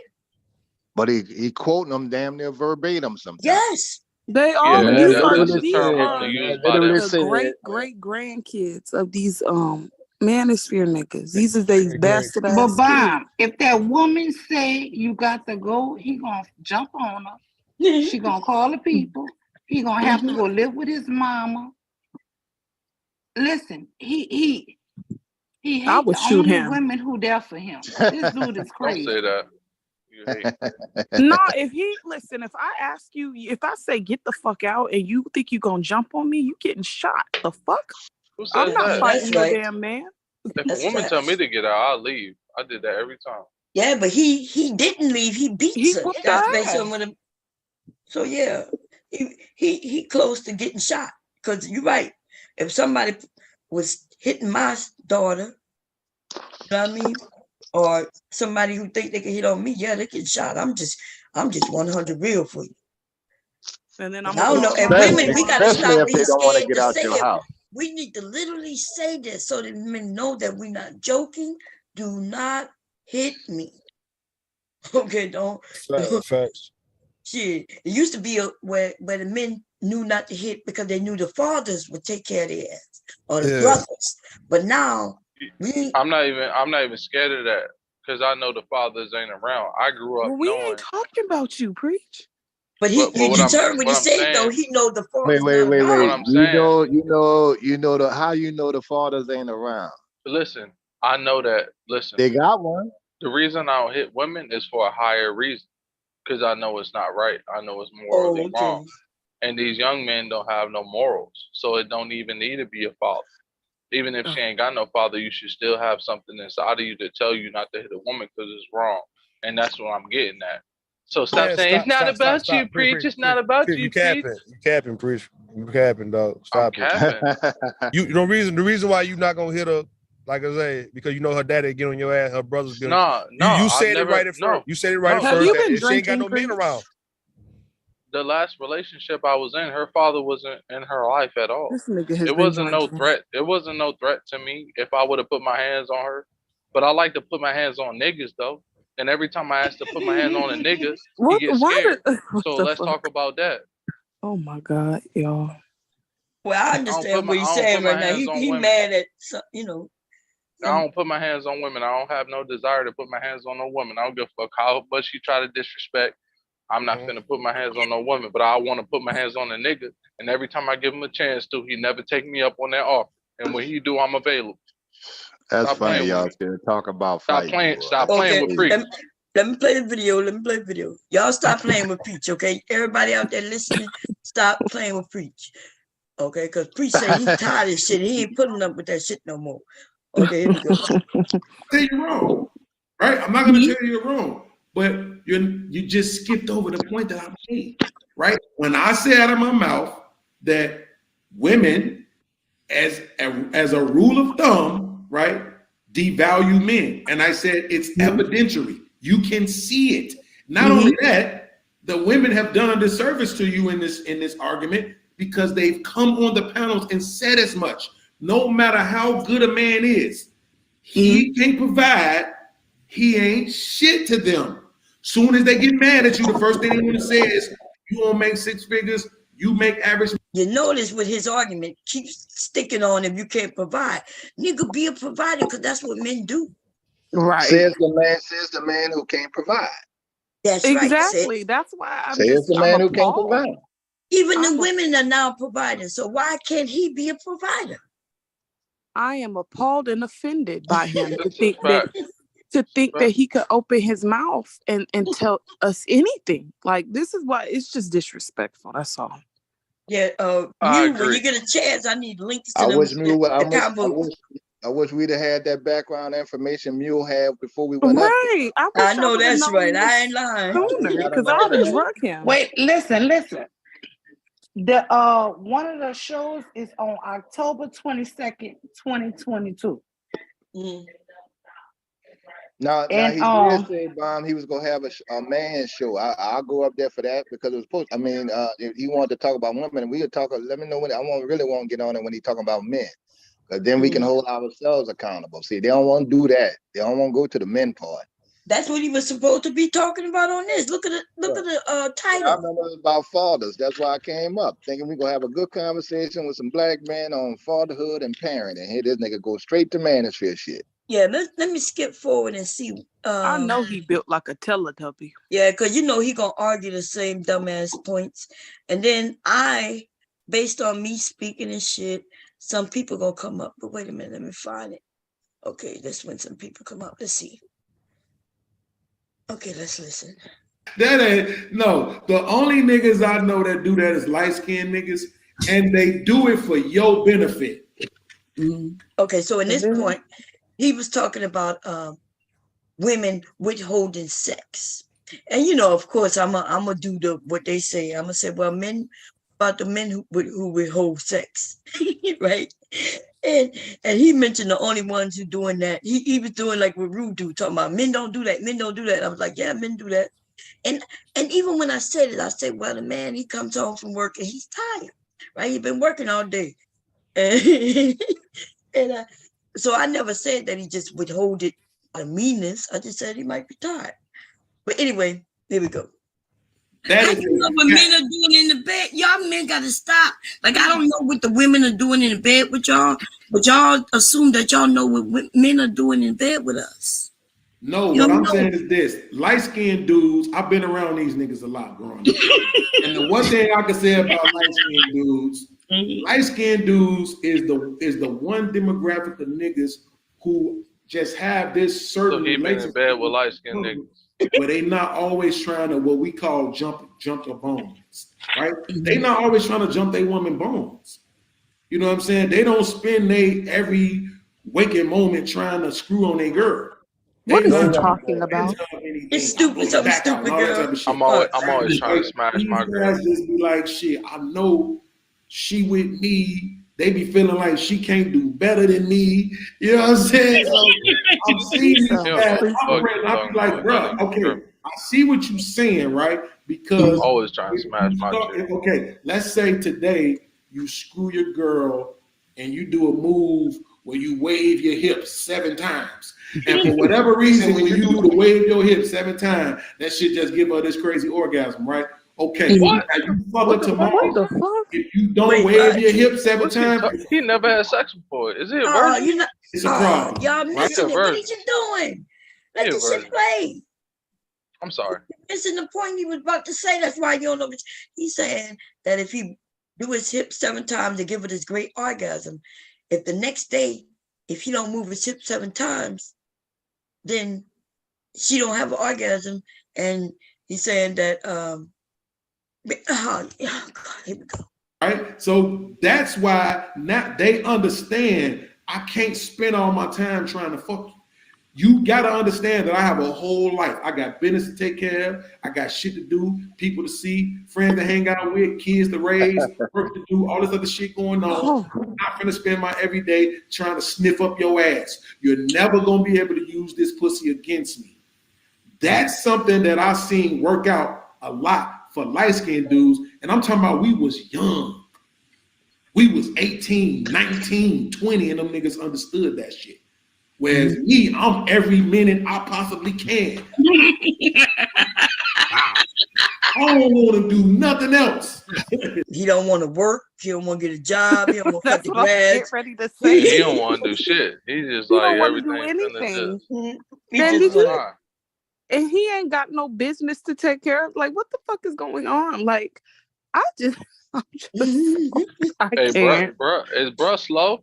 I think bro on the spectrum. He might be a little autistic, bro. He said he ain't learned that lesson that them light skinned men learn. He ain't learning until he like 40 something. And why is he separating? Why is he being racist like that, bro? On that slave mentality, that field mentality shit. Like, I've never looked at dark skinned people as less than me. I've never looked at them as any different from me.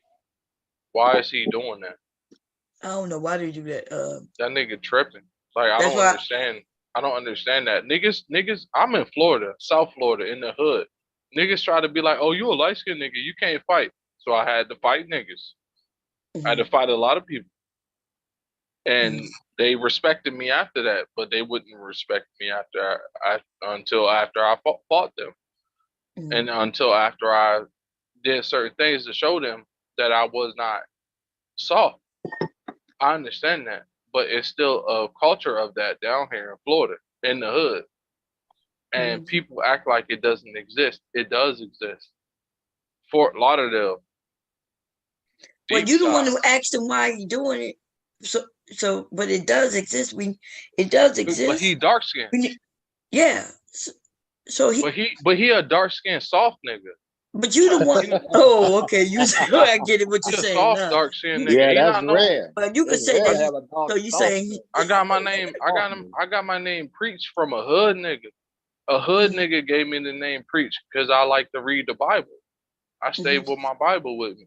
I'm going to catch a fade. You're not going to whoop me. You're not going to jump me. You're not going to bitch me. Okay. We don't want to talk about the violence, but here we go, y'all. Here we go. No, okay, let's not talk about the violence. All right. Yeah, it's okay. You already said you whip his ass. You're saying he's soft with his dead body and all that good old shit. I got you, baby. Here we go. The homies like, nope. Bro, what's up, bro? We trying to go to the club. I'm straight, fam. I'm laughing at the way he doing. Y'all see how he hold with his hands, the way he pumping, but he ain't moving his body. That tells me he don't know. He don't have no stroke. He's trying hard for the whatsoever, boy. No stroke. And let me remind you, he said it wasn't until he got older till he started looking at the red pill and manosphere before he addressed his 20-some-year-old daughter. He got his talking points from there. Yes. His words. That's his words. Here we go. Let me fast forward it. When I invited y'all, it's coming up. I'm talking about 2 hours. If you give me anything less than 2 hours, then we ain't even. You was to just not even. You was to go. Okay, yeah. March. Yeah, what was that? He said 7 strokes. You won't get the money. It gotta be. You gotta have the kids for 6 months. Half a year. Okay, somebody came up, which I'm not. Is that him in another account or there's some? I'm confused. Don't that look like him? Yeah, that look like him. In the middle. Who is his avatar on the top right, though, Bob? Yeah, but he could be up there twice. His avatar didn't lie, because we could tell by that Chicago Bull hat if he. Is that him? I don't know. My man. Hold on, Preach. Damn. The guy is talking about what her name is Tyranny. Tyranny. He said Tyranny mentioned that she getting like 13,000 back in taxes. I don't know why when we get on here and tell how much money you're getting back. Tell they fucking business. Shut the fuck up. God damn. And so he just made a joke on how he'll get with her to get that money from her. Okay. Of course, because that's what bums do. Yeah, and you know what I mean. So anyway, that's what he's laughing about. So here you go. Half a year, use the kids at your credit. No, the thing. Yeah, that is him. I didn't know that was him. That's him in the middle, and that's his avatar over there. I didn't know that until just now. So I thought that was another dude who came up. So anyway, he was talking about, yeah, these women get this money, these women get this money. And so I just cut in and say, hey, do you know that she actually worked for that money? I'm like, she worked. That means she got a job, and she uses her earned income credit, right? That means they're taking taxes out her check every month, and then she gets the credit for having kids. I was just letting them know that this woman worked. The things I'm gonna do with this tongue, I think she'll be all right for 2 months. She'll be able to take. I see what you're saying. Oh, Is that him, y'all? Gonna give it? You mean she gonna give you the money after you work it from her? That's what Oh, that is a fact. See, that's what I'm saying. That was literally the code of my generation. You know, I grew up under the 8-ball and MJG. I grew up under the, you know what I'm saying, the pimps. You know what I'm saying? Like, that was the whole thing. Even my godmama told me once before. She said, when you have sex, who doing all the hollering? I was like, the girl is. She said, so why the fuck you giving her your money? Right? Because I was trying to get some money to do something for some girl. What? She's like, why you giving her your money? Girl, you see, I'm silent This than a shit motherfucker, huh? don't make no motherfucking sense. Wait a minute. Hold on. Nah, What logic? What logic? Hold on. What logic is she talking about her making all the noise? Because I enjoyed that noise. I don't feel like I had to pay for that noise. Okay. I feel like I earned that noise by being a real man and pleasing my woman. Mm-hmm. He So said some woman told him that since she make all the noise, that he don't have, like, what? Like, he don't have to give her no money. What the fuck? Yeah, Kind it's of godmother. is that? Yeah, it's godmother. That noise was a That's reward. what? That was letting me know I Mr. was Cap doing say? my job. I'm I think doing he my said his job. godmother or his aunt told him that. Oh yeah. And that's what, you know what? I believe him too. And I hate to believe it, that some woman told him that bullshit. Somebody told me. Some people got ratchet ass family members and people around them, and this is what they producing. Right, a fucking Pookie that's on YouTube complaining about Pookies. Right. And women, you know, that's, I so wish I'd have known this shit before we got up there, bud. Me too. Man, you know what that's funny too? He said he wiggled his hip 7 times and make a woman have an orgasm to please her. I know I'm good with sex, but shit, I wiggling my hips 7 times ain't never pleased no woman I was with. That's a fact. I was taught if you're not really pleasing her, that's really not your girl, and she really not finna stay with you. I was taught different. I was how to be a man.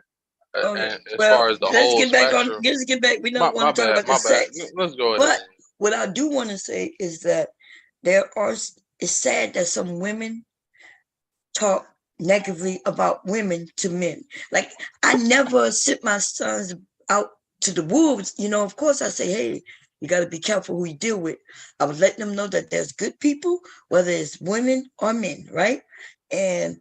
But I never told my sons that they shouldn't be a man. Like, hey, you see what your dad do every day, right? That's something you got to do, whether it's you live with a woman or not, right? Do y'all agree that men go to work whether they married or not? That's a fact. You gotta sustain yourself. Right. You gotta sustain yourself and everything else. Yeah. So if you going to work for yourself, then a man thinks, oh shit, well, yeah, I want a family, right? They may need a bigger apartment, the more kids they have, but they still got to work. So unless his ass thinking it's an option to sit at home with his mama and not work, then I don't see what the problem is. I don't understand a woman going to tell a man, don't pay for this for you. Like, you got money. That's a ain't shit ass bitch bomb. That's what I'm saying. Give advice like that, like the fuck. Like, so you think that another woman wants to put up and be the bearing of responsibility for your peanut head ass son? Yeah, that's some fucked up shit, man. That's some real fucked up shit. Right. It's not fucked up. No, hold on, wait. A lot of people get mad at her for her opinions. It's not fucked up. She has all right to be mad at niggas that's not doing everything that they gotta do. And you still sexy as hell. and I'm still on your side. And I'm You talking about you, Ted? I'm simping. I'm simping. I'm simping. So if you going, listen. If you know what going you're talking beat about, me please. into submission and make sure that I make as much money as I can for you, I'll do it. He say he coming through, Taylor. He said he I'm coming through for you, Taylor. Hey, I'm gonna do whatever you require. Listen, Whatever you how much money you want me to make? He said he gonna make that money for you. How much Taylor. money you want me to make, Taylor? I ain't answering nobody. You ain't ready. You ain't ready for this. That's how I see they be capping. You're not ready for this. She's not even ready. See, that's the shit that the Manosphere be talking about. When we say when we even say we gonna meet the requirements, they're not even ready for it. They ready. You just Oh, gotta. no, she not. You gotta talk to it in private. You can't talk to it in the open like you don't talk. I don't. Don't ready. talk to me. Taylor is not ready. I don't talk to because I'm not ugly. internet motherfuckers. I'm not short, and my dick ain't little, and my body ain't fat. Okay, she's saying, ready. look, she's saying on She the not internet ready. she ain't doing this. Like if you was serious, it wouldn't be on the panel like this for sure. That's what she's saying. Hit me up then. What you talking about? What's Oh, your but she. Instagram? Well, anyway, here we go. Here we go. Yeah, that's what I thought. He doing all the damn. That's what I thought. That What's shit, up, Taylor? plus the music and What's all that up, shit Taylor? stuck with me, nigga. Hey, I'm not gonna lie, bro. I paid the bills with this motherfucker for a long time. But after a while, you know, when you have a family, you start realizing you can't that mindset is not applicable to you having a family. You know what I'm saying? Because you can't treat your baby mama like that. You know what I'm saying? Like, this the mother of your kids. You know, it's time for you to grow the fuck up. You know what I'm saying? And that was my problem for a long time, is that I was conducive to that. I was used to that lifestyle. And then after I got my son and my baby mama, it was just like damn,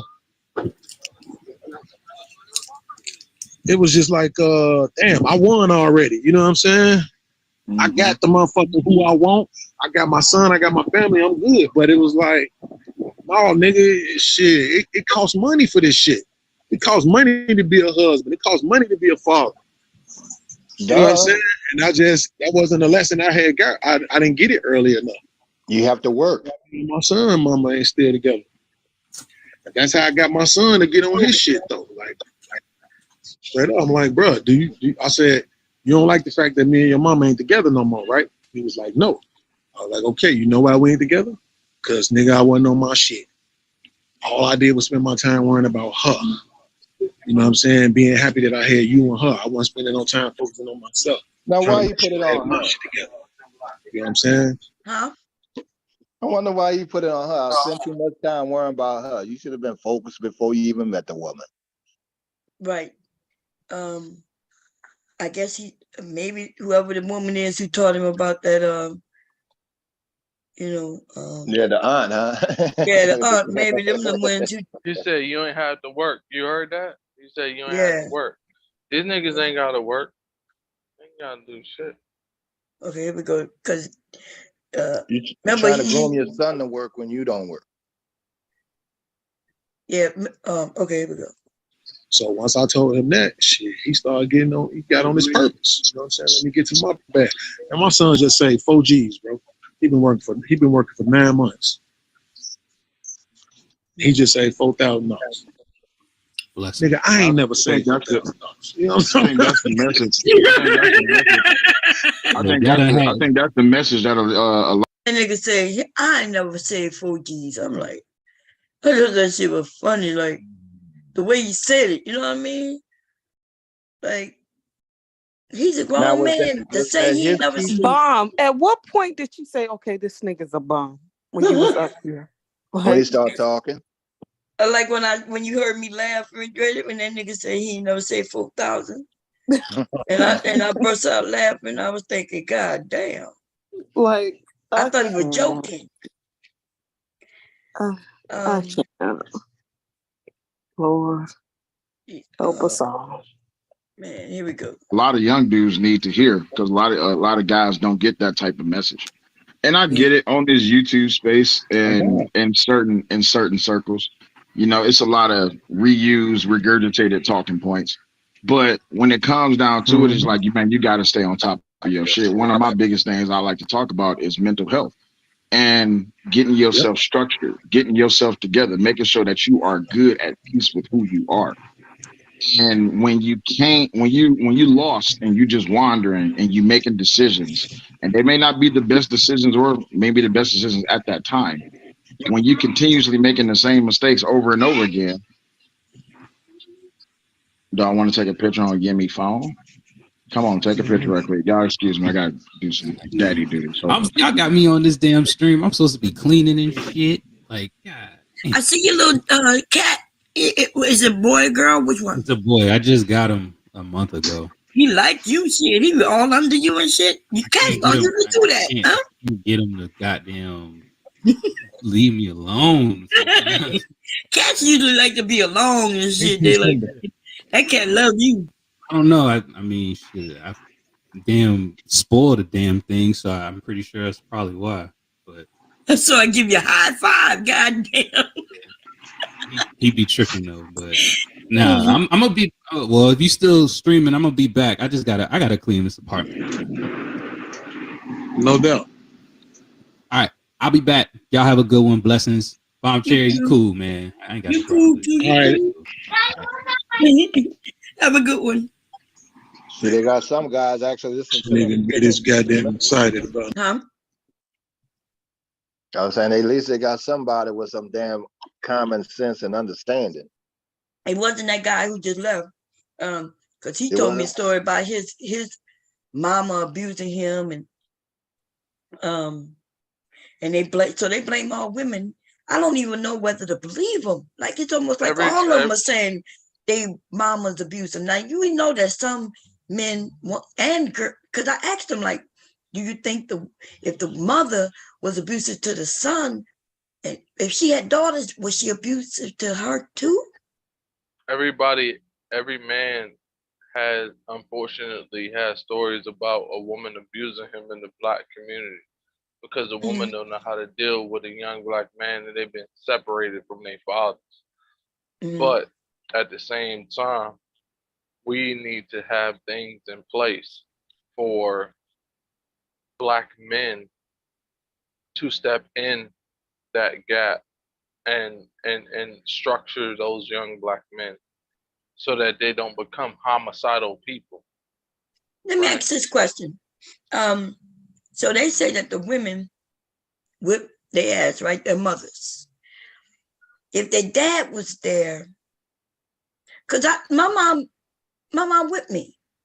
My dad whipped me, right? So I'm wondering if they think that their mom whipping them is abuse because, like, they didn't have a dad there to whip their ass. I bet you they probably would think different about mom whipping their ass if they ever got whipped by their daddy. So maybe because they didn't have the daddy to whip them, maybe that's why they just jump to the fact that their mom is abusive. Right. That's a fact. Mamas get more flack because they usually wind up raising the child. So it's nothing to measure. It's just when they talk about that, now some niggas think just like getting an ass whooping with a belt is that they was abused, but they don't know real abuse. They got real people out here with real abusive situations. Not because you got your ass whooped a couple of times. Exactly. The woman gotta beat a young man harder because he a young man. You gotta understand the psychology of it. That's a woman. She understands that young man, he big enough to beat her up. So she gotta beat him harder. She don't know when he gonna be big enough to stand up for herself, but she still gotta discipline him. So that's the messed up part about it. I get into a lot of this spiritual stuff. I don't really want to talk about it here. Okay, but it happened the way it is. Spiritually, you can't expect a woman to raise a man the way a man is supposed to raise a man. Can't expect that. Thank you. Here we go. No motherfucking chicken. I'll be excited as hell though. The message you were just giving, he has just threw me off right quick. The message is given, like I said, that just need to be heard by a lot of guys. That was a good message. You know, it was. I like when you men are being honest and you talk about how it was for you, and you know how you changed. Oh yeah, 100%. If it wasn't for my babies, I would still be in the military, and I'd probably be off fighting a war that I ain't got no business fighting, or I'd probably be out here in the streets doing some dumb shit. My daughter is my oldest, and watching her be born, because my baby mama had a C-section, and you know that they got the little blinder on, so you can't like see past like to see what they doing the surgery at. I made the dumbass mistake of standing up and looking there. I'm like, oh shit, man, what the hell? And I was like, I know what the inside of you feel like. Not look like, hey baby, what's up, boy? You want a hug? I love you. Yes, baby. Yes, baby. You can watch TV. Hey, y'all, food almost done, cooling off. Y'all about to get to eat, okay? But yeah, when my daughter came out, she wasn't crying, and her mother, she was like, I want to see my baby. I want to see my baby. So they cleaned her up. They brought her over there, and they was like, "You want to hold her?" I'm like, "Hell yeah, I want to hold her. That's mine." And I ain't gonna lie, I'm not the super emotional type dude, but my daughter brought something out of me that I kept repressed for a while, and I thought that only mothers can go through postpartum depression. I didn't know that men could go through postpartum depression. Yeah. Because whenever I was away from her, I didn't feel complete at all. And when I started more and more, man, it made. So you see, this is when I started. When he started talking about this, that's when I shared. You know, I was like, okay, because the other man, gonna start speaking about his children too, and how they felt once their children was born. Right, and you had a show. You said that on one of your shows. Put that baby in the man's hand. You know, like Mr. Mark. You know, that changes a whole lot of things. Yes. I tell you now, my daughter's kept me out of a whole lot of trouble, and the biggest problems I had was my oldest moved and lived with her mom. You know, after Katrina and shit in Texas. That separation there, that really bothered me. Mm-hmm. In general, just the separation, because I was real close to my kids. Yeah. But it was one of those situations, and nothing you can really do about that. Yeah. But like, and this man gonna say, like when he said he suffered post what he said? Postmortem? Yeah, you know what I'm talking about. Postpartum, yeah, postpartum depression. At first I was about to say something, then I said, well, let me go search, because postpartum depression from one standpoint is when a woman have depression after she have a baby. Right. But there is, when he said that, I went and looked it up. It also can mean anxiety, just like he said he had, like, they're going to explain more. And so it let me know that there's more to it the way than what they show in the news, where this woman didn't want to deal with her children at all. You know, out of nervousness or being scared or just being too tired, you know. And men do go through postpartum. They do. Okay, so let's hear what he had to say. It made that father within me just feel like, you know what, I'm complete now. Then I start having, you know, my other baby. Hey. Just a little bit, tone it down, please, okay? But yeah, being a dad has changed my life, because I know I'll still be out here doing dumb shit, making dumb ass decisions. You know what's funny about what you just said about that postpartum with men? I feel like as parents, I think you go through another version of that as they get older. Because as they get older, you know, they start wanting to show you, look, Daddy, I can do this. I can tie my own shoe. Oh man. You know what I'm saying? And then they get to the point where they need less and less. Then before you know it, you have to go to their room to talk to them, because they're not stalking you around the house anymore. They don't need you anymore. They're building their own identity and everything else. And it's just like, in a way, you mourn that little person who used to be clean, all on your leg and falling asleep on your chest. You know what I'm saying? So for me, that was the second phase of that postpartum that you talk about, that I do think men go through as well. Hey man, that shit hit me one day. I went to take her back to her mom's, and I was driving back to work because I took a lunch break and it was time for her to get her. I took her back to her mom's, and I was on 75 coming back to Detroit from Taylor, and I had to pull over. Man, that shit hit me like a motherfucking like a damn thunderstorm. I'm sitting here like, man, what the fuck is wrong with me? I'm emotional and shit like that. Like, damn. So I start, doing my research and start, hitting up different people. They was like, yeah, man, this is what postpartum is. I said, man, that's a female thing. What the fuck type of shit is that? They're like, no, men go through it too. And I didn't understand it. And once I then started acknowledging, like, all right, I'm having a moment here. I'm having a thing. I'm feeling incomplete because I'm not with my children. That's why I fought so hard to get my children. I'm like, I can't do it, man. I can't be without my babies. Cause I don't care what the fuck I go through out in this world. I don't care what shit I go through at work or with family or friends, anything. When I come home, when I see them white teeth and them big gigantic eyeballs light up and they run to me, bro, what's your name is? And they saying daddy, and they happy as hell to see me. That's what completes it for me. My baby's what's complete for me. Absolutely, man. For years, the best part of my day was when my baby fell asleep and I got to pick on the couch or something, and I got to pick her up and carry her to her bed. You know what I'm saying? And the way that they wrap their arms and legs around you, you know what I'm saying? It's just like complete dependency and trust. That was the best part of my day. Yeah, bro. Now, how did the conversation change? Shit. That's what I'm saying. This is when I invited y'all over. I wanted y'all to know I didn't trick y'all. Like, this is what was being spoke about when I went to my channel and told everybody what we was talking about. I thought it was like, I thought we were good, because I wasn't going to change the topic. I was going to share some things, and, I was hoping you come over, Mr. Kev, and a few others. And, you're going to see how it changed. And to be honest, man, I'm glad I came at the ass. That's super. Oh man, men don't do this and men don't do that. Because real talk, I don't like that type of shit, man. Men, we have emotions too. Men, certain things will make us sensitive too. We don't like to admit that, but it's absolutely true. And for me, having a daughter, you know what I'm saying? It's like nothing in the world is more important. You know what I'm saying? She's the thing, my prized possession. Not to call her child a possession, but for lack of a better term. Mm-hmm. Was me and kids coming from? Nigga, turn your motherfucking sounds down. What you saying? Was me and kid? He putting his kids first. That's right.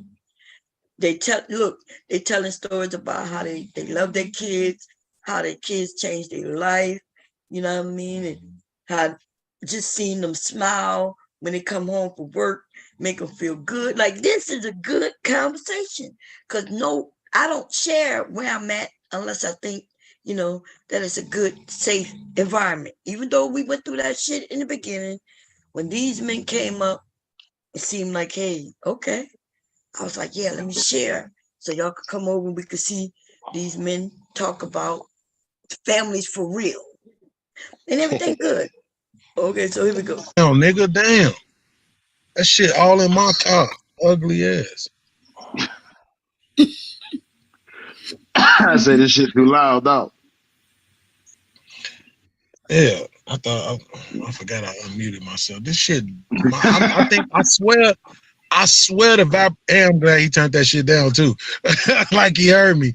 But it's like, I couldn't tell if that was my car vibrating or his. Nigga, it sounded like the vibration was happening in my car.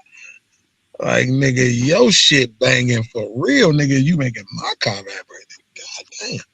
But no, man, let me tell you something, bro.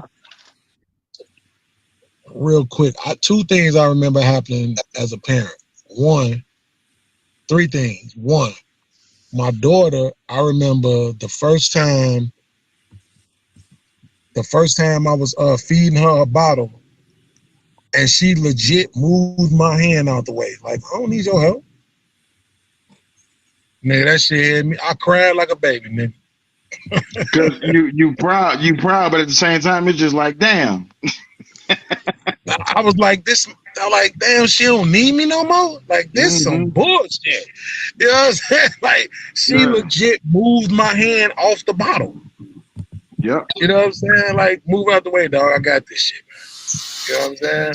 I couldn't believe that shit. I went to my mom. I was still, we was living with my mom, and I'm like crying and shit. Like, she just legit moved my hand out the way. Like, she don't want me to feed her no more. Like, she just want to feed herself. My mom like, boy, why the fuck you crying? You know what I'm saying? Like, man, because like, that my shit, baby don't fucking need no more, right? Then it was like with my son, when I first moved out, you know, for a while, for some years, when I would get my son and when I would take him back home, you know, he would cry. You know what I'm saying? Because he didn't want me to have to drop him off. He was used to us living together. Now all of a sudden I got to drop him off and I got to leave. You know what I'm saying? And so for a while in the beginning, we both would cry. Then I stopped crying after about a year. Then he stopped crying after about 2 years. And I remember the first time he didn't cry no more. Nigga, I was right back crying. That nigga was like, bye, daddy. And you just like, damn, right. for real? Like that? He couldn't wait to get back into the house to his little motherfucking video game. You know what I'm saying? Like, he didn't give a fuck about I was dropping his ass off no more, nigga. That shit was like, God damn, my son don't need me no more, right? And then with my son, goddamn it, one time, he came to visit me, and I was taking him back to the crib, and I met up with his mama and shit, and her little pussy ass boyfriend, and my son was like, Dad, he was like, I'm gonna miss you, but I ain't gonna lie, I am honest. He's like, I am glad to see, you know, dude. And so I'm like, no, that's all good. I'm like, son, you know what I'm saying? I moved on, you know, I got my woman. I'm gonna fast forward that a little bit. Okay, because I don't know what the hell. Okay. I don't like them. Yeah. I didn't know that was him at the top until like when I looked at it just now, you know, when it started, just I did not know that person at the top up there was him. So, but watch how it changes. It's not gonna last that long. I think when he saw y'all in the chat, this nigga, fuck this bitch ass nigga. You know what I'm saying? I let my emotions flow, bro. I let the shit flow so that because when you hold it in, it only make it worse. So you gotta let the shit out from outside of your heat. You get had fell out with the dude and he's irrational about it. So I'm looking for an opportunity to fight this nigga. Okay. So I know after all these years, he ain't just one day wake up and decide to get in your face. So what happened? And then that's when my son was like, I was in there mad, throwing the controller. He told me to stop throwing the controller. I threw the shit again. He called me in there and got in my face and shit, blah, blah, blah. I'm like, exactly. So, nigga, he said stop throwing controllers in his motherfucking house. Stop throwing controllers in his fucking house. It is what it is. You know what I'm saying? Now, if you would have just said the nigga woke up and came in your room and smacked you with some shit, that man, you know the funny thing was earlier today. What time is it? I can't do shit but be honest. I just had this conversation with my son's mother like 1 o'clock this afternoon. And okay, this is the conversation that I had with her was. So this is the conversation where that guy's going to say that he has 2 children by 2 mothers, right? And one of the mothers is not dating because he says she's waiting to get back with him, but they haven't been together for 2 years. So I don't know. That don't make no goddamn sense. Oh no, it really didn't. Like, you know, but I didn't look, they want to make it seem like some woman is sitting around waiting for him. Let's see. Got to pull up, then that's a different story. I said, but I don't care who you date. I said, the thing is, though, I think you're not dating because you're hoping that me and you will get back together. I said, I respectfully just let you know, me and you are not getting back together. I don't go backwards. And if you was to go out and date somebody, I'm also not going to feel jealous just because you're dating somebody. I don't care who you date. That's up to you. I care more about the health, the well-being, and the care of my son if he in your possession. That's up to you. Shit, I don't understand. Don't no real man feel comfortable about that. Who you date is who you date. I think a lot of women probably experience a lot of jealous dudes because a lot of guys be like, oh man, if she fuck with me, she can't fuck with nobody else. Bruh, that ain't she ain't yours, even if she is fucking with you. She's not your property. She's not your possession. And I think guys just need to get out of that mindset that she belongs to you. Because if y'all break up, she might end up with somebody else. And she could like my son's name. I'm gonna just call him C. I don't want to say his name. Or I already said his name. I'll fucking say it anyway. My son's name is Chase. I'm like, when was the last time me and you fucked? She was like, Chase was 2. I'm like, bet. I'm like, with that being said, do you really think I would be sitting up here hanging outside your house? See, been 2 years. That's the last time they've been together, I guess, since Chase was born. Chase is 2. Okay. So I do understand his point where he said he's not a jealous dude. He's not trying to take possession of her, even though they're not together. But yeah, okay. So the conversation was still good. That's fair. Okay. To you. Just make sure they don't do something. Because hold up, before you continue, is those waffle fries, bro? Yes, they are. Man, I'm jealous. I'm jealous as hell, nigga. Here's the thing, right? I understand this because women are the way women view it is the same way any human being would view it. Is I have a life that I'm trying to live, right? And so I don't want to. Nobody wants to get to a point where they feel like they have to deny themselves or something, right? But the problem is this. In this space, this got talked about a lot. When you bring a kid or another man's kids, plural, into a relationship, you are at a deficit. It's almost like you owe something at this point. Because the fact of the matter is, you want this man to love you, and you want him to love your kids. How many years do we have to hear women say, me and my kids is a package deal? Lenny. It's a package, but it ain't a deal. Right? I can't. It ain't no fucking deal. That's because they're a package deal. Kids, that shit is terrible. I guess it depends on who you. And you know what also is terrible?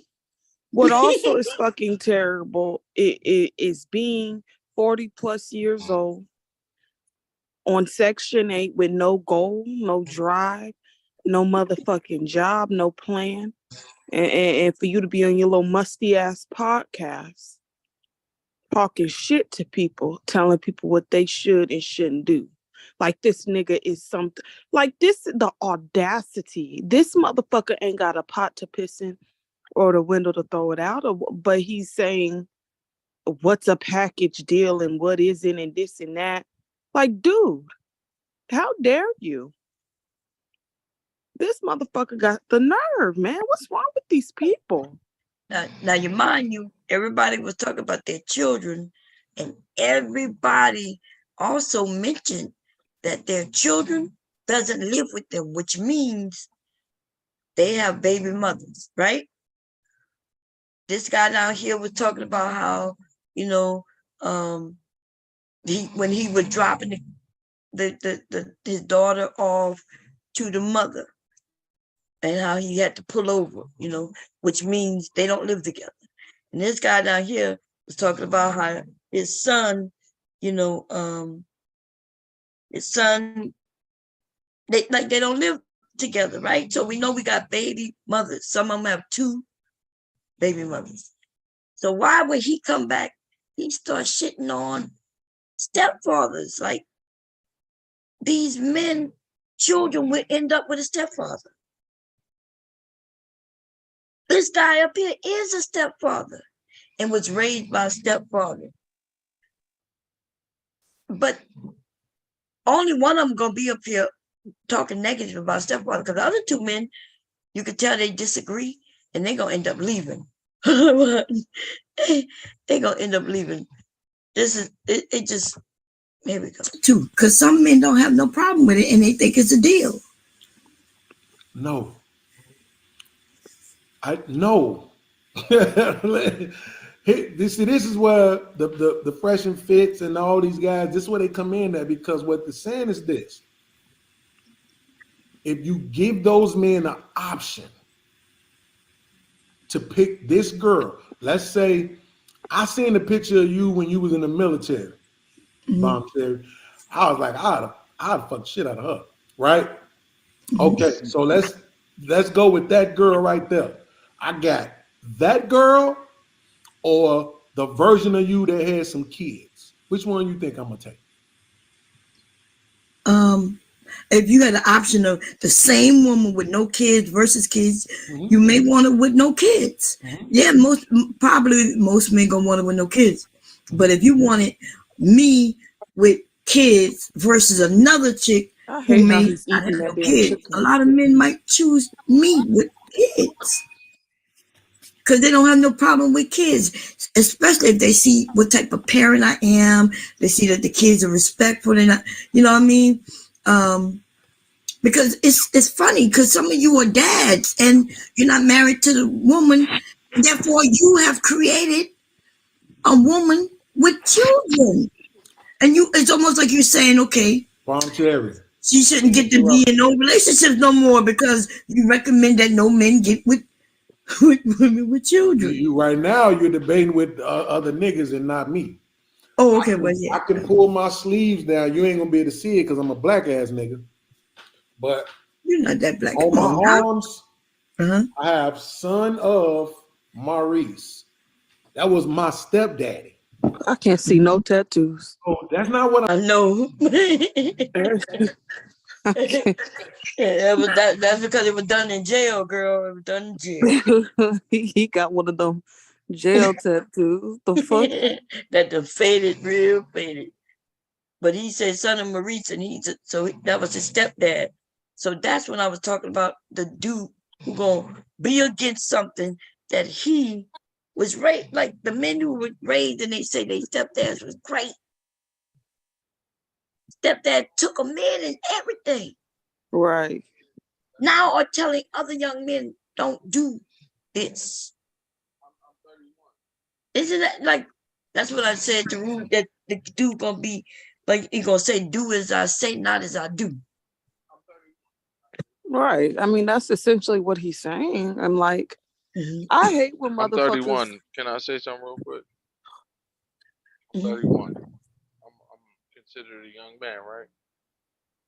Now, I'm gonna say that at 31 with no kids, I don't want a woman with kids, and I don't know what he's talking about. He's talking about a whole lot of extreme.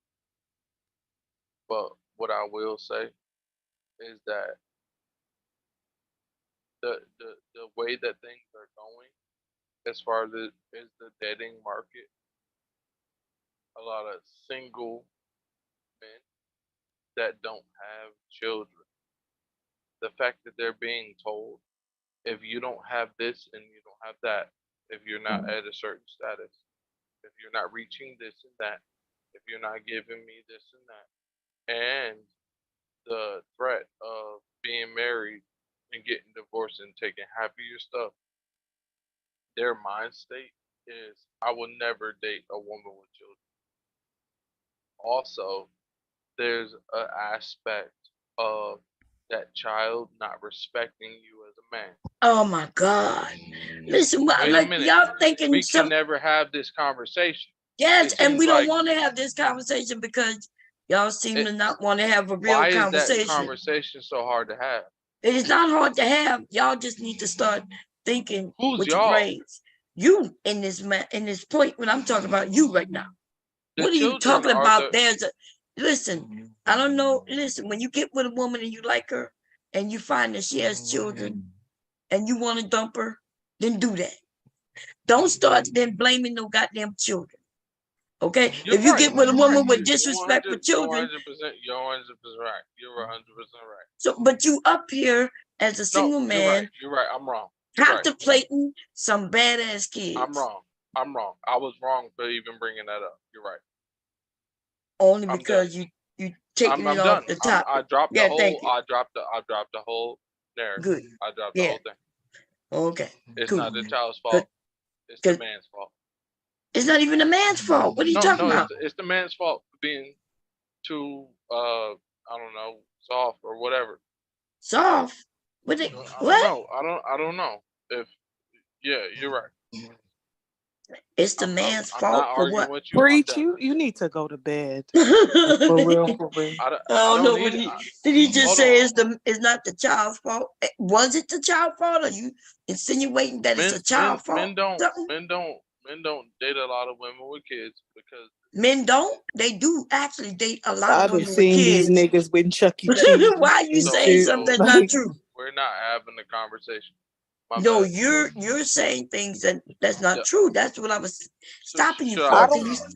I don't think anyone has the right to tell another person what's a bad deal for them. So if they choose to deal with someone that has children and it works for them, then God bless them. You know, if you don't want to deal with someone with kids, you ain't got to deal with them with kids. But can I have an opinion? That's what I'm telling him. Like, why are you? If you don't want a woman with children, can I have opinion? Yeah, you if you don't want to deal with a woman with children, nobody is telling you have to. But I am telling any man who tell other men not to get with women with children, I'm telling them to shut the fuck up. Right? Can I ask you a question? Yeah, go ahead. Okay. So if a man's dating a woman with children, that man is going to want to be a man. That woman tells that man he cannot discipline those children. What happens? What should he do? Well, if you think being a man equals you having to discipline children, then I guess you don't know what a man is. Why is that only? Wait why a is minute. that your only concern? Can I ask you a question without her jumping in to this conversation, which she was not a part of? We all are part of this conversation. Now it's different. So let's. Yeah, we all are having a conversation. Go ahead. No, let's impede on everything I'm talking about. You're not gonna shush me up. It's okay because I'm a man. Fuck me and everything I'm talking about. And nobody said that. No. So that's what you did because no one asked you and you jumped in. So yeah, but this is a conversation we all on the panel are having. Taylor has been talking the whole time, just like you. So what is the problem? What I'm asking you, Bob. I asked you one question, and I wanted to have a conversation about this, and I wanted to also, and I also want to have her engage herself. She's so beautiful. I don't want her to be excluded from nothing. Her finance. I want her to be involved in what I'm talking about. And I don't mind it. But I'm just asking, like I'm just saying, like as a man that's being a stepdad, that's trying to discipline a child, even if that man says, I don't hit children, I'm not gonna hit no child. Even if he wants to discipline a child, how does he discipline a child if that child is being unruly to that mother? How does he deal with that situation? You have that conversation with the mother. See, listen, y'all done listen to these men too much, right? You won't listen to the women what the women say. You may get with a woman and she trusts you enough so you can discipline the child, but that's up to her. And y'all have that conversation. Stop listening to these men. There are some women who say, if I get with a man who I love and trust, he's allowed to discipline my child. And then there's some women who say, no, nobody gonna discipline my child. Some father's gonna say, I don't care who she married. The only person gonna discipline my child is me. And then some fathers say, well, if I trust this man, you live in his house, he get to discipline you. So that's conversation you have with the woman and the father. Maybe the father, but the woman, she'll let you know. Okay. Because but what I'm saying is, I'm not trying to be combative with any woman on this panel. I don't want to argue with any woman on what I'm just asking questions because these are things that I genuinely want to understand and how this works, right? So what I'm saying is, if there's a situation like that, and there's a stepdad in the situation, a lot of stepdads online, they're saying they're leaving relationships, and they're showing videos of children disrespecting them as they're walking out the door, because that man does not want to disrespect that child and that child's father. And men, we live by this code, right? We're not going to harm a child.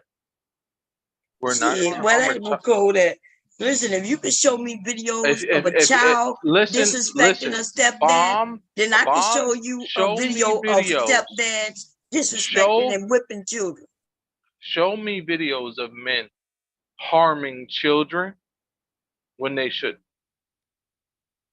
What are you talking about, dude? And they're losing their relationships over it. Yes, we got fathers going to jail behind being abusive to children. Like, why are you even saying this? I don't want to have to go look this shit up. Let's not. Okay, so that conversation, I lost that conversation. What I'm saying is, when it comes to stepdads, men stepping into women's lives to take care of children that aren't theirs. There's a big conversation with how do I discipline this child when this child has not been. You have that conversation with the mother, with the woman you're stepping into her life. That's who you have the conversation with. Can't have it with me. I don't know what her rules are. You gotta have. How do we have that? How does a man have that have that conversation with the next man? With the next man. Do you know how that man should have the conversation with the next man? You have that conversation with the woman. No, it's not the woman. It's the man. You have the conversation with the woman. So when this man decides he wants to get mad and shoot the nigga, what happens? Listen, you have the conversation with the woman. If she knows that the baby daddy. Well, listen, I'm telling you what to do. You don't want to listen. Do what you do. Okay? So she don't have no control over him. You think you got control over him? You think all these men ain't gonna want to deal with you? Some of the fathers may not be there at all.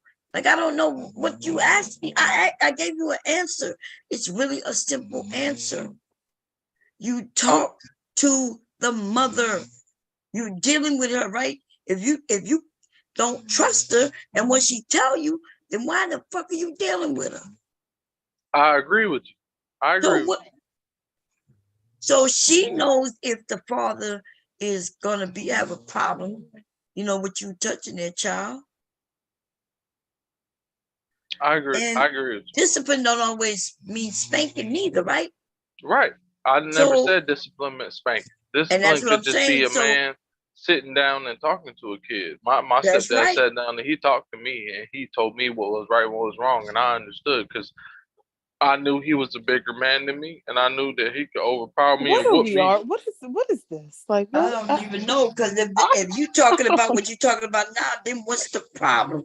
Who gonna have a problem with you sitting down with a child? What I'm saying is, a stepfather doesn't have to be a disciplinarian to the point where they have to whoop a child. And I feel like whooping. Wait a minute. So wait a minute. What you're saying is true, then why would anybody, the mother or the father, have a problem with disciplining their child if you're just going to be talking? What I'm saying is, we have to move into a different space. My stepfather didn't have to whoop me to show me respect. Why you keep mentioning whipping then if we're not talking about whipping? Because that's been the culture. What? That's been the culture. I'm not talking. Oh my God. I'm so confused right now. I don't.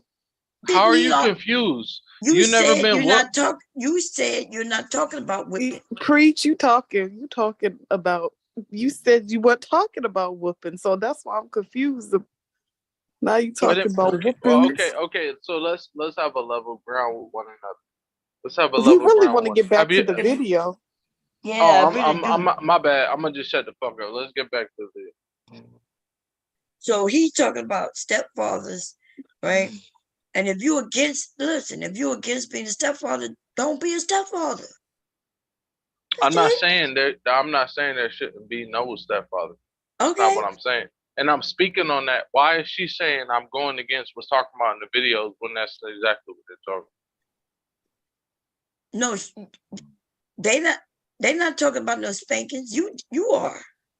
What I'm saying is stepfathers disciplining the children, how they deal with the children.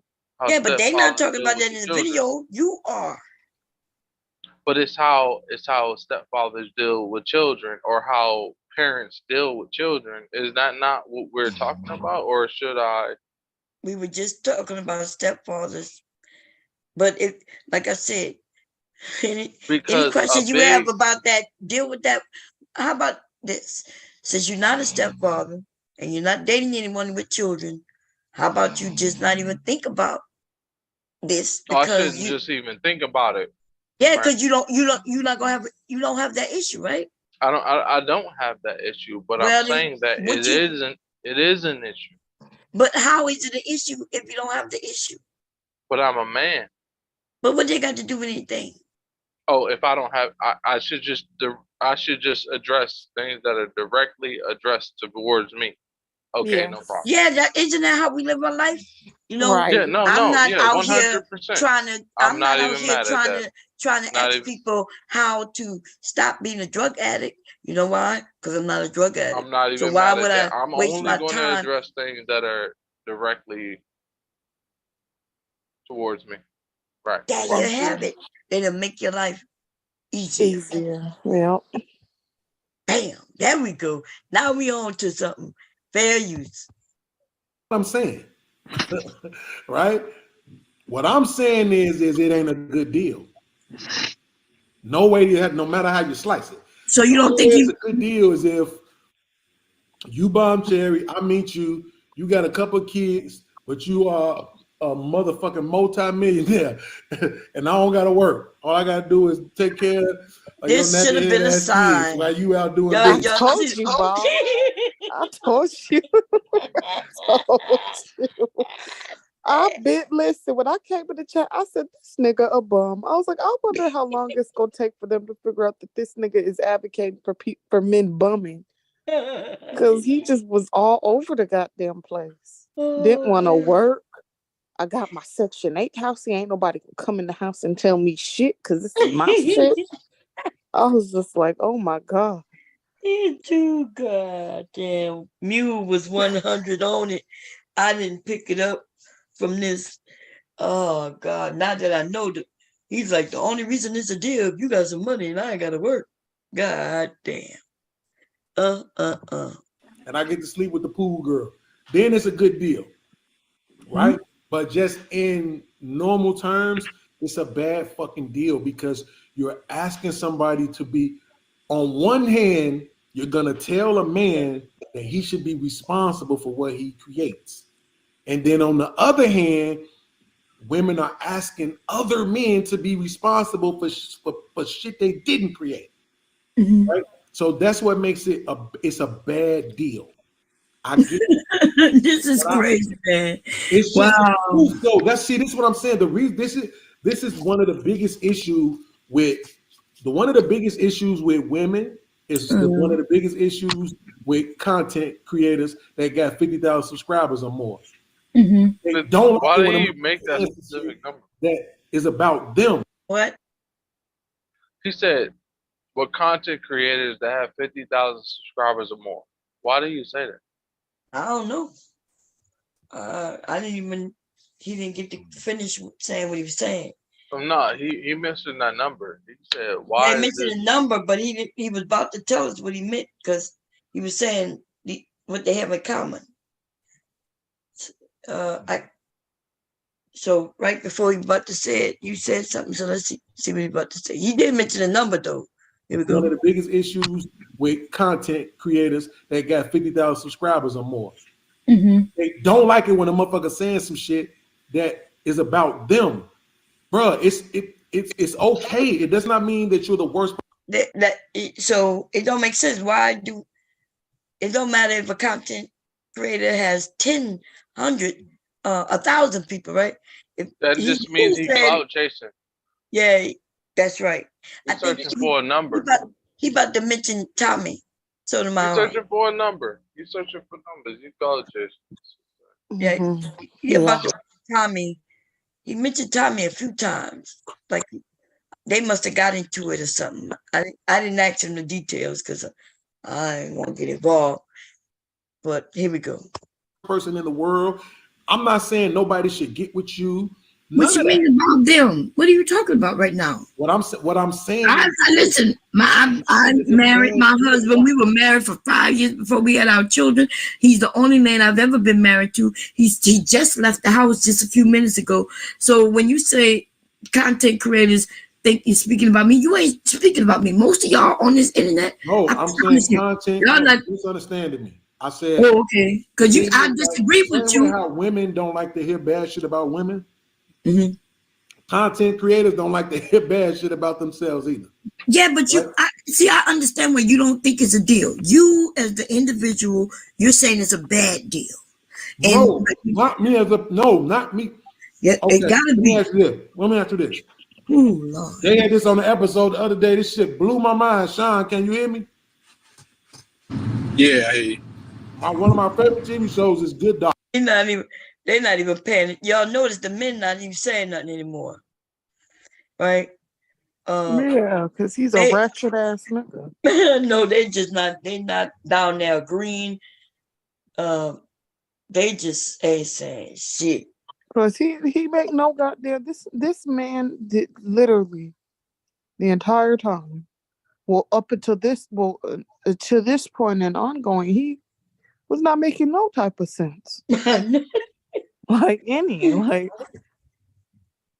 all over the fucking place. It was a good conversation. Everybody talked about their family, and then just as quick as that, he starts anti-family.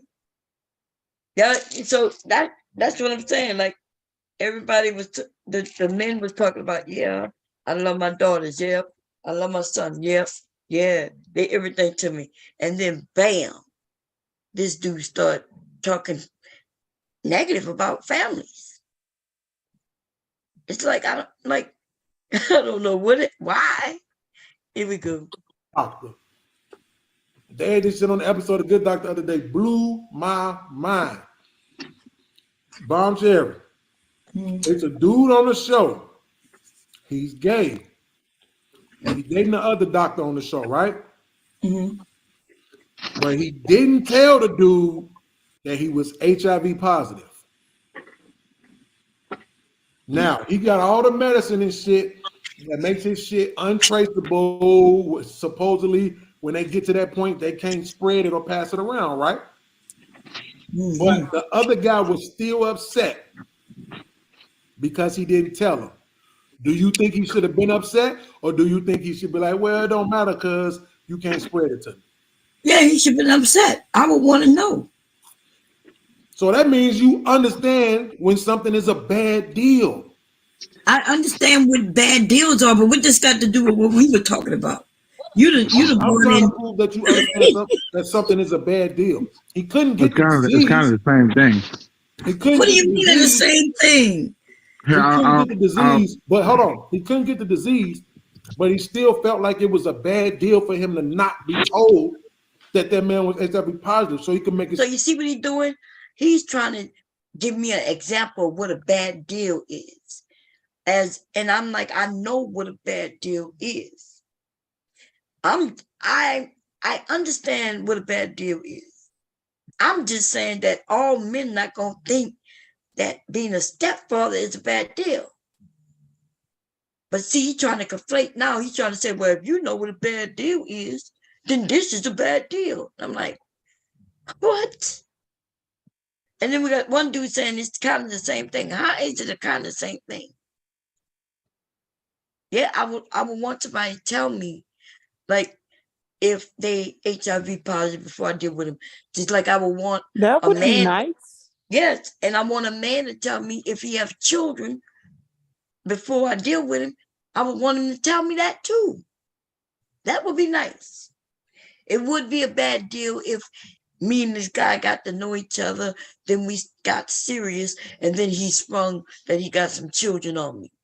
That would be a bad deal.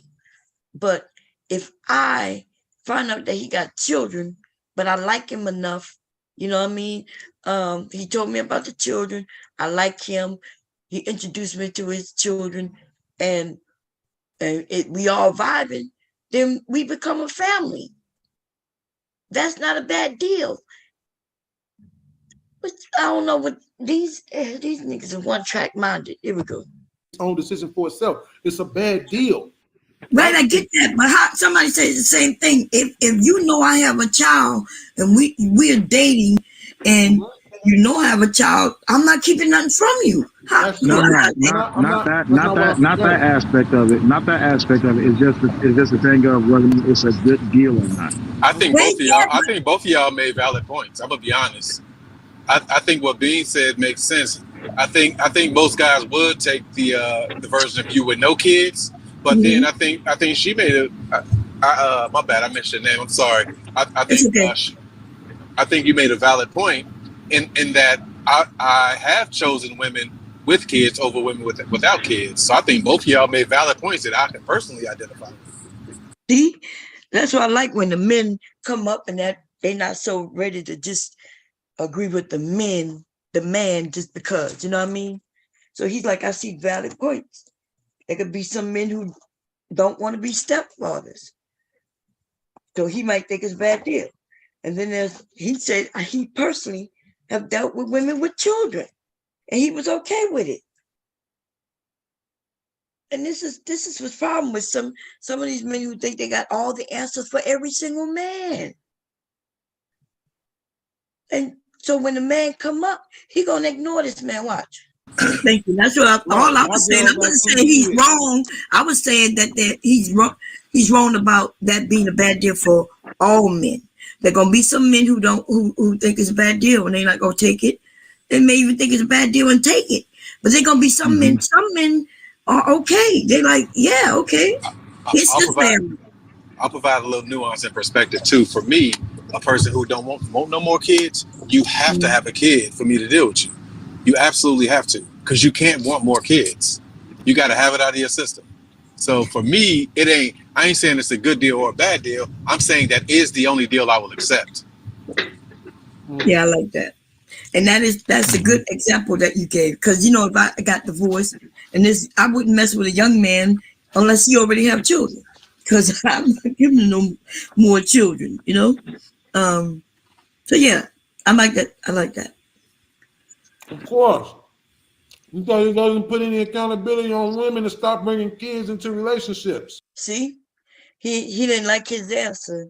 So now he's talking about you're not putting no accountability on women. Stop bringing children into. But you see what I'm saying? Yeah. So he'll call him a simp. He gonna,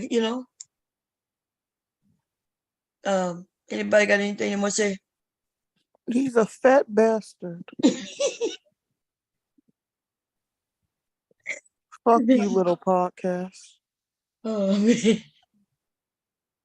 Okay, here we go. What? Well, now you're talking about what? Yes, that was my point in the beginning was this. It's a bad deal. You know what? This man, I just read this story. I talked about it a couple of weeks ago. This lady said her mom and her dad just got a divorce after 40, 50 years of marriage or some shit crazy like that. Listen to this story, y'all. It's a story. Man and woman just got divorced after 40 years of marriage. Okay, here we go. I'm like, damn, why the fuck they getting divorced? Because that nigga got so much motherfucking medical debt. And if he dies while they still together, guess who that debt falls on? Straight to the wife. Which makes it a what? Bad deal. Thank you. What? What the hell they got to see? What that got to do with what that got to do? Because this nigga still giving me examples of bad deals. That's all. What does that have to do with being a step parent? I'm fucking confused. Right. Can anybody else up there explain what he said? Because all he did was give another example of a bad deal. Oh my God, here we go. Bad deal. Now That's a bad deal for sure. That's a bad deal. And they may have gotten divorced for a reason. And they still may stay together even though they got divorced. Yeah, they just got divorced on paper, so that shit won't be settled on paper. And that's the point. So yeah, I understand it's a bad deal, but they still together. So they didn't end the relationship and destroy a family. All they did was got divorced on paper. Mm-hmm. So now, as a woman, if you say, okay, I know you want to be with me, I know I got these kids, but this is my debt. I don't expect for you to have no part in this. You don't have to spend a dime of your own money on my kids. Mm-hmm. Now that's a good deal. Yeah, but most men know that would never be true. I know. Men can't come into the house. Yeah, so a woman, if she tell you that shit, that she fucking with you, right? Because if you living in a house, you know that even if you pay the electric bill, that's based on the kids and everybody. Should I say? Yeah, you're right about that, but it's not. We don't look as men. We don't look at it the same. Y'all see this nigga? This nigga is dumb. Oh, we men don't look at it the same, even though we gonna pay the rent, we gonna pay the mortgage or the rent, light bill. We don't consider that taking care of the kids. Like, okay, well, you shouldn't have no problems then. If buying food, you're gonna pay the rent or the mortgage, you're gonna pay the electric bill, water bill, all that good old shit, the car insurance, all that shit. Well, you could act like the kids don't even live there if you want. If you, what else you go? You know what I'm saying? God damn, this is ridiculous. Because it's my crib, I'm gonna pay the rent, I'm gonna pay the light, I'm gonna pay whatever. It's my space. You see what I'm saying? Mm-hmm. Now it's different if it's her space and you come into her space. Or they might end up actually, because they blend in the family, they may, and she don't want to move in his space and he don't want to move in her space, they go get a space together. Mm-hmm. I think it's tricky too, talking about, no, go for it, I'm sorry. No, I'm just saying, and now it's their space, but go ahead. Yeah, I think it's tricky too, because I think when you have an active co-parenting situation, I don't need you to co-parent I don't need you to come in and parent my child. You dating her mother. You're not parenting my child. I'm there to parent my child. You just there for her mother. You know what I'm saying? So some situations I like that too. Right, and that's how most of the time it is, unless the father not in the picture at all. So, and that's when the two men, right, eventually got to meet. Before I take it into marriage, I need y'all to meet. So you gonna want to meet, even if I didn't want you to meet. My husband would want to meet whoever gonna be around his children. Mm-hmm. And it depends on the age of the kids too. Right. Depends on the age. My daughter's will be 17 this year. She don't have to get parented by no stepdad. Right.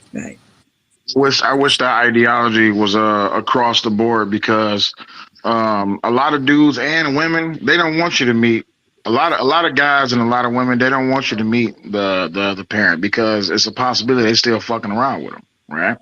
And the worst thing they want is for that to come out into the open. So that's why communication is key when it comes down to this. I mean, it does happen, but I don't think it happened most, like you say, most. And it happens. I mean, look, when the relationship was over with between me and my kids' mama, once I knew somebody else was screwing them, I ain't want them no more. And there we have it. Now, he wanted her, he messed with her. Once somebody else, screwed, it always relates to sex. And then when she not screwing him no more, they stop taking care of their children. Because really, if we're not together no more, you shouldn't even be worrying about my vagina or screwing me at all. Just your kids. Take care of your goddamn kids. Listen, I wanted them all the way up until the point where I confirmed another nigga had hit that pussy. God. And then I don't want you no more. Like an automatic turn off. I could care less about that pussy from this moment forward. I still remember when it happened with my son. I was dropping him off at home, and I went to knock on the door, and I heard the shit from inside the crib. I'm like, oh, fuck. This bitch in here fucking. So I take my son, I'm like, okay. Call the bitch. He not even with her no more. So she not cheating on him. He just dropping off his son. If she in there doing her thing, and he'd already referred to her as a bitch. Right? Here we go. Okay, let's go to the restaurant. I text her and shit. She hit me back like 10 minutes later. I'm so sorry. I'm so sorry. Because I text her like, look, I'm trying to drop Jeremiah off and that shit. We can hear your ass through the door. I'm so sorry. I'm so sorry. It's okay. Just send them back now. But it was like, in that moment, I was like, filthy bitch. And I was done. Filthy bitch. And some shit. And he was already with another woman. You know what I'm saying? I ain't feel nothing else for her. I was already in another. Them men not laughing. You see that, huh? The guy in the car, he not laughing or nothing. Which I was proud of. Okay. Relationship, but of course, God damn. I'm still feeling some kind of way because it's like, it's only been like, you know, I don't remember exactly how long it was. It's somewhere in between 6 months, like maybe 6 months. And it's like, you know, I'm still feeling the guilt of not being in the house with my son no more after all those years of us being together. And so, you know, after that, it was like, yeah, I ain't feel guilty no more. I go get my son, drop him off, not give a fuck. You know what I'm saying? About what she had going on in her life. I know another nigga to touch that pussy. I don't want that shit. Right? So my thing is, it's sad. I'm saying about the disgusting. I don't think I didn't get you. It's disgusting, man. That's when men only think of you as vaginas. Literally, like he's fucking disgusting. Eating unemployed and shit. Oh man. Get your point, because I did get your point about us making babies and shit and then not being with the women. It still don't change it. Right? It don't change it from not being a bad deal, because at the end of the day, more often than not, this is what we have to consider this. Those relationships don't last. So more often than not, niggas is wasting their time, energy, and money in another nigga's kids that they not gonna have nothing else to do with. And the numbers back, that ain't my feelings. The numbers back that up. The average black woman has her first child at 22 years old. The average black woman. Where's the statistic for that? Yeah, he about to get, this is when the numbers come in. But remember, he about to change the topic altogether, because he was just simply saying it's a bad deal, right? And then he's saying it don't work out, right? That's what he's saying, that men who become stepdads, it don't work out, which I don't see no stats that work with that, but he says, and then when he give out his numbers, it's not even going to reflect what he just said, because he's about to say that the average woman have her children at 21 and the average woman get married at 30. How in the hell does that reflect? How is that going to be proof that fathers who become stepfathers, it don't work out? You see what I'm saying? He's trying to sound smart. Oh my God, these people are nuts. He started to confuse the shit out of me. I was like, so I'm sitting there because I'm sewing at the same time, and I'm thinking, what did he just say? In my mind, I'm like, huh? Okay, here you go. 30 years old. Black woman. Hey, Beans, I'm gonna go ahead and hop down, dog. I gotta get to some fatherly duties, man. It's been a joy talking to y'all, though. See, the man was up here so he could talk about family. He got his family over there. He was happily talking about families, and this dude that went back in on talking about women again. You see? So damn, I'm sorry you leaving, man. We was having a good conversation. I done told the women to come over. The men were having a real conversation about their children, and now you done went back to this bullshit you talking right now. You talking about why do you hate numbers? No, you hate numbers, and this is why I say that, because the numbers you're bringing up right now, okay, they may be true. Now, if I start grabbing y'all numbers, then you're not gonna like it, and that's the point. If you want to have a conversation with women and have conversations, let's have conversations. Nothing wrong with how you think, how I think. If we bring up numbers, okay. Conversation does not mean when I bring up numbers about women that you bring up numbers about men. And that's where why isn't it? Why when he bring up numbers showing about women, why can I bring up numbers to show about men? What you think about that, Taylor? Because the thing is that it's the whole tit for tat thing, but the same thing that could be said about women with these numbers that they have, the same way could be said in the reverse about the men. Like, we're not gonna sit up and pretend as if these women are just out here that are just doing so bad and are just so horrible and fucking up their kids and different things like that. When and the men's numbers don't reflect that same goddamn reality. It's a cause and effect to it. So, like, of course he don't want to talk about it because he's included in the fucking statistic. Right. So they want me to sit on the panel and us to sit on panels and in the chat, listen to them bring up numbers, right, about us. And when I asked him later, well, what do you expect me to say? If I'm not saying, I think I said, like, your numbers may be true. I don't know, right? Because I wasn't going to go look it up because I know it's ridiculous, which means I'm not saying that he lied. Okay? So, but then I said, well, okay, but here go your numbers. And then he get mad because he was like, why you got to do that? What you mean, why I got to do that? Why are you telling me what, giving me numbers about what other women are doing? If we trying to solve the issues, why do you keep bringing up some goddamn numbers? Right? Exactly. If we all say our community is fucked up and we all need to come together and try to resolve it, then we don't even have to go back to what being said. Let's just go and come up with solutions, ideas about how we can make change. So you start pulling out numbers, then we start pulling out numbers. And when we pull out our numbers, though, our numbers are usually true.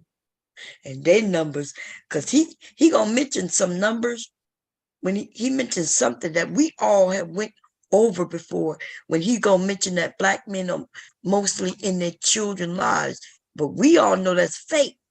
So I already knew what article he was talking about. So I go to tell him that's an opinion piece. And because he says, do you consider the New York Times as credible? I'm like, yes. I said, but it's an opinion piece. He's like, what do you mean opinion piece? I'm like, yes, whoever.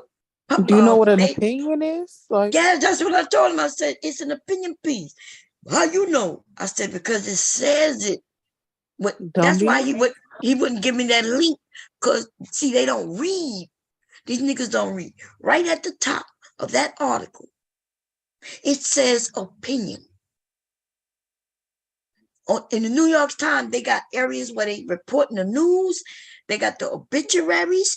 They got the opinion area. They even have where somebody, the advice column. And this thing in which they are standing on is an opinion piece. We've read it.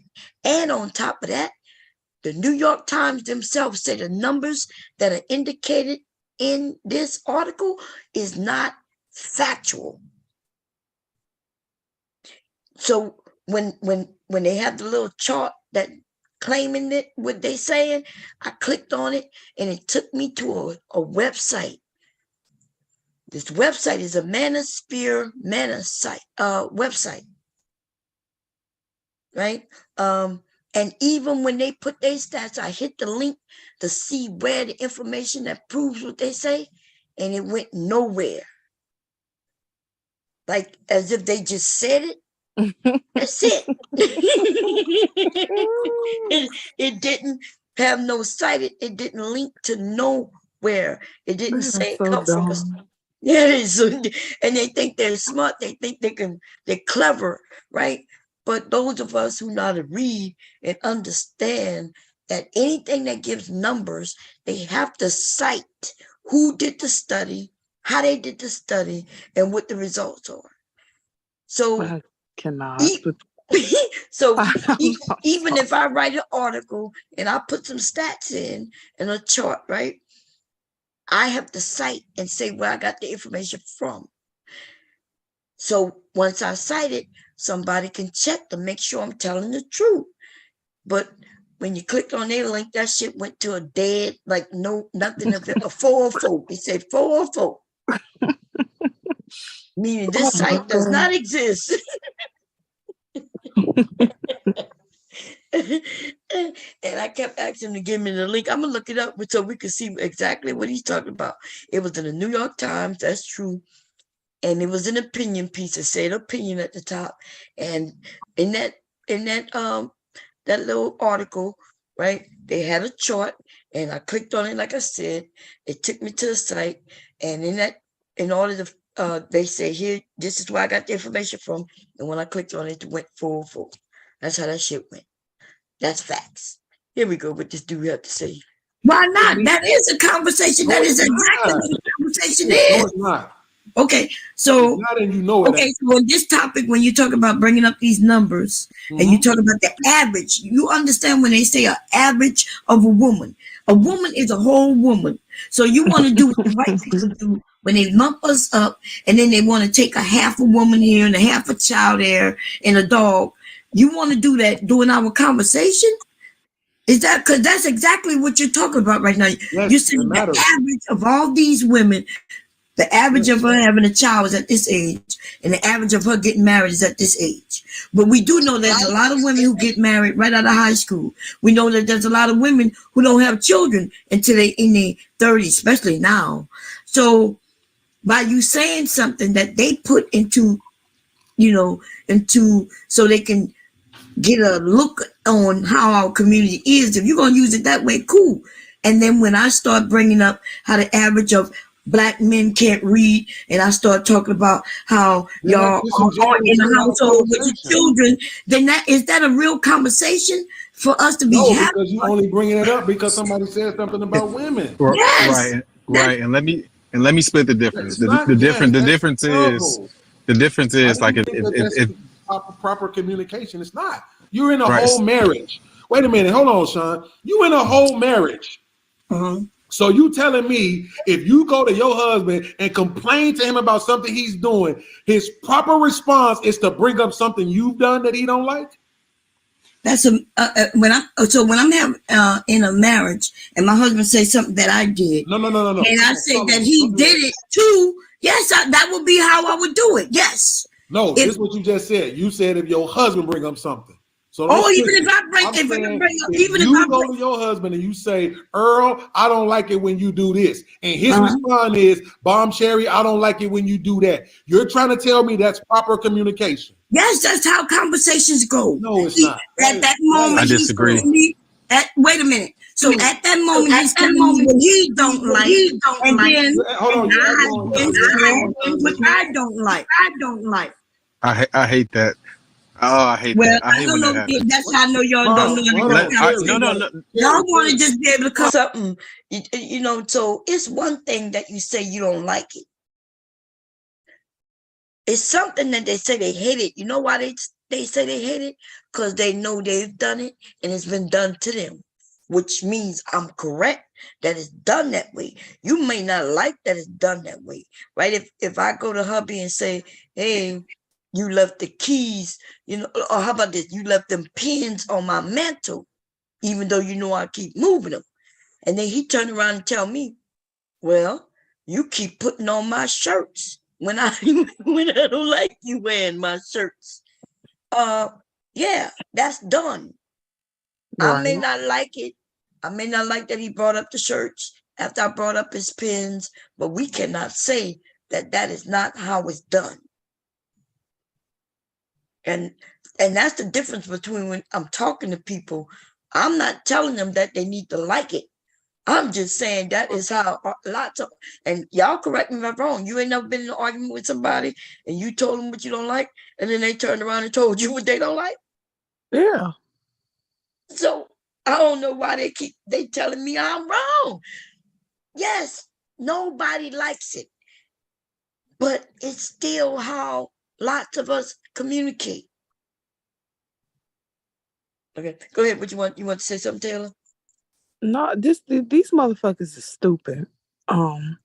Just straight like that. They dumb. The next time this bastard goes live, I'm going on that panel. Yeah, girl. Okay, I think it's gonna be fun. You know what I mean? Shit. Because I need some answers. I need to know why he thinks that he has the authority to tell anybody anything, and he's a fucking self-admitted bum. Oh man. So I noticed that when women who don't know me, because I understand that I kind of rub off, especially on the new people, a certain way. I get it, because but I do give everybody the benefit of the doubt. But I promise you, when I'm on panels and I see some women jump up, I'll be expecting that they're gonna come for me. You know what I mean? And so I get prepared, but I be promising, I be trying my hardest not to have to go after a woman. I be like, please don't let her come for me, God, because I'm a drag her. I be like, I don't want to drag her. I don't want to drag her. So I try to think about how I'm going to go about it, because I know they don't be knowing me. But I know what we talking about right now. I know it is one of them things that people would disagree with, except I don't know why. Because what I said is factual. That is how we do it. We may not like it. It may get on our nerves. But I didn't tell people that's how you should do it. I didn't even say that you should like it when it's done to you. What I said, though, that is how we communicate. Okay? Right. And that's all I was saying. So here we go. Anybody else want to say something about what we heard so far? Because LaTanya came up just now. And she was getting on my nerves just a little bit. I know that's what I'm saying. Just a little bit. It was almost like, listening to her. Yeah, you know how the women come up and when they side with the men a little bit. Yeah, because I'm just like, are you advocating for this nigga to be a bum too, ma'am? Like, I just can't do it. Yeah, I was hoping. I was like, please don't come for me, dear Jesus, because I'm going to take you by your bun. And drag you all up and down this goddamn panel. Yes, and I don't want to do that. I'd rather drag the men if I have to. I don't want to drag the sisters. Oh, here we go. Hold on. Wait. Stop.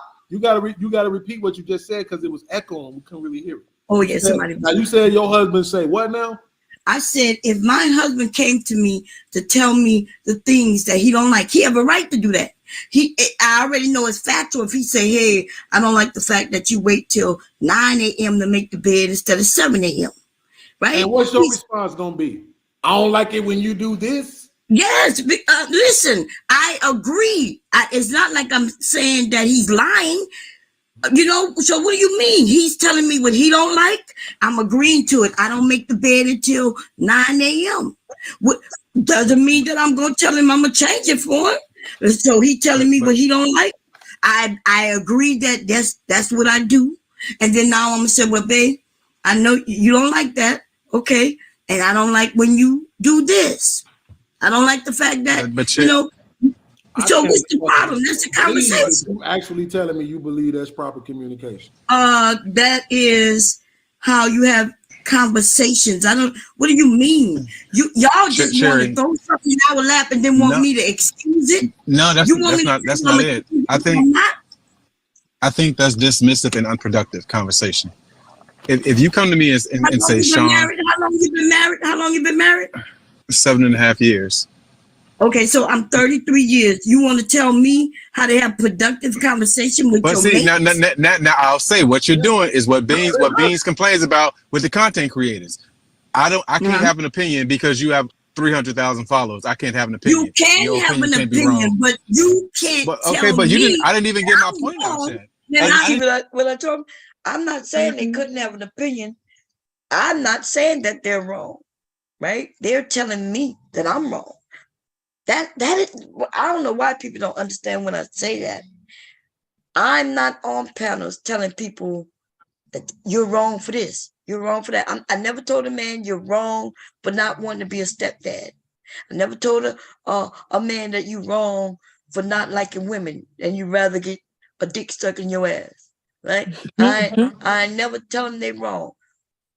What I do tell them though is that if you are saying that all men think like you, right? Then yeah, you're wrong. You are wrong for assuming that all men think the same way you think. You can think what you want to think. Can Paul also think the way he want to think? Can you allow Paul to tell us what it is that he like and don't like? Because those men start arguing with each other if another man says, nah, I'm okay with being a stepdad. Like you notice when this man said, yeah, no, I agree that I would rather be a stepdad. Because if I get with a woman who don't have no children, you know what I mean? He says he don't want no more children, so he'd rather she have children. You notice he didn't say, oh, you're right, that's a good point. You notice that. He never acknowledged what that man said because he's going to continue on his rant of no man think that's a good deal. And if he acknowledged what he said, he would have to change his talking point. So he didn't even acknowledge. He acted like that man didn't say that shit. Yeah. And so they don't understand that even I'm telling them that they're wrong for telling other people that they should think the way they think. They got young men who are very, remember that time, Taylor? I forget that man, that young man's name, because we dragged his ass. Remember, he would come on the panel and he asked me for, what was the answer then? Remember, he wanted a roadmap. He like, well, what should I do then? I forget his name. Are you talking about Joshua? Is that who? No, it's one of them. No, it's a Manosphere man, and he came over. I see him in other spaces all the time, but he came over, and he was on the panel asking us questions and shit. And you talking about CEO? DBA? DBA, I don't know who that is. DBA, the CEO, the dude, he used to come on. He told us that he only changed his drawers every 2 to 3 days. Oh, no. Not him? This was about a year ago. Taylor, you got to be lying on that. That nigga said he changed his drawers. Damn. Yeah, he did say that. Yeah. He said it. Yeah, I almost said one of them. And he was serious too. That's And he stood by it. He was serious. Yeah. I wish I was lying, Mr. Kid. Yeah, that means you're not washing your ass for 3 days. Mm-hmm. He said he don't. He said, "Why do you have to?" Yeah, he said he don't drink chlorophyll. Oh,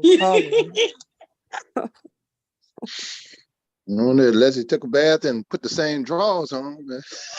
Oh Lord, I don't get that one. Yeah, this guy came up and he was like, because he does go in the Manosphere looking for answers. There he came over here like, what's the answer then? And I told him, I said, babe, I can't give you an answer. Like, he wanted to know how to get women, and he thought I could just give, like he said, the men not telling me what to do and you not telling me what to do. What's the answer? How do I do it? And I was like I can't just tell you how to get a woman. I need to know a little bit about you. You know what I mean?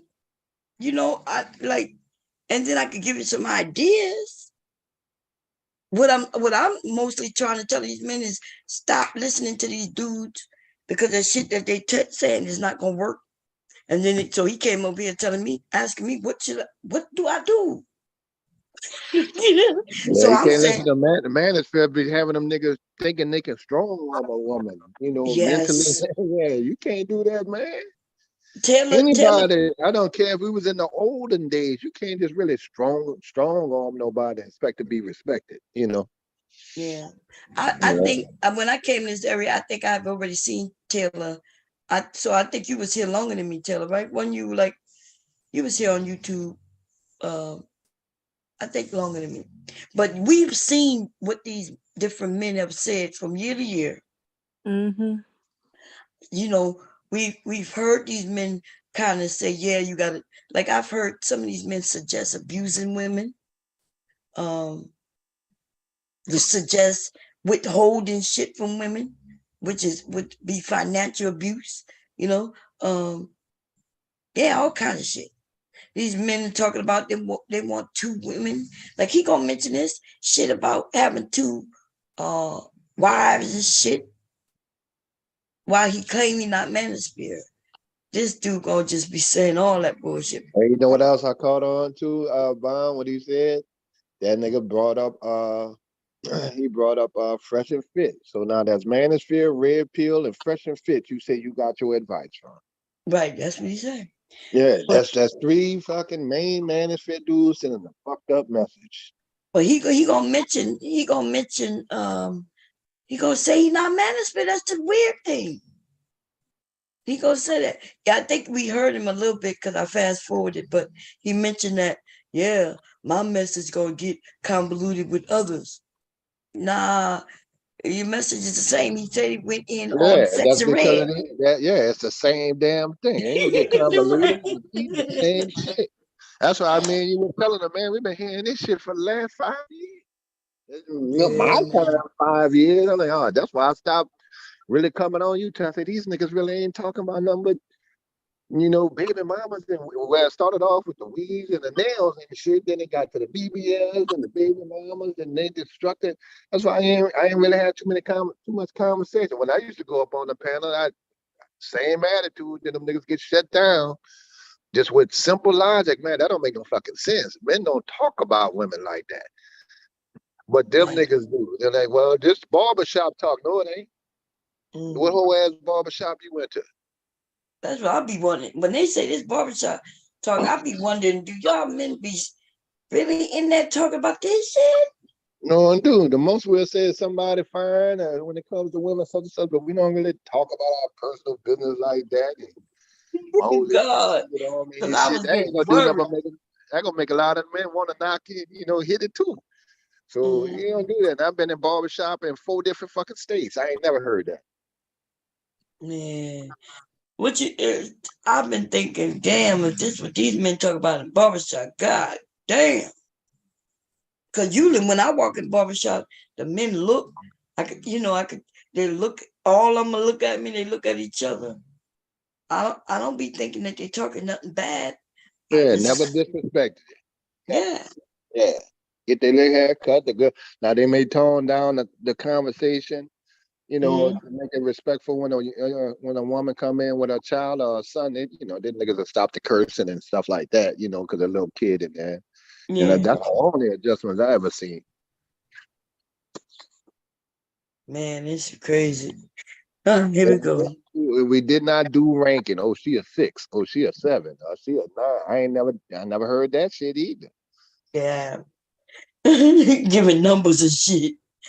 Yeah. Right. That was that Kevin Samuel shit. Like because Kevin Samuel was equating shit to those skinny ass models and shit like that. And that's when they were like, well, I'm a image consultant. Well, nigga, you ain't doing no consulting in the black community. You saying my wife is. You know, you talking about that standard, like a, you know, I don't mean to say this wife for like beauty pageant standards and shit. You got to weigh 105 and be, you know, a certain height, damn near ribs showing. That's what he's talking about. That's what KS was talking about.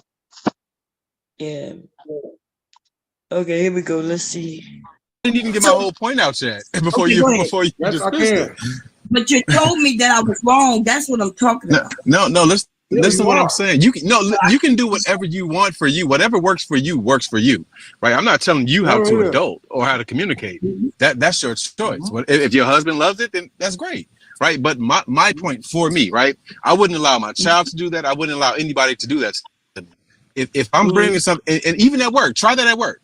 If somebody at work tells, if your supervisor tells you a certain thing, and you go and say, well, this person does it too, that's not going to stop you from getting a performance improvement plan. Both of y'all going to get it. Right. Exactly. So unless it's the exact same thing. Unless I say, well, that's how you trained me.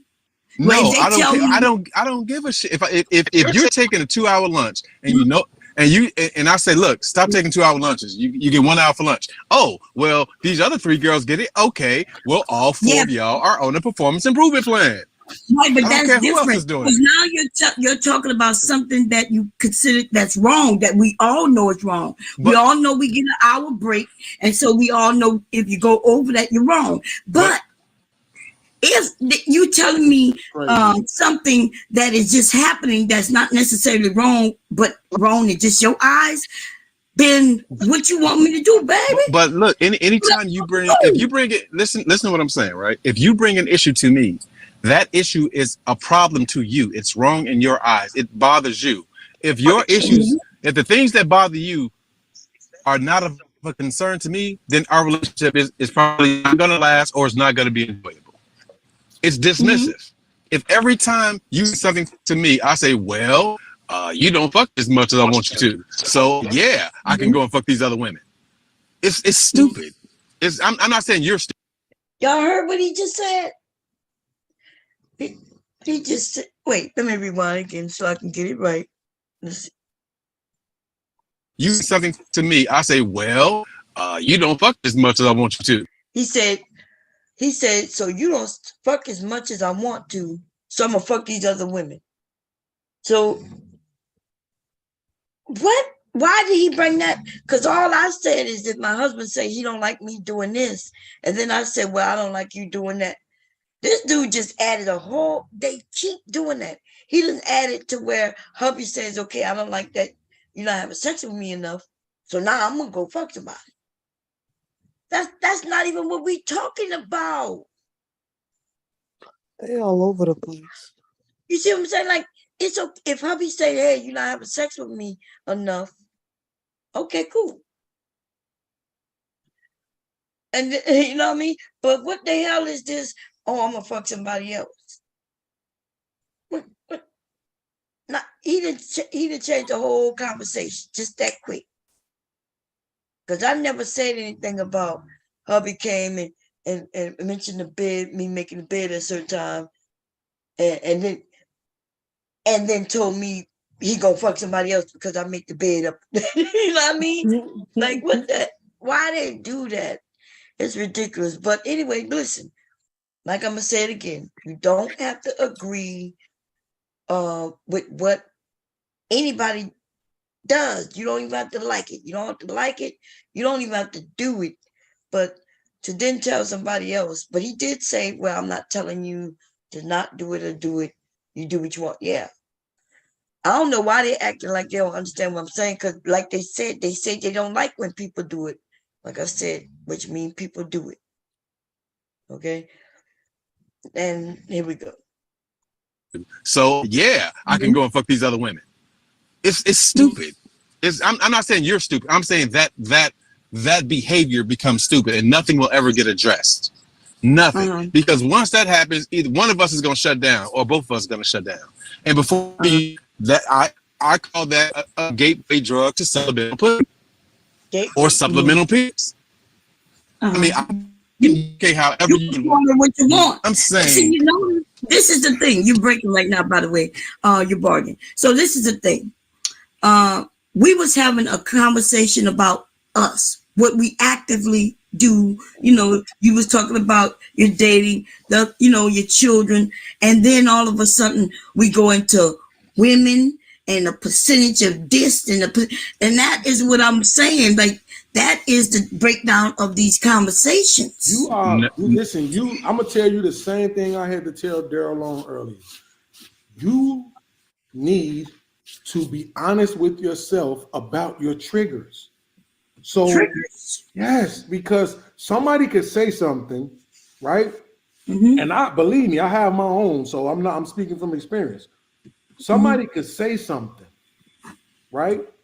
I'll give you an example. I was on Sir Hale panel, and this girl said, I get that a lot of times mothers be abusive to their sons, but once you turn 18, it's on you to figure it out and get your life together.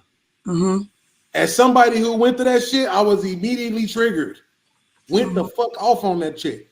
Because how the fuck you gonna tell me that I'm supposed to fix something at 18 years old that took 18 years for me to get that way? And you telling me I need to fix it right then and there. So I have to be honest with myself about what my triggers are. But you are not triggered, baby. I'm over here working and sewing. Wait. I said something.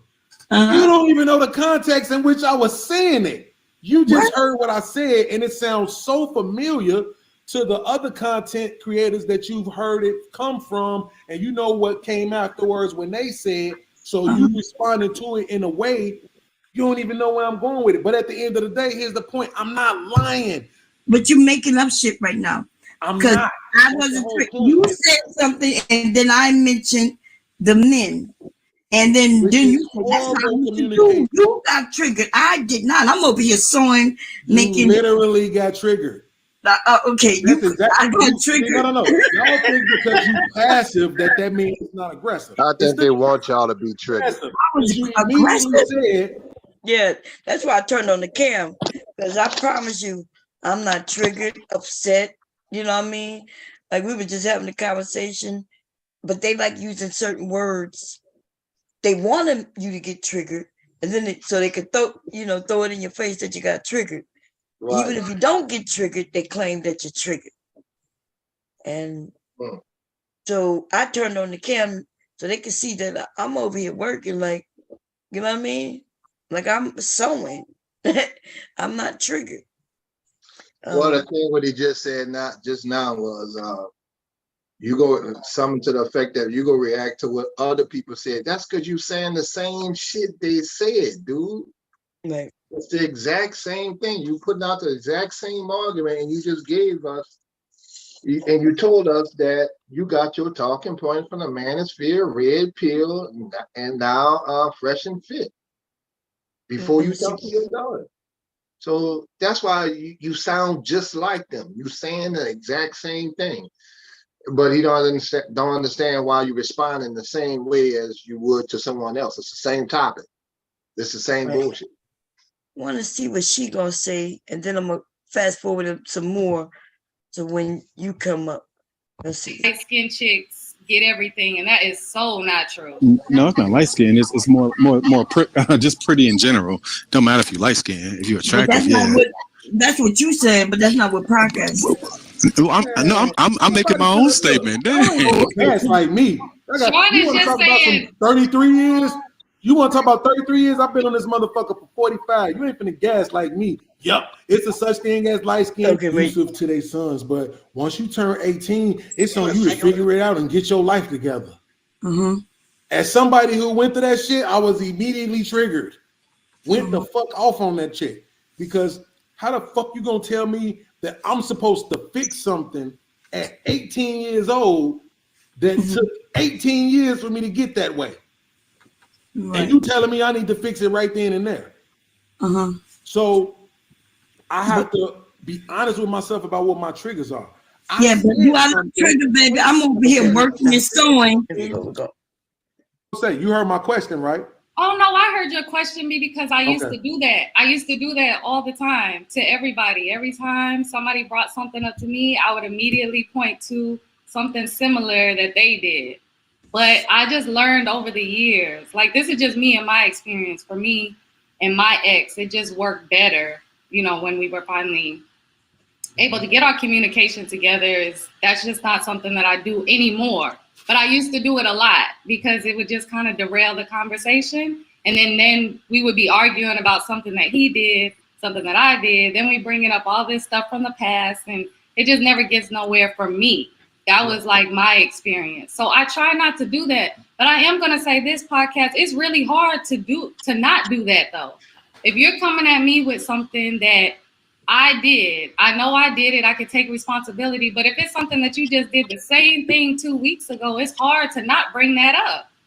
Wait, but before you go away from that, you mean to tell me you didn't have to be married for 22 years to realize that wasn't productive? Wait, so you asking me, wait, what? So you see what he did right now, right?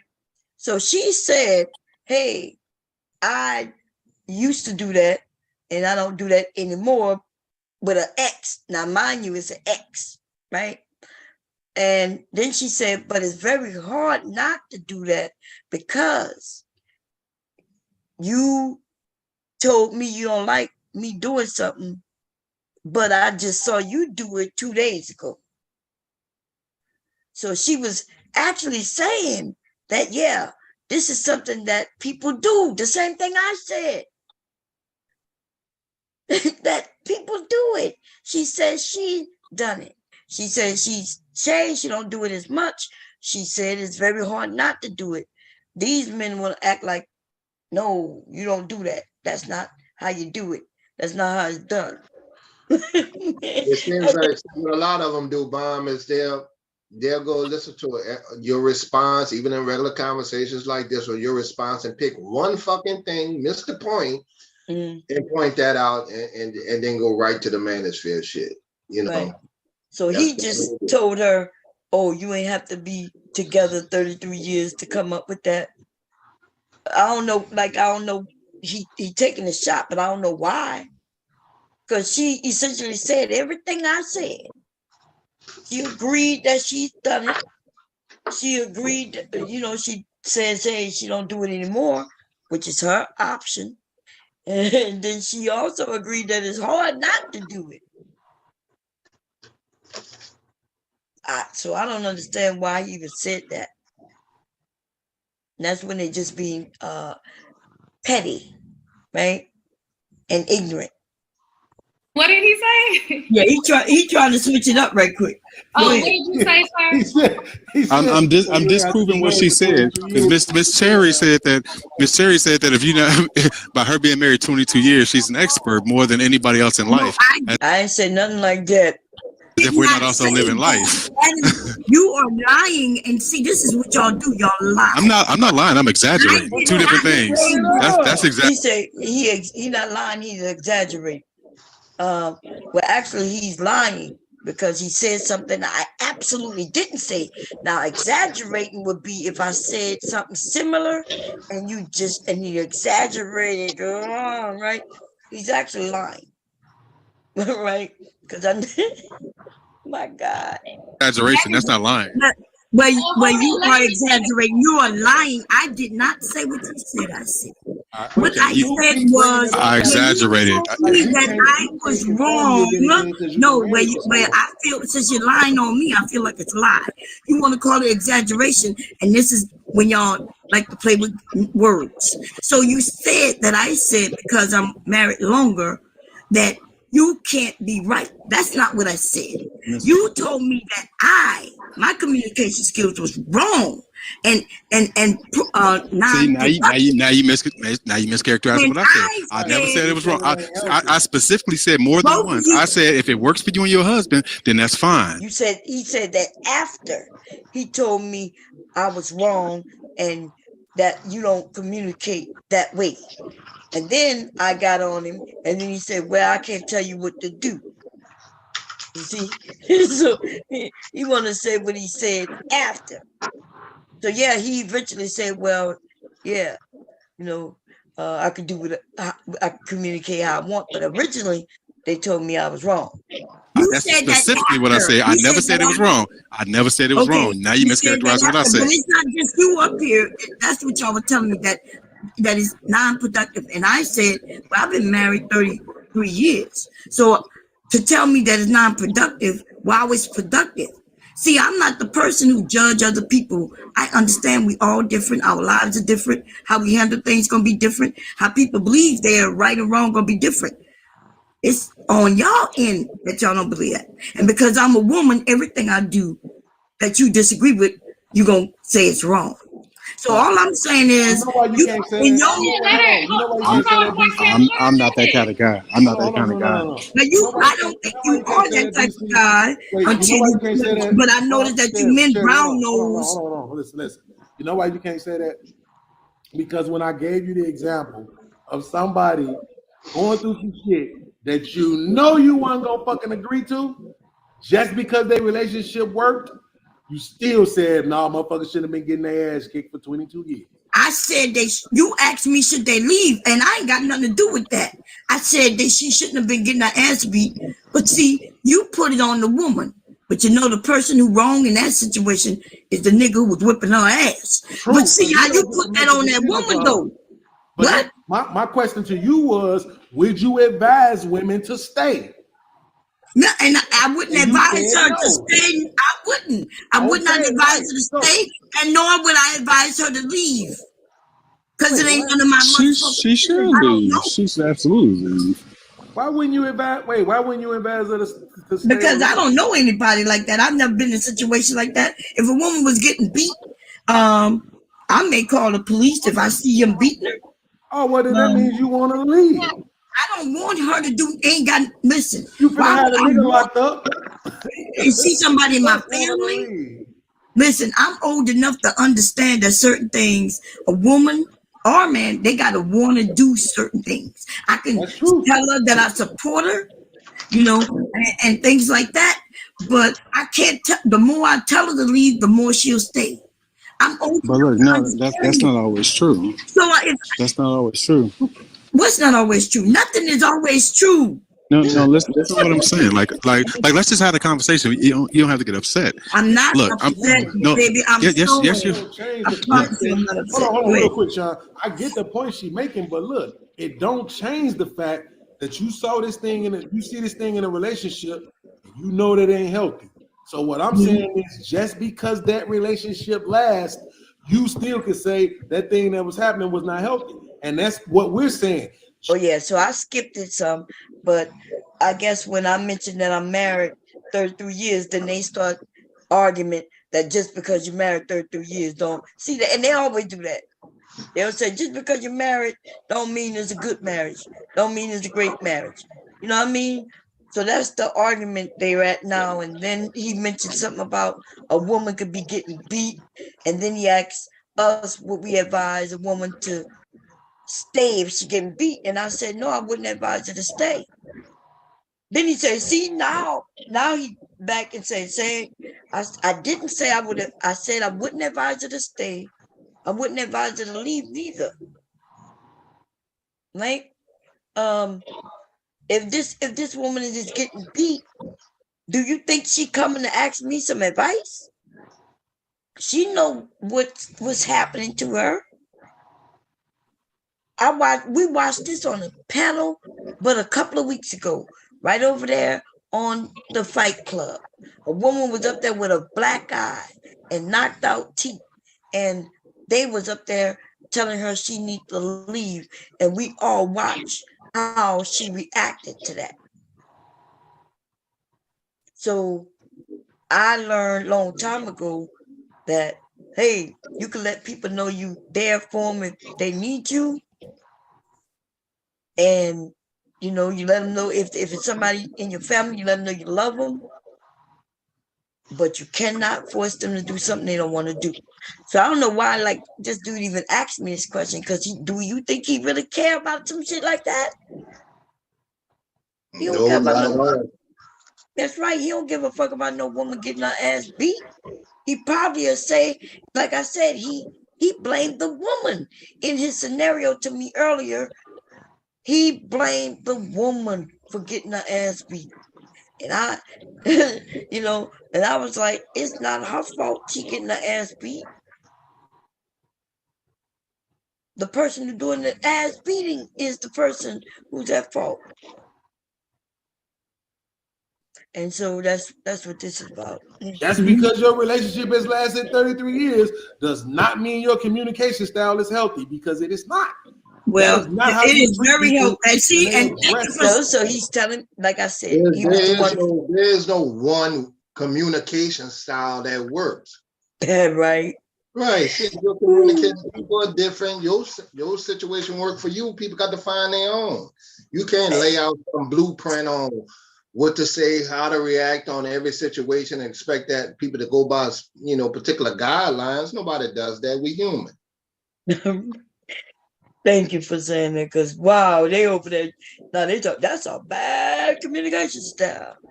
I'm like, but y'all been together 30 years, but it's a bad communication, huh? I don't even know why you assume that it's bad. You can work with each other, get along for the long term. Regardless, that's like him and his baby mama. They probably cuss each other out. Who you fucking, shit like that. That's their communication, which is bad. The shit he said he told his daughter is bad communication. Right. That's communication. That's worse than bad. That's no. Right. But you talk about a successful marriage and y'all have bad, y'all may have bad communication. Well, how we stayed together? If it was that bad, we wouldn't have been together this long. People always do that. When you tell them first of all, people they'll say nobody's staying together anymore, and people can't even get married and stay together. Then when they come across somebody who married for a long time, then now it's like, just because you're married don't mean you got a good marriage. Like, God damn. Now, I'm not saying they're wrong, and I guess they got people who married. I don't foresee anybody. I can't see anybody married for a long period of time and it being a bad marriage. I can see somebody being married and other people think that it's a bad marriage, right? Other people looking in who think marriage is supposed to be a certain way, they may, from the outside, look in and claim that it's a bad marriage. And there are some people, if she getting beat or he getting beat by her, that I guess that we would consider that a bad marriage. But do they consider it a bad marriage? I don't know. Okay. Shit, look, this shit is it's not that complicated, but it's more complicated than people make it seem like. They think that just because they don't like something and that woman is going through that means she don't like it. We got strange people out here, y'all. They got women who like to be beat. Seriously, they like to be, they call themselves submissive women, right? And they really like to be what they call disciplined. Okay. So that's why I don't get involved in that kind of shit. Here we go. What's she basically trying to say, because I think this is going to be a circular argument. F what you guys are really talking about, it works for her, and it's been working for her for the last 20 plus years. So, but I will say, podcast, and I don't know the gentleman's name. Sean. Hey, Sean. I get what you were saying, because I heard podcasts say we're speaking in general. That's exactly what I said. That's my exact point. Okay. I literally said I'm not telling her what to do. If it works for you, that's great. Right. And it's gonna probably just work for her and probably very few females. Very few women in a relationship. It work for her because she light skinned. Oh my God! You know what? I'm not even about. I hate that. I hate that. It's a joke. I have no choice of this light skinness. I hate that. Like, let's go ask them Angela Bassett looking at People really believe that that shit's though. working out for them. Some of y'all say it's a joke, but people believe that. There's a group of people who believe that. I agree, Ms. Cherry. They do. They say it's a joke, but I do think that they think that light skinned chicks get everything, and that is so not true. No, it's not light skin. It's more just pretty in general. Don't matter if you light skin, if you're attractive. That's what you said, but that's not what podcast is. I'm making my own statement. Gas like me. Sean is just saying 33 years. You want to talk about 33 years? I've been on this motherfucker for 45. You ain't finna gas like me. Yup, it's a such thing as light skin privilege. It is. Suck it up, deal with it. I don't care how it make you feel. That shit is a real thing. It happens. Be happy. Well, okay, well, Sean is just saying if you find, it don't even matter. And that's probably privilege. That exists too. They call it pretty. They call it pretty privilege. We know that's a thing. Even for me, like hiring people, like I like to hire people who are attractive, male or female. One of my favorite former supervisors, she only hired attractive people. You know what I'm saying? So it's people react differently to attractive people. It's just a thing. That's messed up. Yeah, that's fucked up. That's fucked up. You will hire people only who that particular boss think is attractive, who your boss think is attractive. That's it. Qualifications and all that kind of shit went out the window. Yeah. Then you wonder why women had to fight for rights to do in the workplace. Now we got black dudes. The white people ain't want you wearing your natural hair. Now the black dudes say I only hire women that I think are attractive. That's fucked up. Yeah, that's fucked up. He said attractive men and women. Right, either one. So if they gotta, and that's I can't believe he said that shit. Cause they're gonna have some dudes, you know, they already mad and trying to convince women to pick ugly dudes or dudes who women not attracted to. Now just when they hear this dude say that he only hire attractive men and women, that means some of them, that might be why they ain't got jobs. Right, talking about the black man need to get his money up and shit you won't even hire them unless you think they cute. Even the men, unless you think the men look good, you ain't hiring them. That's what these niggas don't understand what they're saying. They do it all the time. You only hire good looking men. I just keep it on the men. You only hire good looking men. The fuck out of here. That's crazy. Good night, Queen of Cali. Sugar Bomb, what's going on? Oh man, we're not gonna go through this too much longer, but I do want when Mr. Kev came up, y'all. Let me see. We toward the end. It's just me, you, and the girl, and him. Well, I was up there a little while. Yeah, we're not toward the end. I stayed up there hours after y'all left. Oh, okay. I Yeah. can't get him off. Let me see. I think I see you right about. Yeah, there you go. I think you had just come up. Right here, let's see. Because 90% of the people who want to say things, most of the issues that we deal with now are words. And to be honest, me personally, I'm very much a classist. I don't care what poor people think or say 90% of the time, because like they aren't affecting my life. You aren't touching my bag, and you can't be in the same place as eating next to me. So I don't care what you say from across the street. But the caveat to that is, as a man, I am built to control what's happening within arm's reach of me at all times. So if you come over here and say it to my face, like, we don't have a different conversation. But I don't worry about words. Words do not affect me because they're coming from poor people. Because the white people that are pouring into me, that are six-figure earners. Yeah, he proud. Him and Anton got the same aspirations. I can't wait till white people look at me different and invest in me. He said the white people that are pouring into me. Oh Lord. He tickled pink by it. Man, it's sad. Like, you know what? I don't care about him being with white people and all that shit. I'm not worried about that. It's the fact that they shit on black people as a whole to then talk about white people pouring into it. It's as if they don't see black people in nice communities, you know, Right. clean communities, Right. raising They their got black children. millionaires, they got black people in the same business that you work in, but you only ecstatic about the white people you work with. Right. Ecstatic about it. That's the thing that gets me. They like this dude, he sat up there, even though I didn't play it off, he talks about how terrible we are as a people. Just to talk about white people. And I just be wondering where these dudes live. Where do they live? Where they try? Like you ain't never went into a neighborhood that was nice and you realize it's black.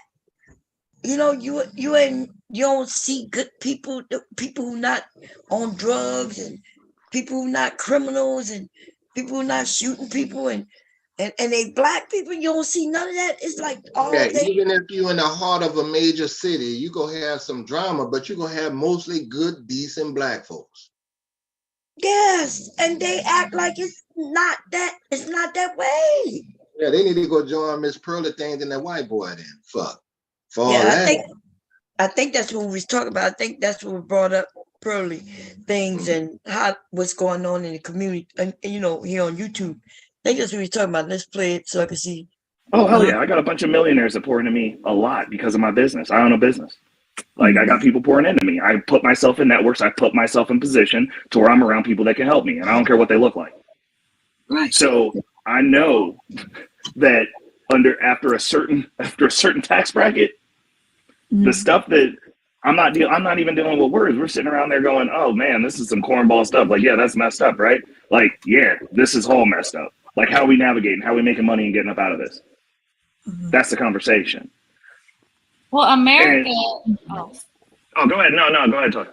No, I'm just gonna say that America is notorious for categorizing people. They love to put you in a category, and if you're not in a category, you public enemy number one. They need to be able to differentiate who they are speaking about. Let me fast forward. Here we go. Yeah, I just came up right there. When you start fuck talking, them kids. Okay? Fuck them crumb snatching ass. Don't call you unless they need some ass kids. Y'all, this is what I'm saying. Like, when you a parent of a little kid, I understand why you had this mentality, right? But here's the thing: this is why I had to try to explain this shit to my girl. I was like, baby, don't you have parents? Yeah. How much of your life do you live around your parents? None. Exactly. That's the goal. The goal is for you to raise kids to get the fuck on. What? That's the point. You're supposed to be raising them to get up, get out, and get something. I don't care if that something is Section 8, long as they. He don't care if it's Section 8. Because he's on Section 8, but we supposed to raise our kids to be able to go out into the world and, you know, and be, I'm not going to use the word successful, but yeah, to be able to live and thrive. That's the word I'm looking for, thrive, right? So to kick them out as soon as they turn 18 is ridiculous, to be honest. Now, if they want to get out at 18 and go out into the world, then cool, you don't stop them. But you don't kick them out. Like, why would you kick them out? It's almost like we're raising our kids like birds, you know, where you just kick them out and you hope that they fly, and if they don't fly, they hit the ground. You see what I'm saying? We're the only community that promotes that shit. White people are not kicking their kids out at 18. Latinos are not doing that, kicking their kids out at 18. The only ones that kick their kids out at 18 is us. Shit, some of the white people be trying to get their motherfucking kids out at 18 because, you know, the kid might have some problem. don't want to listen. But, you know, I understand why a kid might want to leave at 18, especially if they got certain type of rules, right? If you got a parent with strict rules, like with my kids, the only rule we had when after they turn 18 is that if they're not coming home before midnight to call, they ain't gotta call me and tell me where they at. Because the truth be told, if I want to know where they at, all I gotta do is sign into our account and ping their fucking phone. I can see exactly where they at. But I just wanted to know because the alarm was set. We had the alarm sets up at midnight. And sometimes, and my kids wouldn't undo the alarm when they come to open the door, which wakes me hubby up because everything, the alarm goes off, hubby phones start going off, you know. So all they had to do was call. And so I would, you know, make sure the alarm doesn't automatically set. Or they could, you know, that's it. And I could go to sleep without waiting up all night, you know, waiting for them to come through the door. But some people not like that. I know I'm not like other parents. All parents aren't the same. So some parents may say, look, if you're living in under this roof, you gotta abide by these rules. And if whatever the rules are, that's what they gotta abide by. Okay. My kids are adults, they boys, they adults, and shit, I trust them. So plus they work overnight. One of them work nights. He probably at work now. He is at work now. But anyway, so I get it. But this nonsense, we gotta stop this bullshit where we kicking them out at 18. Especially if we ain't giving them nothing. If you ain't got no house to give them, you ain't got no big amount of money to give them so they can get an apartment or a house. You ain't, you know, all they got a job and you expect that they're gonna come up with the first month's rent, the security deposit, and the last month rent. If you give them that, then maybe that'll help them. Right? But why are we kicking them out so early? Like, I don't know the benefit of that. I just, you know, now if they're not doing nothing, if they ain't got no job and they're not going to school or one or the other, yeah, you might want to threaten to kick their asses out. But other than that, I don't understand. And so this dude though, when I found out when Mew said that the children he trying to kick out aren't even his own. Because see, his kids live with their mama. Remember that? His daughter, who's like 20 something, and his son lives with the mother, who's 17. The kids who he raising right now, who he want to kick out, is his stepkids. Them the ones he want to get out. Okay, here we go. Get the fuck up. Get out your house. That's yeah, but you still want to raise a nice, good, solid core family, though, man. Yeah, I beg to differ about that. That is actually very annoying in the United States of these America, where they tell us that I don't know where we got this from. That you come out the womb, you know, you get all your stuff together, you go to school, you get, you know, the white picket fence, and you get out my house at 18. Where?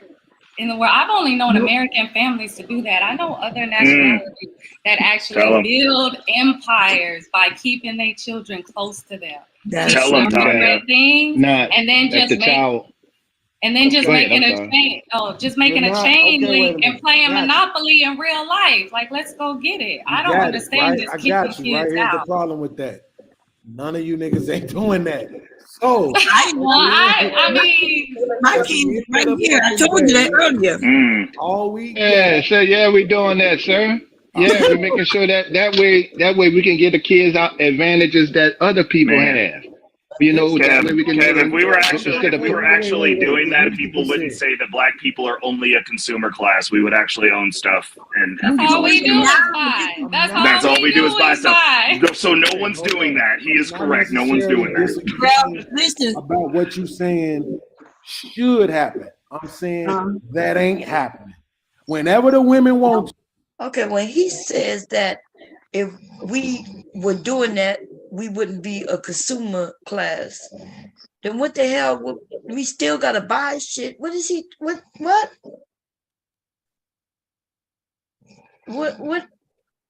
Like they just say shit, stupid shit.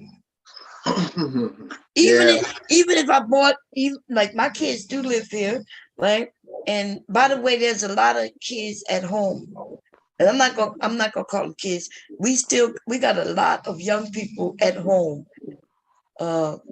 After COVID, even before COVID, in today's economy, lots of children are at home with their parents. And lots more will go continue to be with the amount of evictions and stuff going around. They got about 300,000 evictions active right now, and then they're expecting 3 million evictions. We're gonna have to and keep together. Yeah, there's a lot of people at home, and then like I said, we got a lot of people homeless. It's about to skyrocket even more so, with the rent and everything. Yeah. So, but okay, so let's say our kids were out and they had their own place. They still have to buy shit. Right. So when he mentioned that consumer, when he said that we're a consumer class, and I wish how you've been on some panels, and you wish I could have went back and said this at that time. Yeah. I would say, well, yeah, we're a consumer class because we don't get people to support Black business. You see a lady up here working now, and you ain't off on no business, but you're worrying about the white millionaires you want to work with. Right. Yeah, that's true. Support Black business. That'll bring us out of just being consumer. And right now, like we said, the glass half full, now we can reach out and support them because you got the internet and stuff like that. You got some sisters that own a Foot Locker. I'm going to order my daughter tennis shoes from that Foot Locker. The two sisters going to have them shipped. I'm not going to the mall. I like that. They got a Foot Locker. Where's that? Some things from you. When I go to Etsy or when I go to Amazon, I look for Black owners and Black sellers. And that's how you get started from being just consumers. At least I'm supporting a Black business. They don't never mention supporting Black businesses. Right. Oh no, because they're not gonna do that. See, he'll talk about some white people pouring into him, but he's not gonna mention pouring into other Black people. Right. He just don't want to deal with them if you don't make the kind of money. Okay, well, nigga, you started off like that. Right. But you see when they talk like that, all right, well, nigga, then go ahead on about your fucking business then. Go deal with the millionaire rich white folks that pour into you. You should have nothing to say about Black women. Or Black people, period, right? Because they can find some Black men on here. They got a lot of Black young people and older people, just Black people who starting businesses. Right. Yep, you can buy T-shirts and all kinds of shit from people. These niggas here won't even support a channel if the other niggas don't like it. That's right. Right, that's called following. Like they were talking about gang members and all that. Well, fuck, y'all niggas act like a gang on here. I heard Anton say something about gangs and shit like that, and people come up and they group up. Well, that's what the Manosphere do. You say something you don't like, all them niggas start feeling some kind of way. Yeah. They can easily support who was that, the Nika and all that, but they ran over there to Pearly. They can easily move that market to some Black women that don't necessarily have to agree with all their points. Like the lady that was up there, she had a good conversation. You can support her. She don't have to agree all the time. But they ain't gonna do that. They ain't never mentioned nothing about supporting Black business, and that's what Black YouTube is supposed to be about. Well, we can give it to come up, raise our kids differently, but this shit here went south.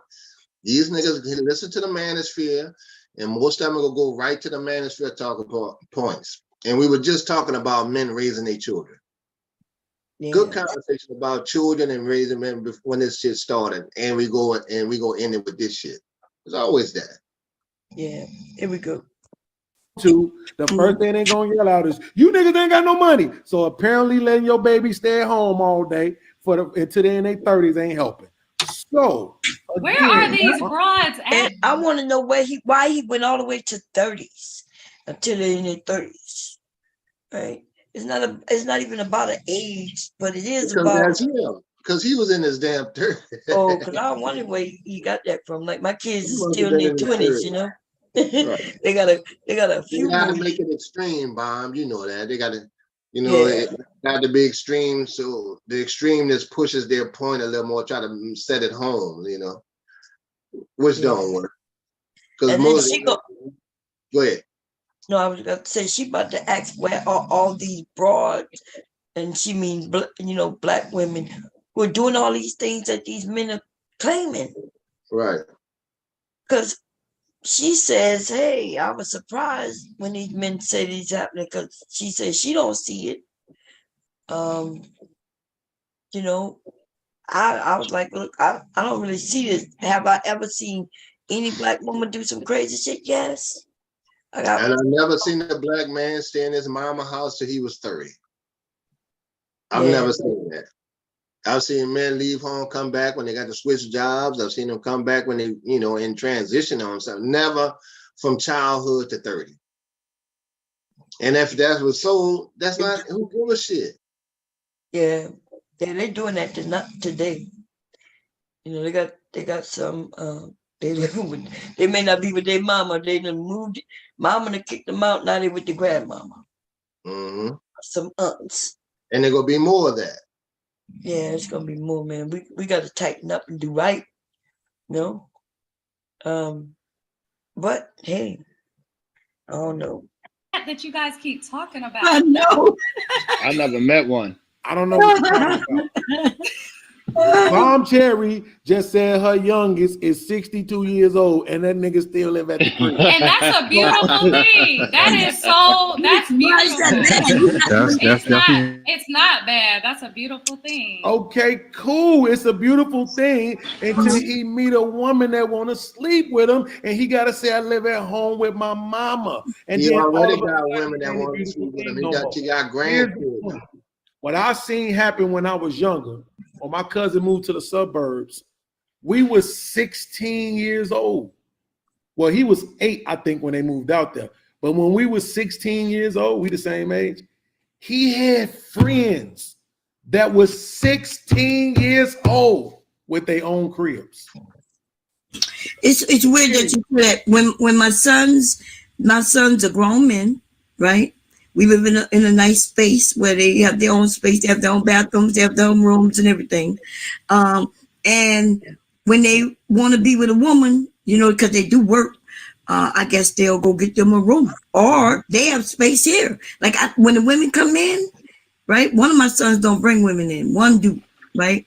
And when they come in, the only way I know they've been here is if I look at the camera when the front door open. I look at the camera view outside my bed, and I see that he brought somebody in.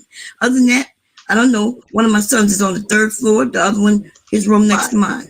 What I'm saying though, when they're ready for their families, they're saving up their money. When they're ready to do things, they can do them. And when they get married, they'll be able to buy them a house and go and start their family. I want to get a bigger house where even when they start their families, because me and my husband getting older, I would love to be the grandmother who take care of the kids while they go to work. Everybody go to work, and me and hubby could be at home helping with the children. And that's what it used to be. That's a beautiful thing. And I think that's how families stay connected. Like, you know what you're talking. No, podcast. Let me just say this: you're looking like that, but let me tell you why you're looking like that. Because the general masses of what you're talking about, the mentality is effed up. The mentality is so simple-minded. It's so simple-minded. It's like, oh, get them, raise them, kick them out when they get 18. But then it's like, why can't we instill? That's the difference in Gen X thinking. I would think it's a little different. It's more nuclear family comes first, and we watch other cultures have advantages like that. I'll give you a prime example. Like if I own a home and I have some rental property, I would love to put my kids in a position where they don't have to pay rent and shit like that when they're in their teens and early 20s. That's gonna give them the advantage that some of them white folks been having when you had their kids 15 and 16, not just with their own house, but their own car and shit. Kev, if you know what else would have gave them an advantage? If when they was born, you would have opened up an account in S&P 500. and then putting it to them so when they turn 18, they could have started life with a bag. Facts. Right? Facts. Well, that could have helped them out. Wait, too. I didn't hear you say starting with what, big brother? You could have opened up you could have invested into Yeah, the S&P mine 500. have that, man. I got 2 portfolios. I got one on my channel that grew 41%. I got a grandson too, and what's weird about this shit is he talk about stocks as if stocks is always profitable though. Right. Or as if we know about stocks. So if he was teaching about stocks like you do, I understand that. So I want to hear what you saying, and then we're gonna let you speak if you want. I do about $100, $50 to $100 when I got a little extra money. We'll start giving him some good long-term dividend stocks like Disney and the shit we didn't get. So if we go build about, because if we go build wealth, then buy my idea with her sons at the house. You could that money is still in the home. And then you go. Listen. You gotta listen. You gotta listen. You gotta respect. You see how he cut me off? Yeah. Oh yeah. He cut my hands off. Yeah. And every now and then, I bump into some of them dudes that they'll talk that stock shit, investing and building wealth, and don't have no idea what the fuck they're talking about. Exactly. No idea what you just mentioning something you heard somebody else say. First of all, you know, like he said, buy the S&P. Nah, you don't buy that. You buy individual stocks in the S&P. Then there's the NASDAQ and other stuff like that. He just heard that shit. Yeah, he heard it, right? And then he was shocked when you went into detail, when you said, I got 2 portfolios. Right. Not only that, you could not do that. What I'm doing with my kids and what I'm talking about now, I couldn't do this 5-10 years ago. That's right. Because it costs too much. You know, you couldn't just, as an individual, you had to pay like $1,000 a month just to get the information to do the research. And then you had to buy the entire stock. If you wanted one Google stock, well, you had to pay $2,000. Everybody ain't had that. Now you don't need that. You could do it in increments. So you couldn't just blow it out the water like that. And that's what they don't understand. You couldn't do this shit before. You could do it now. That's why I keep saying the glass half full. But you niggas keep talking about that empty shit. That's why I don't fuck with them too much. Yeah. Okay, yeah. You right, no. Yeah, I don't know why they don't know that you couldn't do that back in the day. Like you didn't you have to go through somebody? You had to get a broker. You had to pay a broker. Yeah. You had to pay him, then you had to pay top dollar for the stock, you know, for whatever the stock is, and you had to get more than one at sometimes. That's why you used to see back in the days that investors were the rich people, or they went to doctors' offices and have them buy stock in Viagra, then they push the shit. Or they'll buy a particular thing, like, you know, they did that shit with Yaz and all that, the new drug coming out, stuff like that. But they'll pass that information to the insiders. Public couldn't get that the public couldn't get that information. So this is a new phenomenon of doing your own investing. Yeah. And they don't know that. You know, a lot of them talk that shit and still don't know what the hell they're talking about. I tell you, they got people on this channel that know it back and forward. Like Stop Passe. You know they teaching it. Yeah. Well, he knew it before I spoke on it. He jumped in like, Kev, I option trade too. All right, nigga, now we talking, you know? Yeah. Right. And so they got more, you know, and that's what it's supposed to be about, passing knowledge. But as soon as you say you on point with something, it goes back to the argument of the Manosphere red pill shit like that. Right. You would think that he would have said, hey, I would like to learn more about that. Yeah, I'll jump on that. I need that. Shit. You know, that's the kind of people you need to know. Now the other dude, he's still waiting on the white folks that are investing in him, I guess. Pouring money into him. And he giddy about it. I don't mind doing business and getting your profit off him. There's nothing wrong with that. But he making a point to say, I don't deal with the low income people. I deal with the rich white people pouring money into them. So what is he insinuating that the black people is? We the poor ones? Because they got black people with money. Plenty of them. That's what I'm saying. They don't know anything about that. They're like we all just poor and everybody on welfare and everybody doing this and doing that. It's ridiculous. Okay, here we go. Let me see what else, if they're gonna let you speak. Fuck them kids, man. Look, I don't know. You know what? Podcast ain't shit. Y'all don't understand, man. Let me tell you something, okay? Like I said, bro, when I was 16 and I seen that my cousin had friends that was 16 and they parents got them the fuck up out of there, bro. And I'm gonna tell you why this is so dope to do, right? Because at some point, I don't know about y'all, I know all of y'all left the crib and never had to go back because y'all just darlings of the universe, okay? But us normal folk, we left the crib and went back and then left and came back, right? Now, ever since then, I ain't been back. Well, no, I just came back in 2020 when the pandemic hit, right? I got wow. I think he like 44. He said in 2020 he had to come. He was, and I'm thinking, look, when I left home, I didn't go back. But then again, I got married and all that shit, right? Everybody who leave home don't come back. But yeah, if you gotta come back, you come back. But like that's why ain't no shame, man, in this family. That's what family's for. And you went back to your mama house. Yeah, well, that's only because I left hubby. Complain about. Yeah, I left hubby and I went home, and the door was always wide open. If it wasn't for Katrina, you're talking about them. Oh yeah. Yeah, he went back to, like your boy said, podcast said he went back to his mama house. He just went back. I mean, come on, bro. You you went back to your mama house 2 or 3 times and you're trying to normalize and say everybody went back home. Not everybody, bro. That's you. And if somebody went back home, they went back 2 or 3 times because they did failed in life. Yeah. You could fall, but by the time you're 40 something, you should be, especially the way he's speaking, you should be established. Right. That's something drastic or dramatic, an accident, things like that, something that wiped you out that you could not control. Right.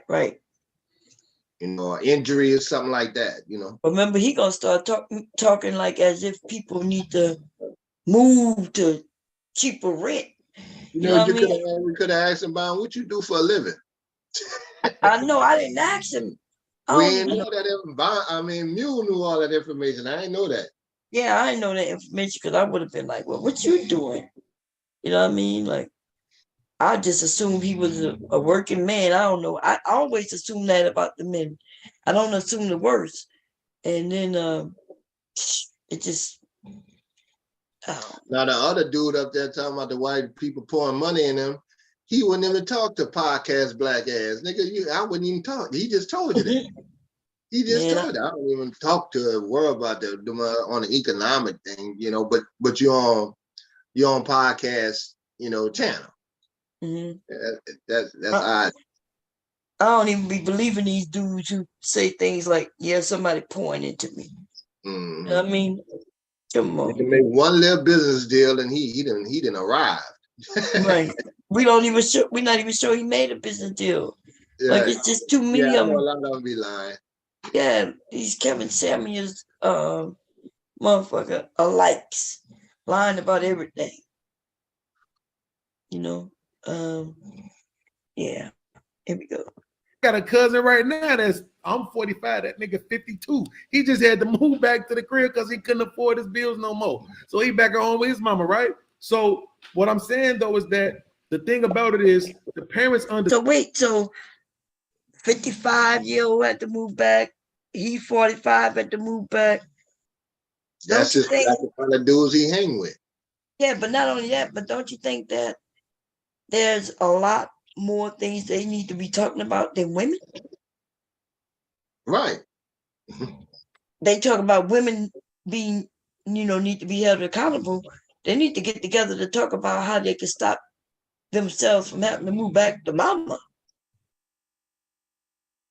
That's a good idea. That would be a great start. Hey, let's get together. Let's figure out a plan to start making money. That sounds good. It's nonsense about holding women accountable while they live. I told y'all these men be in their mama's house. Didn't I made up a little photo. Said there was mattress, blow up mattress, sleeping, penis pants wearing. Manosphere dudes, god damn. Anyway, I'm getting tired, y'all. What time is it? It's a chance when you first leave this nest, you might fall off and you might need a restart. So it's best that you do this early, right? Not your first time leaving the crib is when you 30, then you fall off at 32, and now you just all discombobulated and fucked up, having a midlife crisis. Because little do y'all know, 35 is midlife. You got it backwards, babe. Lives to be 70. You got it I backwards. think they would probably be more stable that way. They will.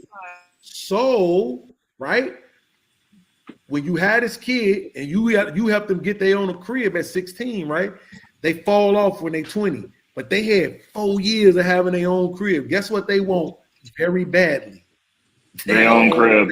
Yep. So they gonna come in, they gonna save, they gonna stack, they gonna do everything they can to hurry up and get the fuck back out your crib because they have experienced that autonomy and they don't want to lose it, right? Man, and then what pisses me off when the men be agreeing. Like the other way sounds better. So this dude said get them out at 16. Then he said by 22 they'll be back. But they're going to want to hurry up and get back out. And that makes more sense than saying, okay, you know, kids can start working at 16. So definitely at 18, that's when they can do full-time if they graduated. So now they're saving up their money, right? Stacking up their money and things. And when they really get ready to move, they can move and be stable. Instead of renting, hopefully they'll buy, wait for the market to go a certain way and buy, right? That down payment don't have to be that high depending on, you know, the programs that's available.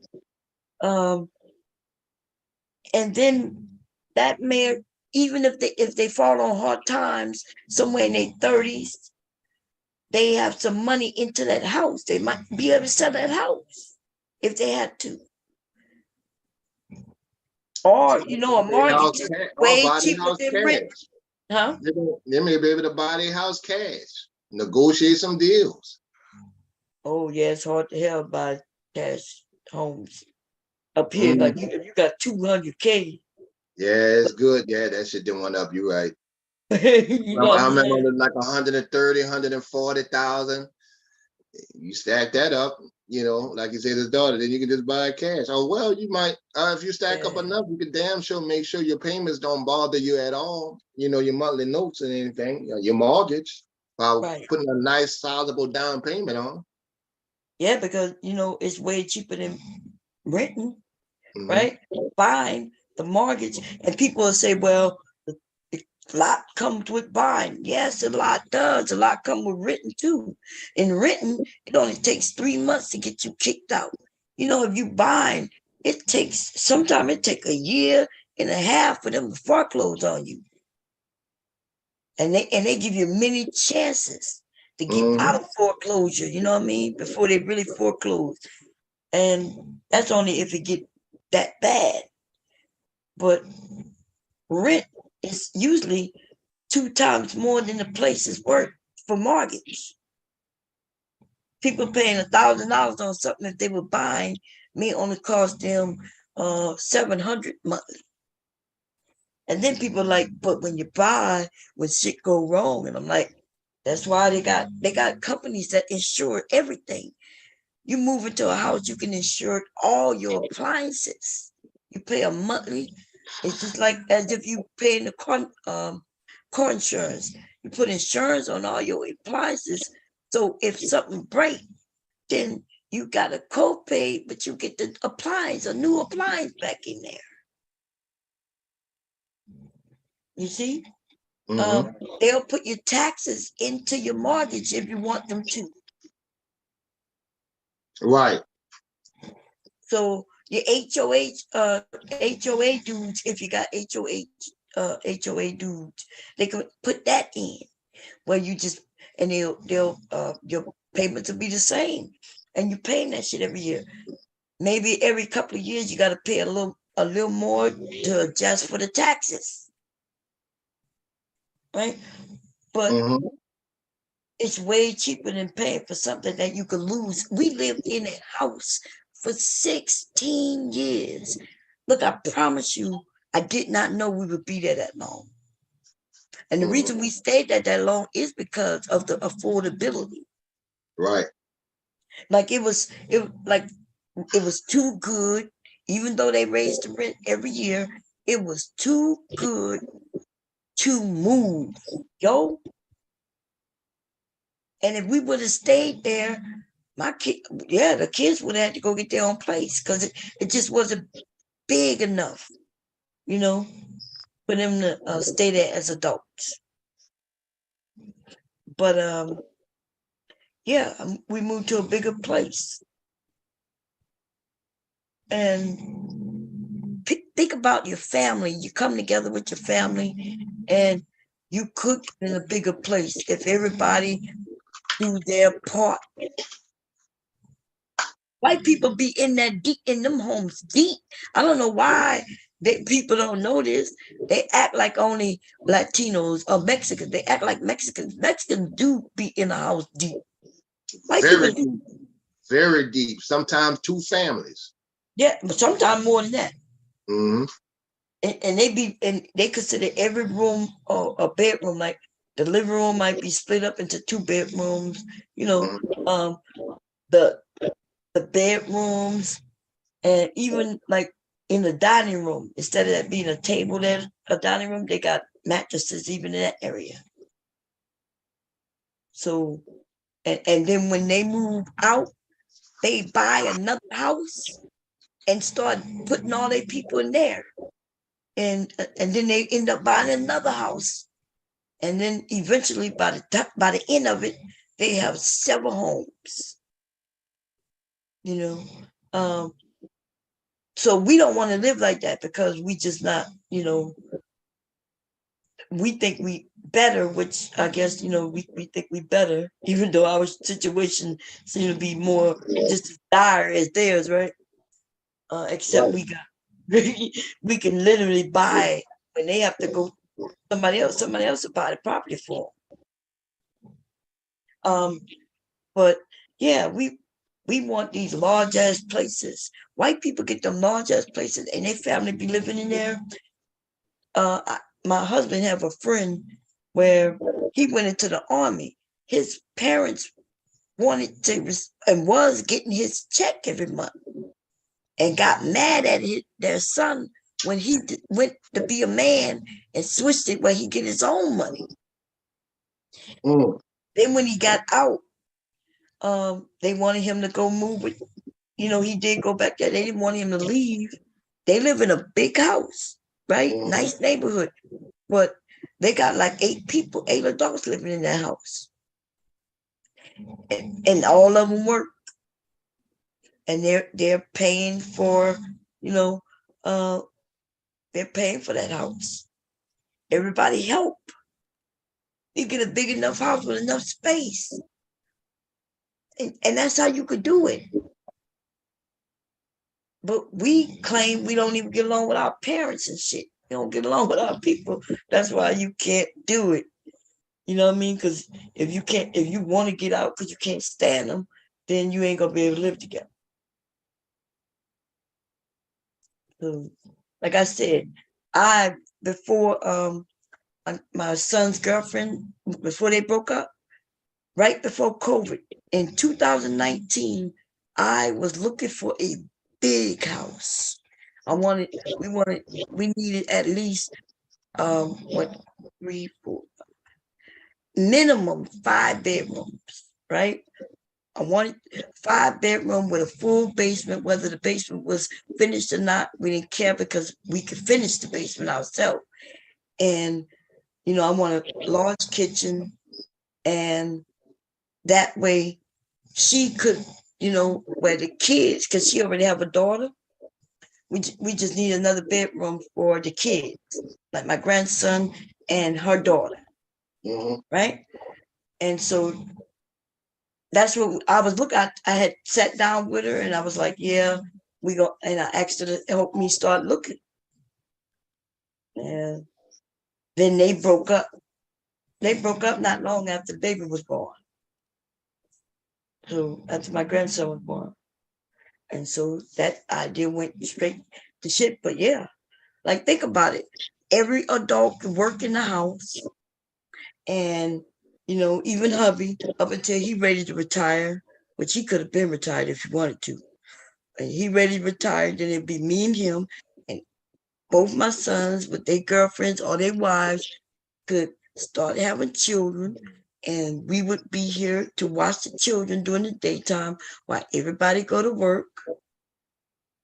You see, that's a family. I wanted a place was big enough where if we wanted to put a little cottage in the back for me and hubby, you know, like something a little bigger than a tiny house. You know, huh? Right. I'm listening.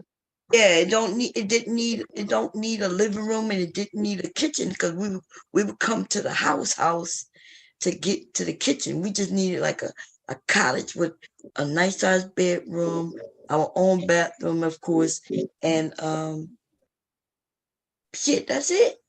Nice sized bathroom and a nice bedroom. And when I need to come and cook, I walk into the house, into the main house. That's what I'm thinking about.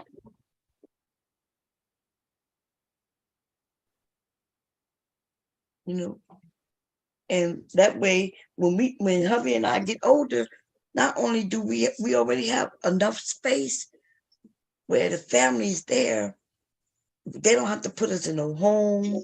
You know what I'm saying? Oh man. I'm thinking about all of that shit. As we get older, we ain't gotta worry about all that shit. Let me see what else they talked about.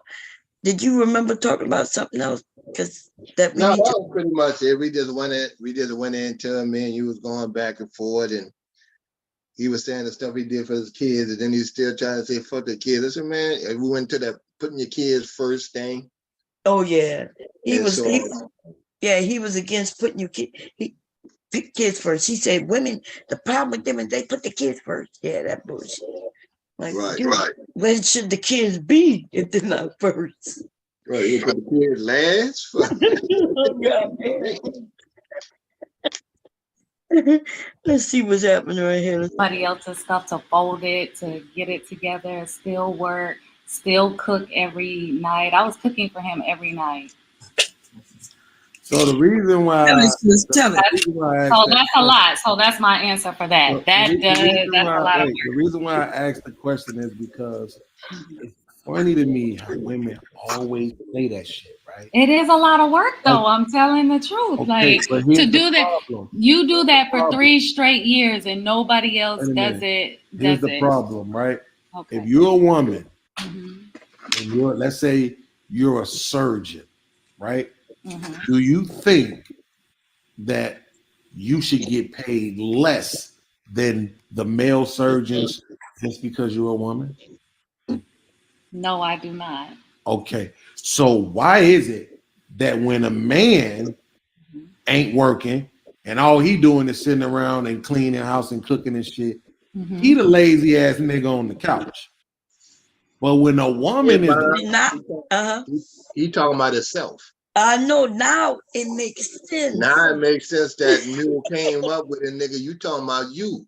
They put your ass out from trying to be a stay-at-home dad. You ain't clean up. You ain't take out the trash. The house went straight, and ain't nobody gonna let you lay on their fucking sofa. Yeah, and he won't take care of the kids. So see, I kept wondering why he kept going to the extreme of some woman saying he the lazy ass nigga on the couch. And I'm thinking, argue his position in life. That's what he's trying to do. He's trying to argue his position in life. I kept thinking, why he keeps saying this? You know what I mean? Like, I'm quite sure there's some woman saying that some man is lazy, because he probably is. Right. remember he even mentioned when he didn't have a job for a little bit. I think it had to do with child support.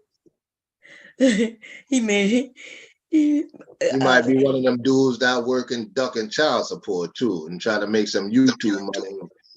Right, that kind of bullshit. Y'all, this shit was crazy, y'all. It was a long conversation, y'all. It just but that was about it. The end of it. I know you stayed up a little longer for a while. Yeah, I was there till the end of it. And I didn't know I got on there so soon, but I was up there with him all day. Yeah, you was working. Yeah, I'm not. Yeah, I was. Oh man. Anyway, let's see. And Taylor, I see her in the chat. Taylor was like, other cultures do not kick their kids out of the house at 18.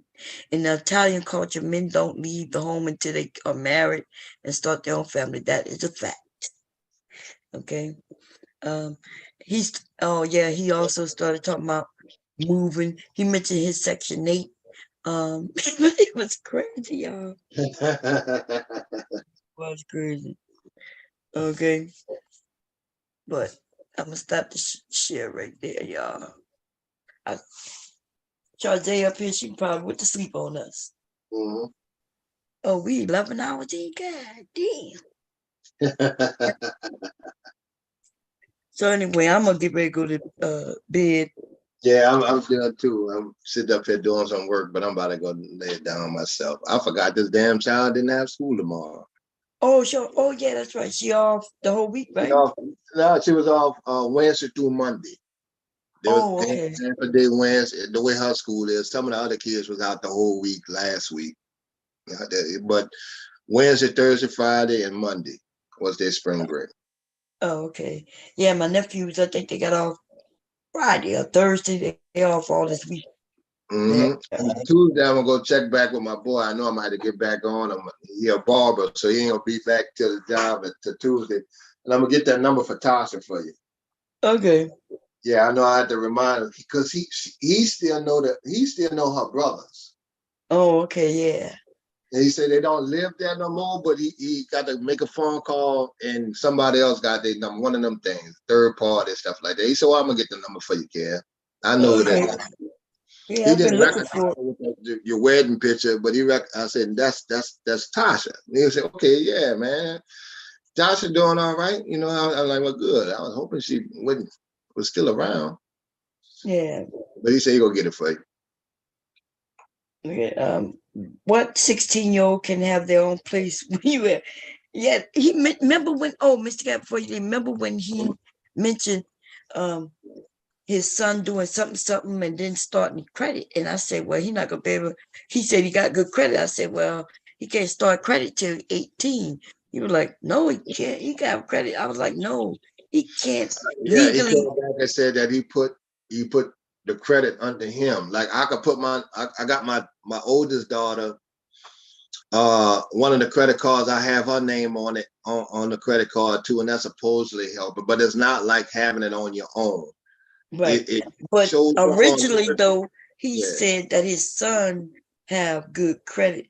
And I was like, your son don't have no credit till they're 18 because he can't legally sign into any contract until he's 18. Mm-hmm. But if your credit is good and your daughter is on it, they'll look at your credit that may start giving her credit. Right. And then that's when he said, well, he put him on his credit card. Okay, so we're on Section 8. You gotta get your kids straight. Like, all right, dude. I mean, if you feel that, right? You don't. You say fuck the kids, but your daughter got 40,000. Your other son said, and you know, saved 4,000 in 6 months, 9 months. You went hands on with them, but you taught them. Go back and forth. I ain't talked to my daughter till she was 20 something. After I heard the Manosphere and the red pill talking points and start saying, "Don't you fuck nobody, don't you use your pussy," and all that. It could go all over the place when you add it together. Like, really, dude. And that's why I was like, well, hold on, dude. If you got your kids straight like that, you hands on. Right, you sure did tell him, and he was like, "Fuck them kids." Yeah, but now that we know that your ass, when Mule opened it up, okay, now you've been doing some lying, dude. But them kids in that kind of shape, and you wasn't around, the mama helped them. That's right. Remember, he said he told his son he didn't care about no school, and then he said, "But the mom is the one who care about it." So I was like, "Dude, sound like a responsible mom." Yeah. Right, and he made it seem like she is the only one, and I'm like, dude, they need education. Look, we don't have to like it, but it is a fact. Right. It's gonna be hard for our kids to get jobs without, like, Amazon requiring at least you have a high school diploma, and if you want to get a higher job, you got to have a bachelor's degree. Mm-hmm. Or at least some college. Just to say you have some college is a good thing. You know, but they got other jobs where you don't really need too much education, but you need the high school diploma or that GED. Mm-hmm. You know, it's harder to get a GED than it is to get a high school diploma. Because with your GED, you got to learn all this stuff, right? Right. When you go to yep, in a short period of time. But if you go to school every year, you just got to pass the classes, and then you ain't got to take no test to prove, you know what I mean, that you know all this shit. So I figured the people who go get their GED, I'm thinking it would have been easier for you to get your high school diploma. But if you behind, I get it. Nothing wrong with that. Go get your GED. So I guess your boy podcast whole thing is he just gonna make a career on YouTube instead of going out there to get a job. I guess. I guess that's what he gonna do. Remember, he say, "I'm working. I'm on YouTube all day," and she come from work like I'm lazy. Yeah, nigga, you on YouTube all day. The money ain't coming in. Hell yeah, that might be something some women could do, you know, and even some men. Once you get the following, right? But you don't not have a job and then think you're gonna be able to make a podcast on YouTube and make money. What you do is you have a job, you come and do YouTube, and then when you build YouTube and make enough where you could quit a job, but you don't quit a job and then try to do YouTube. That's ass backwards. So that's like if I told hubby, the same YouTubers that quit their jobs in the Manosphere and all that, trying to go double platinum on YouTube. The same niggas gonna be looking for that Obama healthcare package. Yeah. Because you gonna need some insurance. Yeah. If you go full time, YouTube ain't offering no insurance package. And I'm saying for those that don't like Obama, he didn't do nothing for black people, all that kind of shit. I bet you get that insurance. Bet you get it. I got it when I was grandfathered in. As soon as he mentioned it, I was all over it. When I read the package bomb, and I had real great insurance at UPS, what made it even better is we didn't have to pay. It came with the job. Or they probably took it out some other kind of way. But the thing is, when it came to the coverage, it was damn near the same coverage on a sliding pay scale. Right. Very close to the coverage. Very close. Yeah. But it was damn sure the coverage was enough to have something that, you know, one, you don't have to worry about pre-existing conditions. Two, you didn't have to, they still got some good coverage in there if you got some long-term health issues. Dental-wise, you got so many, extractions, all extractions are free, stuff like that. And then you got a nice sliding scale, pay scale on your dental work. Mm-hmm. You can't beat that. And I had to argue with them niggas all the time, talking about Obama ain't do nothing for the black people. And that man ain't say he was gonna do nothing for your black ass. What y'all expected? They expected him to give him $1 million. He did what he could. Right. Okay, well, y'all, I'm about to go to sleep. And so I'll be up tomorrow sometime. I should be on tomorrow, maybe. I gotta stop saying that because sometimes. Waiting for you. No. You gonna cause drama inside the bombardiers. All right, I'll talk to you later, Bob. Okay, talk to you later. Bye-bye. Bye. Bye, everybody. I'll see y'all possibly tomorrow. Because I'm tired. It's 3:00 in the a.m. I didn't even know it was that late. Okay, so I'll see y'all.